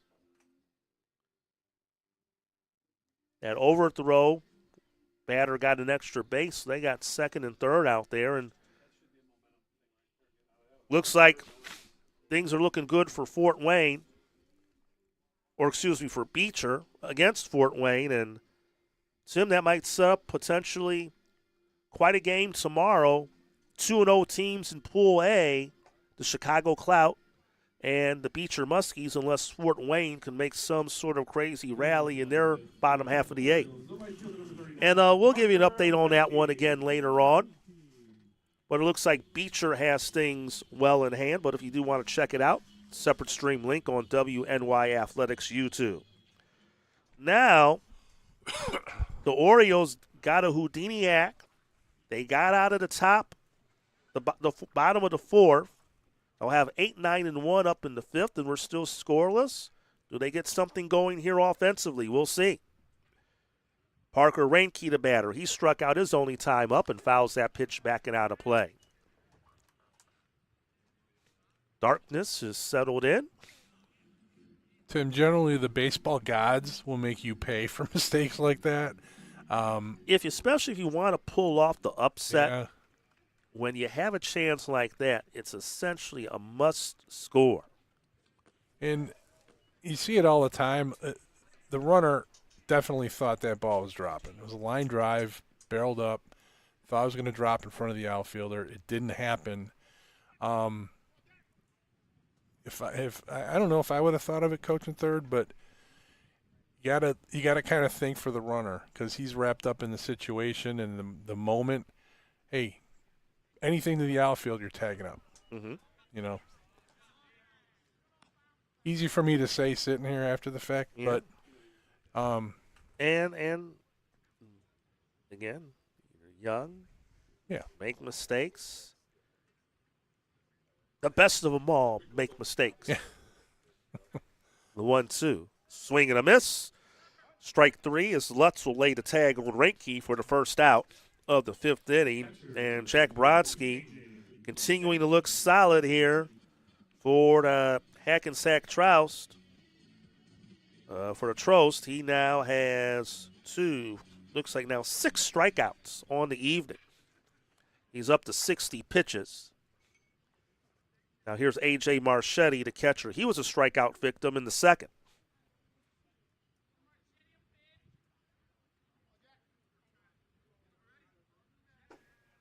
First pitch strike. Similar situation happened to me the other night. I'm coaching third in our local game, a bunch of alumni from the high school I coach. One of the high school coaches is on second base, bases loaded, full count. What I should have said, make sure the pitcher goes home. Pitcher twirls, throws it to second base, gets him in a pickle. They get out of the inning, we get nothing. I should have told him that. He was mad after the fact, but I'm like, yeah, buddy, that's on me. Should have told you. Ball low, 1-2. One other observation from that situation, Tim, and I'm not saying this could could have been a possible excuse, but I'm going to ask you this. Do you think maybe they both could have lost track of the ball in the lights in the dusk with the sun setting? Is that possible? Here? Yeah. Absolutely. Yeah. Absolutely. We don't know it. We don't know what happened. Yeah, I mean, I'm not saying that could have happened. Obviously, we're not down there, but sure, obviously that was a sinking kind of line drive that ended up hanging more. Maybe it was lost track. Absolutely. Swing and a miss. That's strike 3, and there's another strikeout. 2 down. But still, it's a play they're going to look back and wish they had back. Well, not yet. Depends how the game turns out. Well, yeah, they have time, but I think they would love to be up 1-0 right now. Yeah, and you know what? Their pitcher's going out there and doing a great job of picking them up. He's throwing a heck of a game right now. Brodsky. Here's a big at-bat. Yeah, here's Walrow.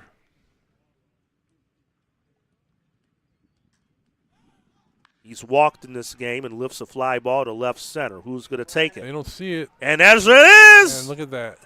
There it is. They both could not find it. Michael Girolamo and Justin Grippo. Maybe I was foreshadowing. They probably lost that one in the lights. Oh, they definitely lost that one. Wow. Here's a replay. And I know he put an error on the board, but shouldn't that be a hit? Nope, because nobody touched it. Yeah. So I think that should be a hit all the way, not an error. I would agree. And it's going to be a straight double for Walrow. And now here's Jordan Vasquez on a wild pitch. And he's going to make a big turn, and he'll stay at third. And again, there's a lot of ground, and you can get an extra base at this field. Kind of has the foul territory like how Dodger Stadium once was before it was renovated, or the old Oakland Coliseum. It's a lot of room. And here we go with the baseball gods speaking. 2 outs, though. 2 outs. There's a strike, 1-1.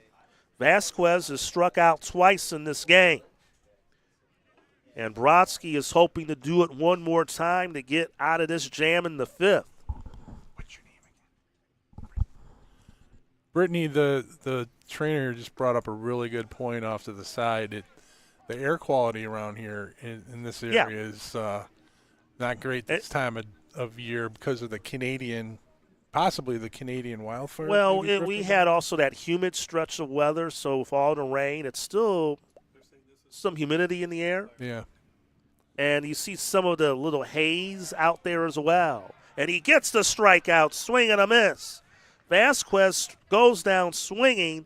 Brodsky ends up striking out the side and worked around the misplay in the outfield. No runs. 1 hit. No errors. And 1 left on base. We will head to the bottom of the 5th, and we remain scoreless. I don't know if we want to take another peek one more time, see if Beecher has things under control there. No, 5-1. And if you looking at the monitor correctly, it appears they're now in the bottom of the 8th inning, correct? 2 outs, bottom of the 8th. Yeah, so they're 1 out away from winning the game. Yep. So that wild pitch advanced the runners to 2nd and 3rd. Beecher is up 5-1, 2 outs in the bottom of the 8th. So Fort Wayne, they're down to their final out here. Bases loaded now. And Fort Wayne has the bases loaded now.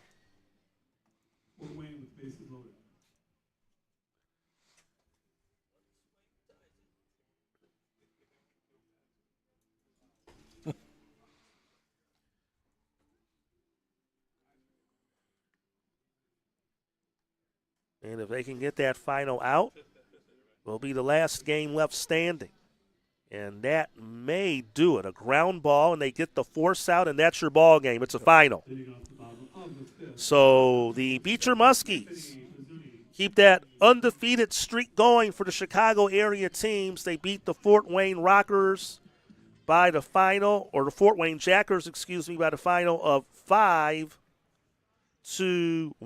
in extra innings.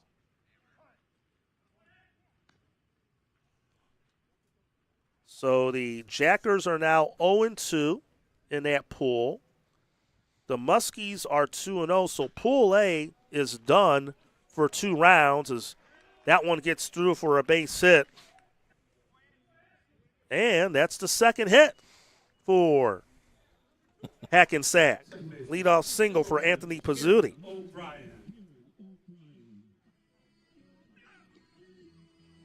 So we'll see Pool A here tomorrow. So essentially both the Muskies and the Clout are in, because mathematically Erie Buffalo or the Fort Wayne Jackers cannot move on. They're both going to be 0-2. Erie Buffalo and Fort Wayne play one another here tomorrow, so the winner, one will be 1-2, the other will be 0-3. So essentially our 6:30 game here tomorrow, Tim, will determine the winner of Pool A between Beecher and Chicago Clout.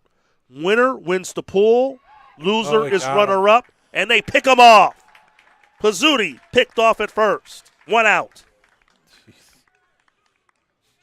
Here's a replay. That's our second pickoff we've seen today.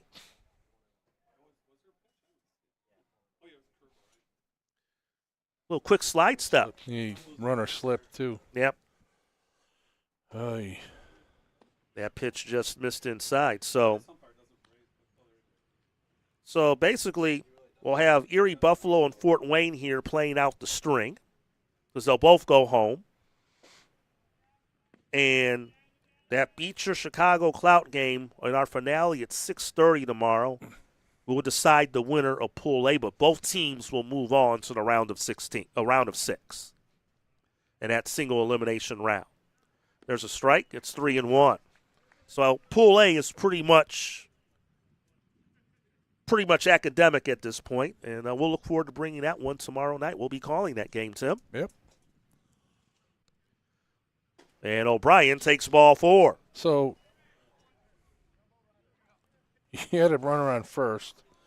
He gets picked off, and now you got to walk.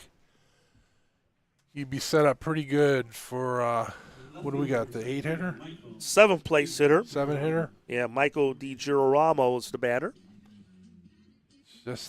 He struck out his only time up, and boy, oh boy, they nearly got another pick. Stay on the base. Oh, my. The base running for Hackensack, it's killing them.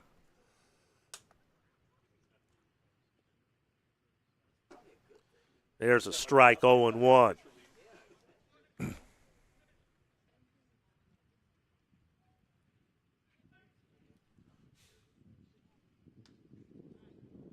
Here in Pool B,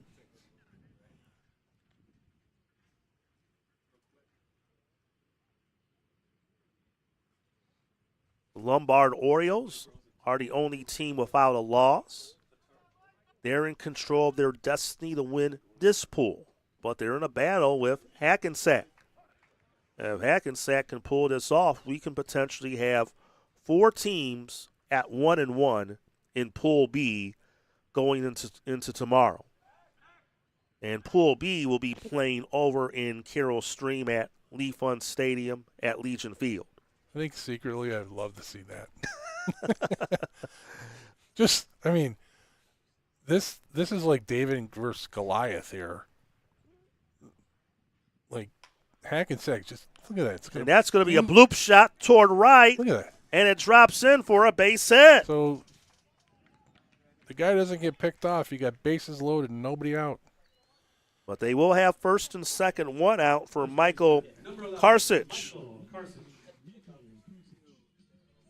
Yeah. They're hanging around.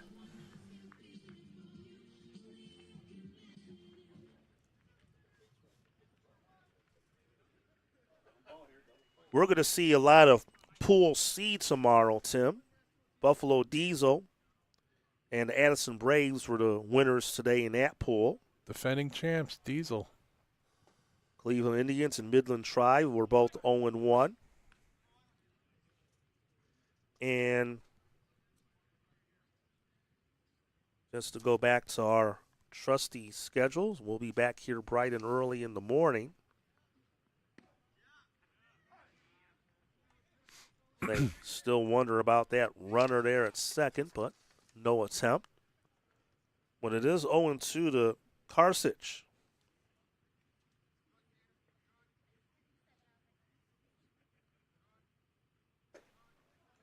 And he got him. Big strikeout for Jacob Sullivan. 2 down in the inning. Could be the Dragon Slayer right here.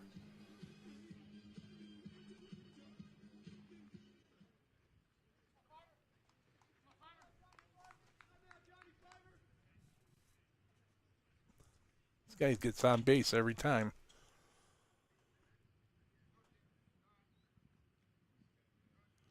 So the pitch to John DiGirolamo is a ball low.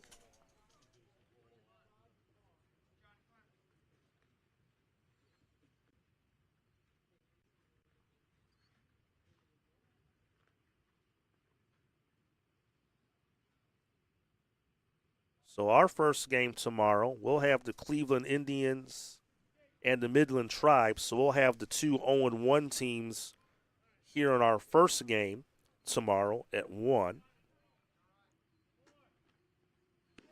And then 1:30, we'll have the Fort Wayne Jackers and Erie Buffalo going at it. Again, that will be their final pool play game. They'll be playing out the string in Pool A tomorrow.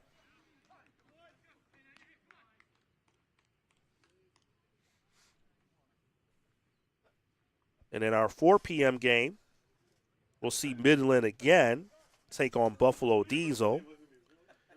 But then the game that we'll have, the game of the night, the game of our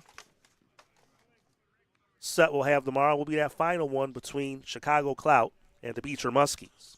Yeah, I think well, let's hope they're all fun games. They'll be all fun. I mean, like I said, I think even those 0-1 ones that we may not see the teams advance will likely be competitive games and be good entertainment, and want to see these young men play hard and finish off strong and represent themselves well in this tournament. That didn't miss by much. Count runs full. 2 on, 2 out. We're scoreless in the bottom of the 5th inning. It's a big pitch. Get the leadoff hitter next. Sullivan at 65 pitches now. And a turn towards second. And nothing doing. That's what my guy fell for the other day. Felt so bad for him.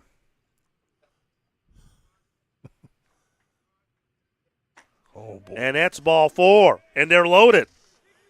And now they'll take us back to the top of the order and Jake Lutz.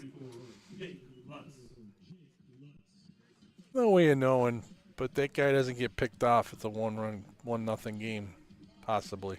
Well, they can have a lot of would have, should have, could have how this game is lined up so far. Heck yeah. Lutz was the young man who was stranded at third, walked and advanced to third on the throwing error. He's 0 for 1 officially on the night. Is this the player who didn't tag up? That is correct. Oh, my God. Poetic justice here. Well, right now, how Sullivan's looking control-wise, you may want to just take until he throws a strike right now.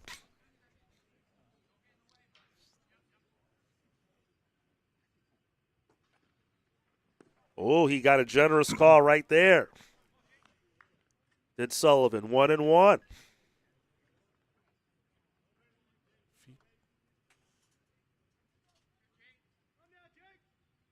Who will break through first tonight? Foul ball, 1-2.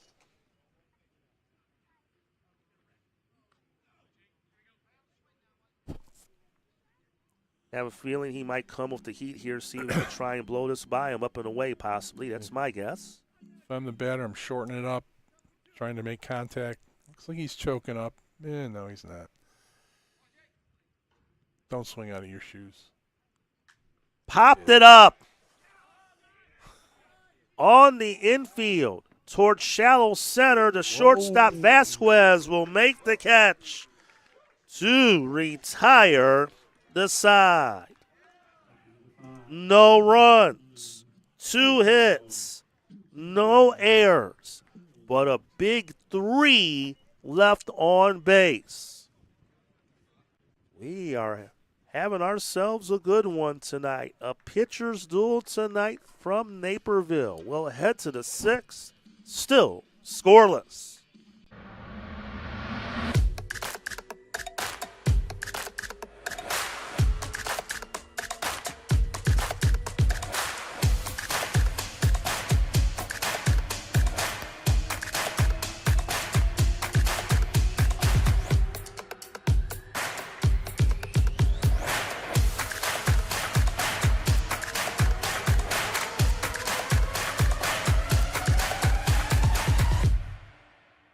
Need an electrician? Empire Electric is your residential wiring specialist. New builds, service upgrades, lighting, generators, you name it, Empire does it with hundreds of 5-star reviews that speak for themselves. Call Empire Electric today for your free estimate. Logistics Plus is a global transportation provider headquartered in Erie, PA with locations worldwide, including right here in Western New York. Logistics Plus is consistently recognized as a fast-growing transportation and logistics company, great supply chain partner, top freight broker, leading project cargo manager, and a great place to work. With a strong passion for excellence, our 500-plus employees put the plus in logistics. For an efficient, personal approach for all of your transportation needs, more information about our Buffalo office is available at logisticsplus.com/Buffalo. Alongside Tim Gardner, I'm Tim McKinney. Welcome back to Zimmerman Stadium on the campus of North Central College, Naperville, Illinois, for this NABF Blackburn Major Division World Series. And we're deadlocked, Tim, in a scoreless game here. We're going down the stretch. Yeah. We didn't think it'd be like this coming in, did we? No, after a 14-run, 15-hit output by Lombard earlier today in their first game of the day, and Hackensack getting no hit in their first game, a huge surprise here. Yeah. I mean, give credit to Hackensack's pitcher. He's keeping them in this game. Offensively, they're tripping over themselves on the base pass. They can't get out of their own way, making, base running errors galore, and they're still in the game. And what's at stake here, a Lombard Oriole win would put them at 2-0 in Pool B, essentially would put them in a situation, a win, and they're on to the round of 6. A Hackensack win, and all 4 teams in the pool would end the day at 1-1 and would set up quite a very intriguing day of games tomorrow when all 4 of these teams played in Carroll Stream. I vote for that. So here's Vince Spadafora to lead things off, and he takes a strike. He grounded out twice in this game. No runs, 4 hits, 1 error for the Orioles. No runs, 2 hits, no errors for Hackensack. Line to short and caught by Pizzuti. 1 out. And Lombard's got to be shaking their heads too after that. Jeez, I'm barreling this guy up right at somebody. Yeah, we've talked about the Hackensack opportunities. For the most part, Lombard. Yeah, they've stranded 5. Their chances have come more later in the innings with 2 outs. They had 2 consecutive singles with 2 out in the second, left them there. Had a 1-out walk in the third, left the man at second. 1-out single in the fourth, left the man at second. And then in the last frame, had a 2-out double, and the man was stranded at third. That pitch missed high, 2-0. Ricky Colazzo 0 for 2. He's grounded out the second twice. How many pitches is that Hackensack pitcher at? He's now at 74. That's it. Jeez. That's in the air to center. On the run, Grippo is there, and he tumbles down as he makes the catch. 2 down.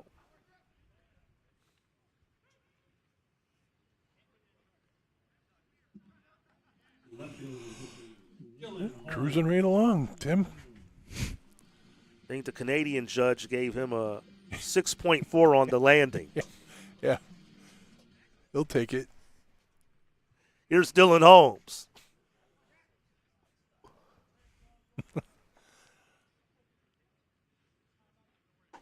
Big cut and a miss, strike 1. Brodsky, 7 strikeouts on the evening. And only in the mid-70s pitch count at this point, just shows how effective he's been. Yeah. Yeah, really dealing. Again, keeping his ball club in the game here. And they got 2, 3, 4 coming up next inning. If they can get out of this, that's their chance. Bottom of the 6th. Fastball strike. It's got to be their, third or fourth time around? You know, right now, this is the 3rd time through the order now.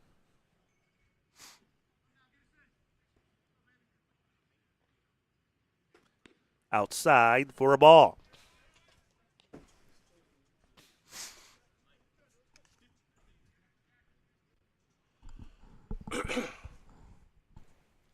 Infield back all the way around. Outfield straight away and deep for Dylan Holmes.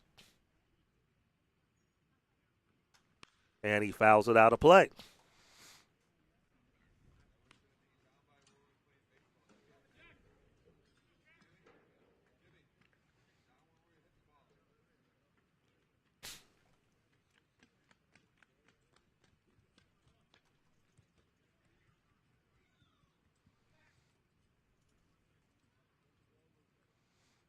Did he go around? Yes, he did. Strike 3. Strikeout number 8 for Jack Brodsky, and he pitches a 1-2-3-6. We'll head to the bottom half. Still goose eggs on the scoreboard.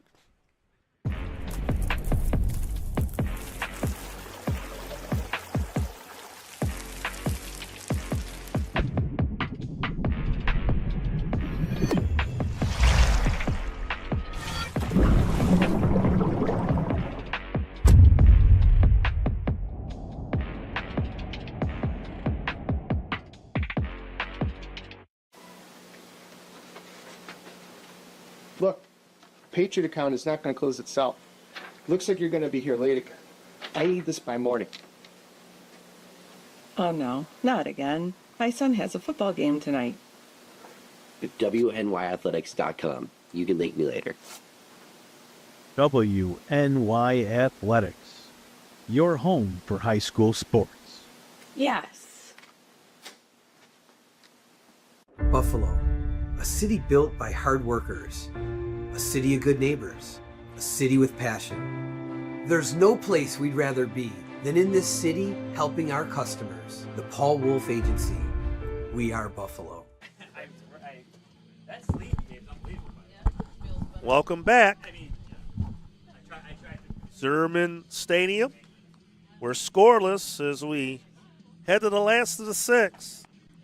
And as Tim alluded to in the top half of this frame, Hackensack will have 2, 3, and 4 in the order, due up to face Jacob Sullivan here. What a game we've had here.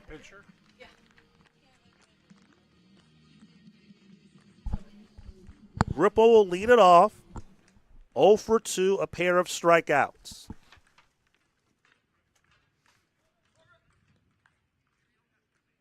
Well, I guess we saved the best for last in terms of ball games here. Yeah. This is nothing, but it's very intense, exciting game. Like a chess match. Final night of July. Lace the left, but right there is Holmes to make the play. 1 out.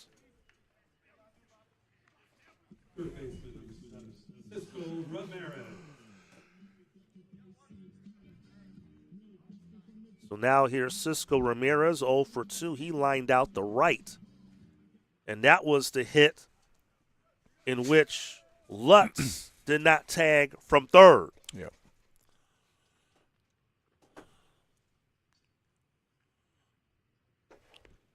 Takes a called strike.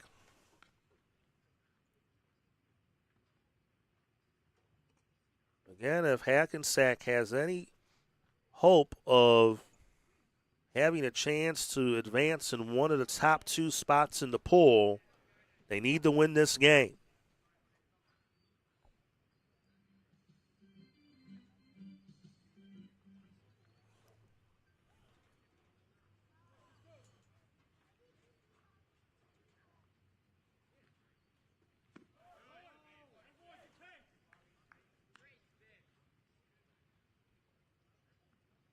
Their final pool game will be against the Berea Blue Sox tomorrow.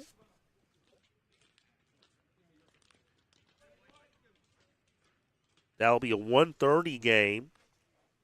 So it's going to be a quick turnaround for Hackensack playing the late game tonight and having to play at 1:30 tomorrow in Carroll Stream. The Orioles of Lombard, they'll take on the Portland Rockets in the 6:30 game out in Carroll Stream tomorrow. And pretty much how this tournament's been set up, the 2 co-hosts have been in the prime time slots throughout pool play at both venues. Deservedly so. They're doing a lot of work behind the scenes. 2-2. Inside out swing. Hit well to left. Back, and over the head of Holmes. Ramirez on his way to second, standing with the 1-out double. And Hackensack an opportunity here, Tim. Yeah, here they are again, knocking at the door. Here's a replay. And this one was just hit well from the start. Really no chance for Dylan Holmes on this one. But he was able to play it in cleanly, and Ramirez was able to get an easy double. Here's Dan Carter. Takes a strike. He's 1 for 2, grounded out to short his last time up. Can Hackensack finally get a big hit with somebody on base?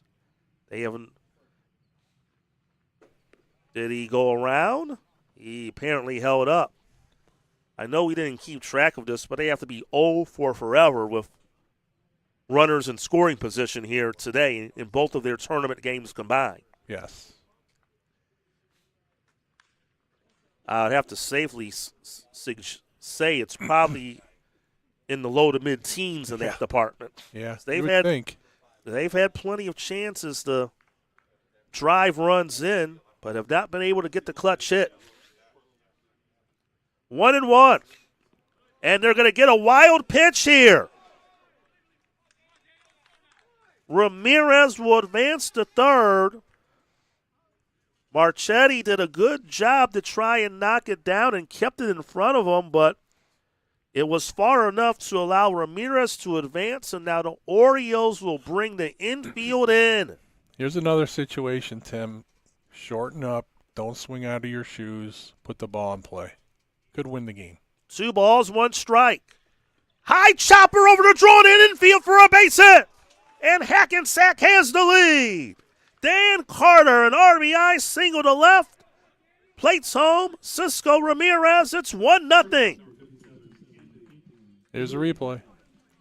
Pretty easy here. Infield's in, and he hit it in a perfect spot, Tim. Yeah, he did. Infield's playing back. Maybe a chance they would have had a play. And Hackensack has their first lead of this tournament. Who would have thought this? In the bottom of the 6th. Oh, my. But it's a lot of credit to Berea in the last game, how they responded, and now how these guys responded after getting no hit this afternoon. The play they have tonight. They still have to finish the deal, but they've given themselves a chance. Absolutely. Credit goes to them so far. Even if they don't win the game. I mean, that's drilled to right, and stab. Nice play by Reinke to make the play. They get it back in quickly, but Carter able to get back the first. 2 down.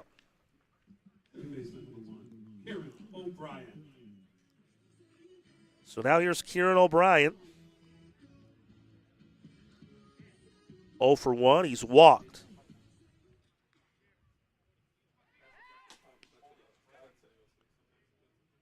Throw to first.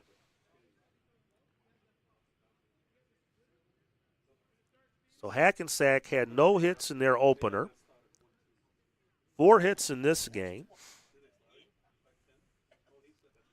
Lombard in their opener, 14 runs on 15 hits, and they've been shut out in this game.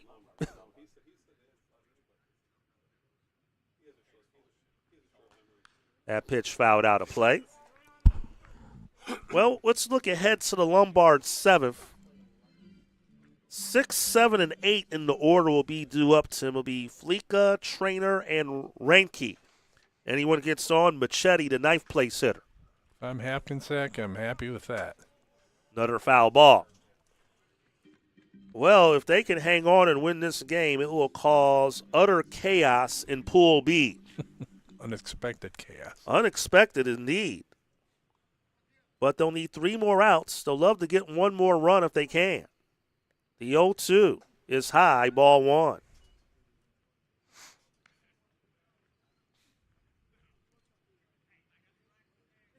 Just when we think we can figure all this out. Yeah.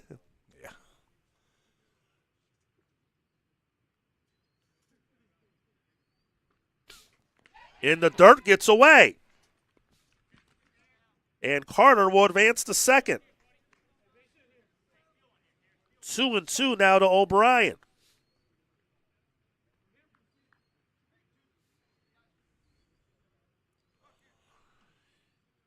So now, if they can pick this run up, would be huge. 2-2 pitch. And that's a fair ball. You should hold on to that one, and he does. He knocked it down. And Spadafora is still frustrated with himself, but that would have been a tough play.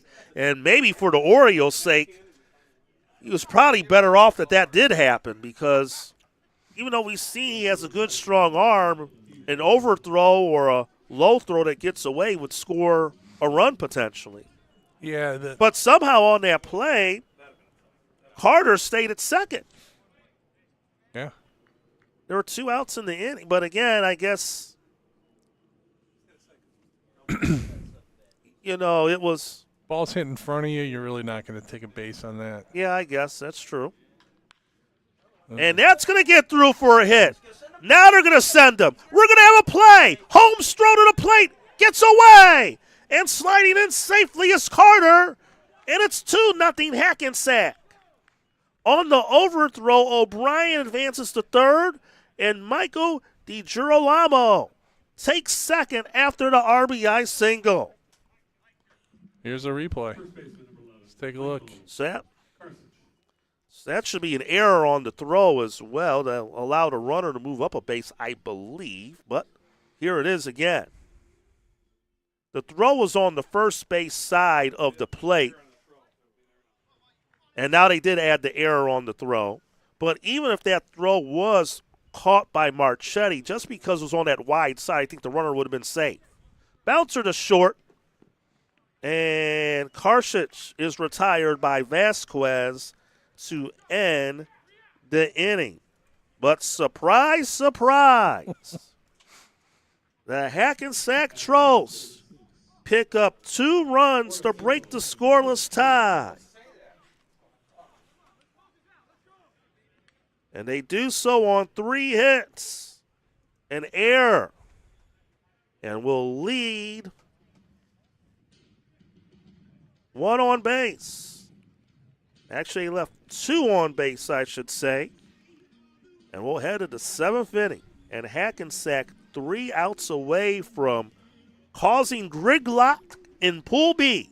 They're up 2-0.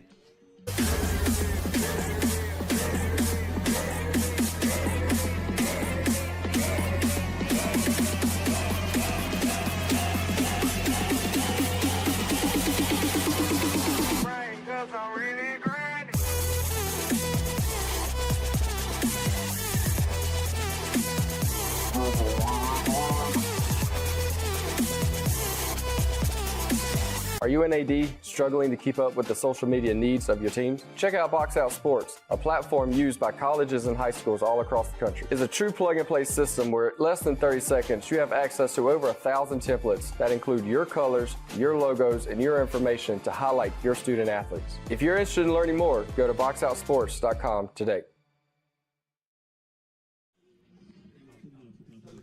Welcome back to Zimmerman Stadium in Naperville, Illinois. Alongside Tim Gardner, I'm Tim McKinney. Great to have you with us on WNY Athletics YouTube. The Hackensack Trojans are 3 outs away from pulling off a major victory here in this major division tournament.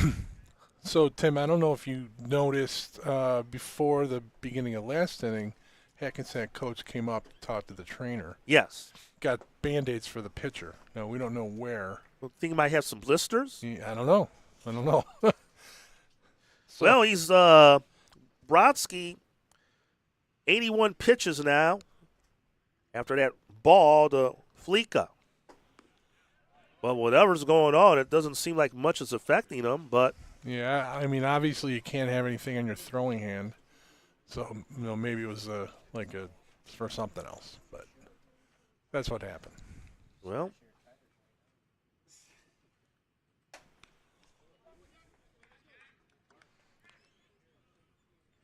velocity's still looking good here. According to our radar gun up here, still getting up there close to 90. Don't overthrow here. Don't do anything you haven't been doing all game. And now the count's 3-1. Which kind of looks like what he's doing. He has 1 walk on the night, along with the 8 strikeouts. And we know this Lombard Oriole team can really explode, and a leadoff walk might be the spark to get them going. Yes. It's probably the worst thing he could have done right there is leadoff walk. Got to regroup. If I'm the catcher, go out and talk to him. Because we know at this point they're leaving him in there no matter what. Oh, yeah. His pitch count's low. It's at 85. Pretty much this is his game to win or lose. It is. Trainer up, 1 for 2. Struck out his last time up. Misses high, ball 1. Now it's just the location. And there you go, Tim. You called it. Yeah, he's overthrowing. He's nervous. Calm down. Excited his team gave him some runs. Yep. And you're facing the bottom part of this order. Like you said, be a little aggressive. See if they can put the ball in play, find a hole, or if not, trust your defense to make the play behind you. They haven't made any errors in this game.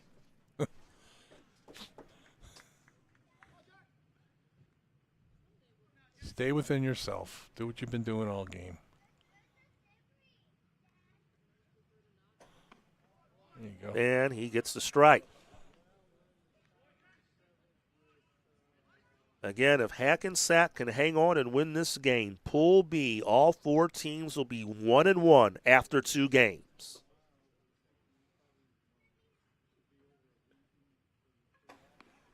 And that's a belt-high strike.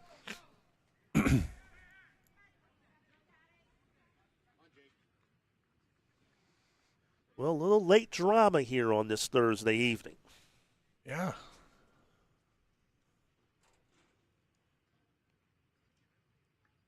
Good game to end our day here. Swing and a miss. He got him. Strike 3. Strikeout number 9 for Jack Brodsky.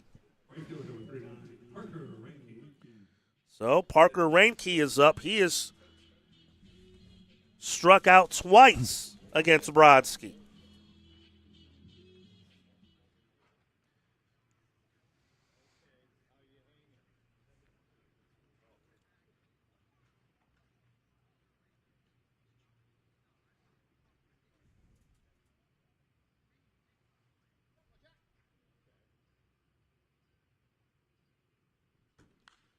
Fouls it out of play, strike 1.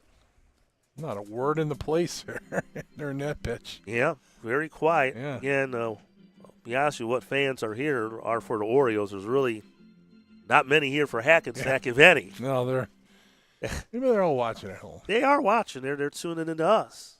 Probably on the edge of their seats. I would be. The 0-1. Good pitch. Just missed. 1-1.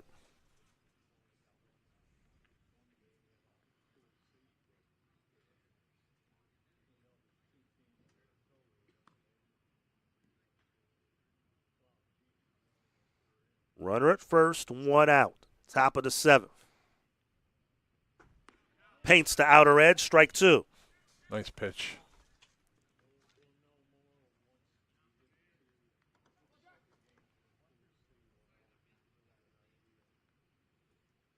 Middle infield playing back, looking for 2. Karsich guarding the runner at first. Ramirez guarding the line at third. Low. Gets away. Catcher can't find it. Lutz. And on his way to second is Fleeka. But essentially at this point, Tim, that base runner doesn't matter if you're Hackensack up 2 runs. No. Get an out. He can score. Just get outs. 2 balls, 2 strikes to count now to Parker Reinke. And now stepping off is Brodsky.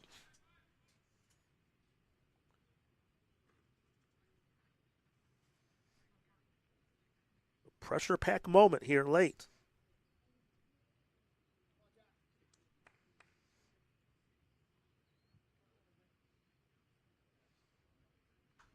Fouled it out of play. Was able to fight that one off the end of the bat.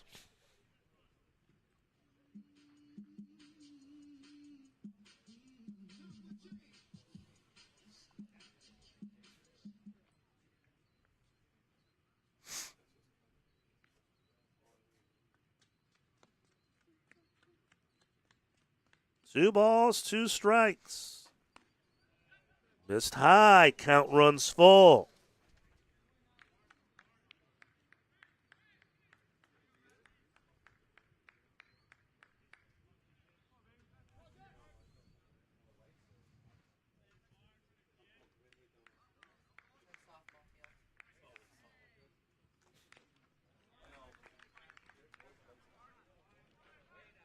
Still alive. Good at bat here. Battling.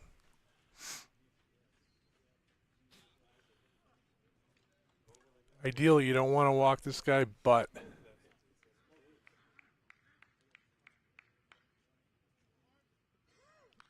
another foul ball, but I think he would love to end it with these next 2 batters and not have Wyatt Walrow come to the plate one more time. That was the but. Because if Reinke can reach here, barring a double play, that would guarantee Walrow a plate appearance. Yes. The 3-2. And he sawed that one off out of play.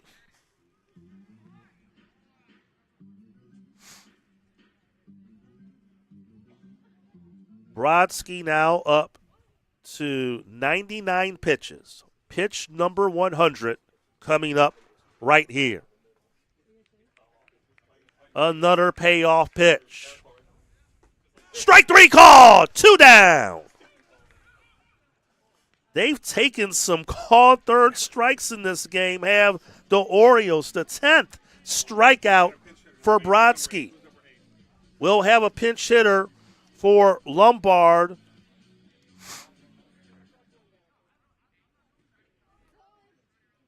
We don't have a number 8 in the lineup card that they gave us here.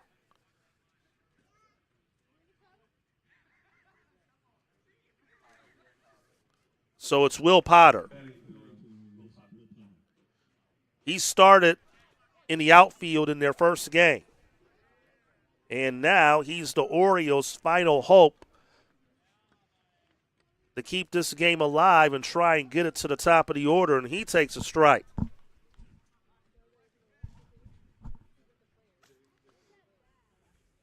Potter had a pair of singles in their win against the Blue Sox. Take strike 2 and a strikeaway now for Jack Brodsky. Well, he would love to end this in a flourish with a strikeout. He has 10 on the night and looking to keep his team alive in this tournament. The 0-2. Missed high, ball 1.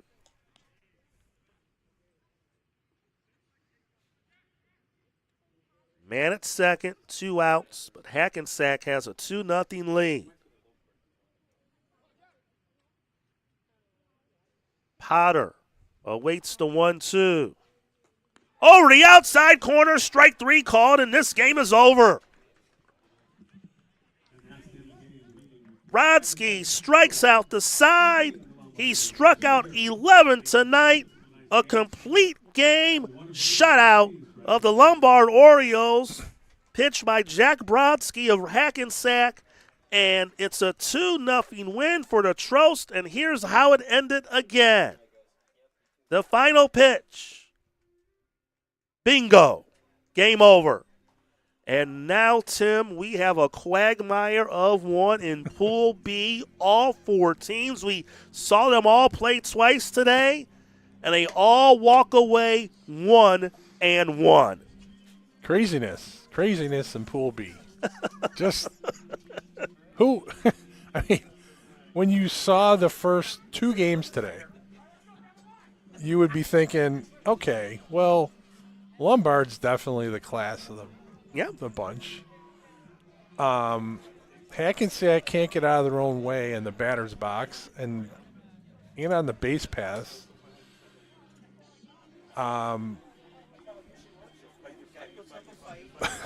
The Blue Sox get mercied, and then come back and win, and then Hackensack puts a pitching gem against Lombard.